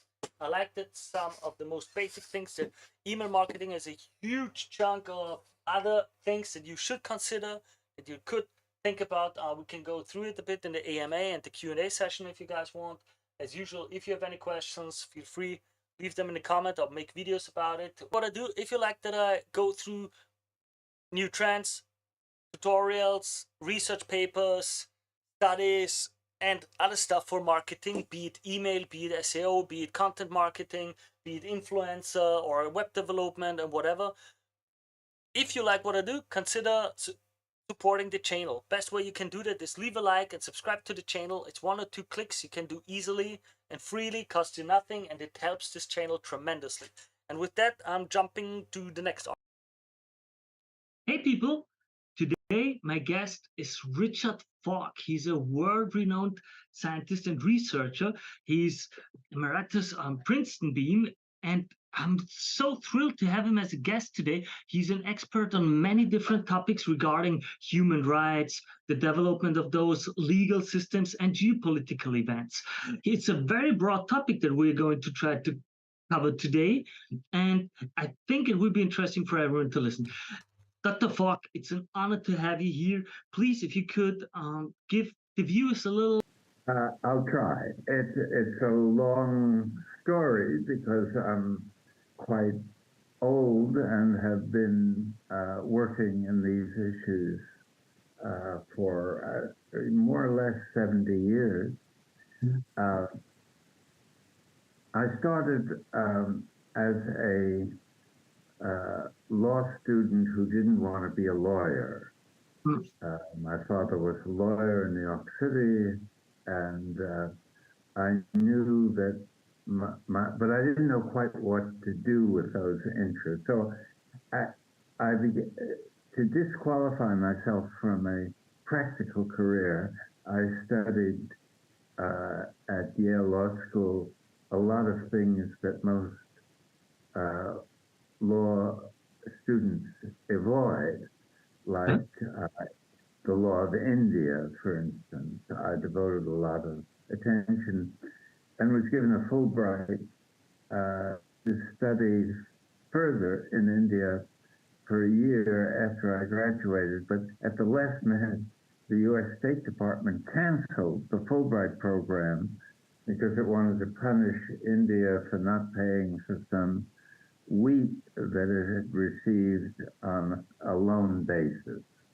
So I found myself without any employment, and somebody got sick at a Midwestern university, and they were so desperate they hired me as a visiting one-year professor. I had never thought of an academic career, partly because my early student life, I didn't distinguish myself. I was more into sports than studies. Really? But once I arrived at this privileged life, I could do what I wanted at a very young age, and I enjoyed teaching and the freedom to determine my own structure of work and activities by and large. And so that was the professional beginning of a chair in international law that had a very peculiar requirement that you had to be trained in law but not too interested in it. And they felt I was qualified on both counts, and so I got this opportunity and stayed there for 40 years. And because in the political and geopolitical context of legal development, and worried by the what I felt to be the irresponsible statecraft of parts of the Cold War, and I was particularly worried by the way nuclear weapons were being integrated into the political consciousness of Western political leaders. Around what year are we talking about? When was this? Probably in the late 60s, 70s.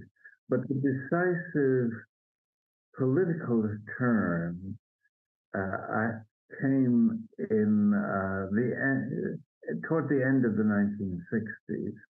I'd grown up in a fairly conservative, anti-communist political atmosphere. My father was a lawyer for some of the leading anti-communist figures, including the exiled Prime Minister of Russia in the interim period between the Tsar. Reacted somewhat to that experience, but with a certain sense of confusion. But what I opposed the Vietnam War initially on legal grounds, that it was an unlawful use of force. But then I went to North Vietnam twice during the war and was very impressed by the leadership there, by the nature of the victimization of a national people fighting for their independence and sort of anti-colonial continuation of the war against the French. And it really had an effect on my political identity and on the issues that engaged me for some time. Another strand of thought, now maybe Tori, stop me if I'm talking in too much. No, don't worry. It's interesting. It's interesting to hear about it. I've got 2 whole pages of questions. Don't worry. But another strand came from my experience as a graduate student at Harvard, where I ended up getting a Doctor of Law degree. But I learned more from my fellow students than from the faculty. while I was there, and I developed an interest in what we then called world order studies, how what now is more generally talked of in the context of global governance. How do we achieve a more peaceful, more just way of relating to international relations, and became part of a global project called World Order Models Project, which started in the end of the 60s and lasted till 1990, and there's recently been kind of effort to revive it. It brought to bear two central themes, which was first, how do you act to avoid war between the major political actors in the world, avoiding World War III, essentially. And secondly, how does the transition from colonialism to a real political independence and economic development take place? And we had very good participants from all parts of the world, including China and the Soviet Union and Latin America, Africa, India. And the project was funded by people who believed in world government, which actually the participants in the project, including myself, didn't believe it. It was, I can ask, I'm a bit curious there. If I think about back then, you had the bipolar world, you had the Eastern Bloc, you had the West, you had, of course, the little third, not that small, but like third neutral countries under India and Egypt and Yugoslavia back then. How would you say, because many young people don't even realize anymore how close people felt back then to like a third world war. At any moment, the red button could be pressed for like nuclear annihilation. So if you compare that time back then to the times now, let's say 1 or 2 years ago, because with the Ukraine conflict, it's got a bit more sensitive suddenly, but like, do you think we made good progress towards the goal of peace and like, how would you say it? World government? Is the world government a project? Is that a good thing? Do you think the development that we had was a good one? What would you say about these kind of topics? Well, again, that's a complicated, multifaceted topic. I think there was more of a sense early in the Cold War of remembering the devastation of World War II. See, and even younger people learn from their families and from their background that it was very important to avoid that. But there was also this sort of ideological war going on to make one feel that even war was worthwhile to avoid succumbing to communism. So there was the famous slogan, better dead than red, and the counter slogan, better red than dead, representing these sort of two tendencies in the North. And that was, that reached one sort of climax in Europe around the various Berlin crises and fear that the understandings reached during World War II between the victors, including the division of Europe and the division of Germany and the division of Berlin, and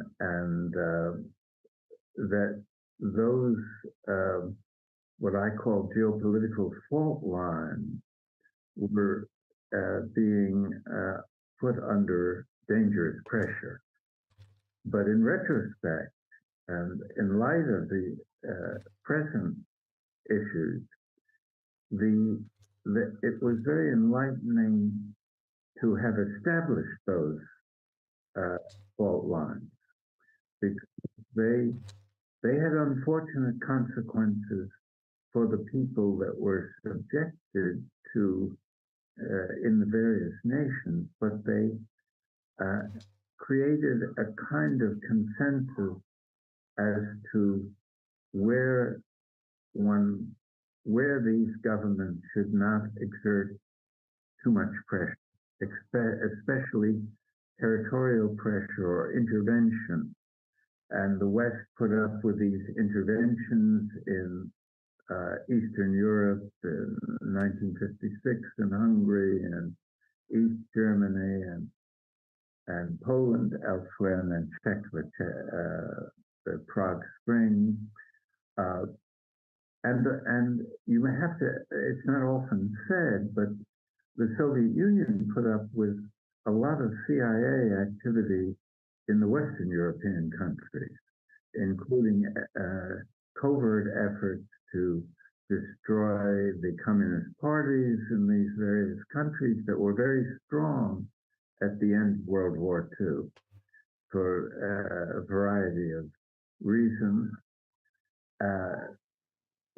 It's a very interesting take. It's really an interesting take. Like, in difference to today, where it's like a bit muddy, it's like foggy. We don't know exactly where the lines are, which players, because nowadays we also have like these big players, these superpowers. I think most people would say China, Russia, America, of course, are like these big players, but we don't know nowadays that clearly where is the sphere of influence, which country is on which side, which player is on which team. And back then it was in some way easier, as you say. That's a very interesting take. I think that's so. No, it's more than easier. It was really a form of peacekeeping to create these clear boundaries. They're not crystal clear because they're not on maps, and they're not. But there was a general understanding at the Yalta, Potsdam, these conferences of the winners of World War II. And so the present situation is more closer to what led to World War I. The absence of clear boundaries between, and then you can easily stumble into an unintended and yet very destructive war. So that I think we're living in a very dangerous time because of that issue. And unlike World War I, there are these weapons of mass destruction in the background of the conflict. Well, it's an interesting thing, if I may ask. It's like, now that you say it, I never thought about it in this way, but it's like, let's take the Ukraine conflict, for example. Like, during the Cold War era, you knew perfectly well, if soldiers step over this line, this is going to be all the countries that fight against you. It was automatic. In the Ukraine conflict, like, it was not so clear for Russia, most likely, how strong would the reaction be, who would be on which side, how devastating would be the military reaction, the economic reaction, everything. So it was a bit blurry. And do you think that could, or do we understand you correctly, that could mean someone does something, a player does something, expects just a small reaction, but it could escalate into a much stronger reaction than they had anticipated. And if they had known what kind of reaction they would get, they would never have done it. So it was a better deterrent, a better peacekeeping method to have these clear lines and these clear consequences. Is that what you mean? Yeah, well, I think of it, if one looks at it in a sophisticated way, they both have disadvantages. Yeah, I of mean, course. in other words, if the West had accepted the idea that Ukraine fit within the traditional sphere of influence of Russia, it would have avoided this geopolitical confrontation, but it would have subjected Ukraine to a lot of suffering. Yeah. Now, it turns out, though, with the geopolitical response added to the Russian aggression, that you also have perhaps more suffering for the Ukrainian people. That they would have been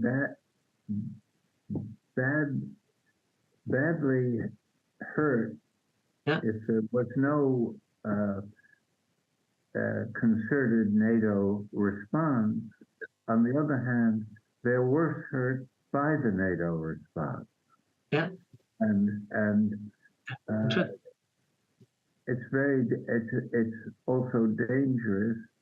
And one of the dimensions of this that I give some emphasis to is that the West, and particularly the U.S., missed an opportunity after the implosion of the Soviet Union to create a more durable and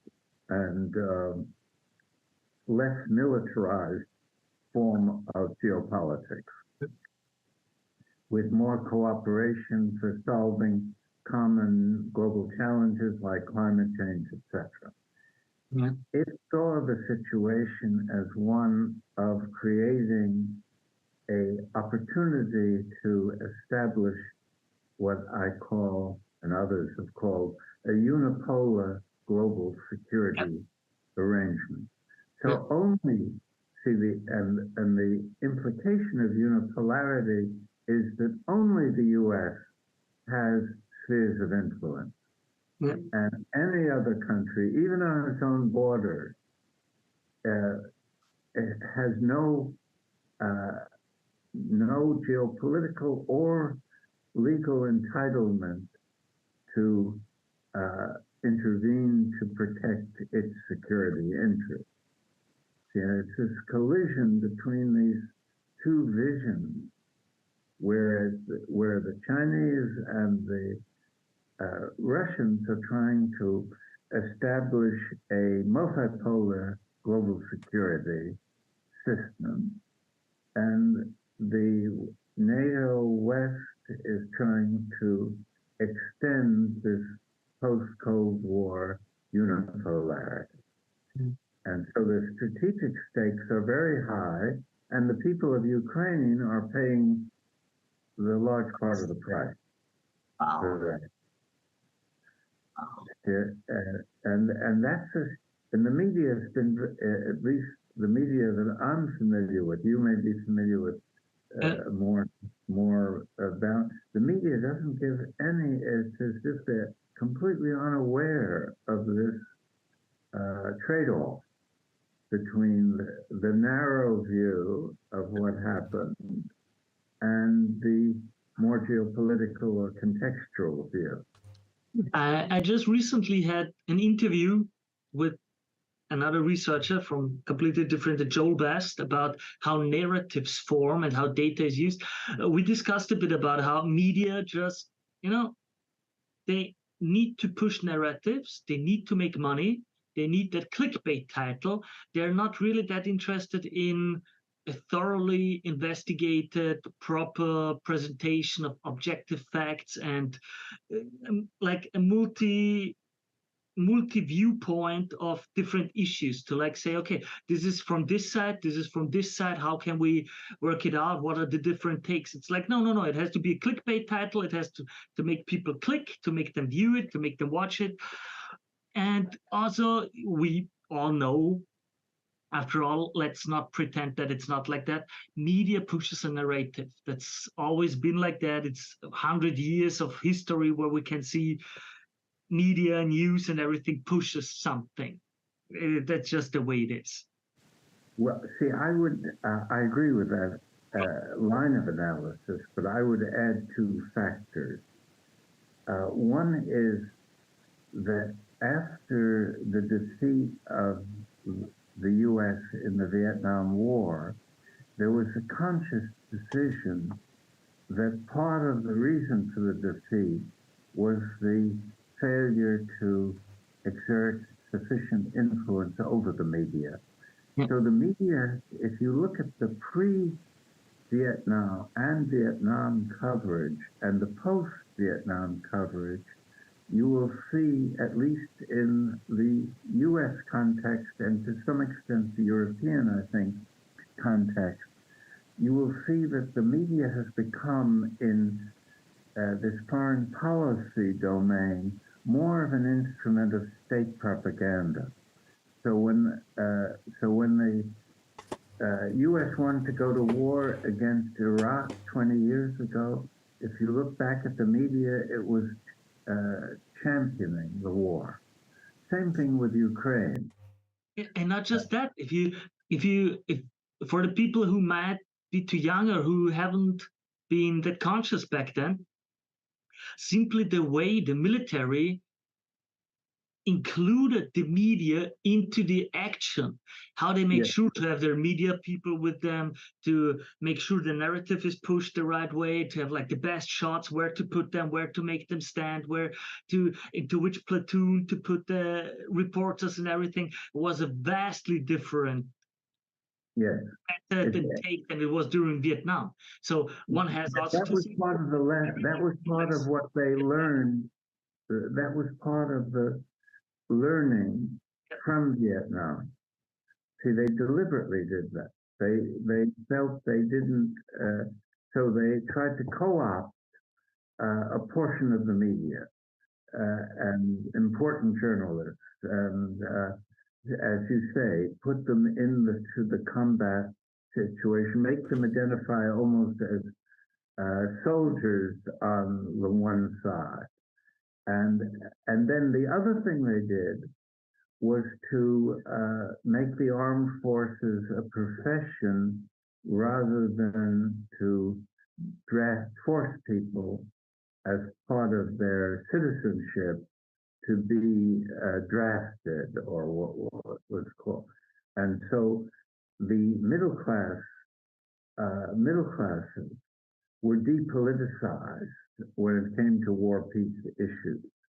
And this was all part of the effort to learn from the political mistakes of the Vietnam experience. And it had a profound and a kind of post-truth atmosphere where truth is not the objective anymore, but instilling beliefs. You know, you want people to believe certain things, as you were saying about narrative. You want a certain kind of narrative to be believed, and you're not concerned, you're not influenced by whether it's true or not, or objective or not. You have the commitment to its priority. We talked about this recently. It's like, as you say, to believe something, and we discovered a bit, another researcher was more like, it's an emotional hook.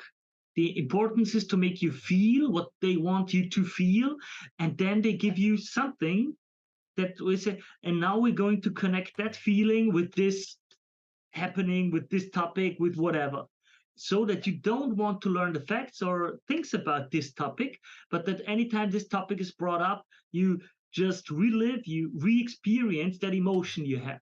And that's how the narrative is pushed. That's a really interesting take. Interesting. Through the times, we're now at the Vietnam War era. Now we got a bit further. 9/11 times, Desert Storm, Desert Storm, Bush Jr., so to speak, those had huge implications for the American system. Let's be honest, it was somewhat of a game changer if you consider like the Homeland Security Act and everything. So would you give us a bit of your opinion, your research, your view on what changed pre and after? What is the difference for the American people, or maybe the whole world, between before and after? You mean 9/11, the 9/11 attack?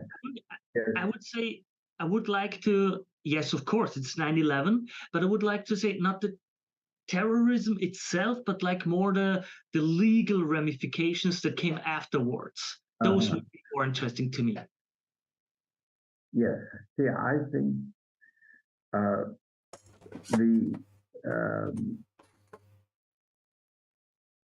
one of the important political personalities at that time was Donald Rumsfeld, who was the Secretary of Defense, and he made a very telling a statement on the first anniversary of 9/11. He said he called it a blessing in disguise.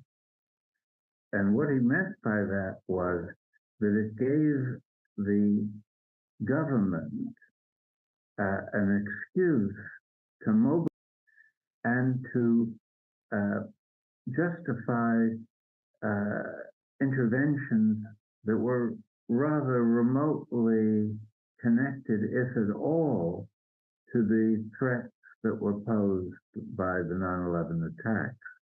And the Iraq War was a prime example of that, where they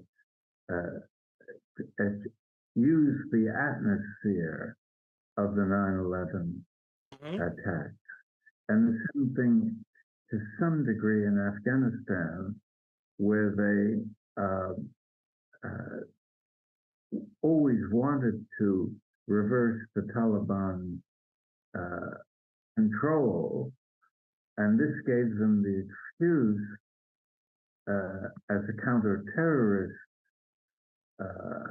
haven to engage in this wider strategic, and then to get into the failed state building operations that went on for 20 years and ended after trillions of dollars were expended in a complete failure, complete absence of results. So it's part of this over-reliance on an over-investment in military solutions to political problems. And again, the Vietnam War is very helpful because it was a war in which the U.S. had complete military dominance, yet lost the war. But it didn't question the military budget or a military approach to conflict. It did these other things that made it more possible to fail, but to fail in different ways. And the Iraq and all these other interventions were all failures, and a very expensive failure. Expensive because they diverted resources from what could have been done to improve the lives of poorer people, including in the U.S. And infrastructure, lives, and also the price that was paid through Julie's lives, blood, tears, was for very little, if anything, gained at all. To think of it, it's like really, really, really. Say things were lost. I mean, Iraq was a much more stable society than it became after the intervention and the failed state building enterprise. And it's closer to Iran. See, the part of the original justification was containment of Iran. It now is really dominated by Iranian political allegiance. I would like to ask you there about something that's very interesting because you researched and you worked and you read and you did a lot of stuff in that realm of United Nations, international law, geopolitics. To someone who's not that well versed, let me ask you and explain to me exactly and it's going to be another question that's very multifaceted. I know, but like, what does the UN do in these regards? Like it seems very often to be an institution that can be just kind of ignored, to be honest. Like in the Ukraine Russia conflict now, back in the Afghanistan conflict, back in the Iraq conflict, back in the it seems like these international law situations don't really matter, or do they matter or not? Like as a normal citizen, it's hard to understand what of all of that is even relevant and where do countries just concern. I think the first attempt to understand that deficiency of what I would call deficiency of global governance is that the UN was designed to be weak. Mm-hmm. And in that sense, it's not, it should not be blamed as an organization because that's the way it was set up.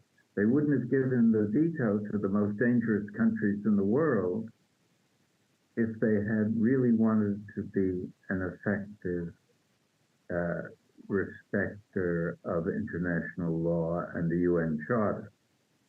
They wanted to give the winners of World War II discretion to use force when they wanted to. Mm. But the West in particular plays a double game. They use force when they want to, but when their rivals use force, they suddenly become very international law oriented and invoke the Charter and are self-righteous about, the American Secretary of State talks about a rules-governed world without any implication that those rules have any application to the American behavior. And that idea, one, collapsed because it didn't give the powerful countries this discretion. And they didn't participate. The US never joined. The Soviet Union was expelled. Germany withdrew. So it failed in a different, sort of the opposite way. Mm. So it's a dilemma. Are you better off with geopolitical actors within the UN framework with the veto, or excluding them, and then what you have is you don't have a genuine international organization. You have a ideologically dominated political instrument or policy instrument, and so there is no easy answer to that, other than the assessment by these sensible conclusions that they're better off cooperating than engaging in this traditional kind of big power conflict.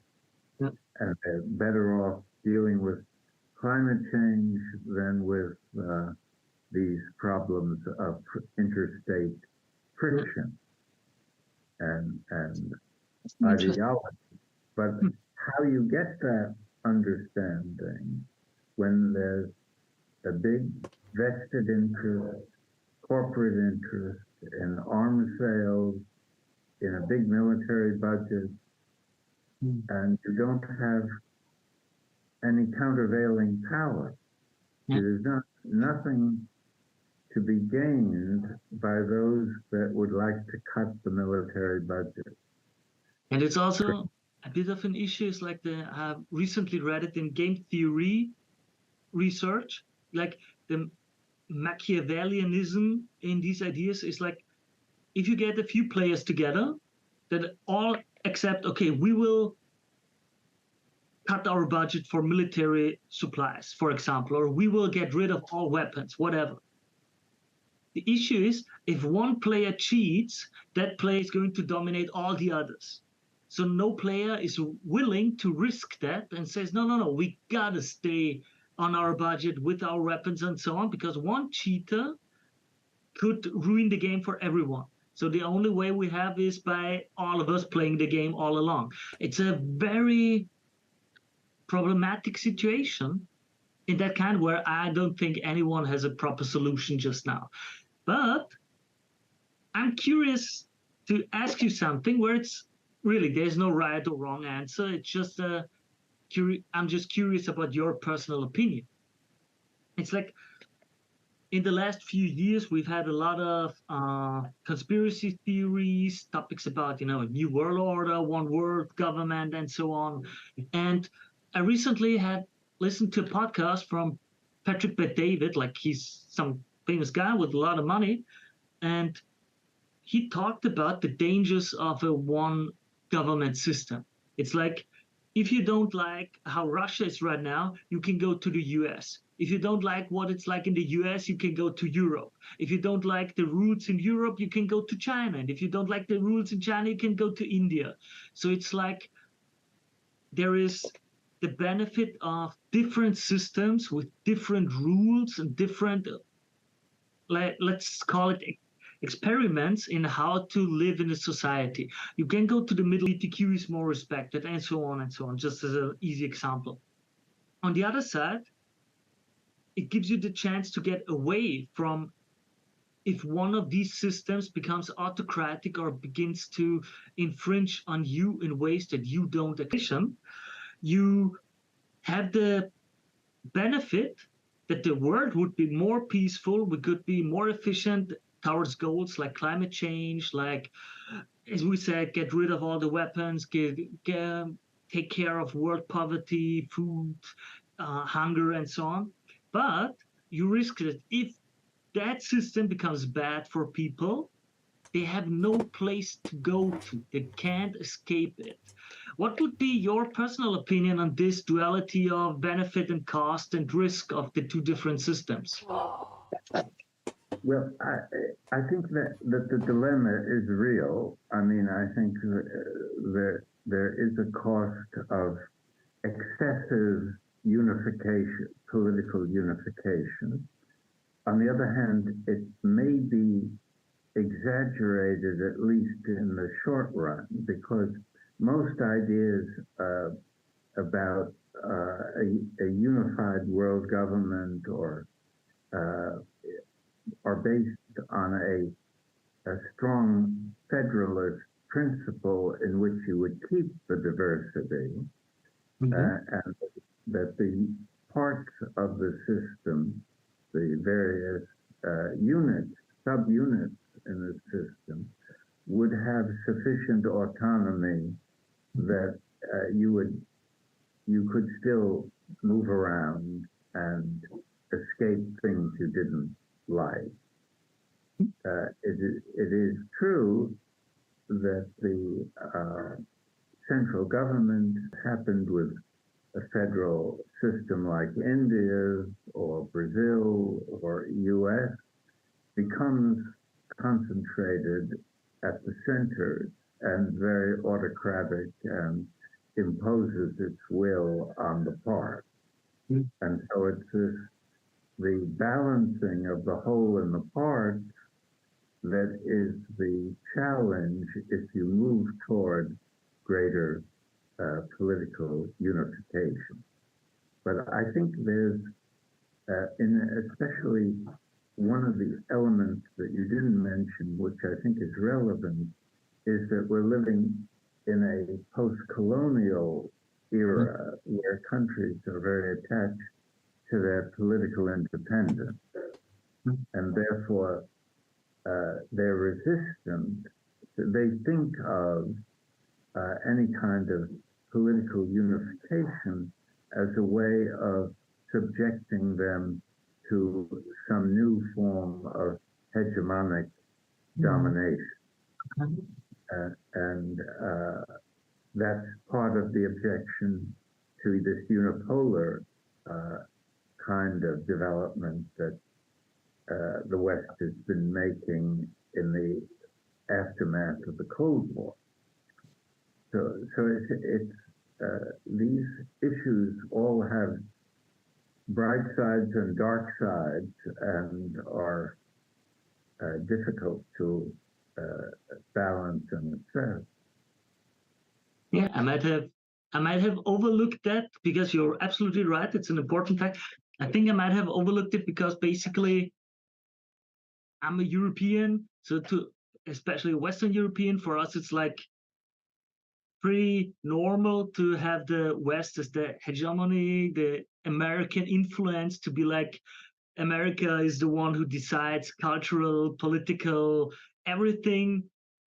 And for us was the unification of the EU and Europe was basically a very positive thing in most regards. Of course, people are very displeased about many aspects of the details and so on, but overall, even if people speak against it, on another level, it was a very positive experience, I personally would say, for most of the people. So they don't have that emotional reaction like countries that were legit colonized, because it's like a completely different game. And so for us, that aspect of giving sovereignty to international organizations has, of course, a completely different connotations than for these other countries. So thank you very much for making me more conscious about that. Something that I overlooked a bit. And that part of that feeling is that the colonial period was one where the national experiences of the colonies was basically suppressed and distorted and co-opted to some degree, whereas in Europe, the various national communities were never really threatened in that way. They were not occupied. They were not. I mean, there were brief exceptions, but fundamentally, they had a very strong national character, which the EU hasn't eroded. I mean, when you're in Italy, you still feel Italian. You still feel the strength of Italian cuisine, language, culture, and same with France or UK. You're in Vienna, is that right? Yeah, Austria. Yep. And it's like, as you say, people still identify on the national level. Like, you don't identify as I'm a European. It's like, and you're not an EU citizen, or you're from Texas, or you're like West Coast, East Coast. But here it's like, no. I'm German, or I'm Austrian, or I'm French, or I'm Italian. As you say, it's a completely different thing. And like on the second level, but I'm a European too, of course. So it's very different identification. It's really interesting take. But in some parts of America, if you travel in the South, in the part of the Civil War, the states that lost the Civil War, they might give you the other answer. Texans might first say, I'm a Texan before I'm an American. Interesting. And I'm from Georgia, not from America, really interesting. Really, I mean, I gotta admit, it's a bit confusing for many Europeans with the stuff in America, especially with like the social issues. I gotta admit, like the racial tensions in America, as you say, the Civil War stuff, still with the northern and southern states and so on. It's like for Europeans, it's like, man, that's water under the bridge. We've had a dozen wars since that. You know, I know. like the racial tensions in the USA from stuff that's been 100 or 200 years ago. When in Europe we've had in the last 100 years 2 world wars, and like Germany and France were attacking each other. The Eastern Bloc was having really nasty wars. You know, we've had like death camps and stuff. And when you look here, 20 years later, politically, okay, we're gonna work again with each other, forget it. Everything, not like forget it, I'm hyperbolic speech, but like, okay, it's water under the bridge, let's work the next. Oh, we want to be a EU, yeah, okay. Racism on a completely different level and everything. So it's like very confusing for many Europeans why the Americans hold on to the stuff for so long, like Yes. for centuries. Why? Well, it's been, it's opportunistically revised by politicians, and the people like Trump have done a good job of remobilizing this white supremacy attitude. I first came to Vienna in 1954 when Vienna was a divided city, and it was quite interesting the way it was divided. You had to be careful where you crossed the lines, but it's impressive place. Yeah, interesting. I hope you like to stay here. But like that's very, very interesting take where many Europeans hold a bit back on commentary because we don't really understand it. Many don't really understand what's going on with America and some of the sentiments because it's like so old. It's so much other stuff has happened. I think maybe that's because we have more issues, more wars going on. Like America hasn't had a war on its own soil. As you said it before, war changes people and their perception even for the next generations. How the parents talk about it, how stuff is talked about. Here in Europe, everybody can go to their grandparents and get a story of how cities were bombed, how they had to rebuild everything, and so on. And like Americans don't really have that. So of course their perception and their big myth is a different one. Like as you said, the Civil War is a big one because it was the last time that people experienced these kind of hardships on their own soil. And it's carried on with the flags and the stories and so on. So that's really, really interesting. I've got to ask you how much time you've got. I don't want to overextend you. I could spend 15 minutes more if you wish. Dr. Falk, I would like your in the kind of issues that we discussed right now, in forming consciousness, forming narratives, getting the data, getting knowledge for people, analyzing how it happened. What is, in your opinion, the role of academia going forward? Should it just be viewing objectively? Should it be reflecting? Should it be actively trying to come up with solutions? What do you think for all the younger students and all the younger researchers now? What is their role in this big game? Well, it's again a very difficult issue, partly because it also reflects society relations. In other words, I'm here in Turkey, where the state feels very threatened by an independent academic community and by criticism that emanate from professors and others. So it's almost like a encounter between and from that time to be helpful to the economic development and social development and providing the necessary skills for a modern society. the more liberal tradition of academic life is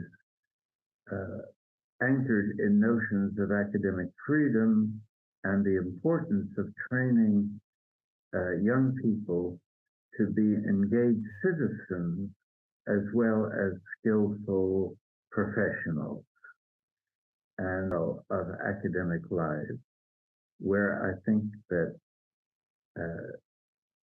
young people that have the greatest stake in the future, and particularly in a future that is threatened now by the way older people are running the world.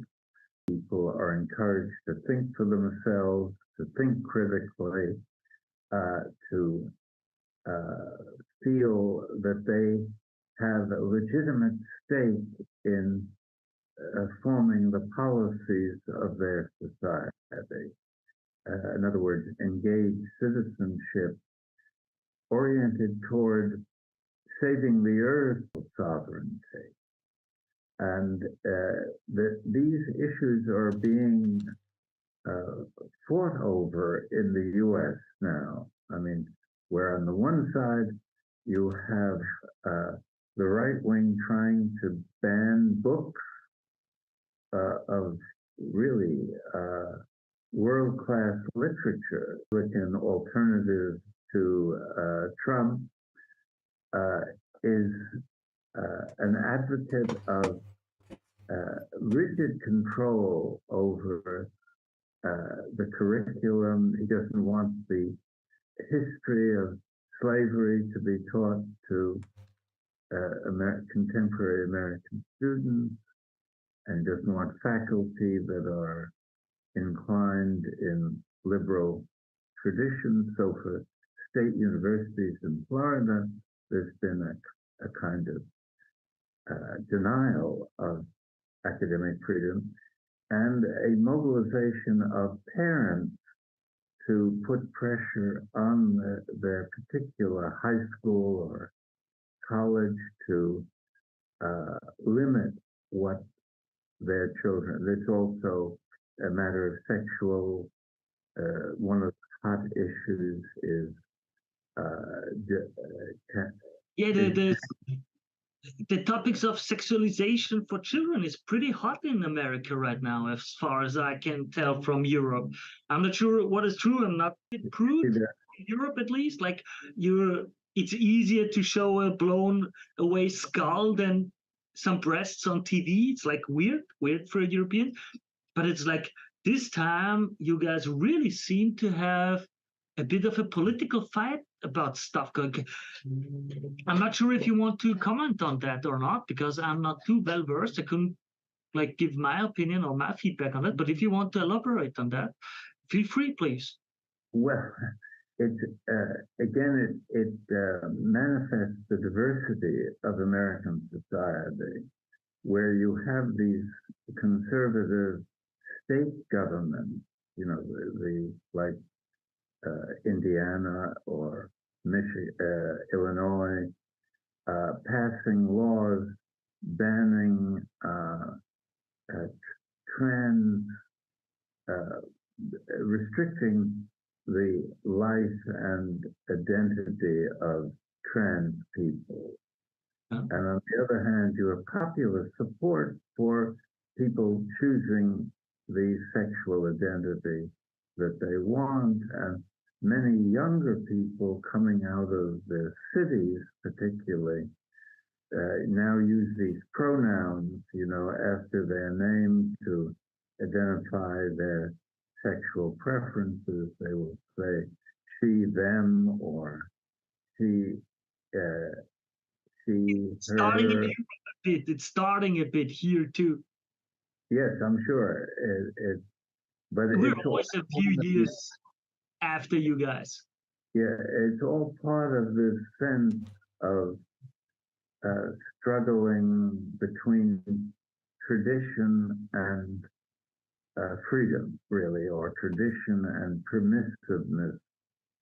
And it has its ugly sides where, you know, people are brutalized in various ways. So it's not a pleasant thing, and for the people involved, it's probably very difficult. But more and more very young people, friends of ours, children, are saying that they feel they're not born the way that their identity is not what they look like. So boys feel that they want to be girls, and girls feel they want to be boys. Okay. And how parents cope with that. Done through these books or what? And the governors want to stop that stuff, or what? Yeah. That the way it is, like. Okay. Yes, and have this childhood surgery, you know. Okay. Okay.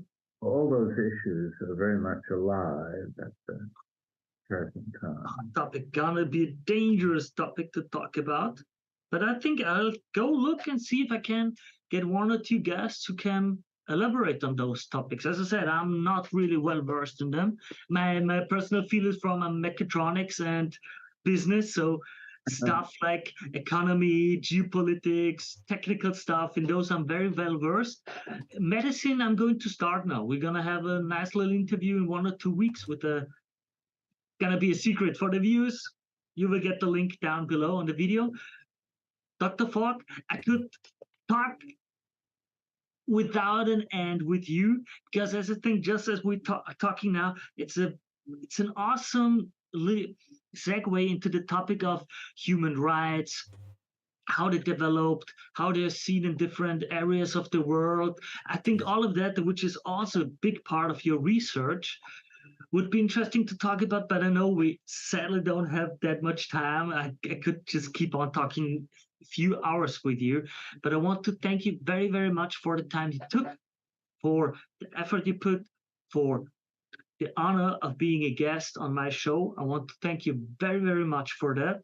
And I wish you just the very, very best. I hope your family will be well off. And I want to thank you once more for being a guest on this show. Thank you very much. Thank you so much. I enjoyed our interaction. It was more of a conversation than a monologue, and that's always good. And I think you're embarked on a good journey. That's a worthwhile journey. Nice words. Thank you. Thank you very much, Dr. Falk. Thank you. Gotta start recording. So, on my channel already is the video an article about Elida Solis finding out that ChatGPT seems to be using Google SERPs or AI overview as a fallback. And now I wanted to read her paper directly.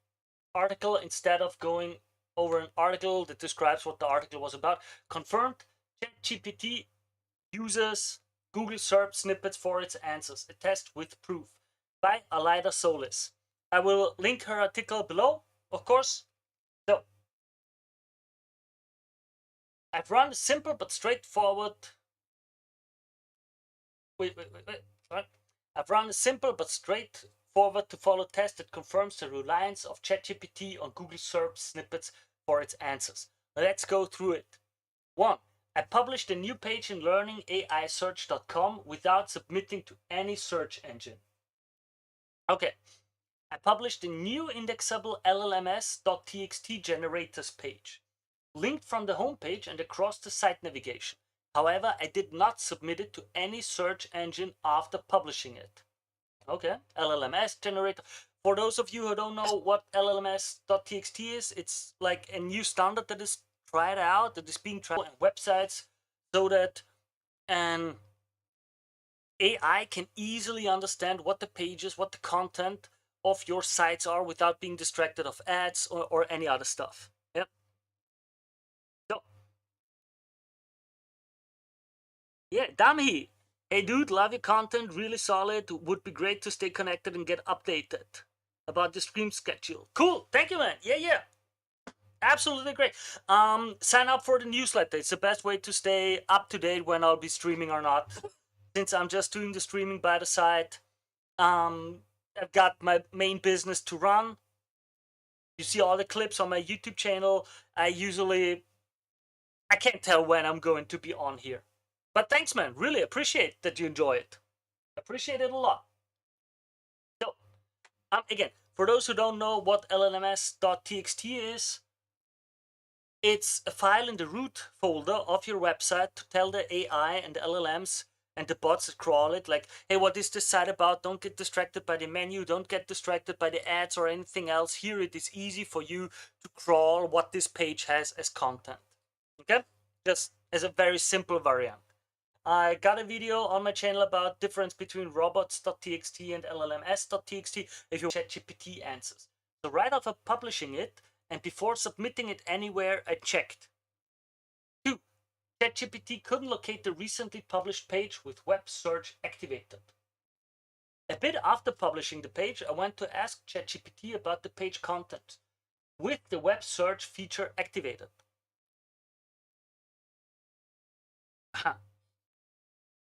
A bit after publishing the page, I went to ask ChatGPT about the page contents with the web search feature activated. We can see how it searched the web for the URL of the page, including a search with the site double point command. What is this called in English? In German, it's Doppelpunkt, double point. I'll be Googling that after the stream. Come on. But it answered that it couldn't locate the exact page on Learning AI search, that the URL I had shared appeared to not be publicly indexed or outdated. ChatGPT, search the site, Learning AI search. We've got a good list on this. Couldn't locate the exact page on Learning AI search. Appears to not be publicly indexed. Okay. This seems pretty reasonable because I had just published it and I hadn't submitted it anywhere yet. Reasonable, right? Not for Gemini. It was able to find it. Gemini didn't have any issues fetching the content directly from the page to provide an accurate answer, even if this had not yet been indexed by Google. I asked for the same information about the page to Gemini that didn't have to wait for the page to be indexed by Google. Search to give an answer about the page information. It goes and fetches it directly, listing it as a source. Okay, that's interesting. So Gemini accesses it immediately, as we can see on the screenshots. Here's a list of free, reliable, blah, blah, blah, blah, blah sources, and we've got the source down here. But you might be thinking, maybe Google had indexed it very quickly without you being aware of it. No, don't worry. Right after this, I checked that. Or I confirmed that the page wasn't yet indexed by Google or Bing so far. So after this, I submitted it through the Google Search Console and Bing Webmaster Tools. After the initial search in both ChatGPT and Gemini from above, I checked both doing a few site double point plus URL searches and checked in the Google Search Console and Bing Webmaster Tools to verify that the page had not been yet indexed when I did the initial search test described in steps 2 and 3. I could confirm it wasn't indexed in both, and once I had the confirmation, not on Google. Page is not indexed, we can see it. Request indexing is being done. After a little while, the page, point 5, step 5, after a little while, the page was now shown to be indexed in Google via the Search Console, but not yet in Bing. However, the page wasn't yet shown using the site double point command or adding the URL directory in Google search results yet. Google started to show the page as indexed through the Google Search Console very quickly, less than an hour after I submitted it. The URL is on Google, okay, it's indexed, everything works. Bing didn't index it after crawling it, an issue that still persists even today.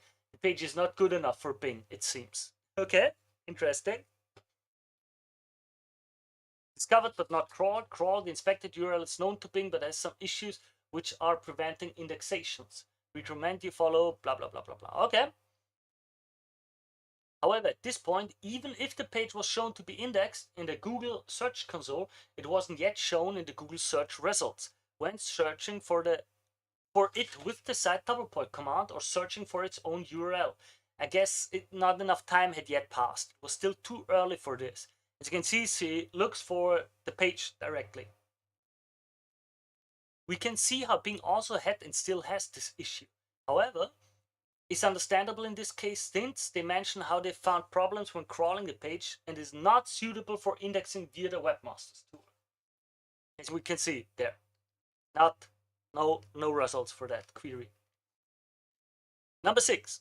Now that the page was indexed by Google but not in Bing, I checked again to see if ChatGPT was able to fetch its content, but it answered it wasn't still finding the page when I asked again about the LLMs.txt generators listed in it, saying that it had tried to locate the specific page. However, neither direct access nor search engines yielded results. Neither. Screenshot.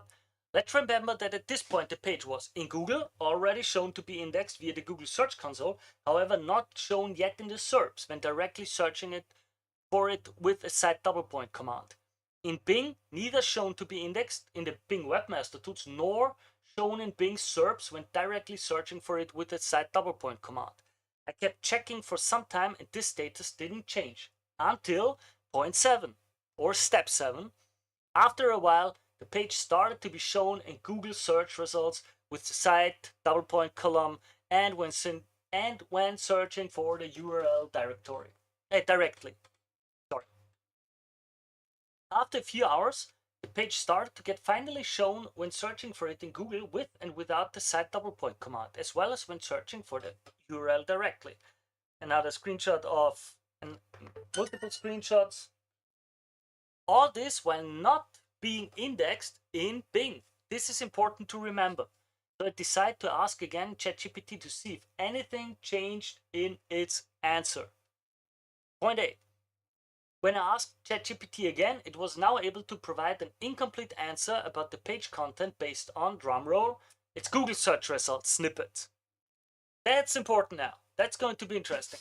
Now, this time, ChatGPT was able to give an answer when I asked about the tools listed in the page. However, it took my attention that the answer was incomplete, giving only a single tool of the 4 listed in the page. All this while searching for the page via different search variations, including the site double point command. Again, and here we see it gives only one of the tools in the screenshots, and we see search queries, different search queries that it used. It seemed pretty strange, so I asked in a different way if it could fetch the content of the page. The answer was eye-opening. It said it couldn't fetch the full live content of the page, but based on other sources referencing it. Can you fetch the content from da da da da da? Tell me what it says. Thought for a few seconds. I couldn't reach the full live content of what Learning's AI search page access seems restricted. However, based on other sources referencing it, blah blah blah blah blah. Okay. So if ChatGPT wasn't able to have full live access and was depending on other sources, I wanted to first know the reason, so I asked what was stopping it from accessing it. The answer again was interesting, because although it didn't disclose the reason of the lack of access, it said where it got the information from. I was able to fetch a snippet from the publicly indexed version of the page, which shows. Why don't we have full access? What's stopping you from accessing it? Thought for 4 seconds. I was able to fetch a snippet from the publicly indexed version. Snippet from where? Where did it get this snippet from? Okay. When I followed up asking where was that snippet, they grabbed the information being shown. The answer was that it had located the caged snippet via web search that previous. I went to check. Oh boy. Oh boy. When I compared the text snippet provided by ChatGPT versus the one shown in Google search results for the specific Learning AI search LLMs.txt generators page, I could confirm it was the same information as you can see below. And here's the screenshot. The exact wording, and here the exact wording in the little overview snippet. So yes, it is confirmed.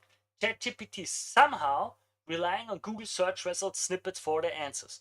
I guess this is yet another reason why traditional SEO is not that, and shows once again how ahead Google is, not only with the search index, but the way Gemini is able to just go and fetch the page to give an accurate answer, even when the page wasn't yet indexed by Google still, rather than an incomplete, inaccurate one like ChatGPT relying on data.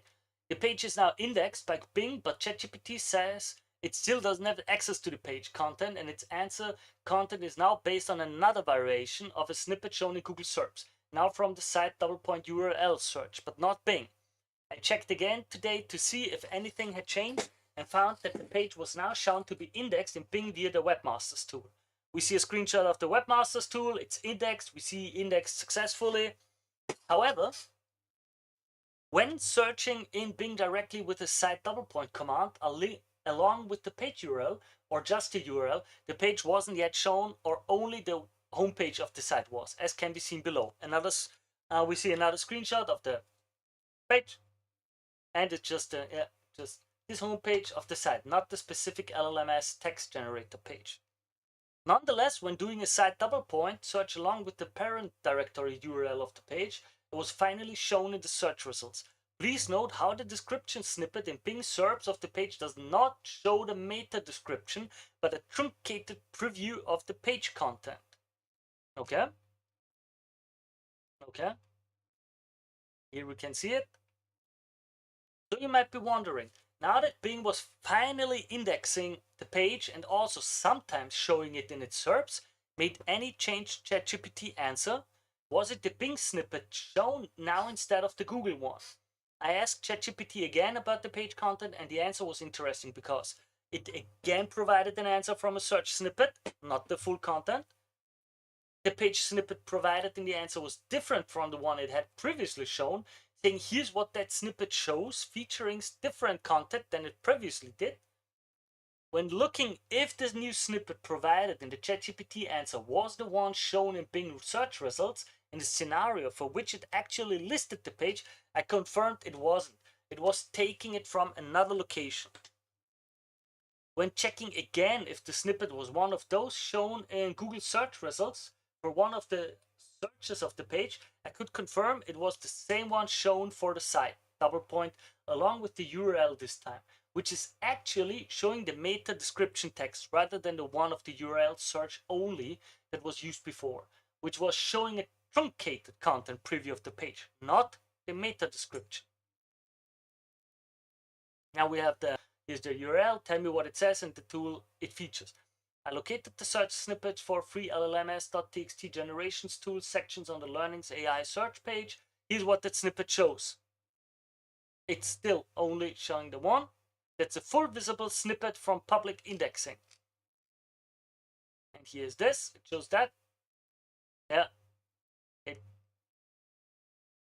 It does not show the meta description. Oh. Interesting what we see here. So, as you can see again, ChatGPT continues to provide an answer based on a Google search result snippet, one from a different query related to the page than before, and is now using the meta description unlike before. Despite the page being now indexed by Bing, where is showing a different description snippet in those scenarios where it's now shown in the SERPs. Will it stay like that after a few days? I'll keep you updated. Need more proof that ChatGPT is using Google search results? This is far from being the only one. The test above complements well what Alexis had identified here a few weeks ago with his own tests with different scenarios. Well, it might be an article that I might want to look at. Great article. I really like the details, step by step, going through it. Awesome down, very well. Aleda Solis, as I said, I will link the article below. Well done. If you like what I do, going through the different articles with you together, if you want me to answer any questions, and if you want to support this channel, feel free, leave a like and subscribe to the channel. It's 1 or 2 clicks for you guys. It's really the best way you can support this channel. In the description below, you will find the newsletter sign up URL, so you can sign up if you want to stay informed about my events, about the events, the live sessions and everything. Okay? And with that, you should see new videos popping up, and I wish you all the very best. Okay, stumbled over this nice sounding article. 76% of AI overview citations pulled from top 10 pages. Sources href, article written by Luis Linehan and Sibegia Guan. I apologize if I butchered up that name. I know what it's like having a name that is hard to pronounce for some people. Sorry. The general thing that is developing in the world right now in marketing is the prevalence of AI search results. First, we've got the AI overview in many of the standard search engines like Google, Bing, and so on, where I type in my query and I just get this little overview at the top where it already answers my questions. I don't go to any page anymore. Second is, many people don't even go to the search engine anymore. They just directing and learning how I can get my company, my information, my stuff fed into that LLM is a really big thing going on right now in the industry to understand what is instead search engine optimization, so to speak, like AI search optimization. So let's go through it together. Curious to see what quality this article indexes to enrich the static training data in a process known as retrieval augmented generation, RAG. So some crossover between AI and search results is to be expected. But how much does your visibility in search align with your presence in AI?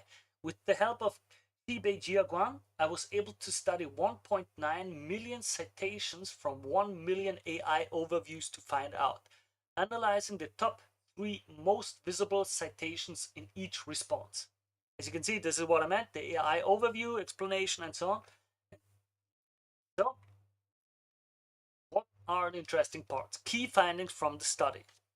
We discovered that 76.10% of AI overview cited pages rank in the top 10.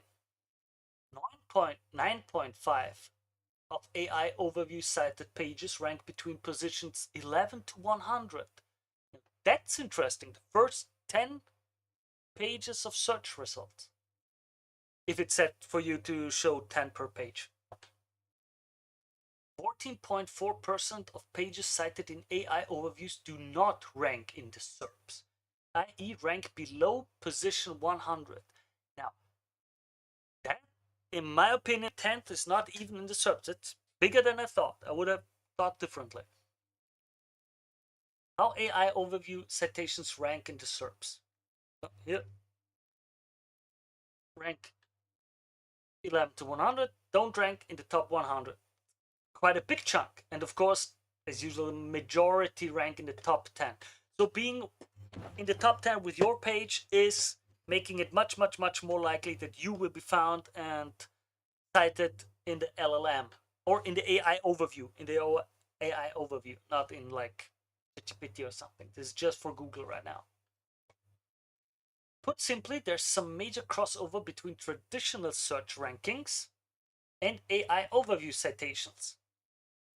Of the citations included in AI overviews, 86% come from pages that can be found somewhere in the top 100 of Google, either in the top 10 or positions 11 to 100.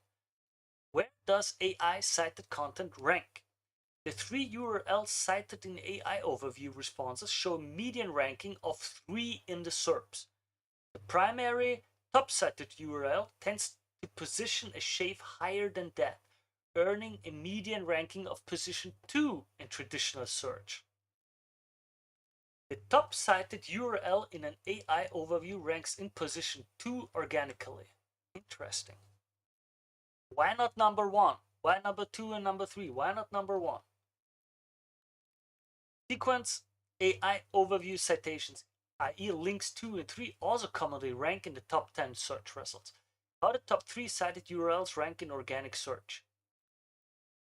Interesting. Ahref study of 1.9 million citation. Organic position. What position does it have? Just for you to know how to read this. These are the upper and lower boundaries. So it has been found in this distribution with more and less, but most of them are inside of this area. And this is the median average. That is the most likely where it is. Interesting. Second place AIO citations typically rank 4th in traditional search, while third place citations place 5th based on median averages. Here's how the data looks visualized as a distribution graph. Organic positions, percentage, distribution by AIO position. Okay. Okay. Interesting. Position 1. Why is position 1 not used more often? That would be interesting to know, but seems interesting. Position 2 and position 3. As you can see, these are median positions and mean positions that the page that is linked usually have. Like if it's in position 3 for the AI overview, then it's median position number 5 and mean position number 8. Okay, just so you understand how to read this graph. What about the 9.5% of citations that rank beyond the top 10? Approximately 10% of AI overview citations rank below page 1 in the SERPs. This made us wonder, what causes Google to look past page 1 when citing content in AI? The fan-out query theory. Well, it's kind of interesting, isn't it? Why would the AI show me a page that is not quite fitting as well to the query as they thought with the search results that it fits with the query? Detailed queries on subtopics related to the user's prompt. Okay. And here we can see the examples.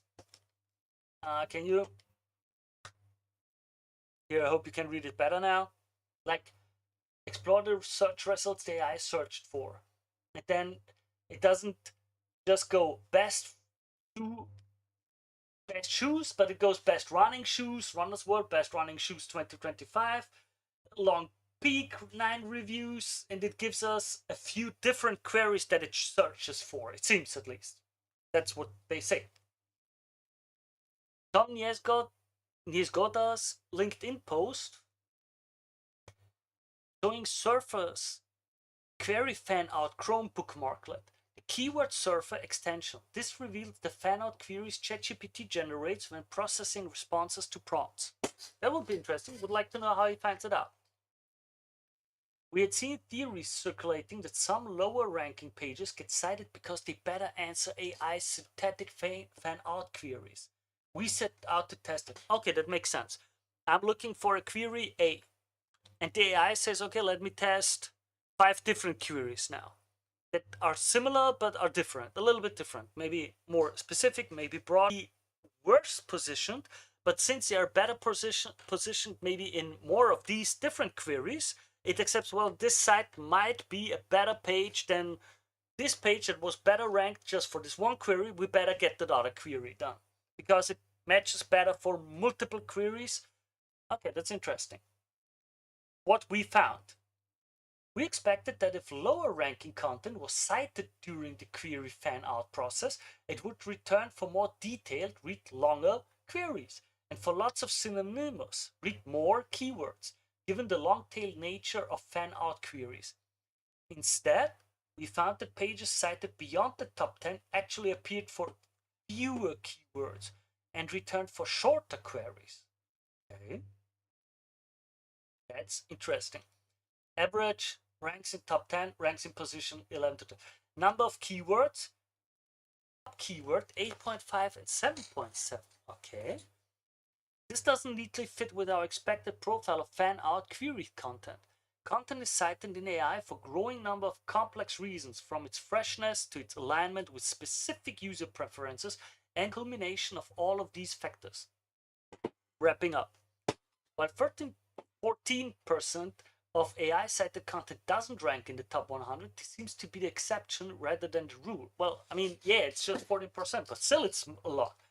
AI overview visibility and search visibility appears to overlap fairly significantly. True. That's true too. Meaning that when you show up in search, you have a greater chance of also being cited in Google's AI results. That said, my colleague SQ just ran a study on the correlation between search ranking and AI overview visibility.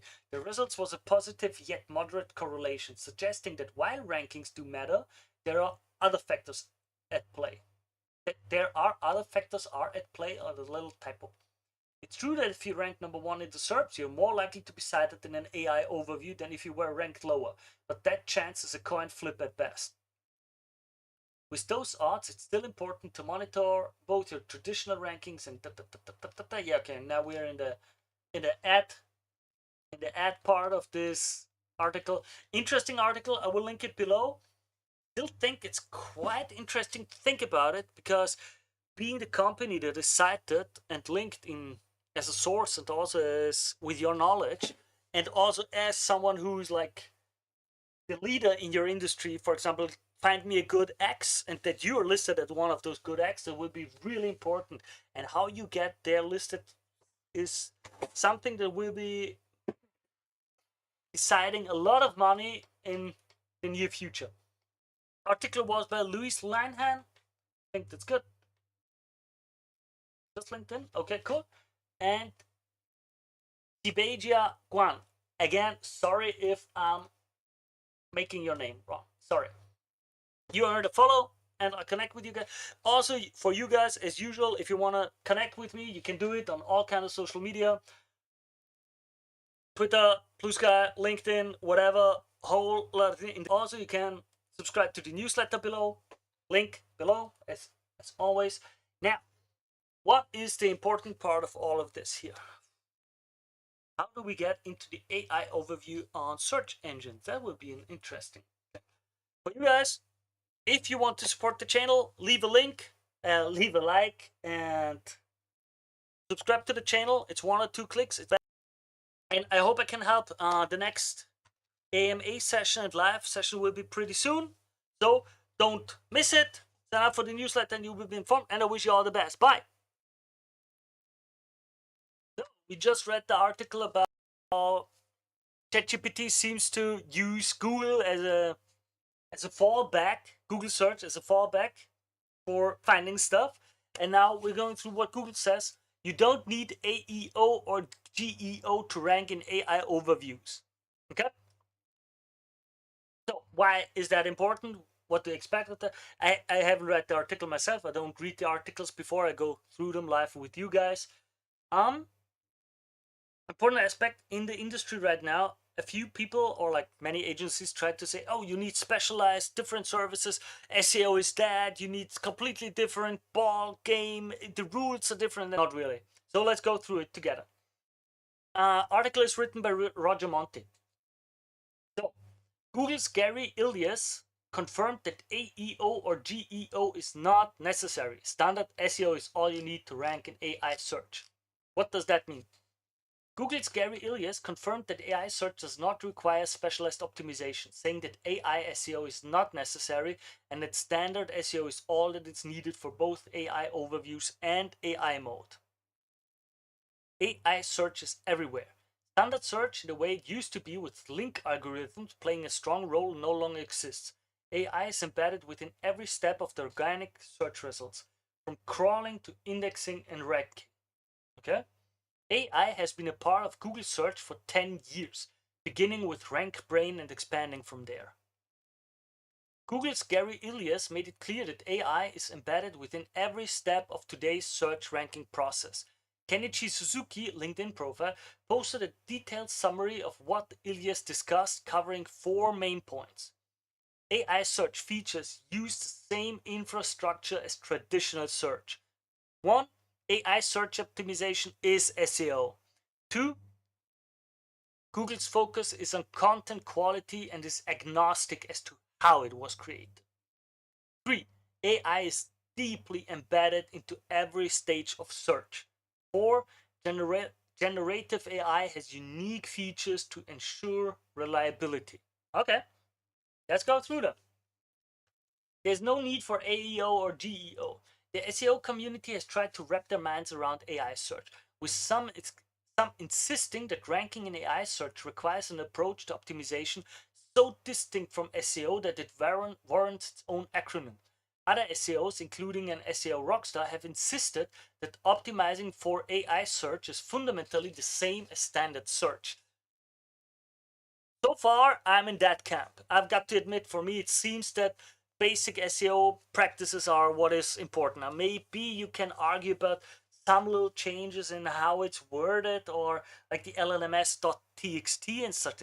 But to me, so far, it seems very much that normal SEO is what gets you on the good pages of a search result, and the good search result places are what the AI uses to get AI overviews, or what ChatGPT and all the other bots use. I'm not saying that one things that doesn't change in search marketing. True, absolutely true. The most common answer to any question is it depends. According to Google, ranking in AI overviews and AI mode requires only standard SEO practices. Suzuki shared why AI search doesn't require different optimization strategies.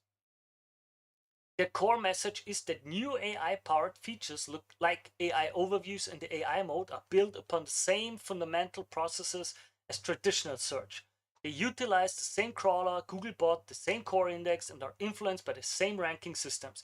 They repeatedly emphasize this with the phrase "same as above" to signal that a separate, distinct strategy for AI SEO is unnecessary. The foundation of creating high-quality, helpful content remains the primary focus. Content quality is not about how it's created. The second point that Google made was that their systems are tuned to identify content quality, and that identifying whether the content was created by human or AI is not part of that quality assessment. Gary Ilias is quoted as saying, "We are not trying to differentiate based on origin." According to Kenichi, the objective is to identify and reward high quality, helpful and reliable content, regardless of whether it was created by human or with the assistance of AI. And next, AI is embedded within every stage of search.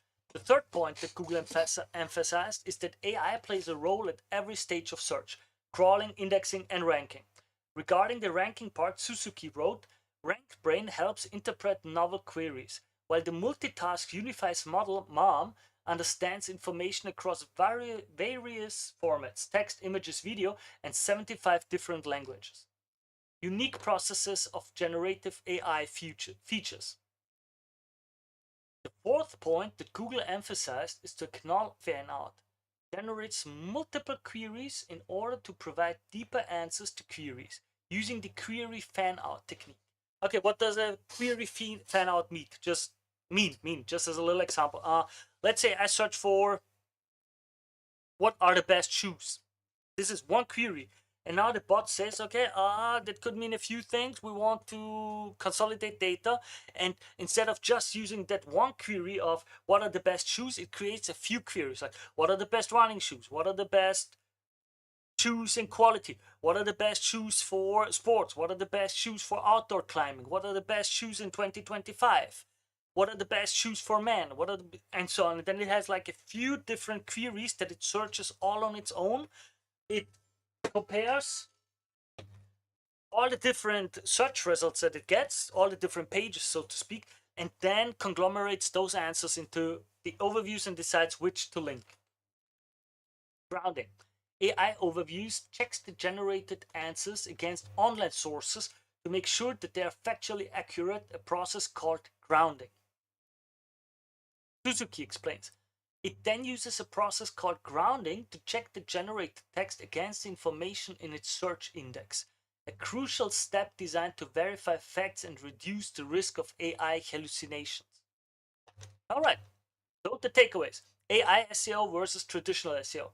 Google explicitly states that specialized AI SEO is not necessary. Standard SEO practices remain sufficient to rank in AI-driven search experiences. Integration of AI in Google search. AI technology is deeply embedded across every stage of Google's organic search: crawling, indexing, and ranking. Technologies like RankBrain and the multitask unified model MOM are foundational to Google's current search ranking system. Google's emphasis on content quality. Okay, we already, it's just repeating the same. Okay. It's important, good quality, generative AI specific techniques, query, I gotta admit, these are the things I don't like about our modern internet, that it's always this SEO optimized articles that repeat again and again and again. But Google clarified that there's no need for AEO, GEO for Google AI overviews and AI mode. Standard search engine optimization is all that's needed to rank across both standard and AI-based search. Content quality remains an important part of Google's algorithms, and they made a point to emphasize that they don't check whether content is created by human or AI. Important aspect, because some people were pretty nervous about using AI tools to write pages. Again, what is the quality of them? Will it be penalized or not? There was a lot of discussion. We'll see a lot of discussion about AI-focused search results too. Going through a few more articles today. If you like what I do, if you want to support the channel, leave me a like, subscribe to the channel. It's 1 or 2 clicks. It's the best way you can support this channel. I'll have my link to the newsletter below. You can sign up so you stay informed for events, live Q&A sessions, other stuff. And of course, I think you will see other videos popping up now. As usual, I wish you all the best. Bye. There's one thing though, that is a bit... As I said, my mum's interior design. Well, the likelihood that a sales is so quite interesting to me. I'm in marketing. Hello, people. Today, you have to be a little bit careful also when looking at averages. Hello, people. Today, my guest is Joel Best. He's a world-renowned researcher in the different fields of statistics and a lot of sociology and crime. It's very interesting topics he's been researching. He wrote a few books that we've been talking about. He wrote a few white-collar crime, but in my personal opinion, what I'm the most curious about are his takes on statistics, how they are used, how they can be misused. And he wrote that awesome book about it, Damn It Lies and Statistics. I think it's awesome to have you here. Joel, thank you very much for taking the time to talk with me, to be a guest on this little show. And maybe we should start by you giving my viewers just a little... I'm a sociologist. I have specialized in what I think of as the sociology of social problems. And what I mean by that is how and why we worry about, problem X, and a year later, somehow that's fallen off our radar screen and we're worrying about problems. To look at almost anything. I've written about poisoned Halloween candy. I've written about missing children, and on and on and on.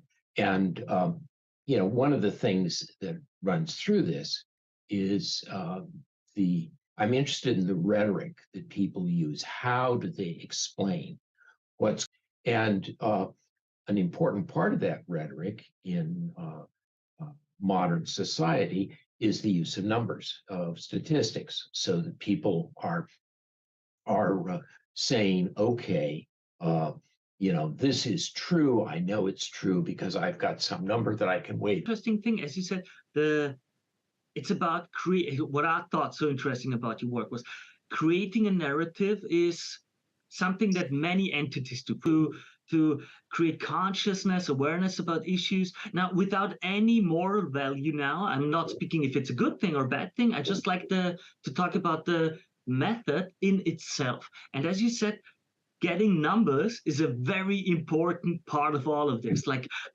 is it 1% of people who have this issue? Is it 50% of people? And another thing that you mentioned is also the a huge amount of topics, but is there any, where I would say, abstraction of method or way that things are chosen and presented to make them more pressing or more interesting or more important? Are there some commonalities to get something to be in the brain of the people?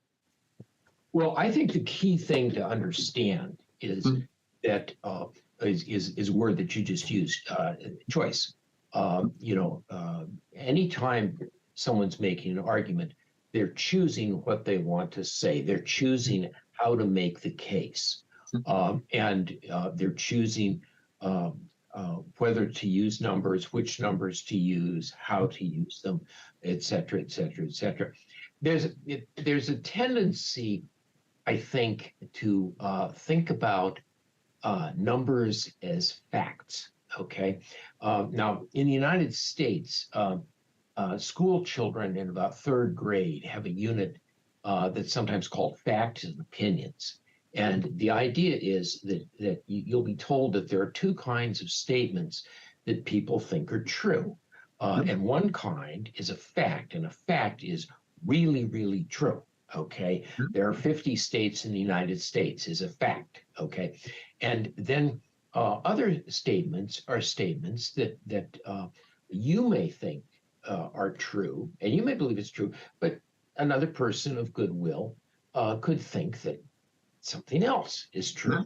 You know, I might say The Godfather Part 2 is the greatest American movie, and somebody else might say, no, it's Citizen Kane or Animal House or whatever it is.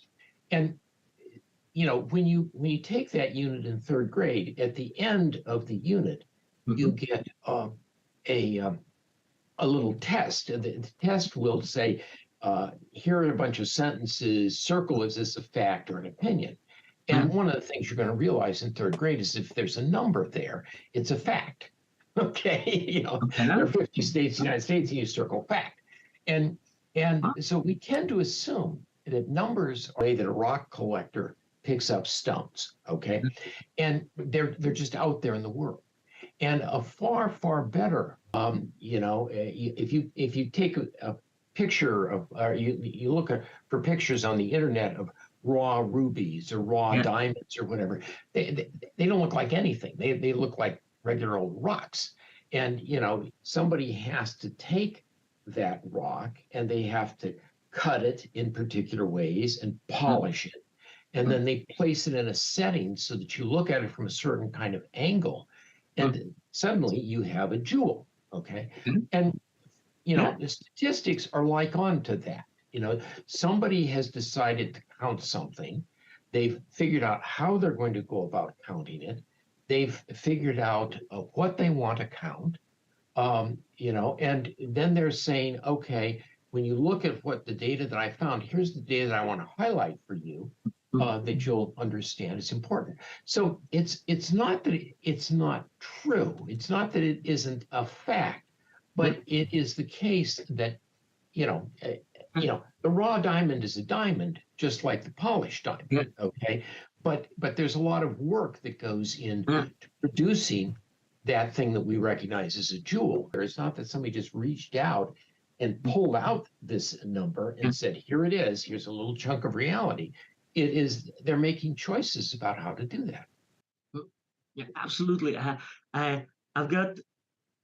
I think the interesting take is, I know that from my experience personally, I think way too few people are taught about how numbers can be used to shift narratives, how to create narratives, and how to influence people. I've got two easy examples for that, just for the use. For example, I don't know if you know that. It was like someone I know that I worked with was like, oh, we've got top 1% podcasts worldwide. And then which was factually true. By the way, he defined top 1%. He defined it by numbers of episodes. And he found out, 99% don't have more than 10 episodes. So he was in the top 1% with 20 episodes. Factually true, but not what people would have in mind. And the second example that was the example which got me to your work, honestly. It was a friend of mine told me that example. If you tell people, hey, this surgery has a 90% survival rate, they'll think, oh, cool, everything's fine. Oh, everything's great. But if you tell them, hey, oh my God, what am I going to do? It's the same. It's the same. As you said, the rock originally is the same. You've got the 100%, but how do I cut it away? How do I polish it? How do I present it? And suddenly it's a completely different thing. And I think that is something that, as you said, many people don't really take into consideration when they see a graph, for example. Where is the zero line? Is it logarithmic or not? Is it like, and so how did you come to research that? How do you get into this field even? What was like okay, I need to look at this.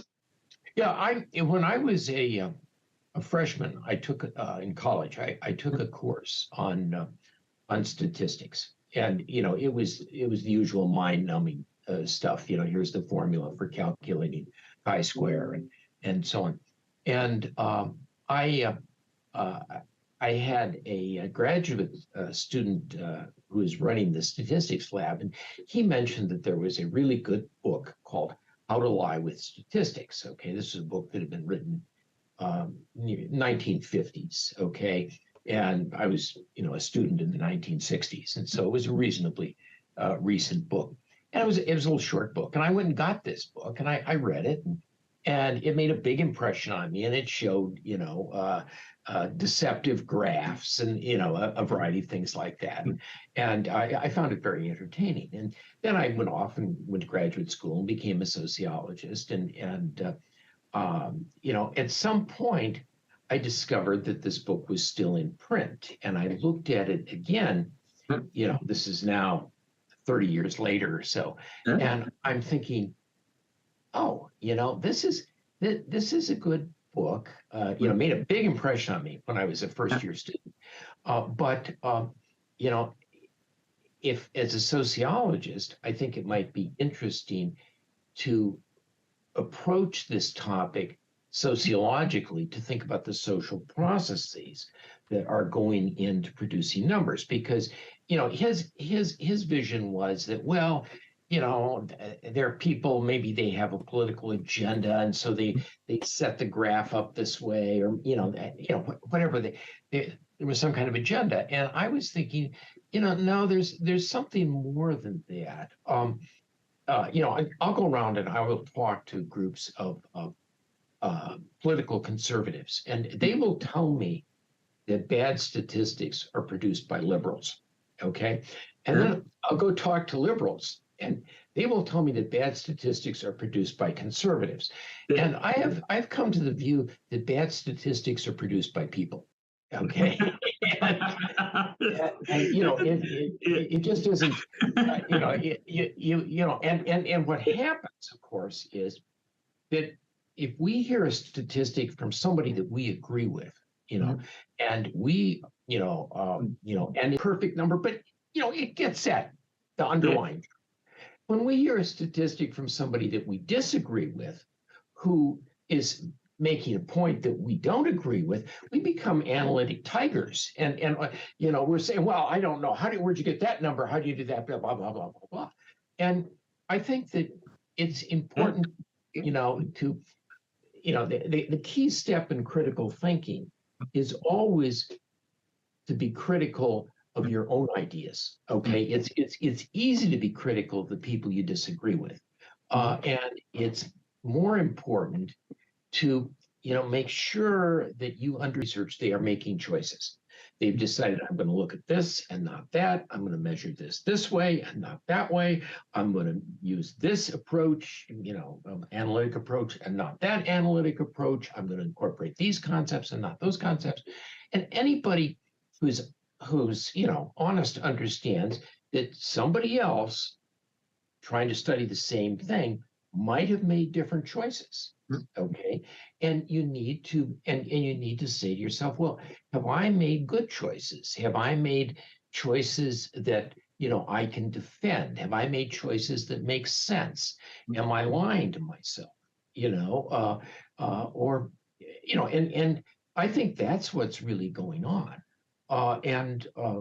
So I'm trying, I don't have an agenda. When I wrote my book, I actually, there are lots of books out there that will have an agenda, and they'll be left-wing books or right-wing books or whatever, and they'll present facts, and I actually made a sheet of paper, and I drew a line down one side, and I listed on one side of the line the examples that would irritate people on the left, and the right side, the number of examples that would irritate people on the right. And I made sure that at the end, when I had the book, I had about the same number, so that because the point was that regardless of which particular things you believe, you need to be aware preferences are getting used by people that you agree with and people you don't. Absolutely. I think that's where you said it's just old school. It's a confirmation bias. I think the word you use, this statistic I like, And it is an analytical tiger. I'm going to use those words. I think that's perfectly said. So, no. How did they come to the numbers? How did they source it? How did they cite it? What is going to and suddenly, oh, and if I find one little thing where I might have chosen differently, I can say, see, they're biased. They're completely biased. That's why I don't care about these numbers. They're just, that's powerful. I gotta admit, that's powerful. It's like, I work with numbers myself. I do research, statistics, and such, not in the academic field, but like in the corporate field. So a business. So I understand the issues behind it. As you say, we all have to take certain decisions. I'm going to look at this or this. How am I going to look at all of this? For me personally, I got just a little story. For me, when I read Milgram's experiment, the book, I was, for the first time, for me personally, was that there was a huge impact to me, was the little part where he wrote at first why these experiments are not correct or proper, and where he described, hey, you got to know, we only have volunteers here. That's already one subset of all people we know, so we don't even know what it would be like if you forced people into this experiment. And to me, I was younger back then, and it was like, wow, I never read that in any psychology or sociology study or anything. And it's such a game changer when you think about it, that to me, it created that a desire to say, okay, if I want my paper, my work to be serious, I myself have to be the worst critic, and I have to try to destroy what my result is. I have to destroy it honestly with all of my capabilities. And only if it survives that, then I can say I got something. Yeah, this is why you have a methods section. I mean, when you're writing a research report, what you should do is you should say, this is how I got this, result. I looked at these things, I looked in this way, et cetera, et cetera, et cetera. And the theory is that you can then, somebody could come along and they could replicate that. And if they do what you did, they should get the same results. And you can also say, well, I'm going to do it a little bit differently and see what the results are. And that's also, valuable information. Yeah. So, everybody's aware of this on some level. Although when we start talking about, political issues or, the issues of the day, where you've got a little stake invested in the debate and the outcome and so on, it's easy to forget this. And, everybody does.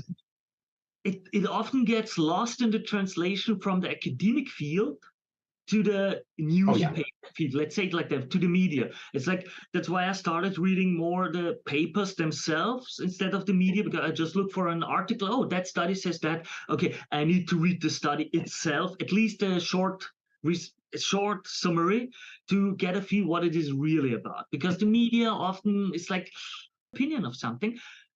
I personally always thought, okay, there's, as you said, an agenda, either political or money or corporate or anything. And you say, no. I looked at it from a sociology standpoint. What was the difference? What was the result that you found? Is it more, no, it's just confirmation bias, psychology from the people who want to use it? Or is it more, no, it's a goal-driven thing with a lot of manipulation? What is it going on in the field? Oh, I think there are lots of answers to that, depending upon what you're looking at. I think that all of those things come into play some of the time. Sometimes people are wedded. If you're having an election, you are. We all understand that the people in an election campaign are going to paint their candidate in the most favorable possible terms and look for information that supports them and so on and so on. They may not be false, but they are they portray a world that's not strictly speaking true. And when you're an adolescent, you learn that when somebody tells you how attractive you are, they they may have an agenda there, you know. Yeah. So we become aware of these agendas, you know, to some degree, and we discount some of them, and you know it. But I think that it becomes more problematic when you know, you're counting on people, you're counting on scientists, you're counting on the news media, you know, to deliver you accurate information, and sometimes they do that less well than other times. Mm. Very, very diplomatically said. Respect. That was nicely said. You said also something else that I'm very curious about, the shift of what is important to the people. It's like, this topic is this year's hot topic changes, or is it just random? Well, sometimes, you know, there are lots of answers to that question too.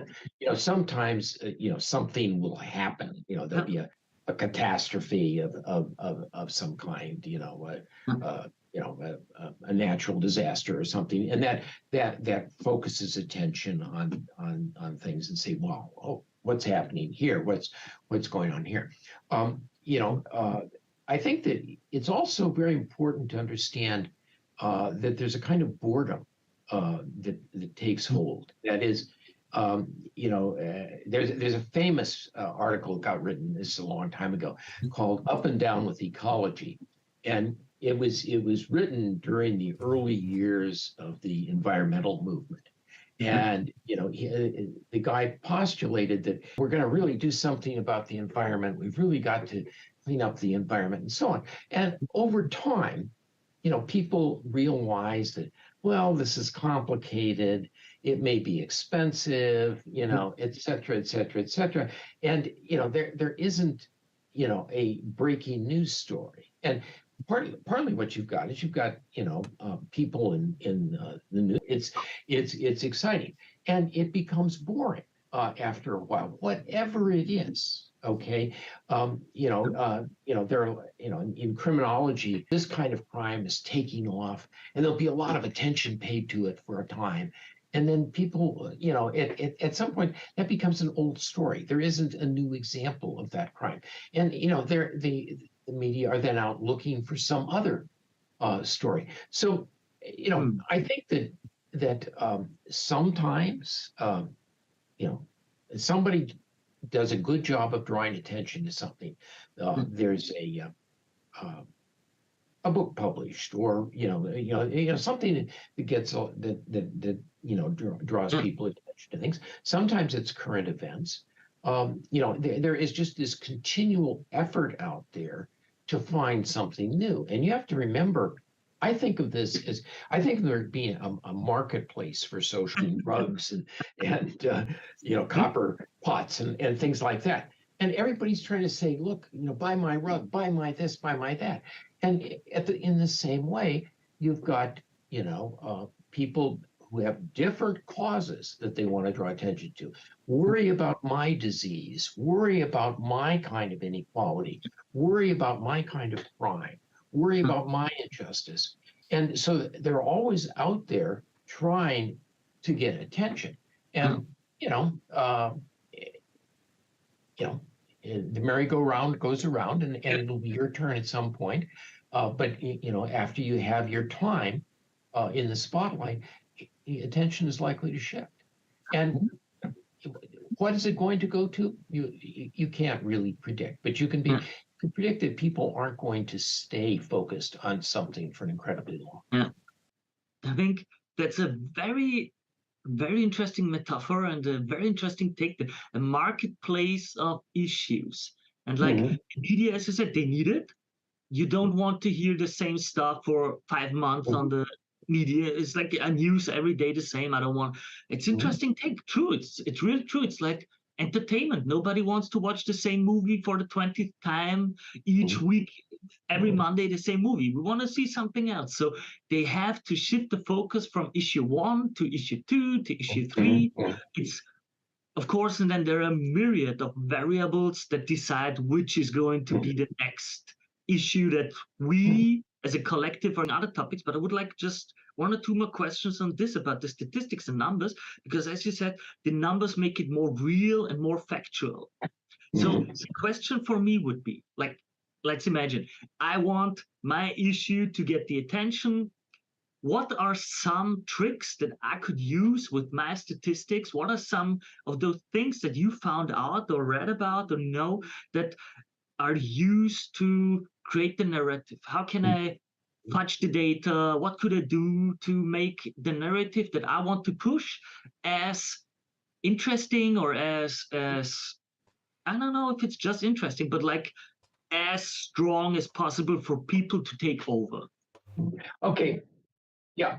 My view is that, and you know, I'm in the States, and I don't know. I have trouble believing that it's a whole lot different in Europe, but you know, I don't know. But you know, my thought is that there is a basic three-part recipe that people use in promoting a social problem. And the first part of the recipe is to have a really obvious, and this is you know, this grabs people's attention. Okay, you know, and a lot of times you'll see a magazine article that will start this way, or a TV news broadcast been harmed in some way. Okay, and that's the first part. The second part is you have to name the problem. And so what you're doing is you're saying that this incident, you know, this example that I've just told you about, it is not just a terrible thing that happened to somebody, but it is an instance of a larger problem, and you give that problem a name. Okay. Now, you know, and that name can be, you know, missing children.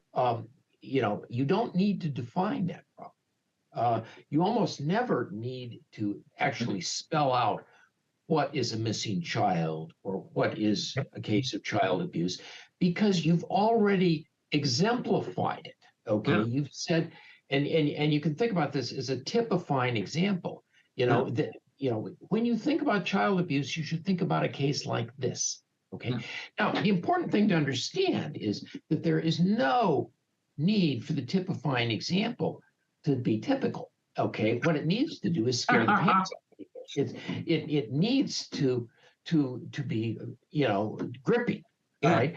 And so, you know, you exemplified, let's say, child abuse by taking some kid who's beaten to death. Okay. Now, you know, the proportion of cases of child abuse where somebody's beaten to death is infinitesimally small. Okay. It's going to be a tiny fraction of all of the cases of child abuse, but that becomes the emblematic one. Okay. And then the third part of the recipe is you add a number. Okay. And the number is going to be typically as big as you can make it. Okay. It is going, you know, because what you're trying to say is, here's an awful case. Okay. And here is this is a case of this problem. And how many of this problem are there? Lots. Okay. And so, and you know, it's really remarkable in the United States. We'll get news stories that, you know, God packages social. There are 2 million missing children each year. There are 3 million homeless each, you know, et cetera, et cetera. And, you know, right away, alarm bells should go off. You know, I mean, you know, isn't it remarkable that the world has social problems, you know, in appearing in even millions, you know, so right away, you know that this is kind of a guess. It may be a guess by somebody who's perfectly sincere, you know, and, you know, if your child was kidnapped, okay, and you start hanging out in a group of people who had kidnapped children, you know, you enter into a kind of hothouse atmosphere where, you know, you are listening to all these stories of kidnapped children. And there are a lot of these stories. And you say, this is a big problem. All these people I talk to have stories just like that. This is a giant problem. And so when some reporter says to you, how many people are there like this? You may create some number and say, well, I don't millions, maybe there are 2 million. Okay. Well, nobody's done a count. Nobody has defined missing child, for starters, and this number then takes on a life of its own. One of the things that's very entertaining to do is if you go back to when a social problem first emerges, and somebody will produce a statistic, and you'll see that statistic get repeated again and again and again and again and again, because the reporter is not going to go out and do his own count. He's going to look at what other people have reported, and somebody else used this number. In fact, a lot of people seem to be using this number. I guess everybody agrees this is the right number, and the number takes on a life of its own. So it's not that that missing children isn't a problem. It's not that you don't know a lot of people who have missing children, but when you start flinging around numbers, and I use the missing children case because this is kind of a classic case where the media were all reporting that there were 2 million American kids going missing each year, and then somebody sat down and thought, well, how many cases does the FBI investigate of kidnapped children? And it turned out it was under 100. Okay, so what is the gap between the claim that there are 2 million missing kids each year, and the idea that the FBI is investigating less than 100 cases? Wow. Why would that exist? And the answer is, when you think about missing children, the typifying example is always some kid that was kidnapped and murdered. Okay, and it scares the hell out of you. Terrible story, awful story, a true story. If this does happen, and it's serious. But a typical missing child, is a 14-year-old girl who gets into an argument with her parents about can she pierce her ears or whatever the thing they want to do this year is, and her parents tell her no, and she gets mad and she walks out of the house and slams the door and goes to her best friend's house and doesn't tell her parents where she's going and stays there for 2 nights and then comes home. Okay. Now, if I told you that story and I said, this is the story of Allison, and Allison, got into an argument with her parents at age 14 and left for 2 nights, you'd say, yeah, okay, that's okay. But if you say Allison is a missing child, there are 2 million missing children here, you'd say, that's okay. That, if that's what we're counting, who cares? But what we do is we take the murdered child, we say, this is a missing child. There are 2 million of these each year. And suddenly we've got a giant national social problem. And we do this again and again and again.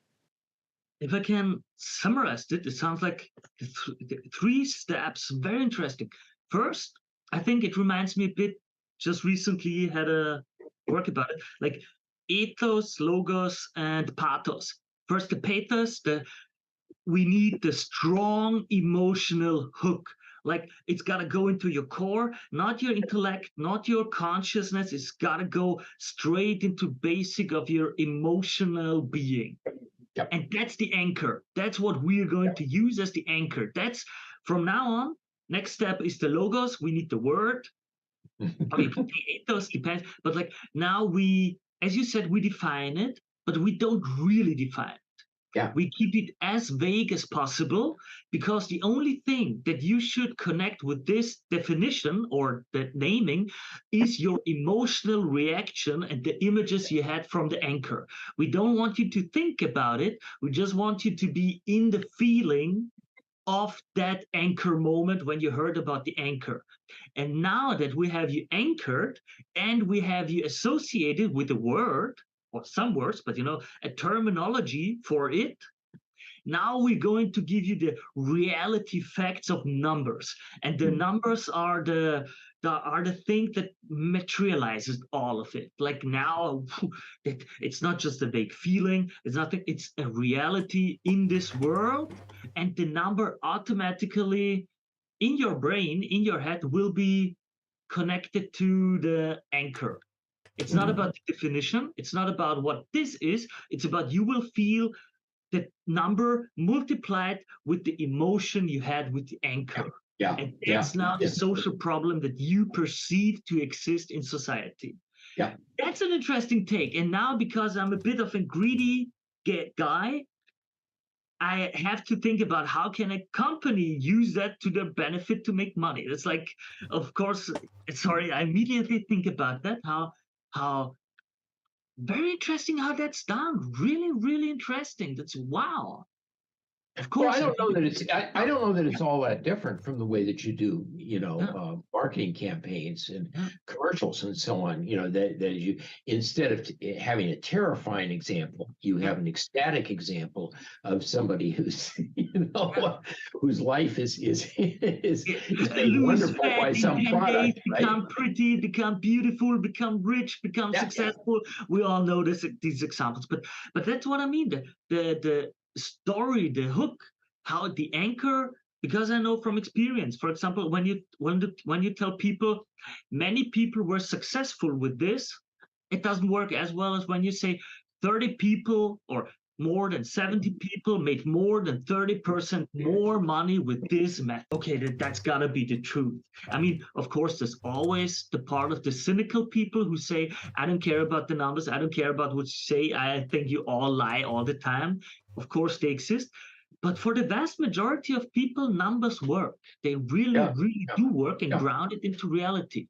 And minutes mark, but I would love to, if you're free, we didn't even get to the other huge parts of your research. What I also thought very, very interesting, white collar crime and like the, how should I say it, more traditional, what people perceive as crime with the drug crimes. And it's like, you use the word, the construction of white collar crime. Now, for the viewers, in what context you use the word construction? You keep saying that. And I really haven't written. I don't want to say that I've never written about white collar crime, but it isn't something that I really know about or that I've studied. Okay. Maybe a mistake for me. I've had it in the genre. I've written a lot about different crime waves. Freeway violence and things like that. And part of what you need to understand is that I'm trying to understand, these dynamics of social problems, and a lot of times, I will just notice something, and I will think, oh yeah, that's kind of an example of a more general process. Okay, and so I haven't really had substantive things. I mean, I wrote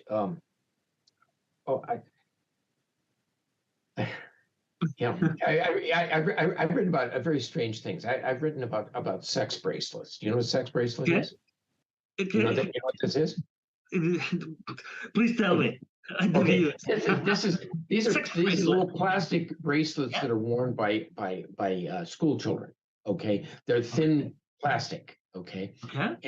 And there was a story in the United States that these bracelets were color coded. Okay. And each color represented a different sexual act. Okay. And if somebody grabbed one of your sex bracelets and broke it, you had to perform the sexual act of this color. Now, this is ridiculous. Okay. But this got a lot of media attention.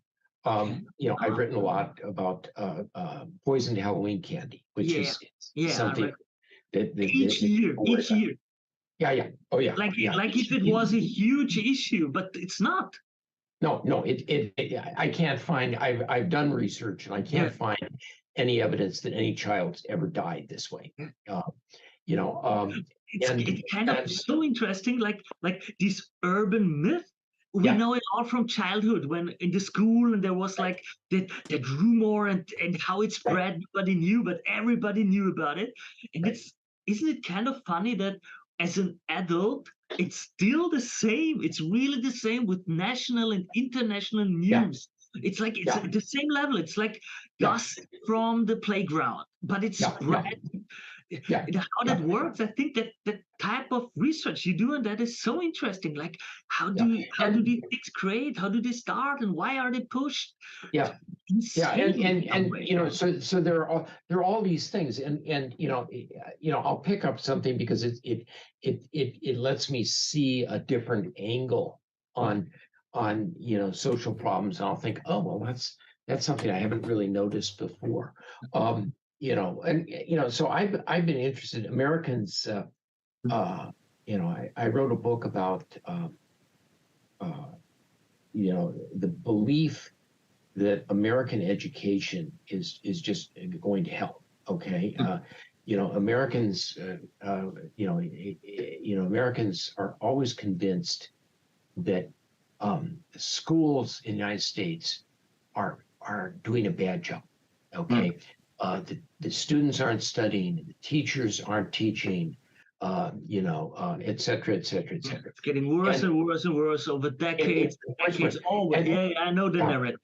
And what I did, which was kind of fun, was I took contemporary 21st century examples, people saying this, and then I went back 25 years, went back a generation, and what were they saying? Saying the same thing. I went back 25 years before that, and they're saying the same thing.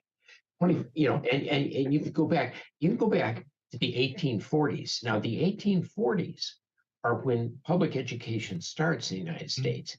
And in the 1840s, there were people worrying that schools weren't as good as they used to be. Okay. And, so there is, and that's not to say that education's perfect. Of course, education's perfect, but the idea that we tell ourselves this story that, it's awful. And what's really interesting is if you do surveys and you ask people, how is education in the United States? They will say, education in the United States, just going to hell in a handbasket. How's your kid's school? Great. My kid is getting a great education. And they do this all the time. Sorry, wait, give me a second. Wait. I would not have believed that. I would have thought they would say, "Oh no, my child's school is bad." I would not have believed not that they say, "Oh, my child's school is great." We talk about if you ask people, what do you think of Congress? Okay, they think Congress is a cesspool. What do you think of your congressional representative? Great. Okay. And if you ask them, how is the economy? Oh, terrible. How are your personal? How are your prospects? Good. So this is a very common problem with surveys. If you ask people,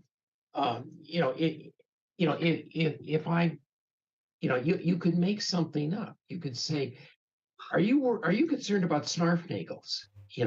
And you could get people to say, yes, I'm very concerned about the snarfnagel problem. And they have no idea what it is. Do you personally have a problem with snarfnagels? No. Isn't that kind of a cognitive dissonance? If you say, oh, school awful, but my school is great? Isn't there like something where you perceive reality differently in a abstract than in your personal experience? Well, I don't know. I live in a big country, right? I mean, it's geographically, and so it's possible, I think, for people to think, well, someplace else, everything's going to hell, and over there. Yeah. In fact, all other places. I'm in that little part that's nice, but the country's big and the rest is going down, so to speak. Yeah. And it's interesting because, on the one hand, you know, there's the American culture is one that is, you know, we celebrate the American dream. We celebrate the idea that people can, you know, anybody can get ahead, you know, et cetera, et cetera, et cetera.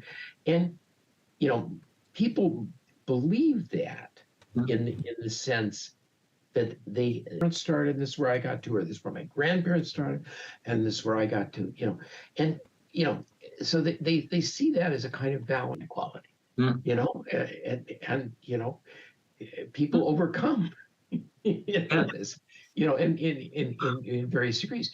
And so, you know, there is a, you know, there's a confusion about how to think about my life in the larger world. And you know, it is, if you ask, as my thing comes from, you know, the news media, because the news media does, you know, people complain that there's no good news, but of course there's no good news. Good news isn't news, you know. So they're constantly going to tell you what you ought to be alarmed about. And but it creates a kind of sense that, well, every place else everything's going to hell. Interesting, very interesting. But I know some projects that tried it, like positive news, and it didn't work. It's just not interesting enough for people to zoom in, to switch in all the time. It's just, you know, we like drama. I recently read a paper. I don't know how the name of the research. It was a lady. She was an anthropologist, and she thinks it's evolutionary important for humans, and that's why we are wired to be interested in negative stories, because it's more important for us to survive, to know how did he get hurt, how did he, what is danger, what is that. It's better for us to be interested in these stories than in the positive ones. The positive ones are more important to like grow up, to have a role model. So really interesting take. I hope I can have her on that show too. But, and that's the last little topic that I'm curious about. You also wrote about, how should I say it? Let me, not that I make, you know, the congratulatory culture. Everyone's a winner. It's like celebrating mediocrity. What is your? No. I mean, wait. Let me. I'm not saying that it's like I'm throwing it out. Like, as you said, we need the pathos. We need the people to be emotional about it. So. What is your take on it? How did you get to the topic? And what did you research and what did you find about it? Okay. Well, the first thing that you know, my research, you could look at prizes, and you can do this with anything. You know, I read detective fiction, okay?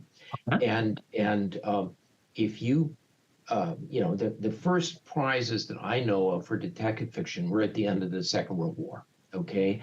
And in the United States, there was the Mystery Writers of America started awarding 4 prizes each year, okay? And now, I don't know, I haven't done this research recently, but there are way more than 100 prizes for detective fiction each year. And, you know, if you look at sociology, sociologists started awarding a Best Book Prize in the 1950s, okay? Today, there are, you know, dozens, well over 100, you know, prizes. If you take prizes for students, there are hundreds of prizes for students, you know. And you look around and you realize that we live in a world where there are lots and lots of prizes, you know. And I, you know, I was, you know, I got to this topic because I was reading the newspaper one day and I thought, you know, it's amazing how much of the news is about prizes, you know, and people worry about the Oscars or what, you know, whatever it is. And I started thinking, you know, this is interesting because, you know, this, obviously it's a sociological phenomenon, you know, where is, you know, who's written about this? And I thought, and I couldn't figure out anybody who'd written really about it. So I started looking into it a little bit. And you know, what you realize is that prizes are proliferating. And it is, you know, you know, a lot of times people will describe society and they'll describe somebody at the top and you're down here someplace and, you know where everybody is. But that isn't actually how we live life. We live life in little social worlds. Okay, one of my hobbies is I build things with Lego. Oh, cool. And I go to Lego conferences. Okay, they're very sweet occasions. People walk around and everybody's very positive, and you say, "Oh, I really like the way you did that," And it's a lot of fun, and you realize that there are all these different visions. People are playing with the same blocks, but they see all kinds of possibilities with this. Okay, and there are prizes for that.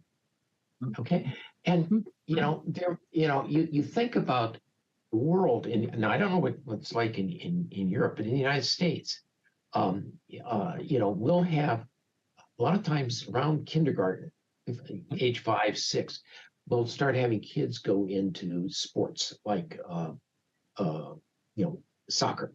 Okay, little tiny kids playing soccer, and at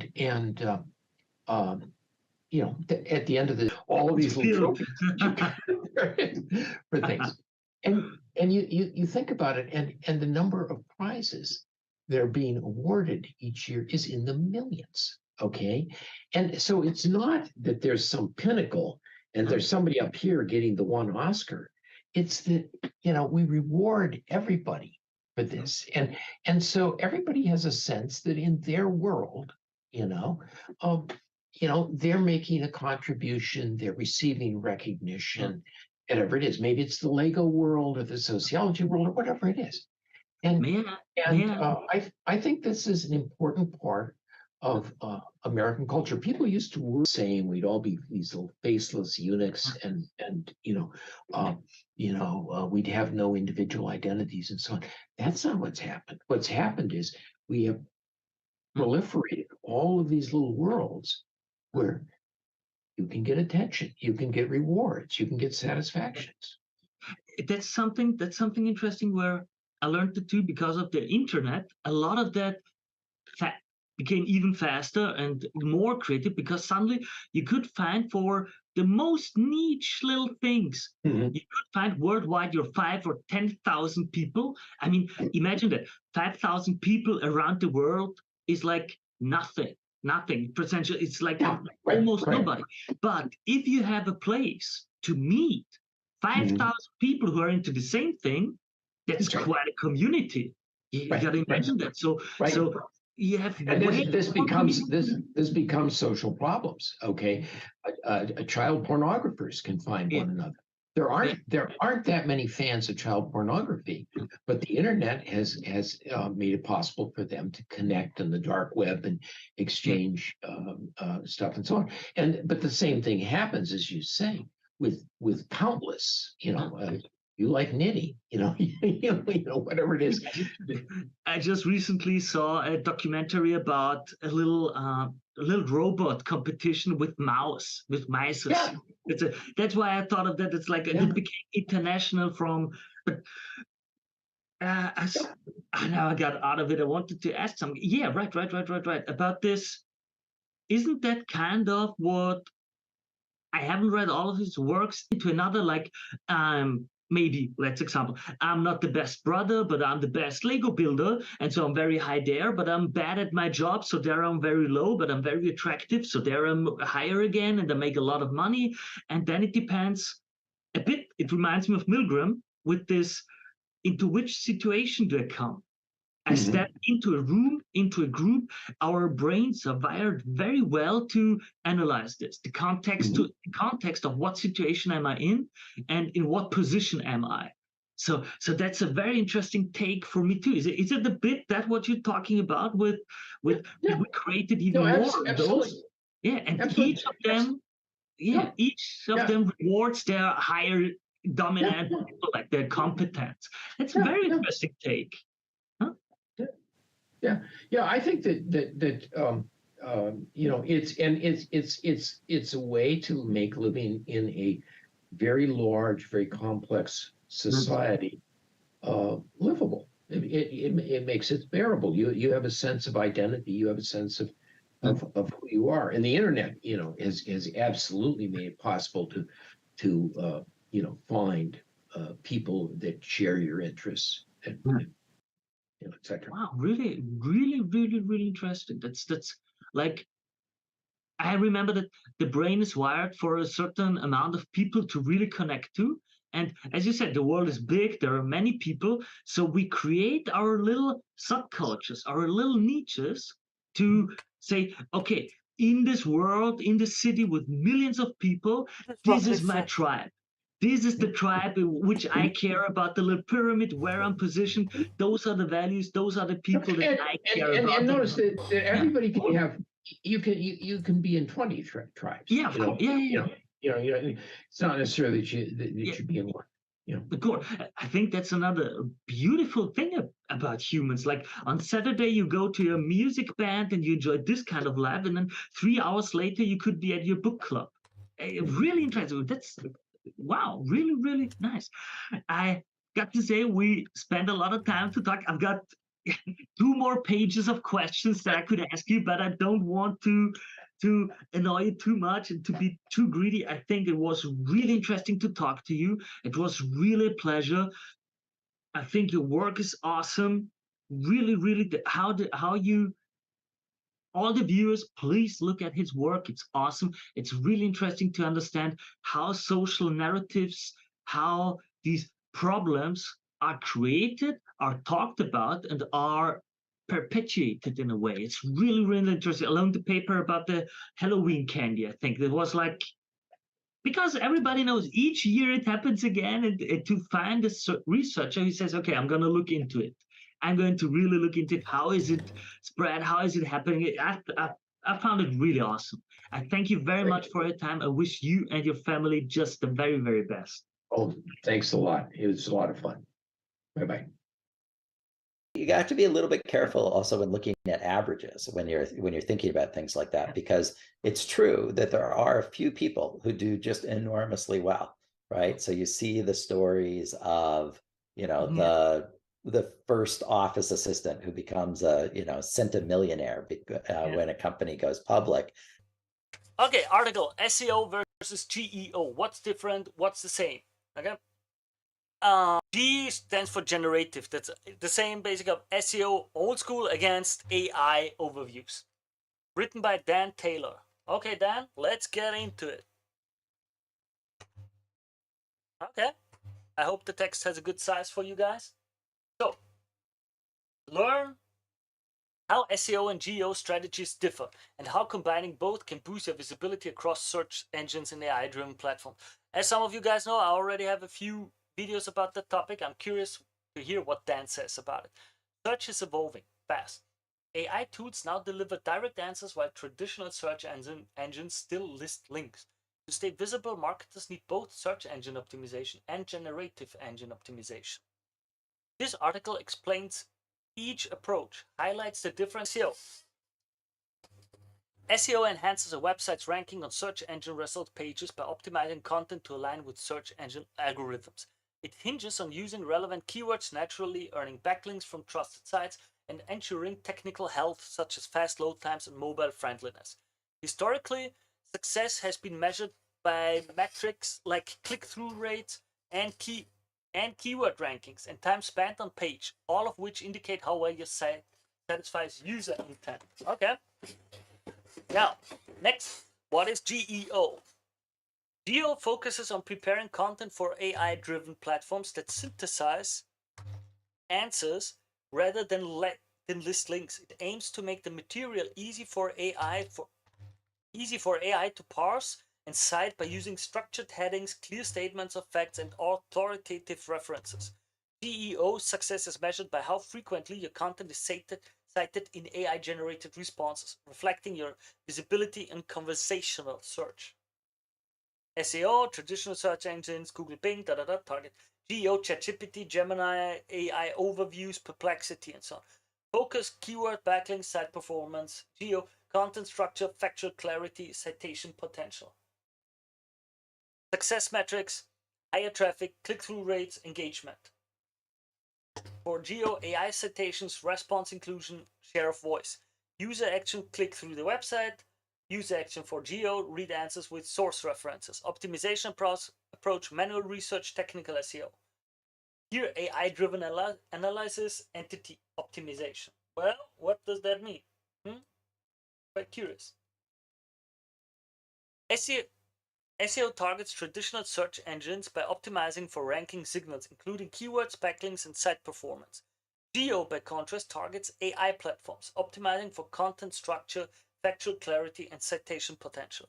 SEO sites where users read your content directly within a conversational interface. While they target different platforms, SEO and Geo share foundational principles that guide high-quality content creation. Dig deeper. How to implement generative engine optimization strategies. What SEO and Geo have in common? SEO and Geo share a common goal of delivering content that truly meets users' needs. Both approaches start with understanding the questions your audience is asking and crafting answers that satisfy those queries. Shared goal, satisfy user intent. By focusing on user intent, you ensure that whether someone lands on your page from a search result or encounters your content in an AI-generated response, they find the information they came for. Yep. Content quality is non-negotiable. Okay. Both search algorithms and the AI models favor accurate, well-researched, and up-to-date material. Investing time in fact-checking, citing reputable sources, and maintaining clarity boosts your rankings on traditional search engines and increases the chances that AI systems will cite your work. Content quality builds credibility with human readers and with the AI algorithm that parse your pages. Okay. Structure supports visibility. I'm going to go through it a bit and then I'll share my thoughts about that. Structure supports visibility. Clear headings, subheadings, and logical flow help search crawlers evaluate relevance and context while guiding AI engines to extract key facts accurately. Okay, well, organized content is easier for people to scan and for machines to parse. Both SEO and Geo best practices emphasize concise paragraphs, occasional bullet points for lists, and summary boxes where appropriate. Ongoing optimization matters. Regular monitoring and refinement underpin. Dig deeper. What is content readability and how to make your content easier to read? What, you want to go through that? Okay, next. We can do that then. Regular monitoring and refinement underpin both approaches. Search algorithms evolve and AI models continually retrain on fresh data. Reviewing performance metrics like click-through rate, search rankings, or AI citation frequency helps identify when to update content, add new insights, and restructure sections. This ongoing cycle of analysis and refinement keeps your content competitive across both traditional search engines and AI-driven platforms. User experience is the ultimate test. User experience underpins all of this work. Whether someone clicks a link to your site or reads an AI-generated summary that includes your content, the ultimate measure of success is how effectively you deliver value. By prioritizing clear communication, accuracy, and ease of use, you satisfy audiences and signal trustworthiness to both search engines and generative platforms. Okay. Rather than choosing one over the other, the most effective strategy blends both approaches. Okay. A lot of fluff. For me, not a lot was said yet. Integrating SEO and Geo. To combine SEO and Geo, start by reviewing your best performing content and enhancing it with clear subheadings, concise data points, expert quotes. This satisfies AI extraction needs without harming your SEO foundation. Broaden your research to include full questions and conversational phrases that both people and AI might use. Finally, apply structured data markup to provide context that benefits all discovery methods. I recently went through an experiment and research paper that analyzed it way more in detail regarding what of that is good, you know? Let me see for a moment. Where view my channel. Where is it? Is it already online? I think. Just let me show it so that I can show you the video. Which was it?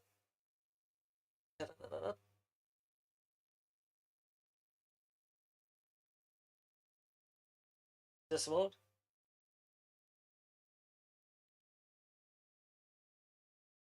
Does Google SEO affect LLM optimization? This was a good one. How to get your content and brand into LLMs and AI overview. That was a good one too. Just so you said, way more detailed than this one so far, at least so far. Measuring success together. Track SEO performance through your analytics, monitoring, rankings, traffic, and engagement. For geo, track the frequency of AI mentions and the share of voice and generated responses through your measurement dashboards. By comparing trends such as changes in click-through rates alongside shifts in AI citation volume, you can see how adjustment affect both traditional and AI-driven visibility. Practical takeaways. Unlike traditional search results, geo outcomes are generated dynamically and can vary based on user context, prompting, and platform behavior. Aim to create the right ecosystem and variables to increase your chances of being surfaced more frequently and accurately. Okay? Start with clear headings. Use extractable headings that guide both readers and AI through your main points. Ensure each section has a descriptive title that accurately reflects its content. This simple step helps AI models pinpoint relevant facts and makes it easier for human visitors to scan your page. Incorporate compelling data points. Include at least one data point or statistic in each key section.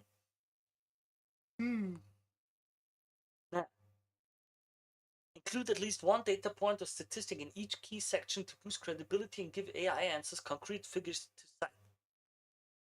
Weather into your text so they feel natural rather than tacked on. Use authoritative references. Add references such as quotes from industry experts or links to reputable studies to reinforce trust. Concise paragraphs that introduce the insight, give context, and explain why it matters will serve both readers and the AI well. Apply geo-focused tweaks. Convert dense paragraphs into numbered steps or short sentences that focus on distinct facts. Add a brief key takeaways box at the end of each significant regular content audits. Every quarter, review your top performing pages too. Refresh figures, update expert quotes, refine headings. As search algorithms evolve and AI models learn from fresh data, these audits ensure your content remains accurate, relevant, your content more visible, but operate in different arenas.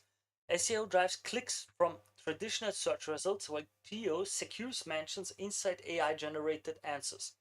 But blending, yeah, but the goal in geo is also to be clicked and to have people come to my page. Like I feel there's a little something missing. By blending both strategies and optimizing for ranking signals and AI readiness, you ensure that users find you whether they click on links or read instant responses.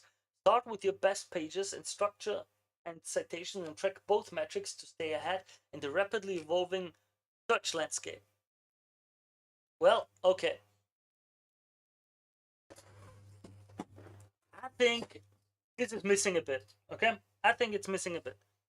Like, what are the differences? There are a few things that we could go through. What's different?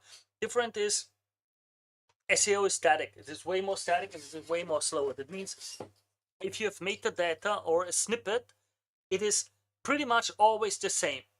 It will be shown to all the users on that platform all the time for these queries, and your positioning is pretty static. That means it can move, but it doesn't move very much in fast times.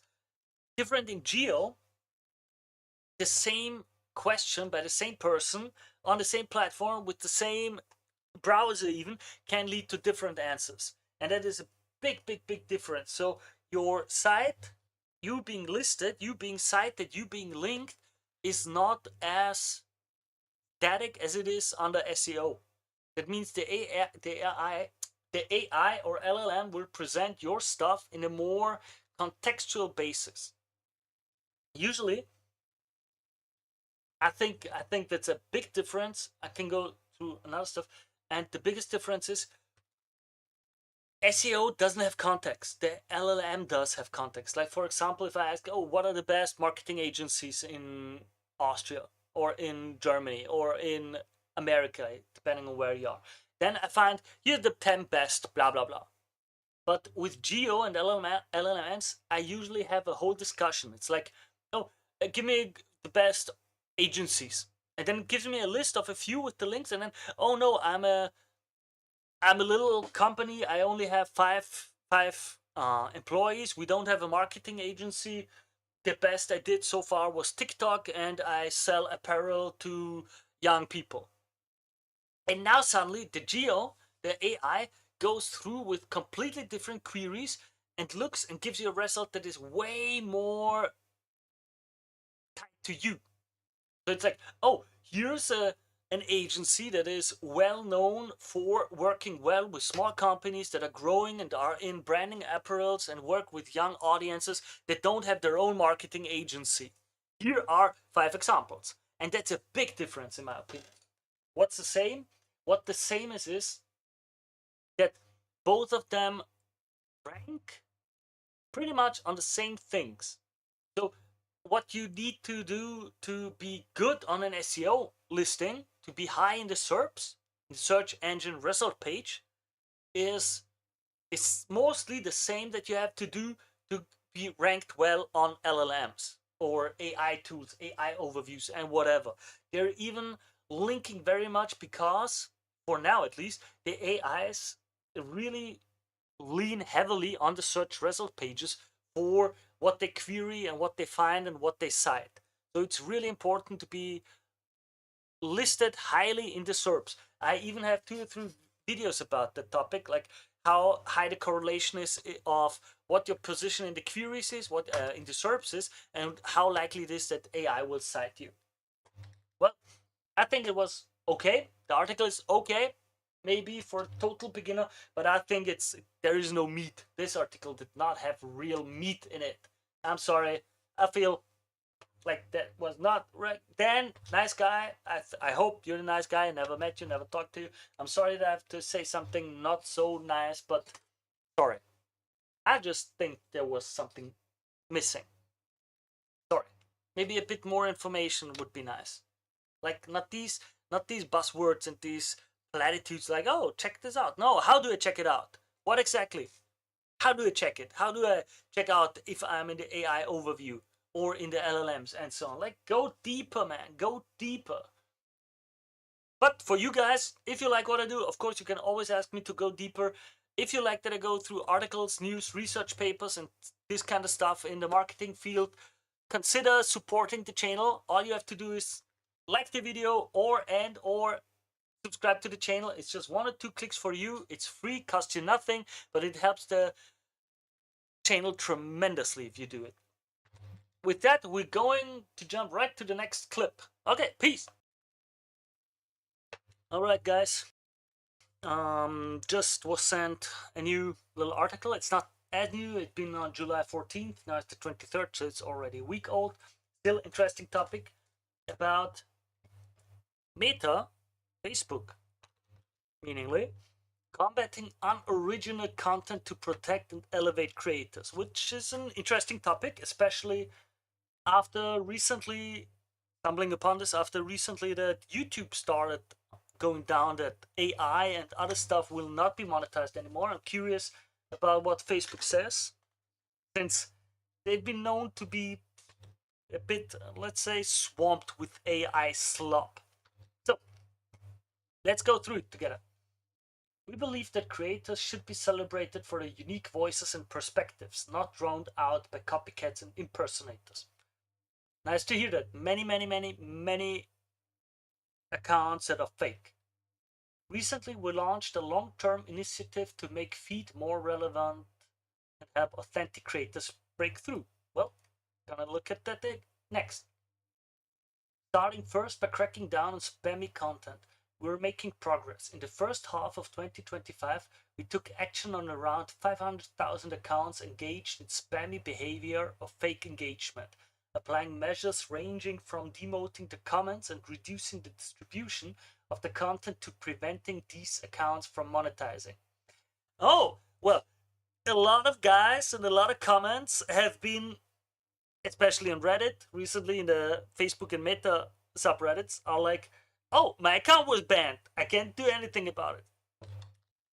We also took down around 10 million profiles impersonating large content producers. Okay, but there's more to do. Too often the same meme or video pops up repeatedly, sometimes from accounts pretending to be the creator and other times from different spammy accounts. It dulls the experience for all and makes it harder for fresh voices to break through. Well, been hard on Facebook either way. Either way, it's been hard. Your algorithm makes it hard to be found as a new creator. Any reach is down for pages like extreme. And then just last week, I met with my niece, and we talked a bit. She's going to like start her own business, blah blah blah. We discussed LinkedIn a bit, and then I asked her about Facebook. She is 18 years old, and she does not have a Facebook account. Let's continue. Breakthrough.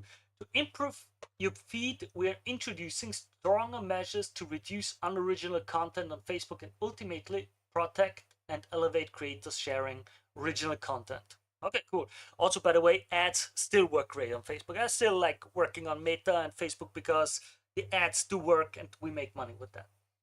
What is unoriginal content? Well, yeah, what is that? Unoriginal content reuses or repurposes another creator's content repeatedly without crediting them, taking advantage of their creativity and hard work. Would reaction channels count as that, or comment channels? That would be interesting. We love it when creators reshare content, add commentary in a reaction. Okay, there's the answer already. Add commentary in a reaction video or join in on a trend, adding their unique take.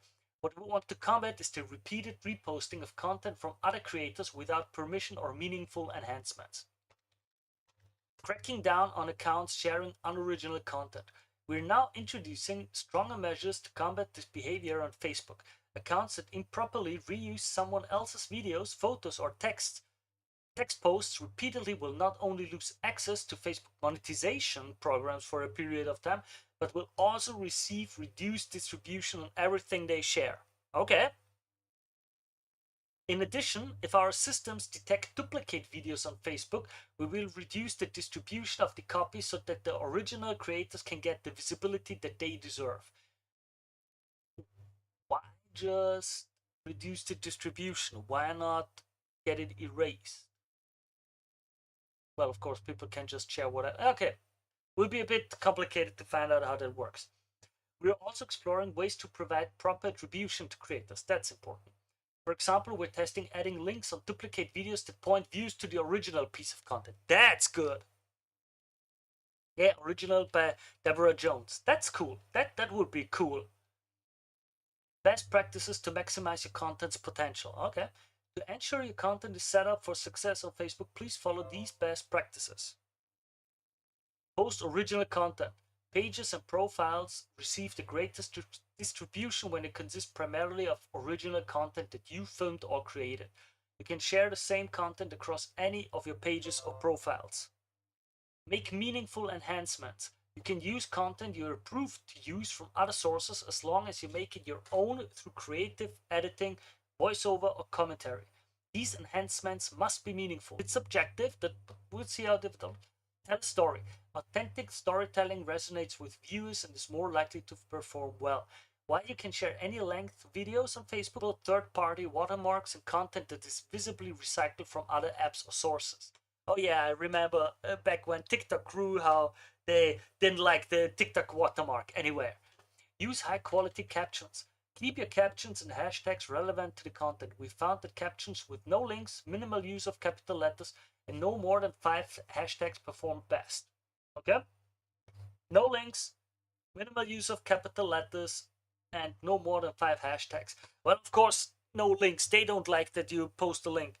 It's so hard for blog posters, video creators, and everything to get the reach because you need to post a link to your stuff. But Facebook, of course, says, well, we don't like our users to go to another page. Well, we will be rolling out these changes gradually over the coming months to help ensure a seamless transition for creators. Understand issues impacting your distribution. Important. If you're having trouble understanding why your content is not getting distributed on Facebook, check out our newly launched post-level insights in professional dashboard, which can help you better understand why your content may not be getting distributed. Okay, post insights. These posts' reach may be limited, maybe distracting or unrelated. Okay, link is in your post. Man, not allowed to have any links. real what's working for your post, a bit of analysis. Okay, interesting. You can also now see if you're at risk of content recommendation or monetization penalties in the support home screen, accessible from your pages or professional profiles main menu. Check your status regularly to make sure you can keep earning and growing. And we said recommendations at risk. I don't like that. Then we've got some screenshots showing, well, yeah, if they do it like they do with the rest, it would be absolutely useless. Oh, you went against some standard. Which standard? We won't tell you. You have no way to talk against us. Well, who cares? Our ongoing commitment to elevating authentic creators. Facebook aims to be a place where original content thrives and creators are rewarded for the hard work and creativity. Stay tuned for more updates on our efforts to support creators like you. All right, interesting. We will see how it goes and how it works. Facebook really has a bit of a problem for reach. If you getting new content up there and to be seen is hard as a page, really hard. When you go through a feed, everyone can test it for yourself. You go through, every second to third post is an ad that you see in the feed. You only see private accounts. You see many whatever accounts in the world. It's not, nobody cares anymore what you follow or not. Doesn't matter anymore. I have like 500 to 1,000 pages I'm a follower of. I've seen none of them in this whole year. Not one single post of them. Instead, I see some random posts from random pages. Everybody tries to TikTokify it to get into the interest graph instead of the social graph. Going to be interesting how this develops. Well, if you like what I'm doing, thank you very much. Leave a like, subscribe to the channel. It's 1 or 2 clicks, best way to support this channel. I'll be going through other articles again. If you have any questions, leave them in the comments below. Link to the announcement will also be in the description. In a few moments, you'll see other videos popping up as suggestions. Again, I thank you all for the support and I wish you the best. And of course, also link to the newsletter, because the live sessions for the AMAs and Q&A sessions are usually being sent per email. Okay, bye guys. This is an interesting one, more legal about, but it's still curious. Let's go through it. It's really interesting. Written by Andrew Hutchinson. I just stumbled upon another article that I wanted to read with you, written by Andrew Hutchinson from Social Media Today. It's about Instagram tests like counts for individual frames in a carousel. Well, I want to hear about it a bit, so let's go through it. Instagram testing is a new addition to its post analytics, which would show how many likes each specific frame within a carousel post has garnered, sort of, which could give you more insight into what your audience is most interested in. As reported by Lindsay Gamble, Instagram's new carousel frame data allocates like counts based on whatever frame was on screen when the like was applied, which is then attributed to a like count for each image. As an example, you see some... Oh man. Okay. As you can see in this example shared by Adina Jipa, the counter on each image theoretically gives you an indicator of that specific frame's popularity. So it's not an exact science. Maybe someone has given you a like based on the entirety of the collection. But the significantly higher like count on a single image would likely point to that being a more popular and engaging frame within the broader set. I mean, you'd have to apply some level of discretion here. A higher like count on the first frame probably doesn't mean a lot, as that's more likely to be a generic like. But again, maybe for a single image within the extended set, there is some interesting data here which could then help to inform your approach. It's also worth noting that carousel posts can help to increase your reach in the app, which Instagram itself noted last October. As per IG chief Adam Mosseri, why do carousels often get more reach than photos? 2 main reasons. 1, multiple pieces of media are going to mean more interactions with your carousel post, and more interactions is going to mean more reach on average. And 2, if someone sees your carousel post but they don't swipe, we'll often give that carousel a second chance and automatically move to that second piece of media for the viewer. So more content to check out and a second chance to re-engage. Combine that with this new insight into friend-specific popularity, and maybe there's something there that could help to push your IG content over the top. All right, and with that, we're going to be A/B testing and analyzing even more. Wow, that's going to be interesting. Well, that's all. That's all of it for you guys today. As usual, I go through news in the marketing industry, all the different fields from SEO, email marketing to social media to whatever with you guys. If you like what I do, if you want to support the channel, leave a like, leave a subscribe, or click the subscribe button. It's 1 or 2 clicks. It's the easiest way for you to support this channel.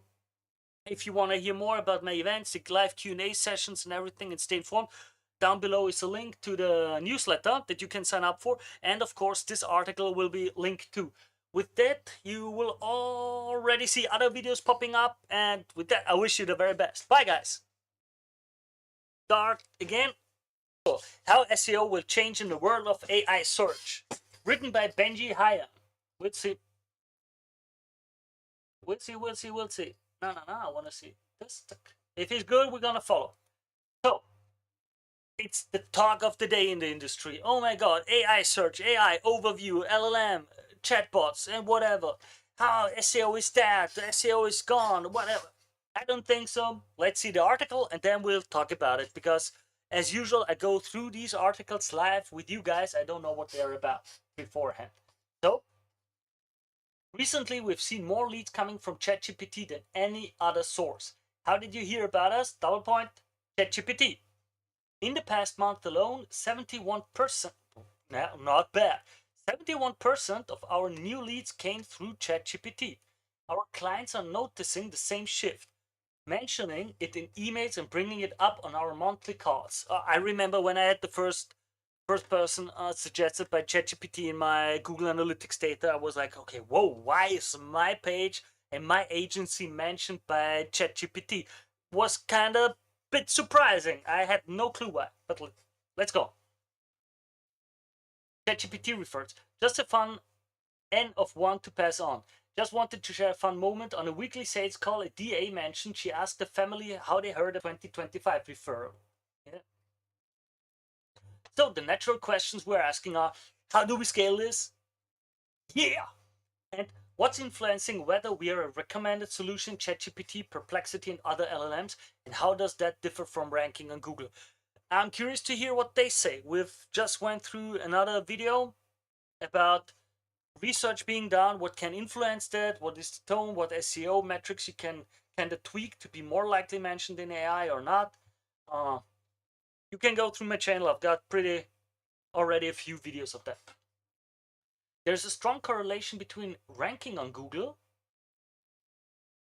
Oh, sorry, I'm not sure if I read it. So, what's influencing whether we are a recommended solution in ChatGPT, Perplexity, and other LLMs, and how does that differ from ranking on Google?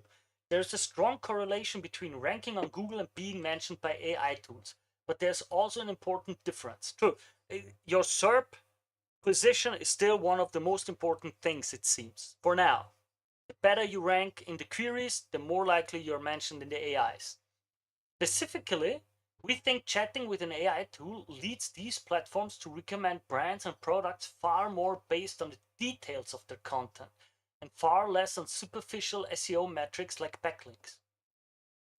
We spent the rest of this post explaining what we mean and why we think this has real implications for how brands should execute content strategy and what they should focus on writing and publishing. In AI search, the top of funnel content is dead.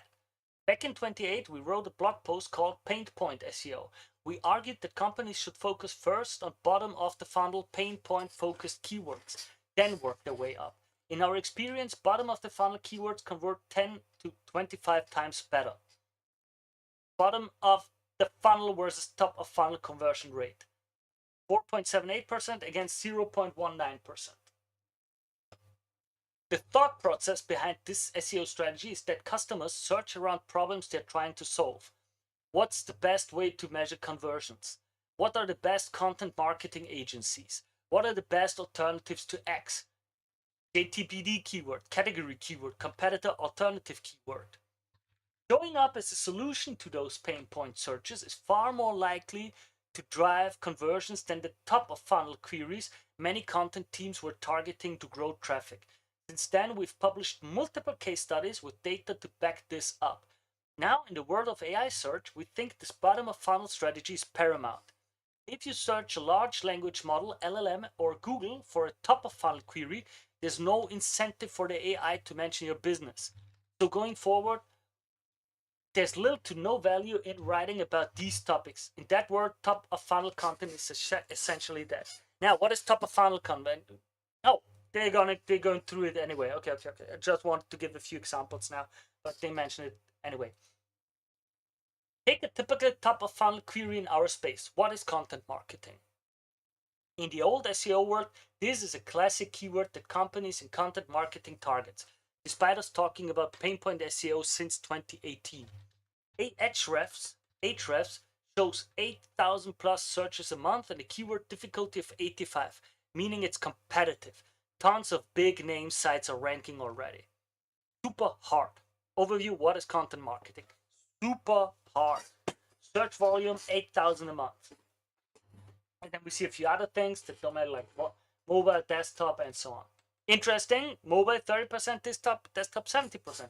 So much about everyone is always on the phones. Just saying, it's just a third of the queries there. But look what happens when you ask ChatGPT, what is content marketing? Content marketing is blah, blah, blah, blah, blah, and it gives a long, long answer. ChatGPT answers your questions but doesn't link to anything. In a world where people are using AI search instead of Google, top of funnel content like this gets zero traffic. Plus, Google starting to answer these queries itself and push organic results further down. What is content marketing? It's just a screenshot. What is content marketing? Dictionary, and then the AI overview. It already explains it here, and many of us have seen it. Then the AI overview, a little explanation, and that's it. The first organic result doesn't even appear above the fold. In this case, Google gives a dictionary definition. In others, you get the dreaded Google AI overview. Exactly. But which Google claims does not make your traffic smaller, which is really weird. I recently posted a video about how they claimed that the Pew Research was not conducted correctly, with the Pew Research finding out how AI overview is making the traffic go down. Like, watch that video too, it's also pretty interesting. But let's go through it. Both ChatGPT and Google now default to answering the question themselves instead of sending traffic to a blog post. For top of funnel queries, Google might still toss you some traffic, but ChatGPT won't. Either way, using top of funnel content as a traffic driver is a dying strategy. Why don't these AI tools link to sources for top of funnel topics? Because they don't need to. The information is commoditized. There's little to no differentiation between one definition and the next, so there's no reason to send users to a page when they all say the same thing. But with true bottom of funnel queries, the user is actively seeking product recommendations. And that's where AI fulfills intent by naming key. Information commoditization fades as you move down the funnel. AI is built to tailor answers based on context, using conversation history to deliver relevant, specific information. It doesn't just serve generic pages like Google, hoping to answer the user's question. We'll dive into that next. With AI search, people search specifically, not broadly. People used to type short, broad queries into Google and get a list of pages covering the topic in more depth. Like, example, in the screenshot, best SaaS marketing agencies. And then you clicked top 5 agencies, 12 best SaaS marketing agencies, and so on. And then you click like 3, 4, 5 pages and went through it. Yeah, I did at least. It was up to you to click through each page, read the content, and decide what seemed like the best fit based on what you read and what aligned with your goals. But you never gave Google the full context of your query. For example, you wouldn't type in your company size, marketing budget, which channels you have already tried, or other relevant details. Yet we all have the context, and it matters when making a purchase decision. We just don't type it into Google. Instead, we click in and out of results, scanning for signs that someone understands us and our problems and might be a good fit. But with AI search, people do give it the context. It's a conversation, not a search. That's the whole point. For example, someone might start by searching what is the best SaaS content marketing agency. They're then presented with a list, and from there they refine the query, adding context about who they are, what they're trying to achieve, and ultimately asking for the best fit based on that information. Like, for example, what is the best SaaS marketing agency? It answers with something and then it explains. Now, how do most of us use AI instead? What if I'm a SaaS startup with 10 people? I don't really have a marketing team. I'm interested in an agency that can help me with brand marketing and PR. They should also be results oriented. Who is the best agency for that need? Oh, if you're 10 person, then it repeats it, and then it gives the top recommendations. Why uplift content? Include the term for content-led brand marketing, and then it lists a few examples. Other content agencies like Animals are great, but better suited to major teams with the content strategy already in place. AI recommends products and services, but it does so with deep context about the user's needs and pain points. To get recommended, your brand needs to be clearly connected to these pain points. And that's why it's so nice to be honest and position yourself well with all the pros and cons. Here's who we can help and here's who we cannot help. We don't want to have these or that kind of business working with us.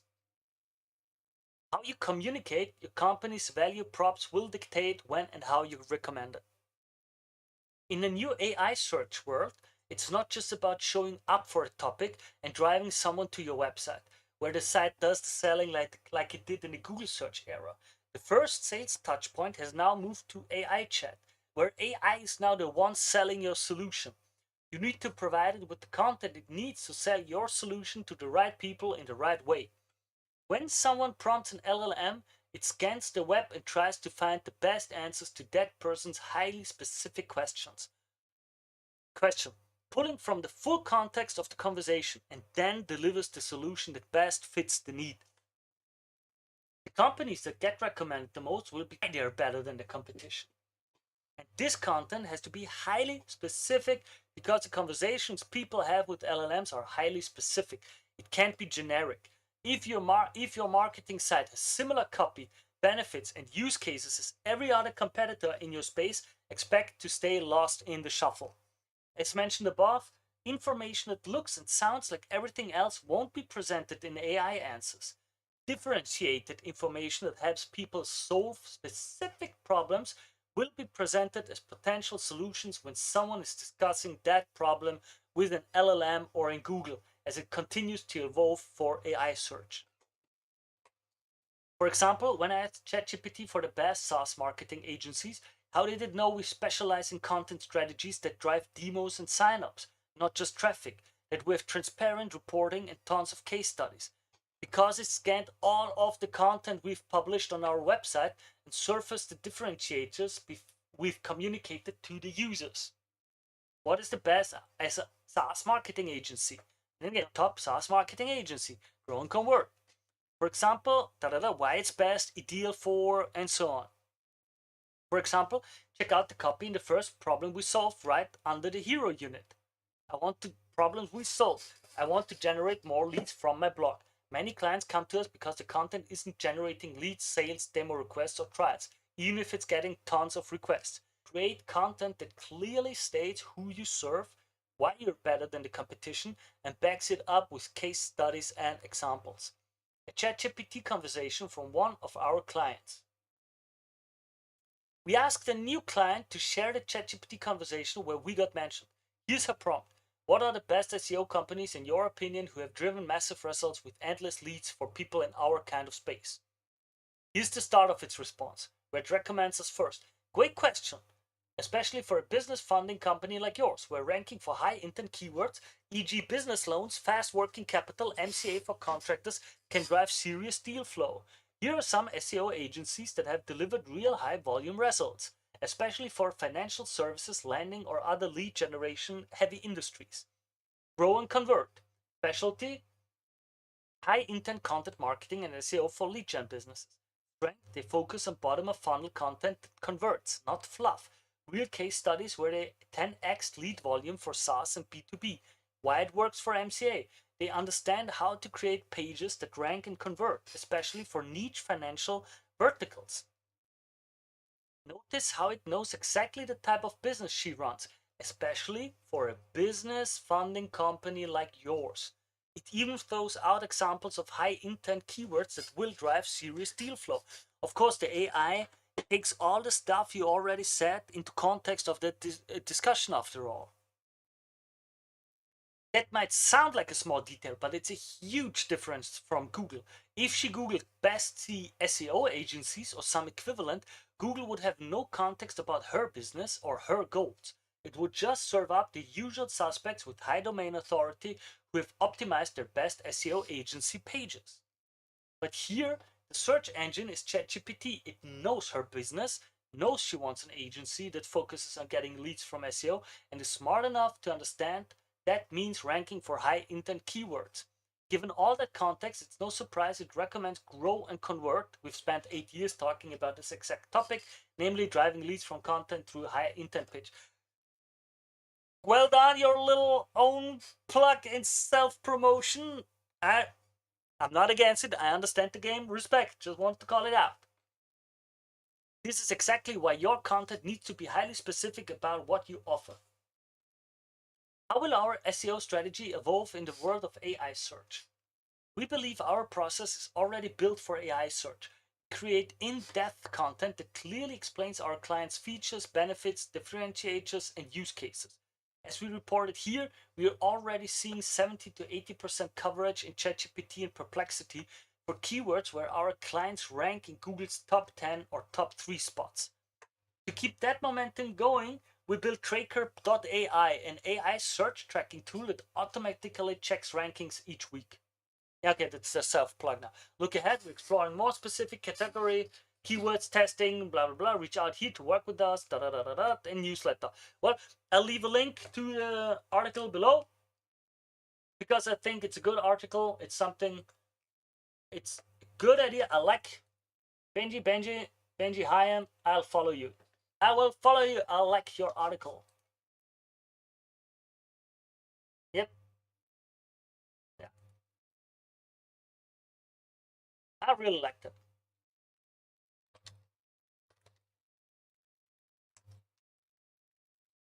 What was the name? How SEO will change in a world of... Yeah, guys, I know maybe it's boring to see me do that, but I think a bit positive stuff on the internet is not bad. We can tell people that we like that stuff. We can tell them we think they have done a good job. I personally think, let me be a sucker, that sending out a bit positive vibes is not the best, is not the worst things. Like, everybody likes to get feedback that they did something good. As usual, a link to the article will be in the description below. And if you like what I do, that I go through articles, stuff, trends, information about the marketing scene, no matter if SEO, AI, content creation, social media, new features, and so on, email marketing, whatever, support this channel. Like the video, subscribe to the channel. It's 1 or 2 clicks for you, but it helps the channel out quite a lot. All right, guys. That's it for today. At least for the stream. I'm going to eat something now, and then I'll take a short break while the code is running.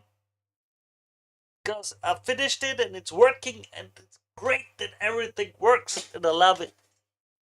And with that, I would appreciate any likes, follows, subs, comments, whatever you want. But I wish you all the very, very best and have a great day. Bye.